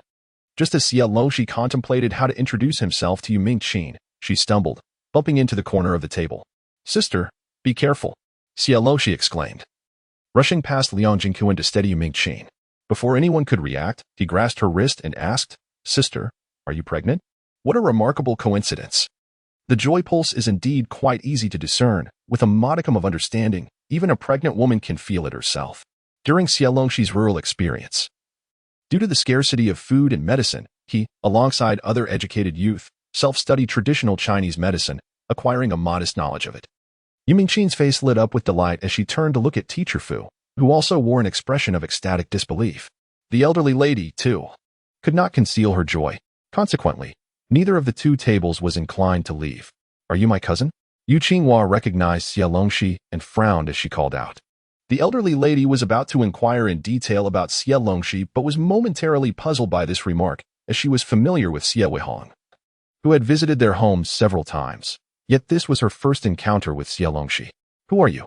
Xie Longxi asked, momentarily perplexed, then, without waiting for Yu Qinghua's response, added, "Oh, you must be my mother's cousin, right? I heard just the other day that you encouraged Xie Weihong to get pregnant and take the higher position, which led to your aunt scolding you. Are you all right?" This statement contained too many elements, leaving the Fu family, mother, son, and daughter-in-law stunned. Yu Qinghua's heart raced with alarm, and she exclaimed, "What nonsense are you spouting?" Xie Longxi recoiled slightly, feigning fear, and said, "Why are you being so fierce? I am not lying. You all agree, don't you?" Lu Dingyuan and Chen Shi, who were also present, were puzzled about their involvement in this matter but felt compelled to side with Xie Longxi at that moment, nodding perfunctorily. The elderly lady's expression darkened. Yet her primary concern was Yu Mingqin's pregnancy. "I possess some knowledge of traditional Chinese medicine, and this sister is indeed pregnant. If you do not believe me, a visit to the hospital will confirm it." However, Xie Longxi scrutinized Yu Mingqin's face. This child may not be able to be retained if circumstances do not improve. Lu Dingyuan and Chen Shi exchanged glances before directing their attention to the white walls on either side, relieved that no one noticed them. Upon hearing Xie Longxi's remarks, Teacher Fu furrowed his brow, initially perceiving her as a charlatan indulging in superstitious beliefs, yet the latter part of her statement was grounded in scientific reasoning, leaving him bewildered as to her true intentions. Chapter 76. Equally disliking the families of Xie and Yu after delivering her remarks, Xie Longxi withdrew gracefully. In her previous life, when Yu Mingqin discussed this marriage, her greatest regret was failing to protect the child in her womb. Given a second chance, Xie Longxi had no intention of urging anyone to withdraw from the union. The couple evidently shared a profound affection. Why should she play the villain? Even if she did, others would merely regard her as delusional, so a gentle reminder sufficed. Yu Qinghua was a lurking viper, plotting for herself day after day. Now she had come to the Fu family to care for the elderly, but in the elder's eyes, her significance paled in comparison to Yu Mingqin's, let alone the child she carried. In such circumstances, it was preferable to dismantle a temple than to disrupt a marriage. "Young master?" Upon exiting the state-owned restaurant, Chen Shi turned to Xie Longxi, his expression suddenly becoming stern. "You've lost your mind. If you get reported, you'll be in serious trouble." Lu Dingyuan nodded emphatically. Xie Longxi inquired, "Have I uttered anything inappropriate?" I merely possess some knowledge of traditional Chinese medicine and a basic understanding of diagnosis through observation and inquiry. Jin Shu shot her a glance, thinking that had she said anything truly wrong, he and Liang Jingquan would have dragged her out already. Do you harbor a dislike for Yu Qinhua? Liang Jingquan asked, presuming that Xie Longxi's comments stemmed from disdain for her. Xie Longxi shook her head, stating, I equally detest any unscrupulous individuals from either the Xie or Yu families. On the way to the hospital, Yu Qinhua was fervently attempting to explain to the elderly lady and teacher Fu that Xie Longxi was deliberately exaggerating out of jealousy for the affection she received from her aunt, intending to sabotage her career. She spoke at length, yet the Fu family's attention remained focused on Yu Mingqin. Upon reaching the hospital, the doctor promptly checked Yu Mingqin's pulse, confirming the joyous news of her pregnancy. Teacher Fu immediately began inquiring about precautions to take during pregnancy, diligently noting each one in her notebook. The elderly lady, overjoyed, held Yu Mingqin's hand tightly. While at the hospital, Teacher Fu also took the opportunity to have the doctor prescribe the medication the elderly lady needed. While Yu Qinhua went to fetch the medicine, Teacher Fu discussed Yu Qinhua with the elderly lady. They had observed Yu Qinhua's diligent efforts recently and were skeptical of Xie Longxi's sudden remarks. However, Xie Longxi had accurately predicted the pregnancy. To clear Yu Qinhua's name, the elderly lady urged Teacher Fu to investigate further. You and Mingqin should refrain from visiting me for a while. Take good care of Mingqin. If you cannot, I shall hold you accountable. The elderly lady was resolute in ensuring her daughter-in-law faced no danger. Teacher Fu, naturally, was equally concerned. Having been married to Yu Mingqin for several years without any progress, the news of her pregnancy warranted utmost caution. The several radios that Xie Longxi had gathered were returned to Su Haifeng the following day along with the notebook. Su Haifeng managed to relish a joyful afternoon, but upon returning home that evening, he discovered his belongings in disarray. On his brother's desk, the beautiful radio stood out prominently. Who dared to touch my belongings? Su Haifeng exclaimed. While he could concede many things to his brother, the radio was non-negotiable. Without a second thought, he intended to reclaim it. Su La, accustomed to his domineering ways, had no intention of returning something that was now his. As the brothers quarreled, their mother emerged from the kitchen, wielding a spatula, and struck Su Haifeng's hand, scolding, What do you mean your things? They belong to the family. What is the issue with your brother using them? Su Haifeng volunteered to go to the countryside, which greatly relieved their mother. She had been hesitant, unsure of how to broach the subject with him, initially planning to sign him up without his consent. She thought that once he was signed up, he would have no choice but to go. Little did she know that Su Haifeng had already come to this realization on his own, sparing her the worry. Upon realizing that Su Haifeng was soon to depart for the countryside, Su's mother softened her tone, saying, You are about to go away. There is little to hear in the rural areas. It would be better to leave it for the family. Your father and I can still enjoy some opera. And consider it an act of filial piety on your part. As she spoke, she attempted to push Su Haifeng out of the room. She cast a glance at Su Laer, who happily returned to his seat with the radio in hand. I disagree, Su Haifeng insisted stubbornly, refusing to leave. That radio was a gift from Xie Longxi and the first present he had ever received in his life. He was unwilling to relinquish it to his younger brother. Su Haiyang already had everything.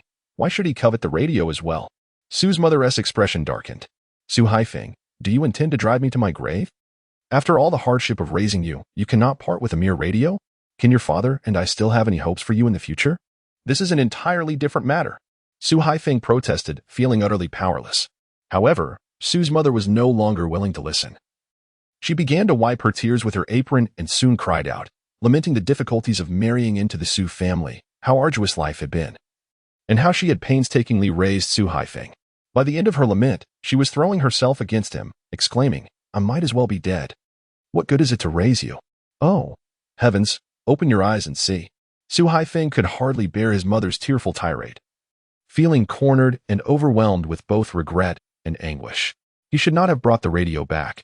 It would have been better left with Wansui. After enduring so many setbacks, how could he still make such a careless mistake? He had merely been overjoyed and wanted to listen to the radio secretly at night to help him sleep. Dejected, Su Haifeng returned to his small room, numbly starting to rearrange his disheveled belongings. In the process, he realized that his notebook was missing. It was an ordinary yellow-covered notebook, which he had used to take notes during his apprenticeship, even copying a few poems from the newspaper. Mother, where is my notebook? He called as he rushed into the kitchen. Su's mother clutched her chest, startled, and replied, Your brother took it. He gathered your things for you. You should be considerate of him, as he worked hard all day to help you." While she continued to ramble, Su Haifeng dashed out. Upon hearing Su Haifeng mention the notebook, Su Lao smirked, saying, "I gave it to Brother Yang. Big brother, I didn't expect you to betray him." Su Haifeng's face turned pale with disbelief as he stared at Su Lao. "Yang has long instructed me to keep an eye on you. I thought he was being overly cautious. Who would have thought you had the audacity to deceive us?" Su Lao mocked Su Haifeng. "You've made connections with the people at the electrical materials factory. Why are you going to the countryside? Shouldn't you be working at the factory? Are you intentionally deceiving me and our parents to go work at the electrical materials factory?" Before he could finish, Su Lao was met with a sudden, muffled thud as Su Haifeng struck him. Su Lao staggered back, blood trickling from his mouth, staring blankly for a few moments before letting out a heart-wrenching wail. "Mother." Chapter 77. Am I really your son? The gentle-hearted are often pushed to their limits, and when they finally erupt, it can be deadly. Seeing her beloved younger son being beaten, Su's mother rushed to the kitchen without a second thought, grabbing a rolling pin to strike Su Haifeng, all the while scolding him. In the past, a few harsh words would have subdued Su Haifeng, yet today, no amount of scolding or punishment from his mother could compel him to relent. She had never anticipated that Su Haifeng, who had always been compliant and submissive, would suddenly rebel. He had been so fearful of disappointing his parents that he often strove to meet their expectations. In desperation, Su's mother, unable to physically restrain him due to her age, she sought help from neighbors. To her astonishment, none of the neighbors, with whom she had maintained cordial relations, stepped forward to intervene. Even when someone attempted to assist, others restrained them. Ultimately, fearing for Su Haifeng's life, a few people managed to pull him away. Su's mother rushed forward, sobbing uncontrollably as she cradled her bloodied second son, Su Lao, in her arms. At that moment, Su's father, summoned back home, surveyed the chaotic scene and, without a word, delivered a sharp slap to Su Haifeng. "Beast," he shouted. Yet, even after this, his anger remained unresolved. Glancing around, he reached for some wooden planks that the neighbors had set aside for building a shelter. Su Haifeng, momentarily taken aback, forcefully pushed aside the neighbor who was holding him and charged into the kitchen. As he emerged wielding a kitchen knife, the neighbors gasped and instinctively recoiled, simultaneously urging Su Haifeng to reconsider. Some even chastised Su's parents for their overt favoritism, suggesting it had driven their honest son to madness. Holding the wooden plank, Su's father found himself at a loss as he regarded the gleaming knife in Su Haifeng's hand. However, he could not bring himself to lose face after having been resolute all his life. "Put down the knife," he bellowed. In an unexpected turn, Su Haifeng did not intend to harm anyone. Instead, he boldly approached his father, snatched the wooden plank from his grasp, and exchanged it for the knife. "Wood won't kill, but with a knife, if you stab me, it's no matter. Consider it a repayment for all you've given me," Su Haifeng declared, an unsettling smile spreading across his face. Naturally, Su's father could not bring himself to actually stab his son and, terrified, tossed the knife aside. Su Haifeng attempted to retrieve it, still yearning to incite further chaos, calling for his mother to encourage his father to finish him off. He genuinely wished for death, believing that in dying, he would escape his torment and settle his debts to them. Yet Su's mother dared not comply. She was even too frightened to let Su Haifeng near his younger brother, fearing further harm to her precious son. "Get away. You are just like your dying grandmother. Vile and despicable. Leave." The tumult finally subsided when Su Haifeng's knife was wrested from him, and he was taken to a neighbor's home for the time being. Shortly thereafter, Wan Sui arrived to bring Su Haifeng back home. By 8 o'clock that evening, Su's father, looking despondent, sought out Su Haifeng for a conversation. What was there to discuss? How could they converse? Su Lao had taken his radio, which he could tolerate, but the theft of his notebook, given to Yang Gu, was intolerable. Su Haifeng was a human being, not a beast, capable of feeling sorrow and pain. "What you did was unjust, and your brother simply acted without consideration," Su's father remarked. Inhaling deeply from his cigarette, Wan Sui was taken aback, wondering if this man's bias had rendered him deranged. Su's father paid no heed to Wan Sui's reaction, casting a glance at Su Haifeng, whose head was bowed, obscuring his expression, and took another deep breath. "You are destined to venture into the countryside soon, and it is unlikely that any significant trouble will arise. However, your mother, your younger brother, and I must continue to reside here. As we age, even the slightest mishap becomes a grave concern, and your younger brother, still so tender in years, will be our reliance in the future. You ought to approach Yang Jinda and offer a sincere apology, seeking his forgiveness. Do not allow the absence of Su Haifeng to lead you to seek vengeance upon them. Before you depart for the countryside, it would be wise to refrain from returning home today, for your mother and brother are quite shaken by your earlier actions. They wish to avoid confronting you. Father, am I truly your biological child? Please grant me leave. Chapter 78. A crisis for Su Haifeng upon finishing his inquiry. Su's father narrowly avoided delivering another slap to his face. He recounted the arduous circumstances of Su's mother during his birth, nearly losing her life in the process. He chastised Su Haifeng for his ingratitude, expressing disdain that he had allowed trivial matters to sow hatred towards his parents and younger brother. As Su's father prepared to unleash his familiar rhetoric about the responsibilities of elder siblings, Wan Sui interjected with a phrase once shared by his sister. As long as parents are alive, the elder brother's role as a father is not yet warranted. Wan Sui had retained this wisdom while comforting Su Haifeng. Faced with Su's father's fierce gaze, Wan Sui chose to remain silent. In truth, he felt no inclination to seek out his biological parents. Half of this stemmed from the fact that his adoptive parents were the finest in the world, while the other half arose from the existence of parents like Su's father and mother. Why did they choose to bear children if they would only harbor disdain? They abandoned him to his grandparents and expected him to toil for his younger brother. Was he to be punished for arriving into this world a few years later? Here, take this 20 yuan. It should suffice for your journey. Your mother endured great suffering to bring you into this world, and though your grandmother looks down upon her, she bears resentment. You must show her understanding. Having concluded his speech, Su's father placed the 20 yuan upon the table. Su Haifeng stared at the money, recalling the countless times his father had played the good cop role. A piece of candy, a biscuit, a compliment of good son.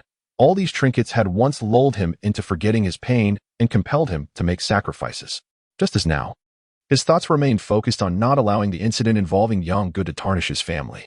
After Su's father departed, Su Haifeng remained lost in thought.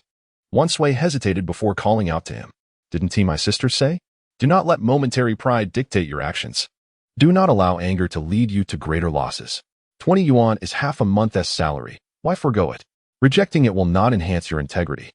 Your father and mother will still seek you out in the future. Regardless, having a little in hand is better than nothing. Without waiting for Su Haifeng's response, Wan Sui felt a wave of despondency wash over him. What do you plan to do regarding Yang Gu? Su Lao has betrayed you, and I cannot escape the repercussions either. It was I who introduced you to him, and we exited together. However, Wan Sui is slightly stronger than Su Haifeng. His parents are disabled, and the neighbors have always looked out for him. His grandfather was a veteran from the 8th Route Army and is said to have once rescued Yang's father. So Yang and his group would not go too far with him. At most, he would receive a beating, and Wan Sui had mentally prepared himself for that. Otherwise, he might as well run away early and become that shy urge. Wan Sui felt somewhat distressed. Running away now would surely be better than losing a finger or a leg. The only solution Su Haifeng could think of was this. Yet, the thought that Xie Longxi had helped him gather so many materials and strategize made him feel suffocated. He would also drag her into this mess. Have you sent the message? Su Haifeng inquired. The two had already agreed that before leaving Yang's organization, they would notify Xie Longxi and Chen Shu immediately if anyone exposed them. Wan Sui nodded, and the two brothers fell into a prolonged silence. They sat on the threshold, gazing at the stars, and when it was past 11 at night, Wan Sui urged Su Haifeng to leave. With no luggage, he simply rolled up his bedding. It's fine. I can squeeze in with my dad. Wan Sui brushed it off. At worst, after you leave, I can go to your house and take your things. By then, Su Haifeng would have already departed, and he could easily claim his belongings. Su Haifeng gritted his teeth and ultimately shouldered Wan Sui's luggage, resolutely deciding to repay this kindness 100-fold in the future. Wan Sui insisted on seeing Su Haifeng off, and they silently walked outside. However, after barely 200 meters, they were stopped. At the electrical materials factory, Xie Longxi, Chen Shu, and Liang Jinkuan were completely unaware of what had happened to the Su family. Although Wan Sui hurried to the factory to relay a message, he was so worried about Su Haifeng that he only entrusted someone at the door and rushed off. The messenger had intended to inform them after dinner, but ended up forgetting. By the time he remembered, it was already around 9 or 10 at night. At that hour, everyone was asleep, and he delayed until the following morning to explain the situation to Chen Shu. I'm sorry. I searched the playground and cafeteria but couldn't find you, so I thought I would mention it later, but I forgot. The message was simply 6 words. Su Haifeng is in trouble. The urgency was evident from the literal meaning, prompting the messenger to subconsciously seek excuses for himself. Chen Shu, not wanting to blame him, quickly teamed up with Liang Jingquan to ask their mentor for a half-day leave. Should we involve Xie Longxi in this? Liang Jingquan asked as they returned home to fetch their bicycles. Chen Shu shook his head. Don't forget, they are looking for trouble with Xie Longxi. She cannot be involved, but we are fine. The person behind Yang is the son of the factory leader, so they wouldn't dare touch us. Let us not go directly to Su Haifeng. First, we should find your cousin in the security team at the steel factory. Chen Shu nodded towards Liang Jingquan. Liang Jingquan's cousin returned from military service and was assigned to the security team at the steel factory. They felt it was safer to have a companion. They couldn't afford to be reckless again. They had learned enough lessons in Qian province, especially Liang Jingquan. Yesterday, my aunt came to my house for a casual visit, and I heard her praise Alien. Upon recalling a certain matter, Wan Sui inquired of Liang Jingquan whether Alien was currently residing in the hospital. Liang Jingquan nodded, explaining that since Qin Lian had been brought back, his mother had taken her to the hospital, where she was accommodated in a communal dormitory. Aside from not being allowed to stay at home to avoid contact with Liang Jingquan, Liang's mother genuinely cherished Alien as a goddaughter, diligently teaching her as a disciple. Not only did she praise her at home, but she also extolled her virtues at Qin's residence. It was only in the hospital, while following Liang's mother as her apprentice, that they learned Alien had a lineage of expertise. Her grandfather was a shaman, a barefoot doctor post-revolution. With a foundational knowledge and a sharp intellect that enabled her to learn swiftly, Liang's mother grew increasingly fond of Alien, lamenting several times how such a gifted girl had been born in the mountains. Concurrently, Liang Jingquan realized that the medicine Alien had administered to him that fateful night was indeed effective in treating his internal injuries sustained from the beating. Had it not been for that bowl of medicine, he would not have been able to withstand the trip to the hospital. Consequently, Liang Jingquan's feelings towards Alien were intricately complicated. He was unsure whether to feel gratitude or to vent his frustrations. Chapter 79. An unchangeable fate. Qing Shu did not involve himself in Liang Jingquan's affairs in Qian province, but held a considerable curiosity towards Alien. He had long wished to persuade Liang Jingquan to visit Alien under the pretense of delivering meals to his mother. However, Liang Jingquan steadfastly refused. As the conversation shifted back to matters concerning Qian province, Qing Shu proposed that upon their return from Su Haifeng, they might visit the hospital. What do you mean by might? There will be no visit. Liang Jingquan was adamant against seeing Alien, as it would remind him of his foolishness. The two engaged in a verbal sparring before first visiting the security team at the steel factory, where they enlisted the help of Liang Jingquan's cousin to locate Wan Sui. Upon finding the Wan family, they discovered they were too late. Su Haifeng and Wan Sui had already encountered trouble the previous day and were now in the hospital. The trio hurried to the hospital, where Wan Sui's condition was stable, having only sustained a beating that left visible, albeit frightening, injuries. Su Haifeng, however, had been severely beaten and had even lost the tip of his left pinky finger. With the situation resolved, Su Haifeng initially remained silent. It was only when Liang Jingquan's cousin discerned something amiss and voluntarily exited the ward that he exchanged smiles with Qing Shu.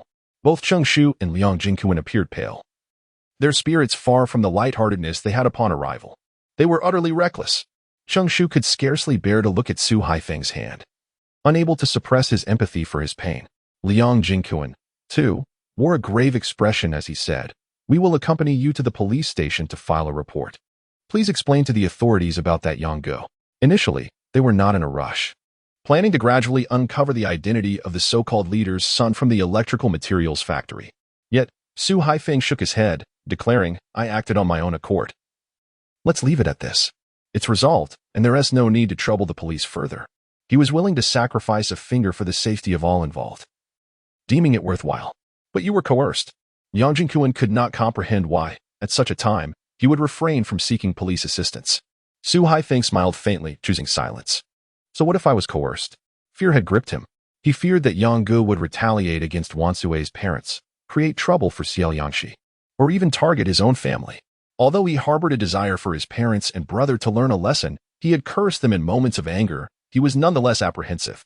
Yet, deep within my heart, I still wish to spare them from harm. Let them regard me as a coward. Once I have sufficiently healed, I will have the chance to accompany the group of educated youth down the street.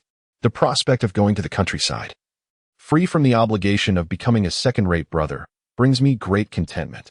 Su Haifeng smiled gently, his expression tinged with sadness, expressing his regret for them. Everything they had given him is now lost. Some were seized, some were destroyed. He failed to protect even one. What purpose is there in discussing it now? Cheng Shu felt a pang of guilt, even harboring some regret. If only they had refrained from sending their gifts. Had they waited until Su Haifeng was ready to depart, perhaps the current situation could have been avoided. Su Haifeng chuckled, his smile unexpectedly lighthearted, musing that had he known he would be aimlessly following them, perhaps nothing would have gone awry. Ultimately, it was his own missteps that led him astray.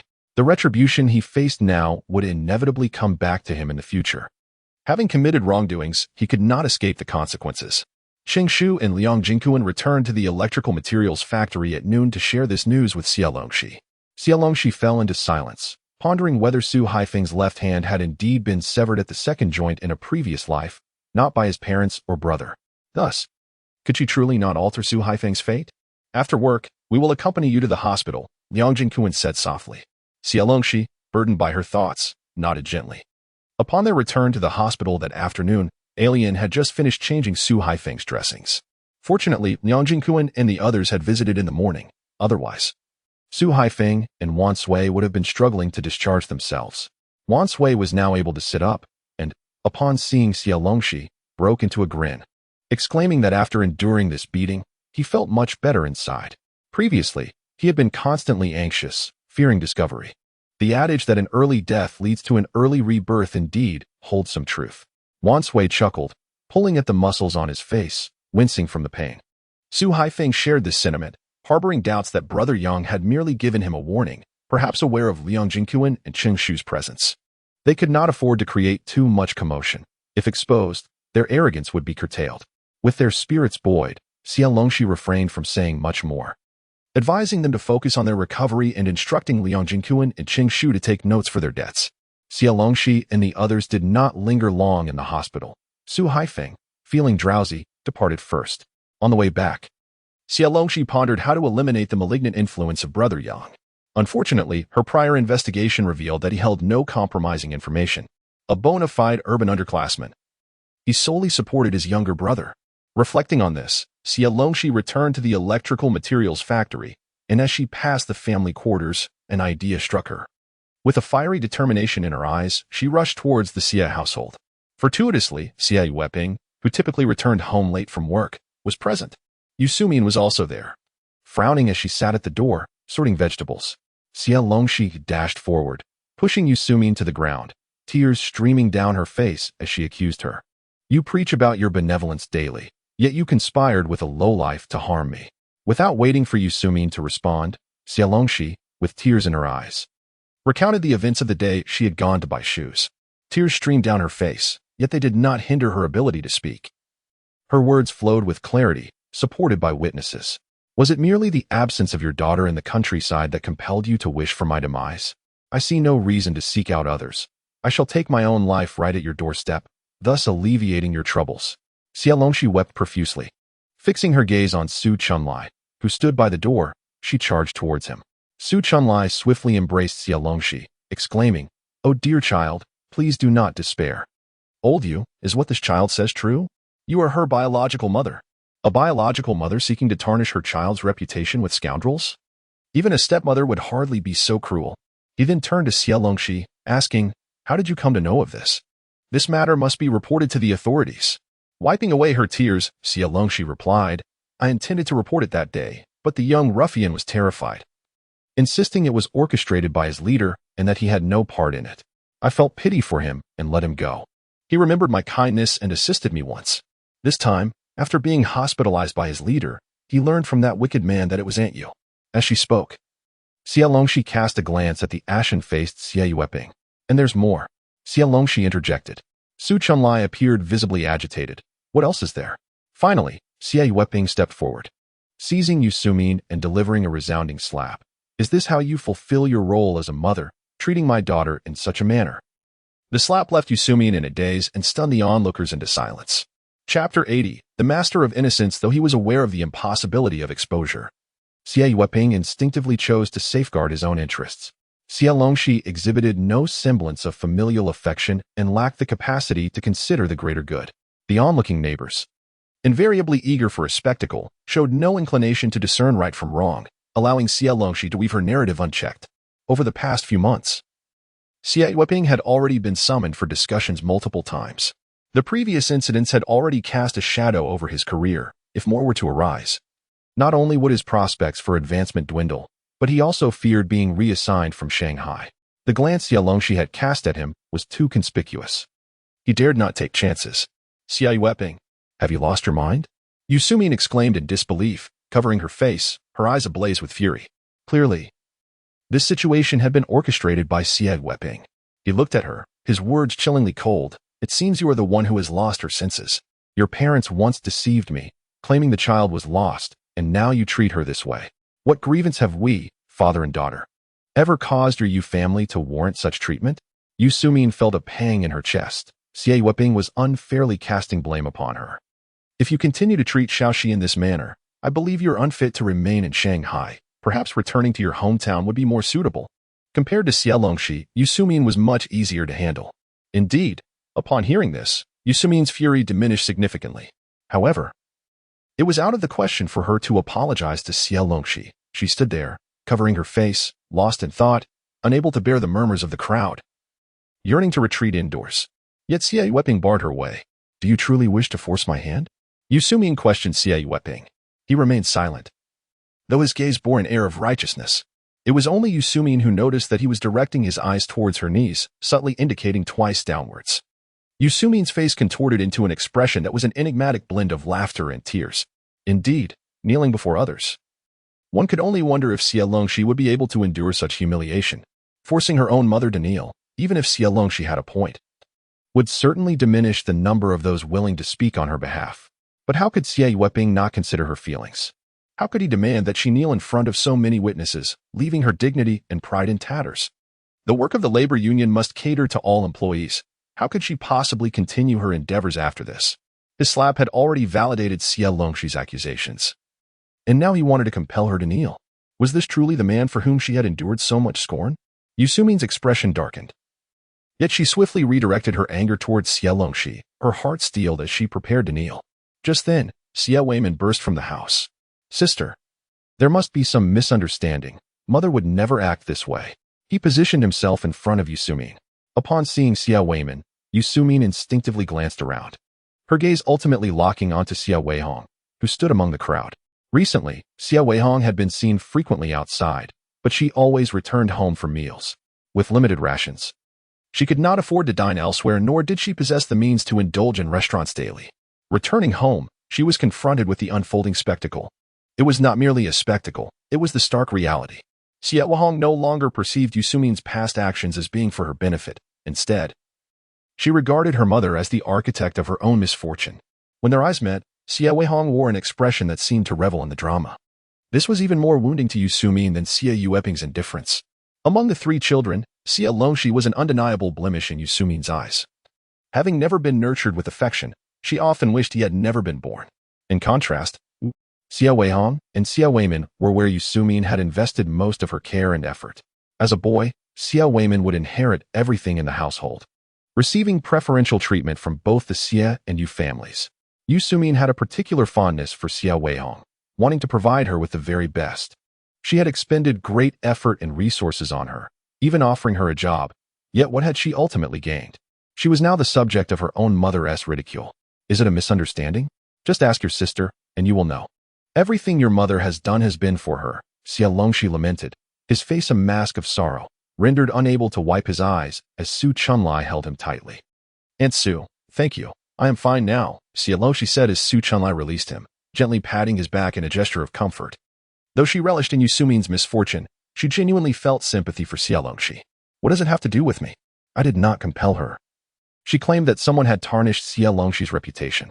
Regardless of her reluctance, she would have to go out to the countryside. Xie Weihong quickly distanced herself from the situation. However, her cunning did not match that of Xie Weihong. Xie Weihong shifted the blame onto Yu Sumin, knowing that their marital understanding would ensure she would not accept responsibility, allowing the matter to dissipate without consequence. Perhaps in the end, he could even garner some sympathy, as he remained blissfully unaware of the true circumstances. The male protagonist is responsible for external affairs while the female protagonist manages the household. It is inherently Yu Sumin's duty to care for the children. He is merely a father who, consumed by his work, has inadvertently neglected his parental responsibilities. His gravest mistake was marrying the wrong woman. However, Xie Weihong's words not only validate this assertion but also expose the underlying motivations, further complicating Yusumin's situation. Moreover, she subtly undermines Xie Weihong. As the handwriting on the notice board that changed names was undeniably his, it is becoming increasingly difficult for him to feign innocence. At this moment, Xie Weihong feels an overwhelming urge to confront Xie Weihong, glaring at Yusumin and thinking, "Look at the foolish offspring you have raised." And then there is Xie Weihong. What concern is it of his? Why does he feel the need to intervene when the problem remains unresolved? Weihong, I understand your resentment towards our parents for sending you to the countryside, but you cannot treat your mother this way. Do you not recognize how much she has endured for you? Xie Weihong's voice is gentle, yet his gaze conveys an unspoken intensity. Despite Xie Weihong's provocations, she only dares to direct her ire at Yusumin, showing a hint of trepidation in the presence of Xie Weihong. How could I harbor resentment? I have already purchased all the necessities for my time in the countryside, Xie Weihong mumbles, raising the items in her hand, which are designated supplies for the youth sent to rural areas. She refrains from saying anything further, squeezing through the crowd and retreating indoors, thinking, "You may argue among yourselves. It does not concern me." Xie Weihong then turns to Xie Weihong, instructing, "Weihong, help your mother inside. Do not add to the chaos." Afterward, he sincerely apologizes to everyone, expressing regret for having inadvertently stirred Yusumin's greed. Originally, this matter should have been resolved when Xie Longxi joined the factory, but Yusumin, driven by her love for her daughter, strayed from the right path. The dignified deputy factory director openly admits his faults and apologizes with genuine sincerity, which moves the neighbors. Su Chunlai, however, is not swayed by his performance. She prepares to counter his claims, only to be pulled back by her husband, reminding her that he is still working under Xie Weihong. It suffices to express disdain for Yusumin, but offending Xie Weihong is not an option. She casts a worried glance at the side, noticing Xie Longxi calmly observing Xie Weihong, unaware of her thoughts at that moment. Chapter 81. No need to thank me. Xie Longxi did not contemplate anything. She had long recognized Xie Weihong's hypocrisy and theatricality. His actions would not surprise her. An apology to the curious onlookers means little. When the situation demands it, he could even kneel before you, relentlessly striking his own face in self-reproach. In her previous life, Xie Longxi's initial construction team was dismantled by Xie Weihong in such a manner. There is no one who would believe in the sincerity of a parent who would go to such drastic measures against their own flesh and blood. Even if the parents are exceedingly unreasonable, they can still cloak their actions under the guise of "no parent is without fault." There will always be moral guardians. Even after years of enlightenment, as long as they shed their hypocritical tears and offer meaningless confessions, there will be those who empathize with the unworthy mother and father. When one is enduring hardship, sympathy may be extended, but retaliation is deemed wrong. Should one's methods become even slightly more intense, condemnation will come crashing down like a tidal wave. The only relatively effective means of coping is to escape. Xie Longxi's sole consolation lies in the fact that she was abandoned. Had she been raised by them, receiving even a modicum of their nurturing, she would likely find herself unable to withstand her own inner chastisement. As the crowd dispersed, Xie Weihong turned his gaze towards Xie Longxi. "You have already secured a position at the factory. Why continue this ruckus? Is it only when this family is in disarray that you find satisfaction?" Xie Weihong confronted Xie Longxi. With the spectators gone, Xie Weihong swiftly deflected blame onto Xie Longxi. Xie Longxi smiled faintly. "Did you not invite me to dismantle this family? If you cannot endure this now, wait until the day it truly falls apart to inquire whether I am satisfied." Xie Weihong was taken aback, pointing at Xie Longxi. "I certainly should not have questioned you. You possess no sense of basic decency. You should never have been born." Xie Longxi forcefully swatted his hand away. "Do not point fingers." Xie Longxi would not allow Xie Weihong to belittle her. It was not that she should not have been born, but rather that he lacked the courage to confront the truth. A teacher who engaged with a student in their first year of middle school would not only be barred from university, but would also ruin their life. "It was you who conspired with Yang Jinda to harm me. Unfortunately, Yusumin was too foolish and filled with hatred towards me, exposing herself and instructing Yang Jinda to apprehend my brother at the train station." Xie Weihong's mind buzzed, blank for a few seconds, before quickly regaining composure. Just as he was about to feign ignorance, Xie Longxi was not inclined to engage further. After all, today's uproar served only to unveil past events and create a rift between Xie Weihong and Yang Jinda. Su Haifeng and his associates were mere pawns, at most. They would reveal Yusumi's involvement. The extent of Xie Longxi's knowledge could only stem from Yang Jinda's loose lips. With such a lack of discretion, not only would Xie Weihong not spare him, but those behind Yang Jinda would not either. It remained uncertain when the investigation team from Qian province would yield results. After a few steps, Xie Longxi spotted Gu Jinming leaning against the corner of the stair railing, accompanied by Brother Ming. With no time to ponder how Gu Jinming ended up there or how he was with Brother Ming, Gu Jinming first nodded slightly towards Xie Weihong. Xie Longxi glanced back at Xie Weihong, then at the two men. Gu Jinming gave a slight nod, and Xie Longxi's eyes sparkled. Pushing off the ground, she turned back.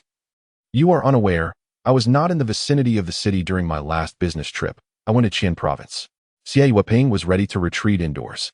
The mention of Qian province caused him to halt, his lips visibly paling. We are investigating the designated rural points. Do you know why the Youth Affairs Office has been delaying the relocation process? It is because we have uncovered quite a few intriguing matters. Xie Longxi smiled, her lips curling. With the label of an orphan, Yang Jinda engages in all manner of illicit activities.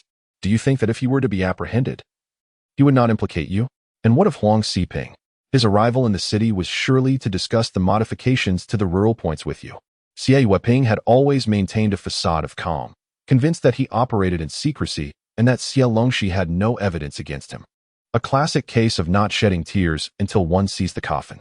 Since the submission of Xie Longxi's report, they had already passed the stage of alarming the snake in the grass. It was time to draw the serpent from its lair, instilling panic and fear.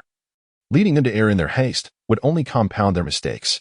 However, Xie Longxi had merely contemplated this and had not acted on it until she saw Gu Jinming and Brother Ming here. It was primarily Brother Ming who drew her attention. The young girl and I shared a remarkable rapport. Ming Gu, with a cigarette in hand, proudly addressed Gu Jinming. Gu Jinming, if memory serves me correctly, exchanged a glance with Xie Longxi. All right, let us take our leave. Lingering here is rather conspicuous. Gu Mingjin playfully slapped Ming Gu on the chest. Ming Gu, smiling, expressed his gratitude to the neighbor by the stairs. Thank you for your guidance, my sister. My uncle is to blame as well. He fails to provide a clear address, making it incredibly arduous to locate him. As they conversed, the two descended the stairs together. It was only at this moment that Xie Weihong's expression began to fracture. He had failed to notice the sudden appearance of a stranger, his mind racing. Yet no matter how he tried to make sense of it, everything remained a tangled mess. How could you possibly know? Xie Weihong glared at Xie Longxi, reaching out to grasp her arm. You must come inside and explain this. As he attempted to take action, Xie Longxi forcefully swatted his hand away, the spot turning red instantly. I have made myself quite clear, Xie Weihong. Your fortunate days are over. Hearing the commotion at the door, Yu Sumin, who had been hiding by the window, emerged. Before she could utter a word of reproach, Xie Longxi turned to her with a smile, addressing her and the figure behind her, Xie Weihong. I will personally arrange for Xie Weihong to be sent to the location her father wishes. No need to thank me. Startled by a score of 65. Was my writing truly that poor? I seek a 5-star review. Chapter 82. A tangled web. Having finished her words, Xie Longxi departed without a backward glance. Her swift exit stirred a gentle breeze, as though she were fleeing from a ferocious hound. In the Xie household, Xie Weihong had yet to contemplate the situation thoroughly when Yu Sumin seized his collar. What do those words of hers mean? Why would you send Weihong to Guizhou? How could it possibly be Guizhou? Isn't the countryside supposed to be around the vicinity of Shanghai? Though, I wouldn't even allow Weihong to venture that far. Do not heed every whisper. Xie Weihong irritably pulled Yu Sumin's hand away, pushing her aside. Yu Sumin stumbled against a low cabinet, her elbow striking painfully. Yet she paid no heed to the pain as she lunged forward again. Xie Weihong, you are inhumane. Weihong is your daughter. How could you treat her this way? Standing quietly behind Yu Sumin, Xie Weihong appeared dazed, as if struck by fear. At the height of his annoyance, Xie Weihong forcefully shoved Yu Sumin aside once more. This time with greater intensity, sending her crashing to the ground. I do not have only her as a daughter. Is it of any consequence where she goes? Especially when she is so hopelessly foolish. Xie Weihong coldly remarked, pointing at Xie Weihong. I provide for her every need. If she is too dim-witted to keep herself in check, allowing Xie Longxi to run rampant, what can I do? As for the matter of searching outside the factory, had it not been for Yu Sumin's overreach, would it have been exposed? Now it has become a weapon for Xie Longxi. What is this about her being a witness? Have you been seen by anyone from the factory? Xie Weihong's gaze was somewhat terrifying. Yu Sumin had indeed not mentioned that there were 2 co-workers present at the factory at the time, but what could those co-workers testify on behalf of Xie Longxi? Even if she were guilty, she could serve her time in prison. After years of marriage, Yu Sumin could naturally discern that Xie Weihong was attempting to divert the conversation. Weihong, what exactly do you intend to arrange? Yu Sumin seized upon this matter, insisting that Xie Weihong provide a definitive answer. Xie Weihong glanced at Xie Weihong. She had already prepared her belongings for the countryside, which implied her departure. As for the destination, Xie Weihong was eager to resolve this issue. Watching Xie Weihong storm out, Yu Sumin covered her face and wept, while Xie Weihong stood in a daze, staring blankly at the door. Xie Weihong, meanwhile, stood helplessly in the corner. The facade of calm shattered. He was at a loss as to what was real and what was not. Upon leaving home, Xie Weihong did not hasten to the factory, but instead went alone to the office. He did nothing but sit quietly, refraining from smoking, slowly calming his thoughts. He must not allow Xie Longxi to lead him by the nose. Xie Weihong urged himself to remain composed, yet the words spoken by Xie Longxi, words that she could not possibly know, along with her unwavering expression, burned like a torch beneath his heart. To his astonishment, Xie Longxi had gone to Qian province. While this was ostensibly a routine procedure, he wondered why the youth office would deploy such subterfuge. Had they known something all along and were merely guarding against him?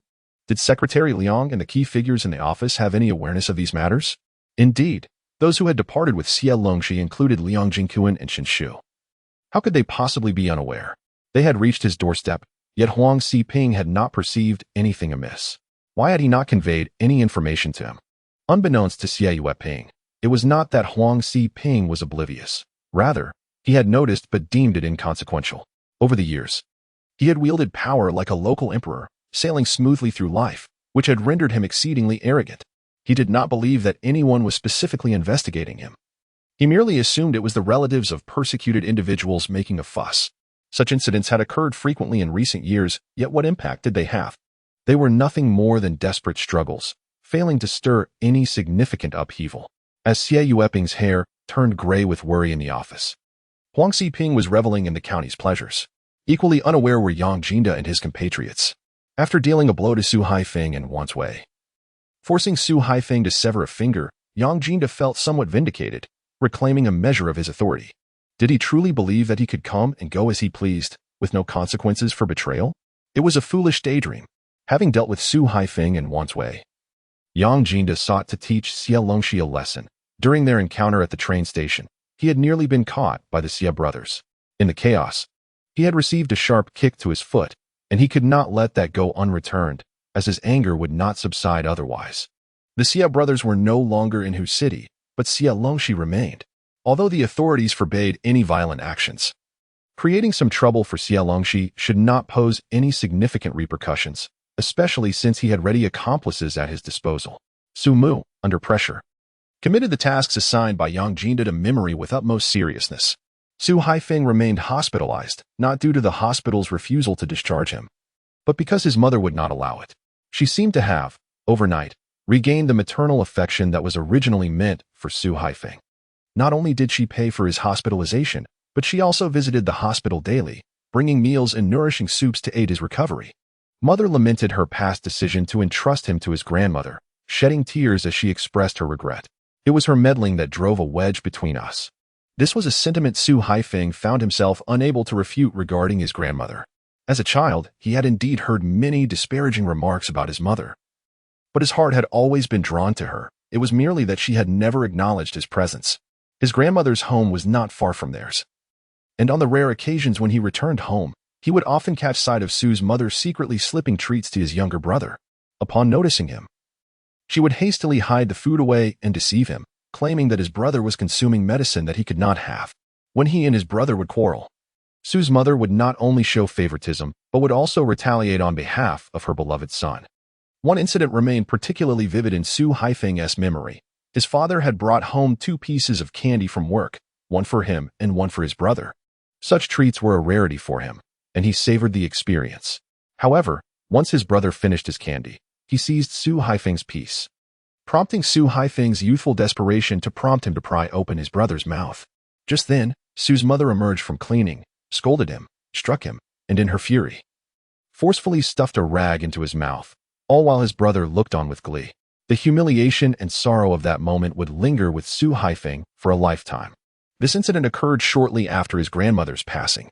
While she was alive, Sue's mother had never dared to act so cruelly. Her bias had been her only offense. His grandmother had departed when he was not yet 6 years old, and from that day onward, it felt as though he had lost all his family. At that tender age, he lacked the understanding of such profound loss.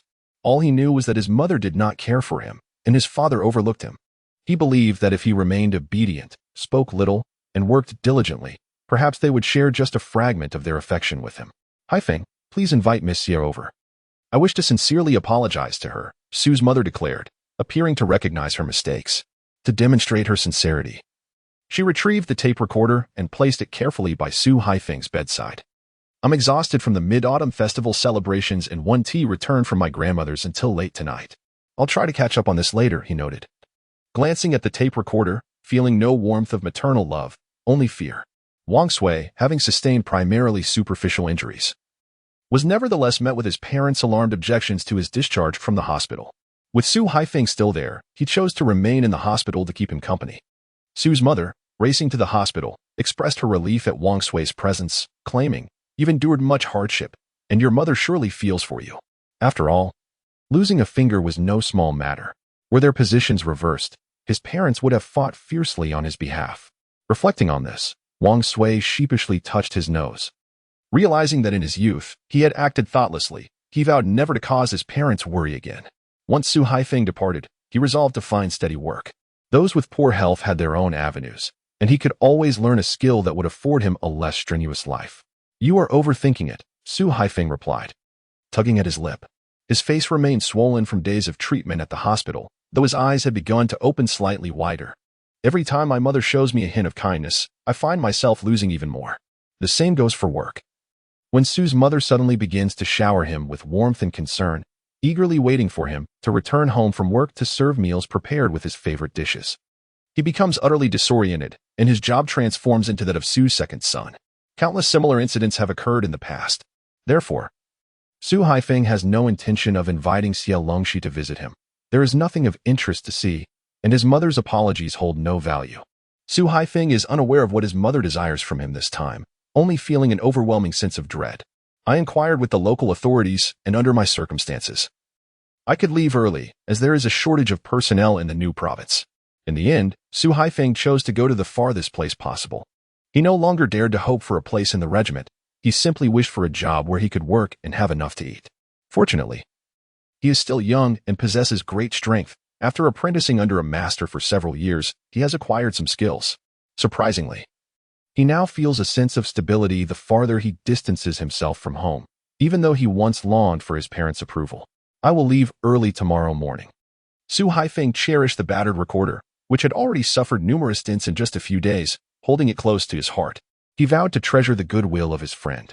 Wang Sui opened his mouth to speak, but ultimately refrained, offering only a hollow laugh. Acknowledging the truth that one's nature is hard to change, he said, "I'll see you off tomorrow." Xie Weihong refused his offer. That night, Wang Sui was beaten due to the trouble caused by Xie Weihong. Who could tell whether Yang Jinda would truly let him go, or if it would be better for him not to remain by Xie Weihong's side, thus avoiding unwarranted misfortune. Before dawn the next day, Xie Weihong settled the medical fees, perplexed as to why his mother insisted he stay in the hospital. After clearing the hospitalization charges, he even received 10 yuan back. After a moment's hesitation, he tucked the money away, thinking of it as the earnings from selling his apprenticeship. It is worth noting that Sue's second son had inherited his years of service. Before long, he would be promoted from apprentice to a full-fledged worker. Upon arriving at the train station, he discovered that the train to New Province would not depart until the afternoon, so he sat quietly in the waiting area, contemplating his ticket. Meanwhile, at the hospital, Sue's mother arrived early with soup, only to find her son absent. Especially after the hospitalization fees had been settled, she immediately made a scene. She cried, pounding her thighs and wailing, demanding compensation from the responsible doctors and nurses, even resorting to threats of self-harm. "If you cannot afford my son's medical expenses, then find that woman from the electrical materials factory. She must have lured my son away. With parents like these, how can this beast claim to be his son?" Sue's mother lamented loudly in the hospital, berating Xie Longxi for her lack of conscience. claiming Su Haifeng had suffered greatly for her sake, and she had only visited once. The influx of patients and their families at the municipal hospital began to murmur at Su's mother's words. Hearing the gossip only deepened her sorrow. In her narrative, Su Haifeng had strayed down a treacherous path solely due to the temptations of Xie Longxi from the electrical materials factory. She was a wicked woman who used him and then discarded him. She lamented as if her son had lost a finger, mourning the loss of a once whole person, deeming it a tragic fate. In recent days, Su's mother has been frequently visiting and has taken to complaining, leading some to be aware of the situation. Most people express sympathy for her, with some tender-hearted individuals moved to tears. Any mother would find it unbearable to witness such distress. My son has only scraped his skin, and I am already filled with anguish. No, it is not as she claims. Sister, she is not that kind of person. Wanshui was initially attempting to dispel the rumors surrounding Xie Longxi. However, not only did no one believe him, but Su's mother also berated him fiercely. That woman possesses remarkable cunning, colluding with that scoundrel to deceive my son. My son is suffering terribly. He considered you a brother, and you have betrayed him. How can you be so inhumane? Wanshui, to spread rumors in his presence? It's infuriating. With Sister Xi involved, will she not retaliate against him? Wanshui wished to explain, yet the gazes of those around him transformed, filled with condemnation and disdain, making him feel quite uncomfortable. Su's mother lamented loudly, and the hospital, of course, would not reach out to Xie Longxi for assistance. However, there are always those eager to help. Indeed, in these times, many possess a warm-hearted nature. Yet, there are also those who, under the guise of goodwill, merely seek to witness the spectacle. Some volunteered to go to the electrical materials factory to seek out Xie Longxi, while the hospital dispatched personnel to invite local street officials to address Su's mother's grievances. Su's mother's workplace is a small factory on the street, necessitating the involvement of local authorities to resolve the situation. Wanshui was in a state of panic, unsure whether to find Xie Longxi or rush to the train station to locate Su Haifeng. In the end, he made a resolute decision and pursued the individuals heading to the electrical materials factory. Xie Longxi must not be allowed to come. Shortly after Wanshui left, someone in the crowd proposed an idea. That wretched factory is indeed located at the electrical materials factory. What right do they have to good positions and jobs? Let us gather at the entrance of the factory and demand an explanation. Upon hearing this, the crowd readily agreed. After all, the electrical materials factory was not too far away, and they began to escort Su's mother towards it. When the street officials arrived, the hospital had already regained its tranquility, and the person in charge sighed upon hearing that Su's mother had created a scene at the factory. Their small factory primarily handled scattered manual labor subcontracted from larger state-owned enterprises, and the electrical materials factory was one of them. The audacity of Su's mother to cause a disturbance there was intolerable. The person in charge recalled that Su Haifeng had inquired about going to the countryside ahead of schedule, surmising that he might be preparing to head to Xian province. Having just been discharged from the hospital that morning, he would not find transportation to Xian province until the afternoon, prompting a hurried visit to the train station to see if he could retrieve him. Xie Longxi and Su's mother-s group encountered each other at the factory entrance. It was Sunday, and Chen Shu and Liang Jingyuan had invited Xie Longxi to visit Su Haifeng at the hospital. Xie Longxi had been preoccupied with thoughts of Gu Jinming and Meng Ge, hoping to casually gather some information, but visiting Su Haifeng would not cause any significant delay, so she agreed to accompany them. In fact, the first encounter was with Wanshui and an unfamiliar person. As they tussled along, upon seeing Xie Longxi, Wanshui shouted, "Sister Xi, you must hurry back. Su Haifeng's mother is a lunatic. She intends to cause you trouble." No sooner had the words left his lips than Su's mother had already caught up, scooping up a handful of dirt from the ground and hurling it towards Xie Longxi. "The vile woman, return my son to me. I did not intend to pause here. I am simply too exhausted and weary. Good night, everyone." Chapter 84. The lively spectacle is quite captivating. At the moment when Xie Longxi and the others simultaneously withdrew, Liang Jingyuan, without a second thought, stepped forward, only to be met with a face full of dust. Fortunately, there were no small stones within, or else Liang Jingyuan would have surely been disfigured. "Are you foolish?" Chen Shu stood behind him, gazing at Liang Jingyuan with a look of exasperation. Liang Jingyuan turned to glance at him, then shifted his gaze towards Xie Longxi, who was remarkably agile, dodging even further than Chen Shu. Thus, even if he had not intervened, the dust would not have touched Xie Longxi. "Who is this?" Xie Longxi inquired of the sweating Wanshui. Wanshui was now filled with regret. On the way here, he had been intent on persuading the kind-hearted person to return, but after some delays, he had been pursued by Sue's mother, who had brought along several others. While many had regained their senses and opted to return to their own affairs after leaving the hospital, some had chosen to follow. Though the crowd appeared sparse, there was still a substantial electrical factory behind them, and on this weekend, many workers were coming and going, all eyeing the scene. Unbeknownst to her, Xie Longxi had become somewhat of a minor celebrity within the factory. Her tragic background elicited sympathy, and her exceptional abilities had led to her direct recruitment into the factory's administration, the sole candidate to receive such an honor. Meanwhile, Liang Jingyuan and Chen Shu were still toiling away in the workshop. Moreover, just days prior, a significant incident had transpired involving the Xie family. Yu Sumin had been visibly unwell lately, appearing distracted and unresponsive even when called. The reasons for her state remained unclear. However, sympathy for Yu Sumin was scarce, as few had witnessed such a heartless and biased mother. No matter how one might dote on their youngest daughter, there was no justification for belittling the eldest, making it hard for anyone to feel any affection for her. Su Haifeng's mother had lost her sanity, creating a scene at the hospital early in the morning and spreading false rumors. Wan Cui quietly positioned himself behind Xie Longxi, which provided him with a sense of security. After Su's mother had thrown dust, she collapsed to the ground, wailing uncontrollably, which was quite a sight, as her tears flowed freely without hindering her dramatic performance. Chen Shu and Liang Jingyuan exchanged troubled glances. Chen Shu took it upon himself to summon the security personnel, instructing Wan Cui to seek out the neighborhood leader. Xie Longxi remained unfazed, refusing to engage with Su's mother. What was the point of arguing with a madwoman? Upon hearing Xie Longxi's words, Liang Jingyuan hesitated momentarily, his voice slightly hoarse as he asked, "What can I do?" "Go to the police station," she replied. "Ask if they can assist in contacting the city's psychiatric hospital. It seems this woman is not entirely lucid." Initially, Xie Longxi intended for the neighborhood people to escort her to the psychiatric hospital. If Liang Jingyuan was willing to run errands, she had no objection to escalating the matter further. Those who had accompanied them began to feel an inexplicable sense of unease upon hearing Xie Longxi's assertive tone, which rendered Su's mother's cries increasingly disingenuous. Putting on such a fade, who could have known the depths of her vile provocations? Before Xie Longxi could utter another word, she stepped forward and pulled him out. The other party momentarily resembled a duck with a constricted neck, rendered speechless. Xie Longxi possessed a certain talent for voice modulation in her previous life. She had learned the art of voice acting for self-preservation while serving as a youth volunteer. Later, upon returning to the city in search of sustenance, she even took on temporary roles as a voice actor. This individual, attempting to conceal himself among the crowd, believed Xie Longxi would not detect his presence. However, as soon as he spoke, she pinpointed his location.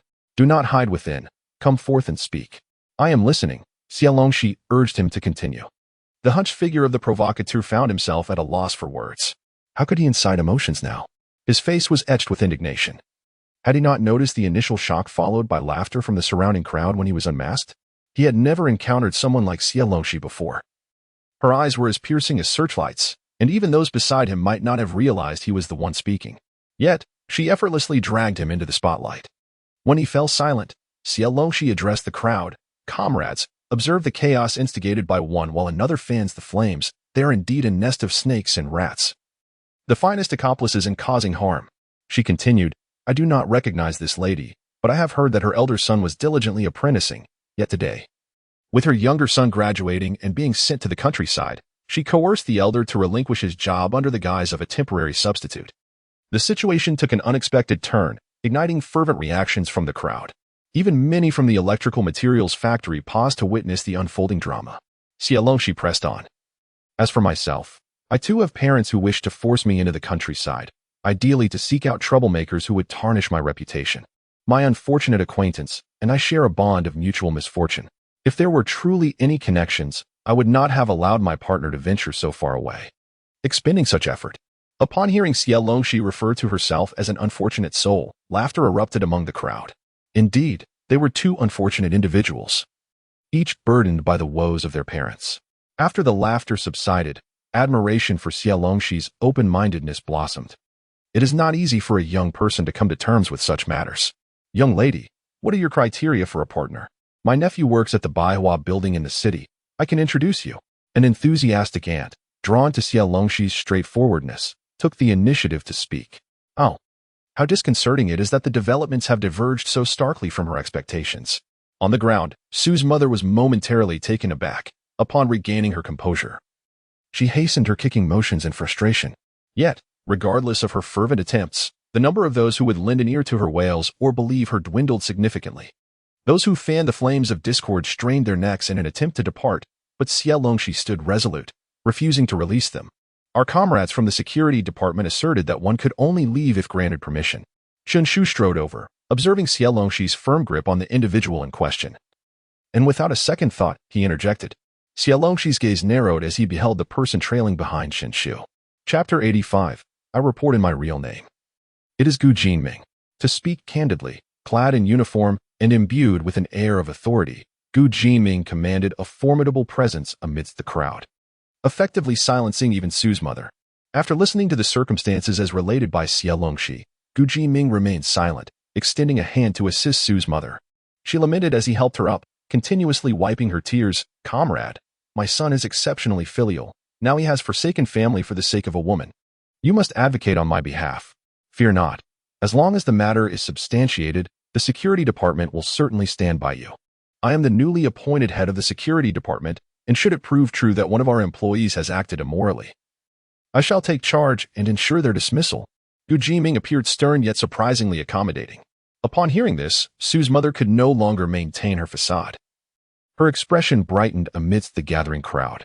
Unexpectedly, Gu Jinming continued, however, you must first provide evidence that your son is indeed in a relationship with her and demonstrate how she has incited your son. Sue's mother faltered momentarily. Before she could gather her thoughts, Gu Jinming added, it would be prudent to further establish that the male individual in question is your son, as this will aid in resolving the case. Otherwise, your claims may simply be perceived as unfounded accusations, and false accusations are a criminal offense. Criminal? Sue's mother could no longer force a smile. Gu Jinming kindly offered her a brief legal explanation, leaving her stunned and hesitant as she waved her hands dismissively. Perhaps I was mistaken. She is merely in a relationship with my son, she stammered, retreating and avoiding eye contact. You cannot deny it. By doing so, you would be admitting to having falsely accused someone. Gu Jinming was unyielding, gripping her arm firmly.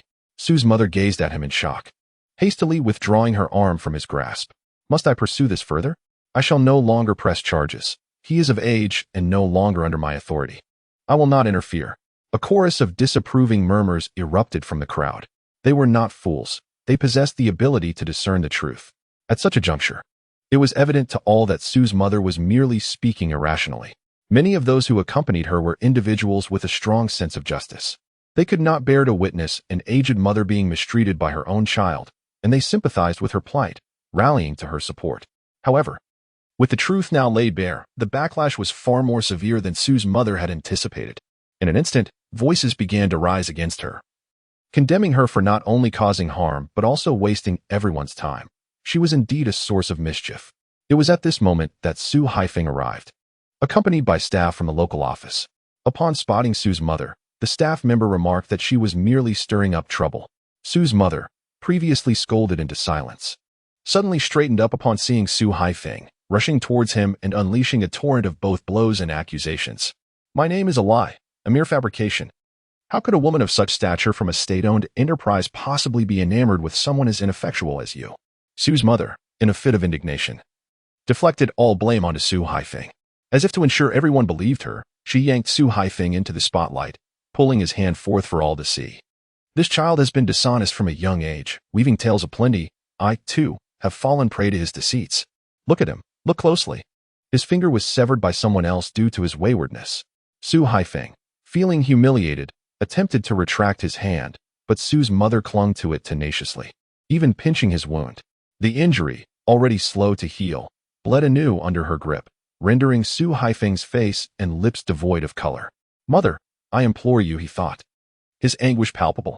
Had this scene not unfolded before Xie Longxi and the others, perhaps it would have been less unbearable for him. Sue's mother, indifferent to her son's pleas, sought only to convince the onlookers of her narrative. She wished to portray herself as a mother beset by circumstances, deceived by her son, her heart shattered.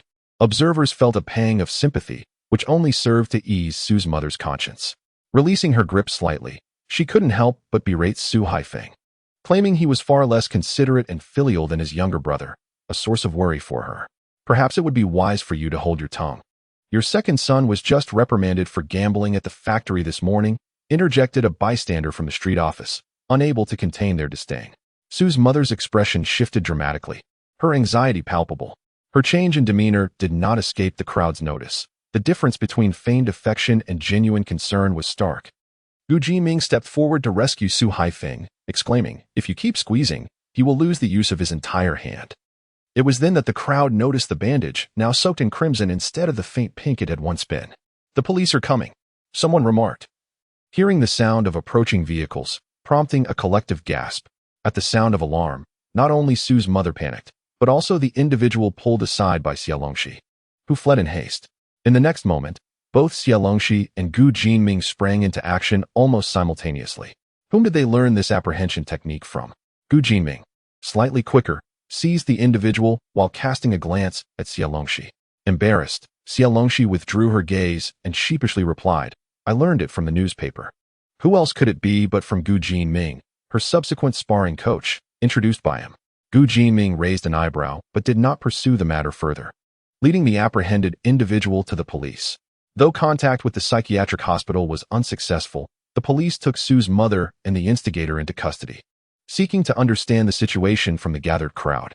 Initially, they intended to take Su Haifeng as well, but the street office staff, unable to stand by, expressed their familiarity with the Su family's circumstances and offered to assist with the proceedings.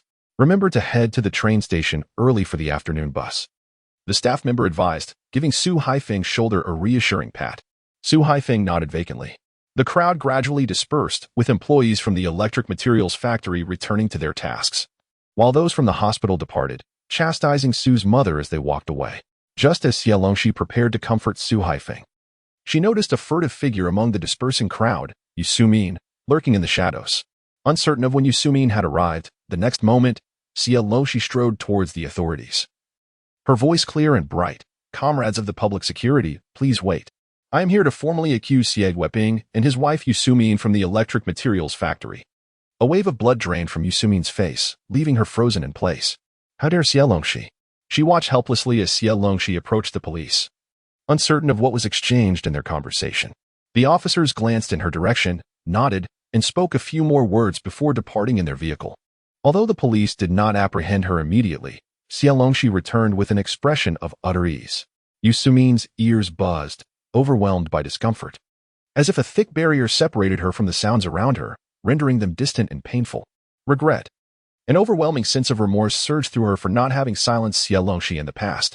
Chapter 86, powerless to resist as the crowd dispersed. Only Xie Longxi and a few others remained. Liang Jingquan and Chen Shu stared at Su Haifeng, at a loss for words. Neither Liang Jingquan nor Chen Shu had ever encountered someone like Sue's mother before, until they witnessed her madness firsthand. They could not have fathomed the life Su Haifeng had endured. They struggled to comprehend why he was so submissive in the face of his parents. "Why don't you resist even a little? It makes no sense." Of course, their understanding was still limited. Chen Shu imagined how he would react if anyone dared to treat him that way. He would undoubtedly go mad, ensuring that if he suffered, others would too. Su Haifeng looked at him in confusion. Was there truly a way to resist? Did resistance not invite even harsher treatment from his parents? In truth, he had once known how to resist when his grandmother was alive, and he had attempted to do so. However, he found himself powerless against his domineering parents. The beating he received from Yang Jinda had indeed left him severely injured, yet he did not spend long in the hospital. In his childhood, even a mere retort would lead to brutal beatings. The worst of those times had seen him snatched from his mother's grasp by people from the street, rushing him to the hospital to save his life. In retrospect, he often thought it might have been better had they not intervened. Although he was soon to distance himself from them, he could try to resist next time. Xie Longxi had experienced far more than Chen Shu and the others. It was not that Su Haifeng did not resist. Rather, he could not fathom the concept of resistance. Past experiences had taught him that pleading for mercy was the most effective way to quell a situation. Even now, as a robust adult male, he knew that together, his father and mother could not possibly overpower him. In essence, he had been subdued by his parents' physical might and mental control, becoming a pitiful figure in the eyes of society. All were novices in the realm of humanity. No one dictated that he must yield to them, especially not to his brother. Su Haifeng's brother was hardly a virtuous individual. During his hospital stay, they had inquired about Su Haifeng, discovering that he possessed no personal belongings at home. Even his underwear had been worn out by his brother before being handed down to him for mending. No one in the Su family would ever rummage through his tattered possessions. The items given to him by Xie Longxi and the others were meticulously concealed. He had not even purchased the special supplies allocated for the youth, but had instead directly given the ration tickets he received from the street to his mother. In order to win Yang Jinda's allegiance, Su Lauer plotted to frame him. However, he inadvertently discovered incriminating items within his own belongings. This incident stemmed from both his negligence and an unavoidable trap, leaving him with no means of escape. Su Haifeng stood dejectedly in place, his head bowed. Filled with a sense of despondency, he had always endeavored to present his finest self before Xie Longxi and the others, showcasing his cheerful and loyal personality, making him an amiable companion. Yet, with his facade torn away, his most disgraceful side was laid bare for all to see. Both he and his parents were sources of deep embarrassment. Su Haifeng felt a profound sense of despair, struggling to maintain his composure, unwilling to reveal any sign of weakness in front of them. "Apologies, but it's not your fault," Yang Jingyuan reassured him, placing a hand on his shoulder. Little did he know, the flicker of sympathy in his gaze pierced Su Haifeng's heart deeply. Su Haifeng forced a smile, declaring, "All right, I won't say more. If they pressure me again in the future, I will learn to resist them, even if it means fighting back." Yet, his smile was more grotesque than tears. Yang Jingyuan wished to say more, but Qin Shu tugged at him, subtly shaking his head. Su Haifeng tightened his grip on the meager luggage he had clutched all along, forcing a grin. "I need to head to the train station early for the afternoon train. If I miss it, it would be troublesome. I'll take my leave now." With that, he walked away in a daze, only realizing he had taken the wrong direction when Xie Longxi pointed it out. "I just wanted to apologize to him." Liang Jingyuan reflected, uncertain of where things had gone awry, yet Su Haifeng's shifting expression was too apparent. It troubled him deeply. Qin Shu felt similarly, knowing that uttering an apology would only intensify the discomfort. Today's events had left everyone at a loss for words. Qin Shu turned to Xie Longxi and asked, "Are you all right?" Xie Longxi shrugged, unimpressed by the chaos stirred by Yu Sumin, let alone the inconsequential matters involving Su's mother. Such trivialities hardly compared to the shock she felt when Gu Jiming was appointed as the head of the security department. In her previous life, things had been quite different. Although Gu Jiming was often on assignments, he remained stationed in distant locales until his transfer back to Shanghai. Due to countless instances of not stopping by home, Gu's mother had harbored significant grievances against him. After a brief contemplation, Xie Longxi set aside thoughts of Gu Jiming. Whether he was conducting collaborative investigations with the factory or operating as an undercover agent, it was of no concern to her. During this morning, Su Haifeng encountered Gu Jiming, who had surfaced unexpectedly, leaving Xie Longxi with little to occupy her time. Her mind drifted to the alluring yet misguided comrade Pei Zhaoling. At this juncture in her previous life, she had already been sent to the countryside. Unaware of whether Xie Weihong had dispatched others alongside her, or if he had seen through her true nature. "What are you thinking?" Qin Shu inquired. "Jingyuan and I are heading to the Xinhua bookstore. Would you care to join us?" They were both now individuals approved by their families to venture into the countryside, naturally preparing for the journey. Ever since returning from Punuing, Qin Shu had made it a routine to visit the bookstore twice a week, diligently seeking books to read and transcribe. There is no way around it. One only realizes the scarcity of knowledge when faced with necessity.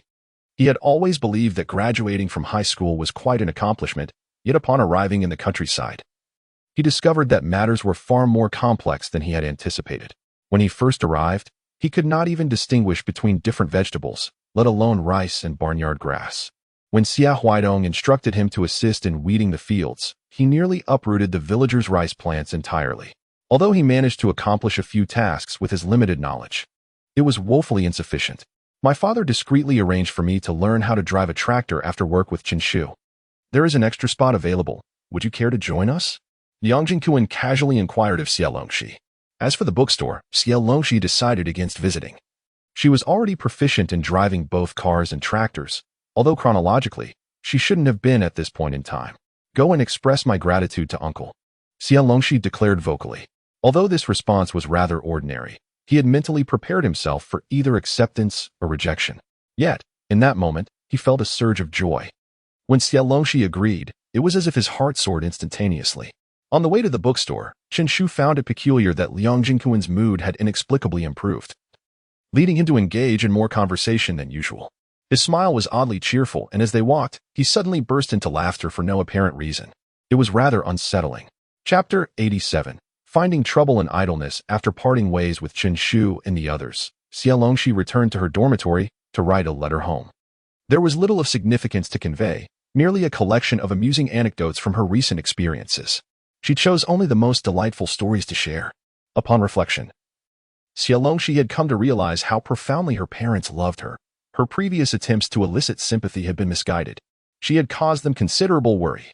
Had it not been for this, her parents would not have rushed to the city, sacrificing money and luggage, and enduring injuries in the process.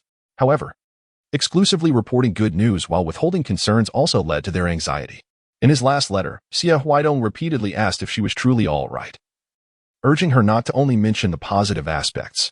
Now, Xie Longxi had learned her lesson, while recounting amusing tales.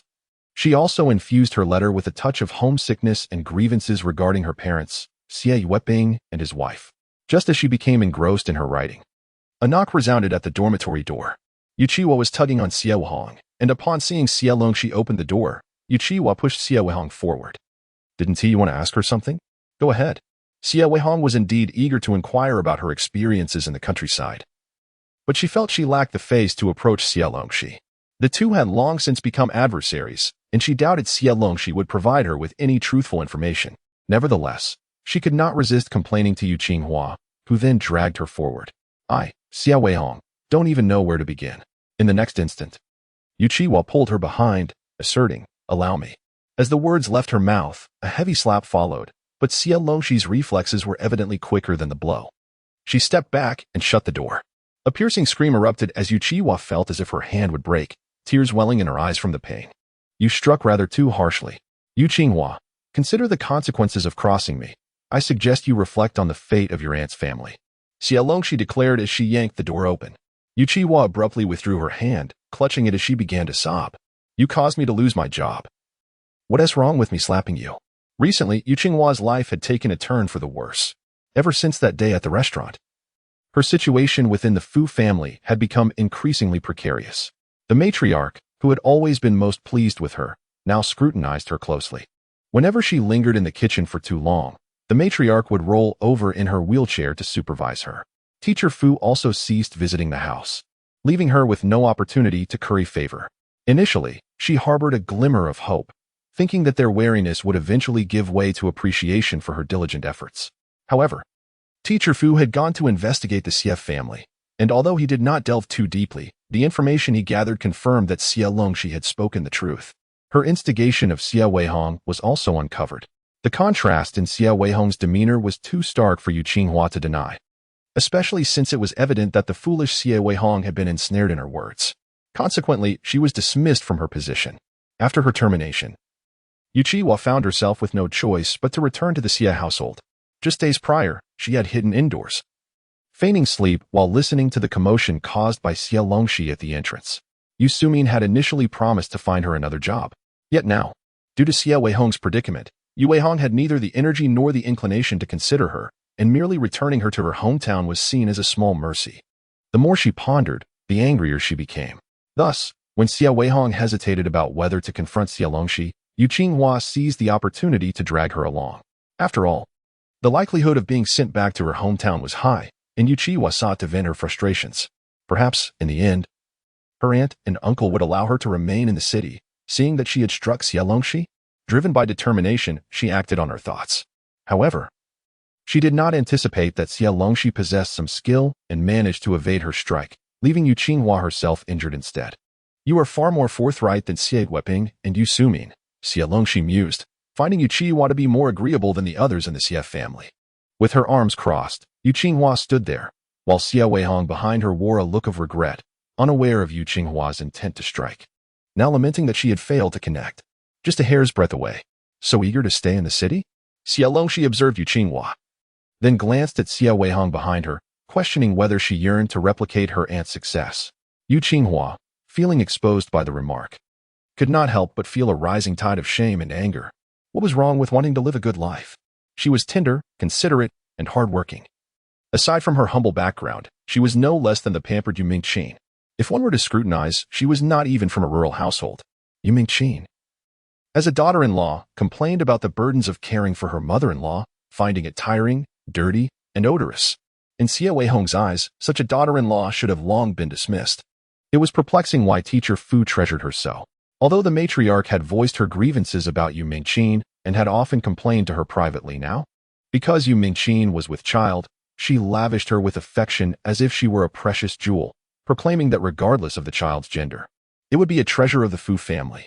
How can this be acceptable? A man of such caliber as teacher Fu ought to be blessed with a son. Yu Qinghua's face brimmed with indignation. This is none of your concern. Indeed, it does not pertain to me. Yet I possess an inherently chivalrous heart and harbor a deep disdain for the likes of you and your niece. I shall keep a watchful eye on you. Xie Longxi replied, raising an eyebrow with an air of smugness. This incensed Yu Qinghua further. She pointed an accusing finger at Xie Longxi, ready to unleash a torrent of invective, but in that very instant, the door flew open, startling her. Yu Qinghua quickly withdrew her hand. Having already caught her arm in the door, she stepped back in pain, and now, if the door were to close again, it would surely crush her fingers. Xie Longxi, Yu Qinghua cried out. Xie Longxi swung the door wide, feigning interest as if to say, I'm listening, what wisdom do you wish to impart? This demeanor left Yu Qinghua momentarily speechless, her frustration mounting. Xie Longxi, feeling somewhat idle, had engaged in this quarrel merely to pass the time. She turned her head, glancing at Xie Weihong, who stood silently in the background.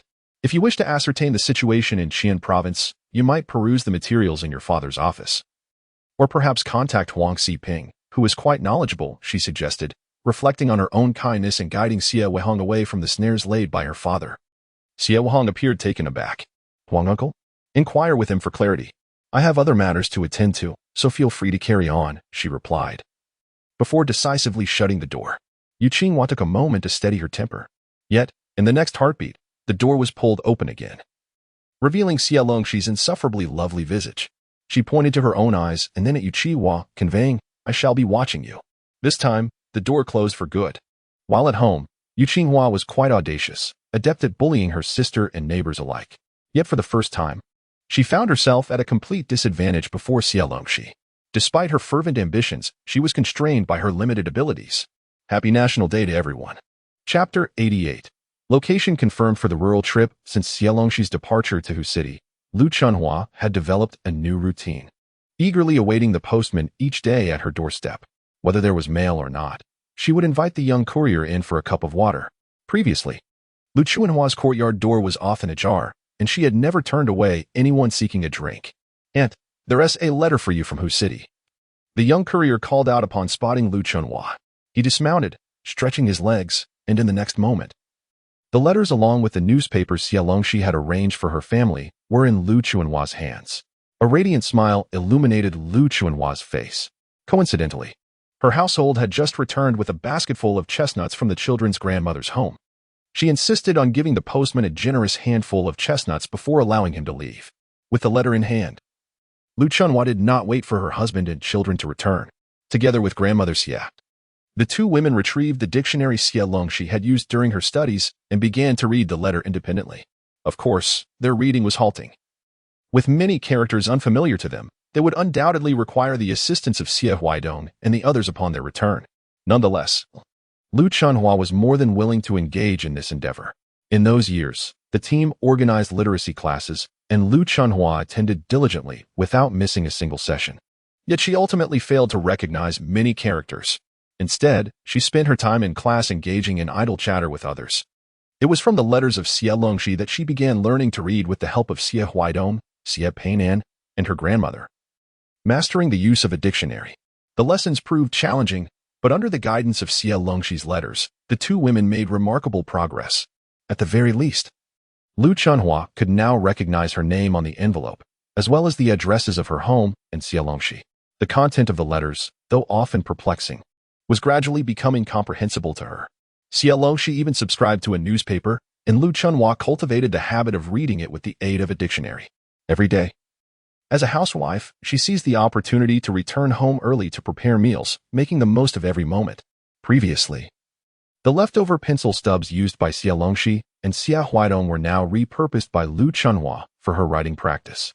Her aspiration was to one day write a reply to Xie Longxi herself. On Monday morning, during the regular meeting, Xie Longxi sat quietly at her desk, diligently taking notes. After arranging the recent production tasks at the factory and addressing some disciplinary issues, Director May reported on the progress of the youth cadre office. The locations for the second batch of youth going to the countryside had been determined. There were 3 options. One was a nearby arrangement. Another was for new provinces in Gansu, which had a demand for talent, and the last one, to Xie Longxi's surprise, was the Punuing Xiangyang Brigade.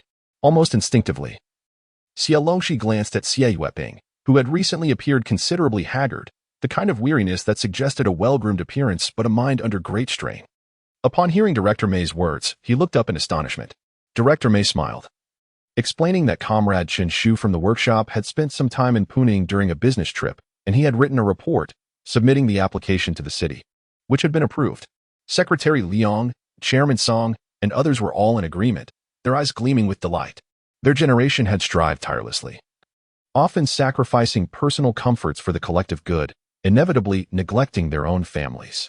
Witnessing the significant progress of the younger generation brought them immense satisfaction. However, Secretary Liang felt a bittersweet pang. His foolish son had inadvertently involved himself in the matter alongside Chen Shu. Fortunately, having experienced various challenges, he had matured somewhat and was no longer as naive as before. This was a form of progress, albeit modest. This decision had already been made by the city, and Director May merely needed to report it. No one would object. Xie Weihong, however, had reservations, yet he could not voice them. Apart from having a child going to the countryside, the matter of the youth had no bearing on his work. While it was one thing to privately exert pressure on the youth cadre office, speaking out during the meeting would be overstepping his authority. Feeling discontented, Xie Weihong endured until the meeting concluded. As he stood up, he felt a momentary daze, perhaps due to sitting for too long. Secretary Liang was beside him, reaching out to steady him. Weihong, you must take care of your health. If not, perhaps you should delegate the business trip to Yao Director? Secretary Liang inquired with concern. Xie Weihong quickly waved his hand.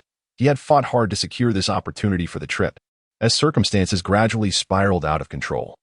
Xie Weihong felt an increasing sense of insecurity regarding the Shanghai market, particularly at the factory, where he sensed an unseen presence waiting for him to falter.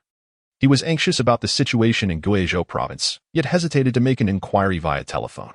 Ever since the day Xie Longxi had clarified matters, Xie Weihong had become exceedingly cautious.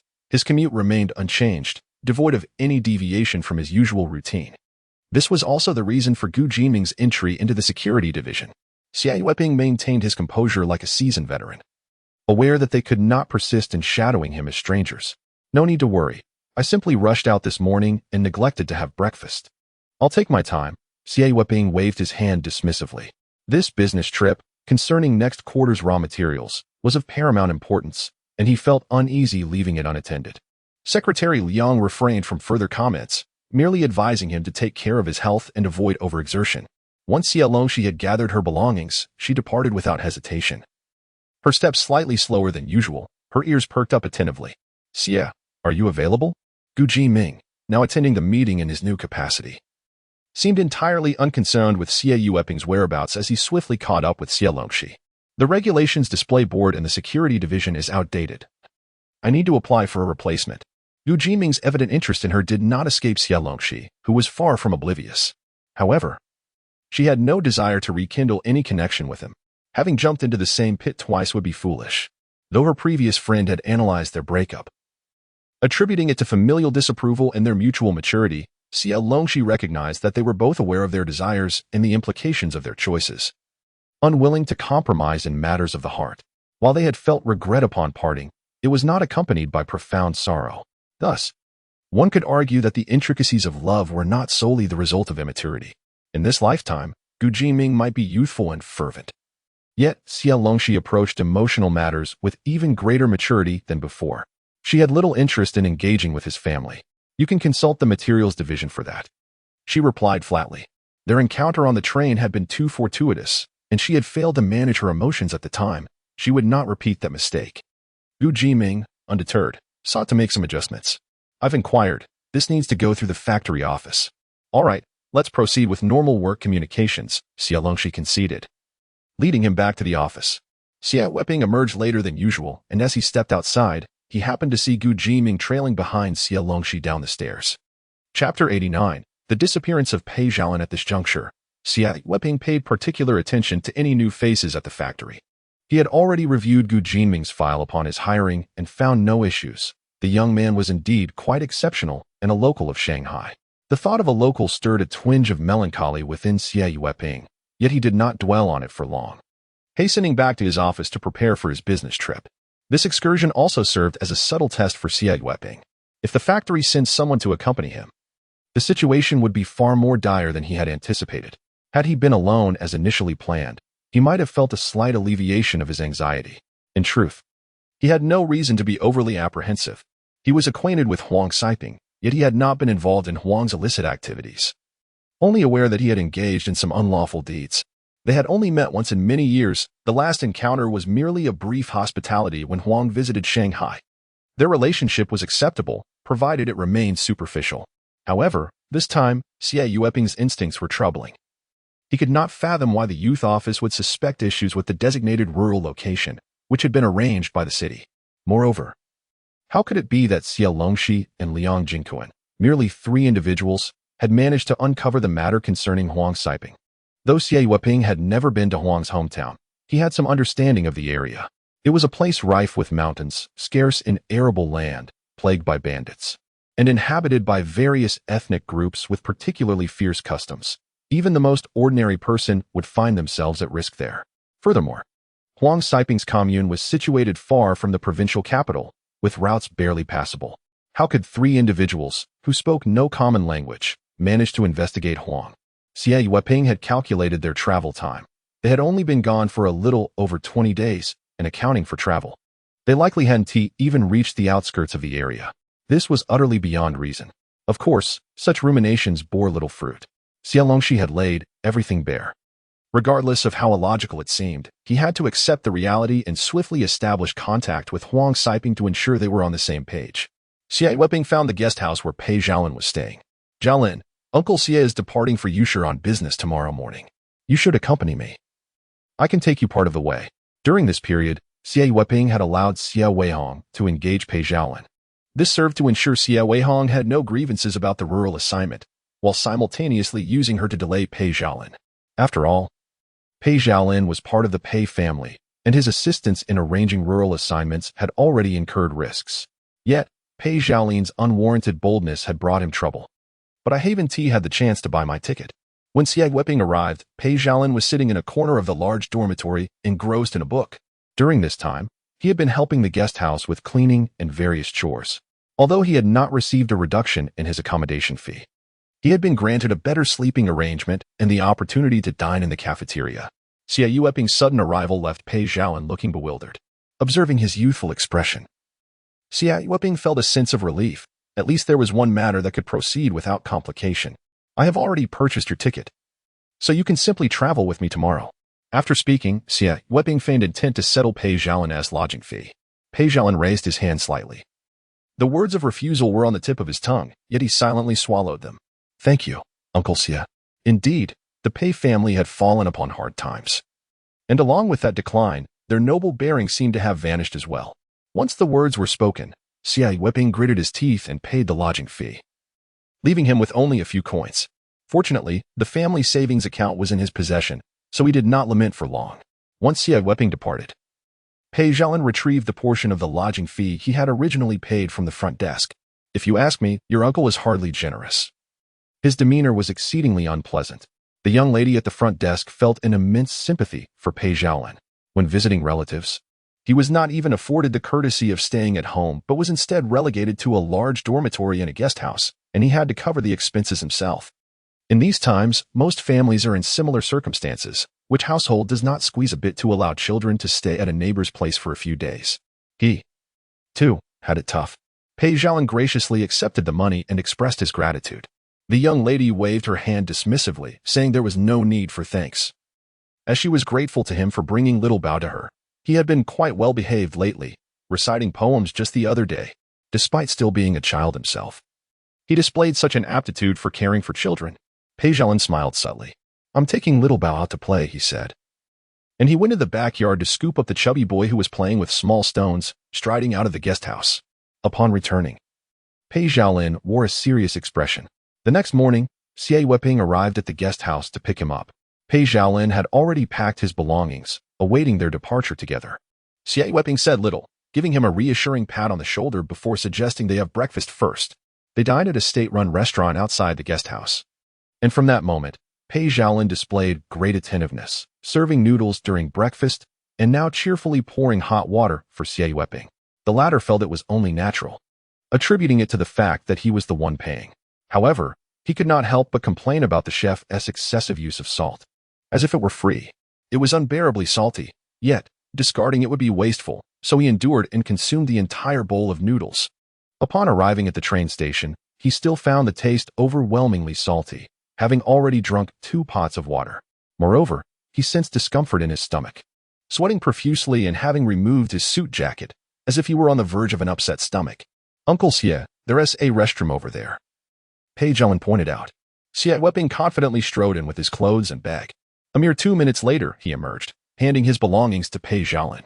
While waiting for him to return, Pei Xiaolin remained at the entrance, just as he had been when Xie Weihong went in. Eventually, they found seats and waited for ticket inspection. Soon, they boarded the train, and after placing their luggage, Pei Xiaolin mentioned needing to use the restroom. Xie Weihong increasingly suspected something was amiss with breakfast and gestured for Pei Xiaolin to go. However, once Pei Xiaolin left, he did not return until the train had already departed. Xie Weihong engaged in a heated argument with the train attendant, insisting she accompany him to the restroom to search for Pei Xiaolin. The attendant, exasperated, unlocked the restroom door. "I had already informed you that we checked the restroom before the train arrived and locked the door," she explained, perplexed at how a grown man, especially one in a sleeper compartment, could not grasp the situation. In a rush, Xie Weihong hurried to the hard seat compartment to look for Pei Xiaolin's luggage. He had instructed Pei Xiaolin to secure their belongings before sitting in the sleeper compartment, which was more comfortable. Yet, upon searching the hard seat compartment, he found no trace of Pei Xiaolin's luggage. It seemed as though Pei Xiaolin had vanished into thin air, without Pei Xiaolin accompanying him. Half the purpose of his business trip was lost, prompting Xie Weihong to consider getting off the train. The attendant stopped him, saying, "Comrade, the train has already started. If you wish to disembark, please wait for the next station." Chapter 90. Why is it so difficult to find a topic? Xie Longxi gazed at the youth standing outside the office, instinctively glancing behind him. "Did Xie Weihong not accompany you?" Except for the occasion when she took the initiative to seek him out, Xie Weihong was always seen together with him. Previously, although Xie Weihong had been a bit unruly, she managed to conceal her antics. Only those close to her were aware, and she sought company outside the factory. Even though they interacted daily with Yusumin, most remained oblivious to their mischief. Pei Xiaolin was perplexed by Xie Longxi's inquiry regarding Xie Weihong, and unable to fathom it, he chose to disregard her question. Having just returned from a run, he was slightly out of breath. While striving to calm his breathing, he handed Xie Longxi a cigarette wrapper. He had acquired it from someone at the train station who was about to discard it. His memory was typically sharp, yet in crucial moments like this, he wouldn't solely rely on it. A good memory is no substitute for a poor pen. Upon receiving it, Xie Longxi observed the hastily scribbled strings of numbers in pencil, which appeared disorganized and indecipherable. "These are the numbers I obtained from Xie Weihong," Pei Xiaolin leaned in, instructing Xie Longxi on how to interpret them. By reorganizing the digits, they formed a series of 4-digit phone numbers. Among these, some hailed from Qian province, 1 from Shanghai, and 2 from Beijing. "This is Uncle Li's number. He arranged for me to come to Shanghai to find Xie Weihong and requested him to facilitate my journey to Qian province." Pei Xiaolin had previously attempted to inquire about this from Xie Longxi, but was politely declined.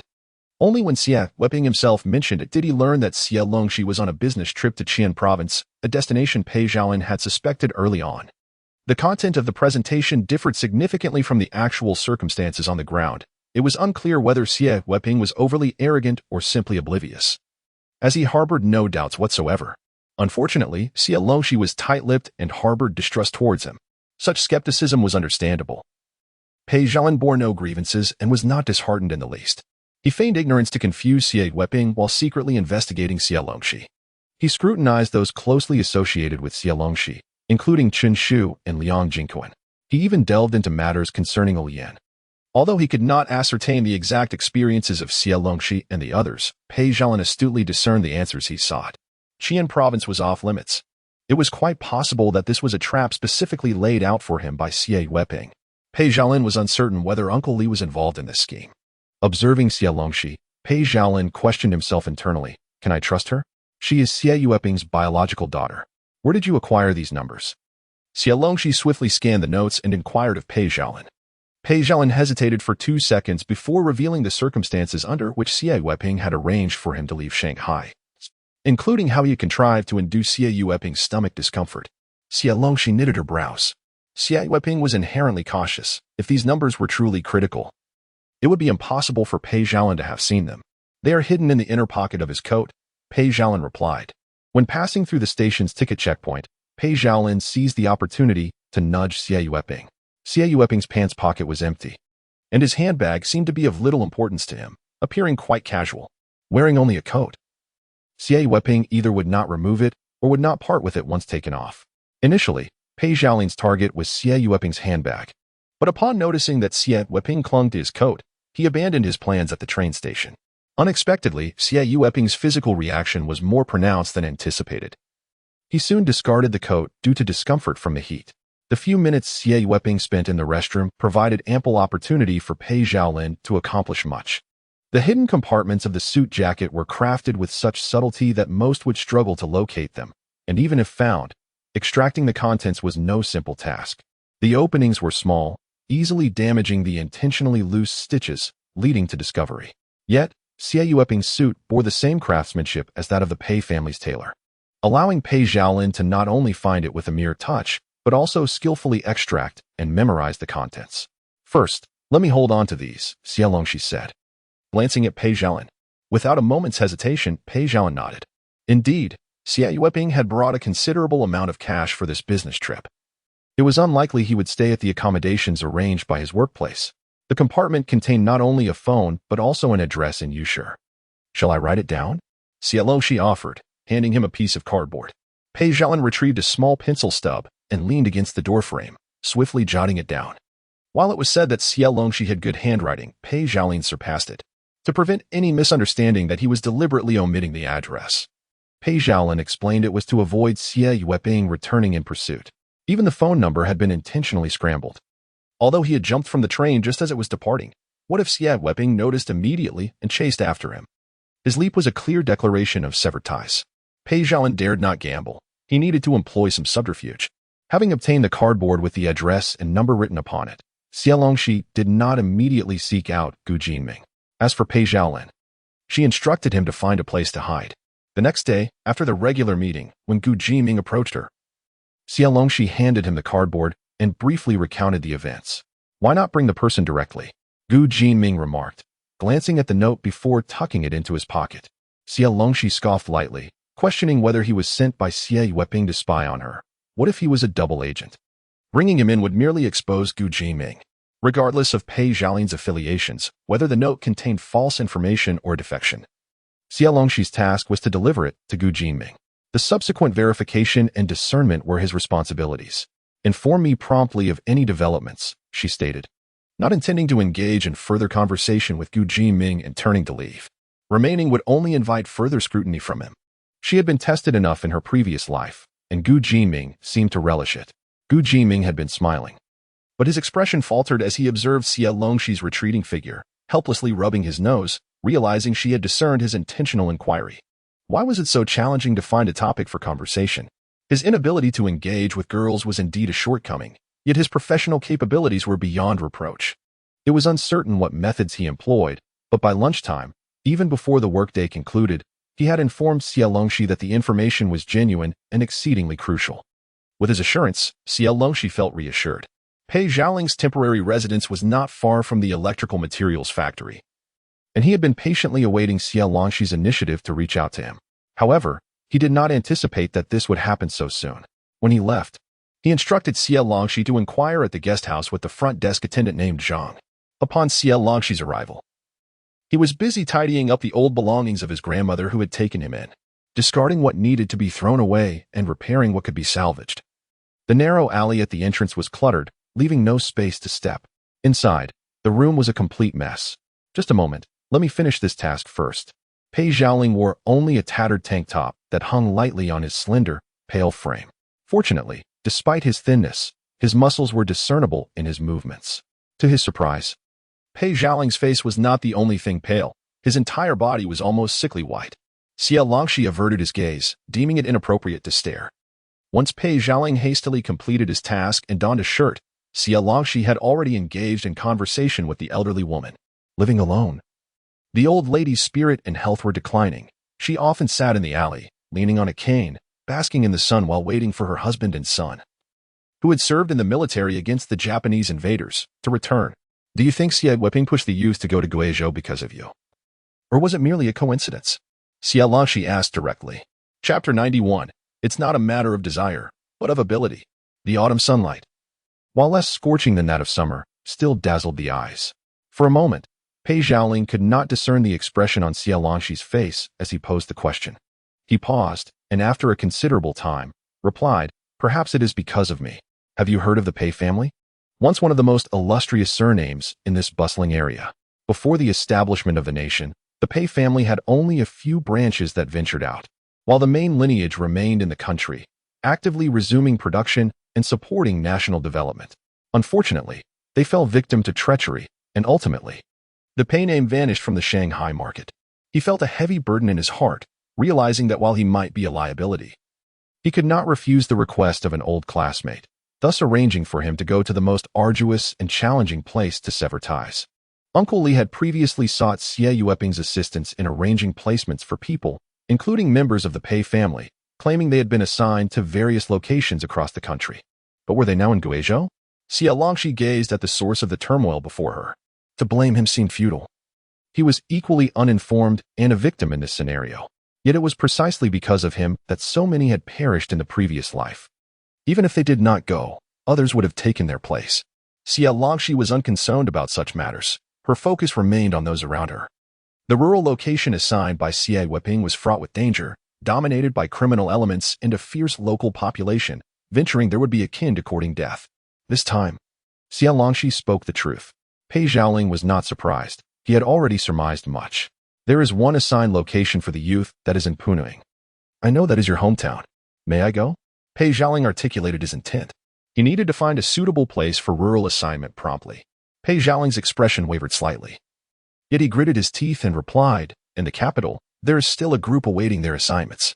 Xie Longxi could hardly suppress her amusement at Pei Xiaoling's words. Another group with a background similar to yours?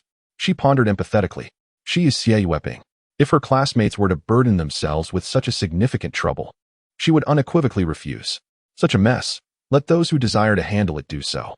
Xie Longxi cast a complicated glance at Pei Xiaoling, thanking him for the phone number and address, but as for the rest, he would have to find a way himself. With that, Xie Longxi turned on her heel and walked away. Pei Xiaoling, left with no other options, hastily caught up to her. Indeed, their identities pose challenges. Yet I can vouch for their character. They are virtuous individuals who have made substantial contributions to the nation, merely victims of petty persecution, their futures uncertain.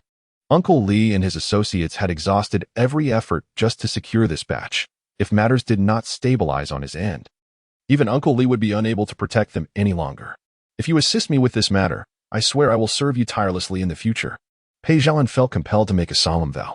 Xie Longxi scoffed, stating that in this new society, such servitude was outdated. She had hands and feet and could fend for herself, urging him not to follow her. Pei Xiaoling hesitated for a moment but gritted his teeth and continued to trail her. I do not know how to sway you, but I beseech you. Grant me the chance to persuade you. Xie Longxi quickened her pace. According to Pei Xiaoling's usual demeanor, he would have halted at this point. He had never been one to force matters, as his upbringing would not permit such behavior. Much like the last time, when Xie Longxi was unwilling to speak, he had sought out solutions on his own. Yet, he found himself devoid of options now. During this period, he had sought out old acquaintances of the Pei family in Shanghai, yet none were willing to assist. Everyone shunned him, some even resorting to insults directed at his family. In this desperate situation, Xie Longxi remained his only glimmer of hope. She and Xie Weihong were at odds, and she held influence in both the factory office and the youth office. Regardless of the reasons, one of the rural assignments was in her hometown. With all these factors combined, he could only strive for a chance. Among these individuals, the eldest was Comrade Luo Yunxian, a professor from the mathematics department of Tsinghua University, followed by Professor Chen Huabei, a renowned surgeon from Beijing, and the esteemed traditional medicine practitioner, Pei Xiaolin, who caught up to Xie Longxi and quietly disclosed their identities. Concealing the truth served no purpose. If Xie Longxi were to acquiesce to his request, she would inevitably learn the truth, even if she refused. They had already reached the nadir of their predicament, with only worse outcomes on the horizon, unaffected by Xie Longxi. Pei Xiaolin, driven by urgency, failed to notice that Xie Longxi's pace had begun to slow. Her complexion paled gradually, and her eyes glistened with unshed tears. At a pivotal moment, Xie Longxi abruptly halted. Turning to face Pei Xiaolin, her reddened eyes fixed intently on him. Who exactly are you? Although she had never heard of the name Pei Xiaolin, she recognized half of the individuals he mentioned. In their previous lives, they had indeed arrived in Qin province. Yet they had been assigned to the most remote production team in the commune where Huang Sipin resided. Initially, Xie Longxi was merely an ordinary woman with a bit of strength. She could ensure her own safety, but could not protect everyone. Even though she led everyone to unite against the forces of darkness, there were moments when they found themselves isolated. In the spring of 1976, 2 girls from their youth education team went missing while delivering letters to the city. Xie Longxi organized a search, only to discover that they had been bound and taken to the mountains. It was on that perilous mountain that Xie Longxi encountered danger once more. While traversing a narrow path, loose soil and stones collapsed upon her. It was Professor Chun who found her and dug her out from the earth. Yet, others remained trapped beneath the debris. Professor Chen carried her back to their work site and sent others to rescue those still buried. When they discovered that Xie Longxi's breath was faint, it was the elderly Professor Luo, at the age of 68, who painstakingly carried her down the mountain. What is wrong with you? Pei Xiaolin was somewhat taken aback by Xie Longxi's expression. Xie Longxi quickly composed herself, turning her gaze toward the large tree by the roadside. Striving to regain her composure.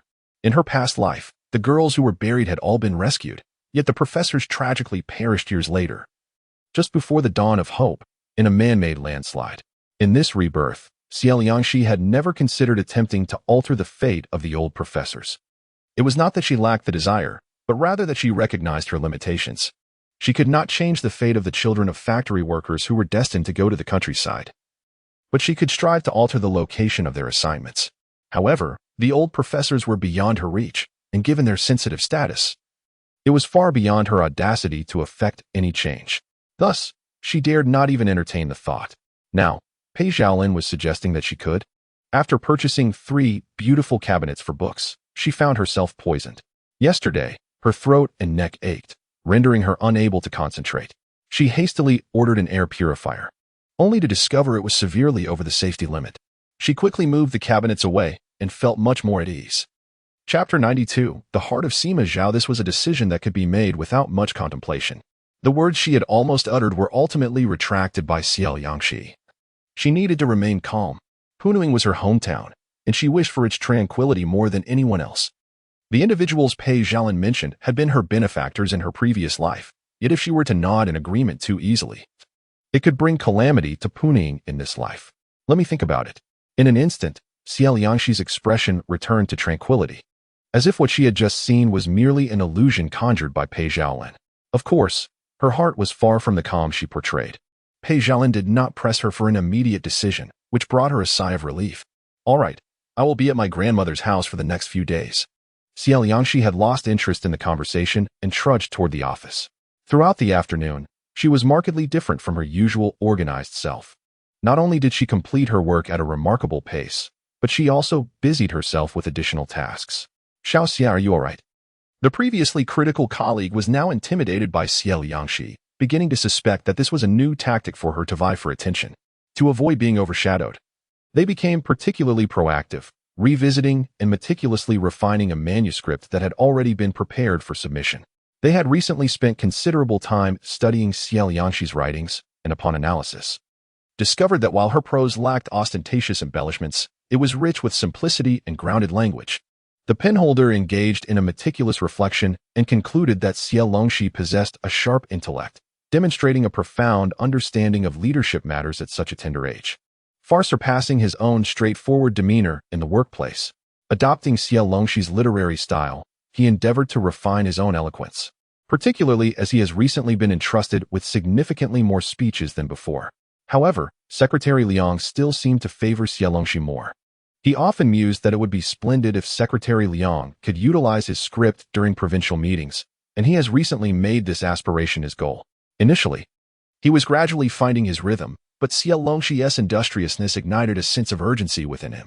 With idle hands and a restless spirit, he sought tasks to occupy himself. Xie Longxi needed to compel himself to remain calm, while some decisions require a spark of impulsiveness. Most critical choices made in haste often lead to regret. Throughout the afternoon, Xie Longxi was diligently at work. As the end of the workday approached, the pinholder cast a sidelong glance at Xie Longxi, expecting him to stay late.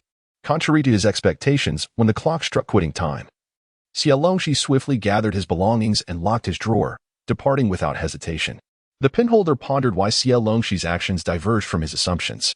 Recalling his time in Qian province, he remembered learning that Xie Weihong had briefly taken on the role of a telephone operator at the commune. Xie Longxi attempted to call back, but regrettably reached someone other than Xie Weihong. He casually mentioned a name unrelated to the electrical materials factory, seeking out a fellow student from another brigade who was serving in the military. After the call ended, Xie Longxi proceeded to send an urgent telegram. The telegram reached Xie Weihong the following day, and upon reading its contents, he fell into deep contemplation. In composing the message, Xie Longxi exerted every effort to minimize personal emotions and avoid sensitive topics, ensuring clarity in his communication. A group of individuals, previously of notable standing as leading professors across various disciplines, now found themselves in sensitive positions, prompting a cautious deliberation on whether to accept them. Xie Weihong wasted no time and took the telegram directly to the brigade leader's home. "This is quite a formidable challenge you've presented us with, Shaoxi," the brigade leader remarked, his brow furrowed tightly as he grasped his smoking pipe. The telegram would undoubtedly require deeper consideration. The sound of the calculation board echoed in the room. Had it not been for this predicament, it wouldn't have fallen upon them. A heavy silence enveloped the brigade office. After what felt like an eternity, the brigade leader finally set down his pipe, stating, "This matter is beyond our purview. Let us convene a small team meeting tomorrow, and I shall further explore the situation." Though he claimed it was not within their authority, Xie Weihong understood that the brigade leader was already inclined to agree with a substantial probability. The next step was to garner the consent of each production team leader. While Xie Weihong's influence over the commune remained limited, "I apologize for the inconvenience, uncle," he expressed as he exited the brigade office alongside the brigade leader, who glanced at him and remarked, "In family matters, we speak as one. Even if this was not your suggestion, as long as it benefits the brigade, I will still advocate for it. Moreover, the arrival of intellectuals in the countryside brings tangible advantages. In the past, it was not very apparent. The youth sent to the countryside were often uncertain of their capabilities, and these rural folk were equally unaware of their potential. They were merely tasked with farming, given plots of land to cultivate vegetables for sustenance, while laboring alongside others.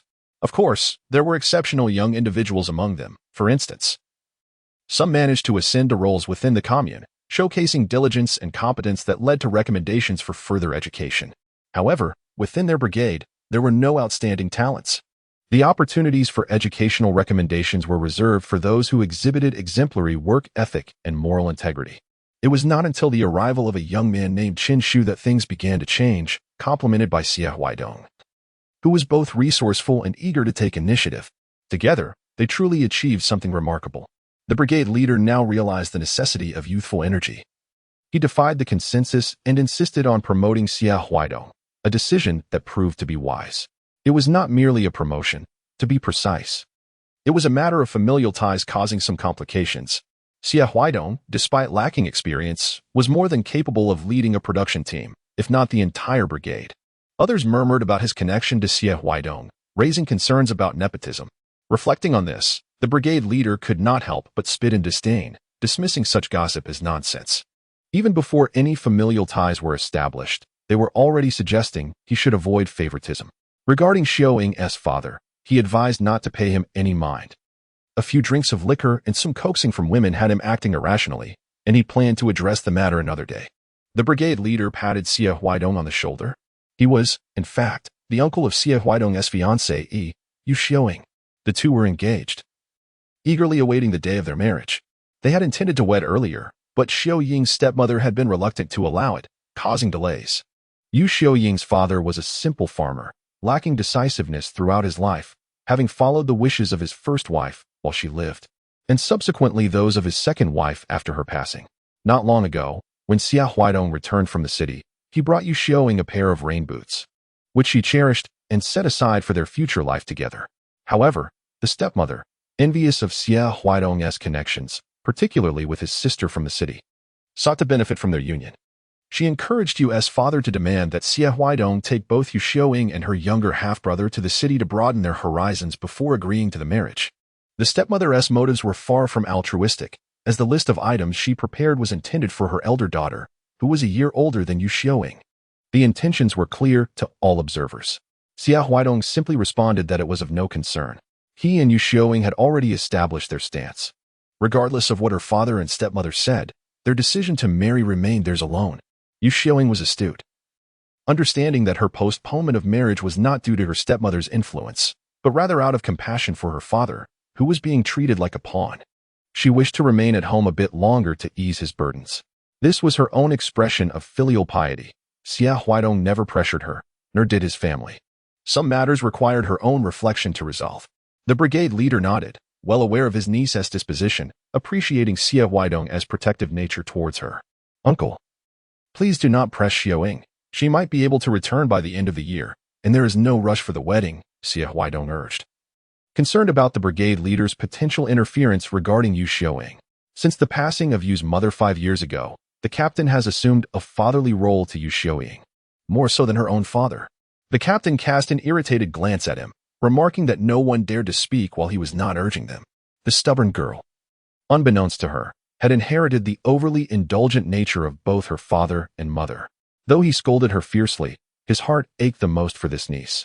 However, contemplating the possibility of Xie Longxi returning for the wedding at the year's end brought a sense of joyous anticipation. Thus, he decisively set the date for the end of the year. Xie Weihong, he mentioned, was merely a possibility. After parting ways with the captain, Xie Weihong hurried to the fields in search of Yu Xiaoying. Yu Xiaoying was a strikingly beautiful young woman with a fit physique and expressive eyes, her vibrant personality reflecting her appearance. Upon hearing Xie Weihong's words, she sighed, conceding to the end of the year as a suitable time, but urged him to inquire when Xiaoxi could return so that her uncle could set the date. Deep down, she recognized that after her stepmother entered the household, it would no longer be the home she once knew. Yet, she could not shake the fond memories of her father secretly offering her sweets and meat buns behind her stepmother's back, a sentiment that weighed heavily on her heart. While her stepmother's bullying was tolerable, encroaching upon the Xie family was unacceptable. This incident had ignited a sense of indignation within Yu Xiaoying, who had indeed begun to entertain thoughts of marriage. Upon expressing this, Xie Weihong's face brightened, realizing that they were not yet 25. They agreed to delay their marriage for a few years, aligning with the national policy encouraging later marriages.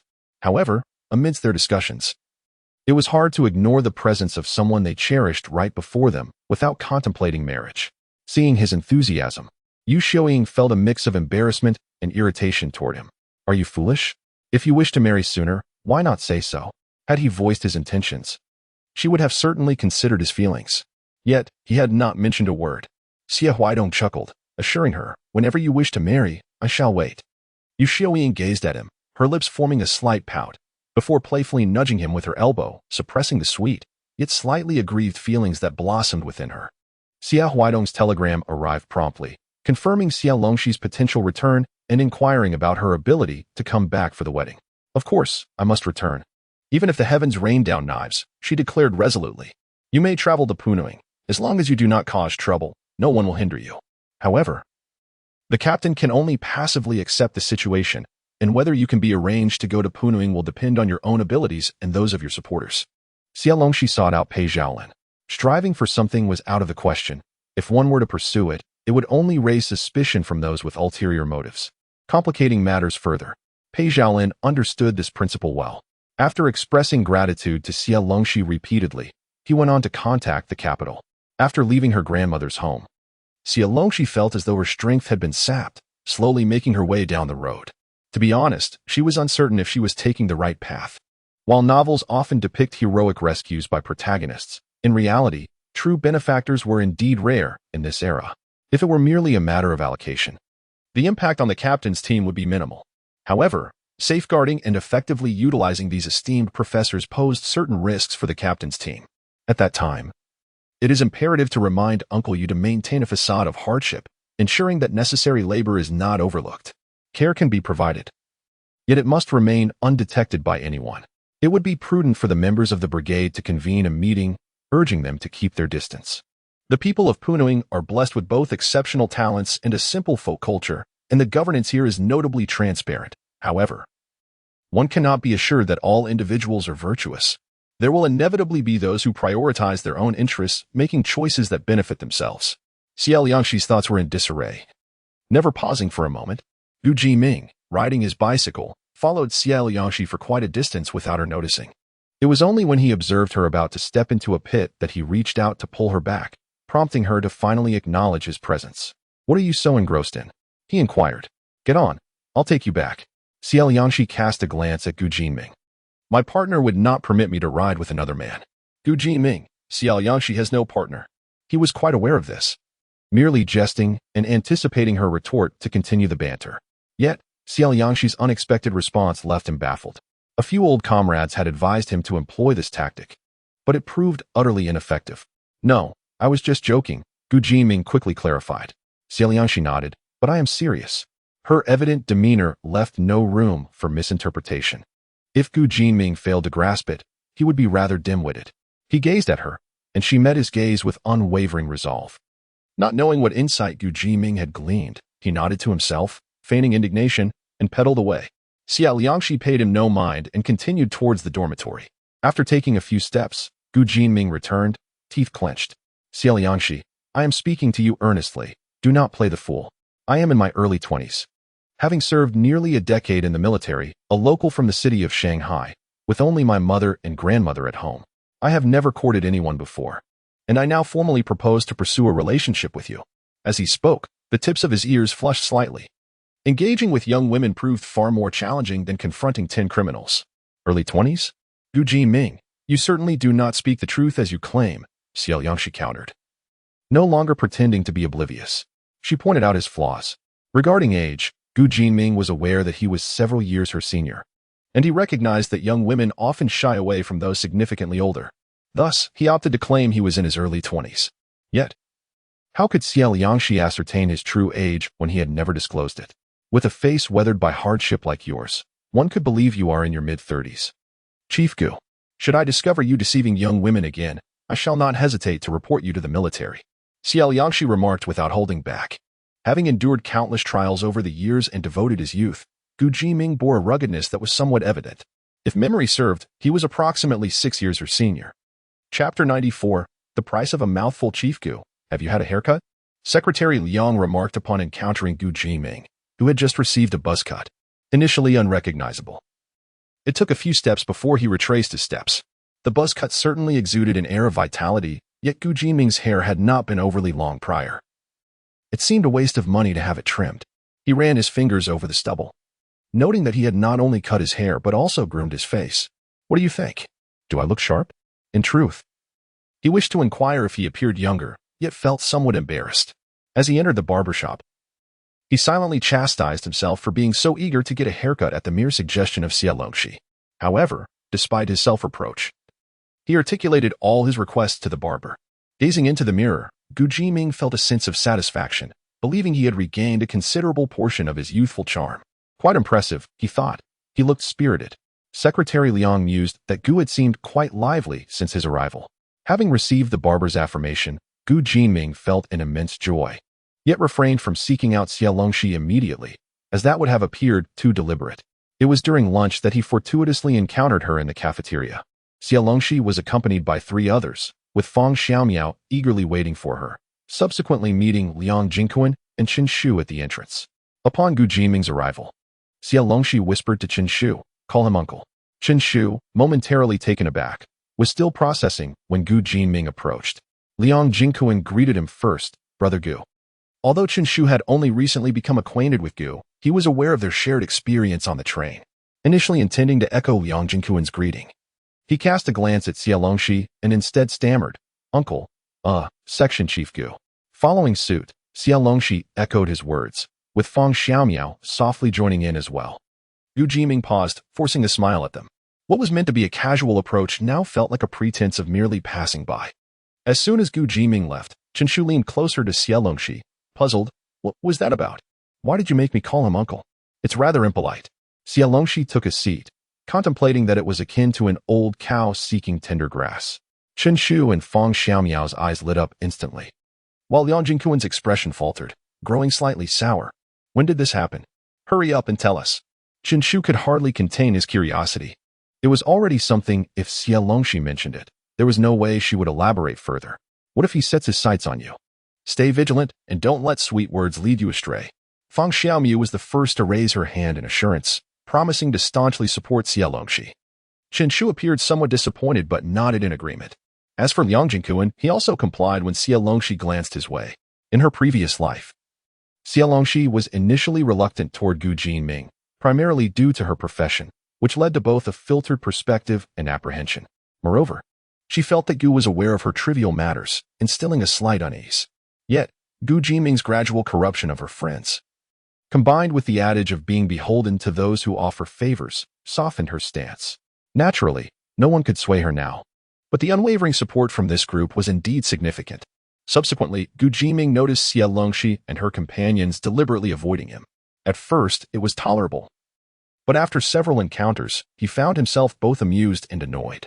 Xie Longxi's straightforward demeanor was not lost on him. He was not oblivious to her intentions. He was not one to easily concede, but neither was he inclined to force himself where he was unwelcome. Feeling a twinge of discomfort, Gu Jiming chose to maintain his distance from Xie Longxi. On the weekend, he visited the hospital. Auntie, please refrain from saying that your son is adored by all and particularly favored by girls. As Gu Jiming peeled the pear, he engaged in casual conversation with his mother. His return to Shanghai was serendipitous. Initially, he intended to head straight back to his unit after encountering Xie Longxi and the others on the train. However, a detour to Shanghai revealed that his mother had fallen ill and required surgery. After returning to his unit and requesting leave, Gu Jiming was about to head back to Shanghai when a new task arose, conveniently located in the city, which his superiors assigned to him. This time, he was not deployed to the front lines, allowing him to fulfill his duties as the head of security while also having time to pursue the girl he fancied and to accompany his mother. Gu's mother raised her finely arched eyebrows, suddenly intrigued. Oh, which young lady has caught your eye? Do tell. She had fretted incessantly over her son's marital prospects. Various introductions from her workplace and the children's father's unit had all come to naught, and even their organization had attempted to facilitate connections, yet her son remained oblivious. Just as she was about to lose hope, perhaps there was a twist of fate? You may date, but I have my requirements. We shall not entertain girls with overly complicated romantic histories. After some reflection, Gu's mother decided to lay her cards on the table. Joking with his mother was hardly a rational endeavor for Gu Jiming. Blame it on the heartbreak he suffered. He found himself confiding in her about his feelings. No, it's not that. You're exaggerating. I feel like the nurse looks at me oddly. Gu Jiming fabricated a casual excuse, albeit with a kernel of truth. Since the day of her hospitalization, his mother had frequently mentioned him, believing that he was merely a source of solace. Unaware that he had returned to Shanghai specifically to be by her side, his mother set aside any concerns about whether he had someone special and urged him to focus on his work and settle down. Look at your cousin. He is 2 years younger than you and already has 2 children. She rambled on, pushing for marriage while Gu Jiming listened patiently. He thought he had successfully sidestepped the topic of his affections, yet as soon as he left, his mother sent his father to the electrical materials factory. After a few visits, perhaps you will run into her. Gu's mother was firmly convinced that her son had someone he liked, believing that his standards were high and that the girl must be exceptional. Meanwhile, Gu's father, who had dedicated his life to machinery, remained silent, his face betraying his reluctance. Gu's mother waved her hand dismissively, saying, "Never mind, I'll be discharged soon. I'll go myself." Her husband, now distressed, urged her to calm down, lest she scare their son away. He groaned. He has his own thoughts. It's not as simple as we say. He can take care of himself now. Gu's mother remained undeterred. Meanwhile, at the electrical materials factory, it was the weekend, and Yu Sumin had found work for Yu Qihua, taking her along today. If things worked out, she would stay. If not, Yu Qihua would have to return to her hometown. Without an urban household registration, And without any financial support from her family, Xie relied entirely on Yusumin's assistance. Regardless of how affluent their family was, such support could not continue indefinitely. In the past, Xie Weihong would have voiced his discontent long ago, but recently he seemed preoccupied, and now he was away on a business trip. Yusumin remained unaware that the money in her savings account had been withdrawn by Xie Weihong. Had she known, it would have driven her to madness. With no one at home, Xie Weihong quietly entered the bedroom of Xie Weihong and Yusumin.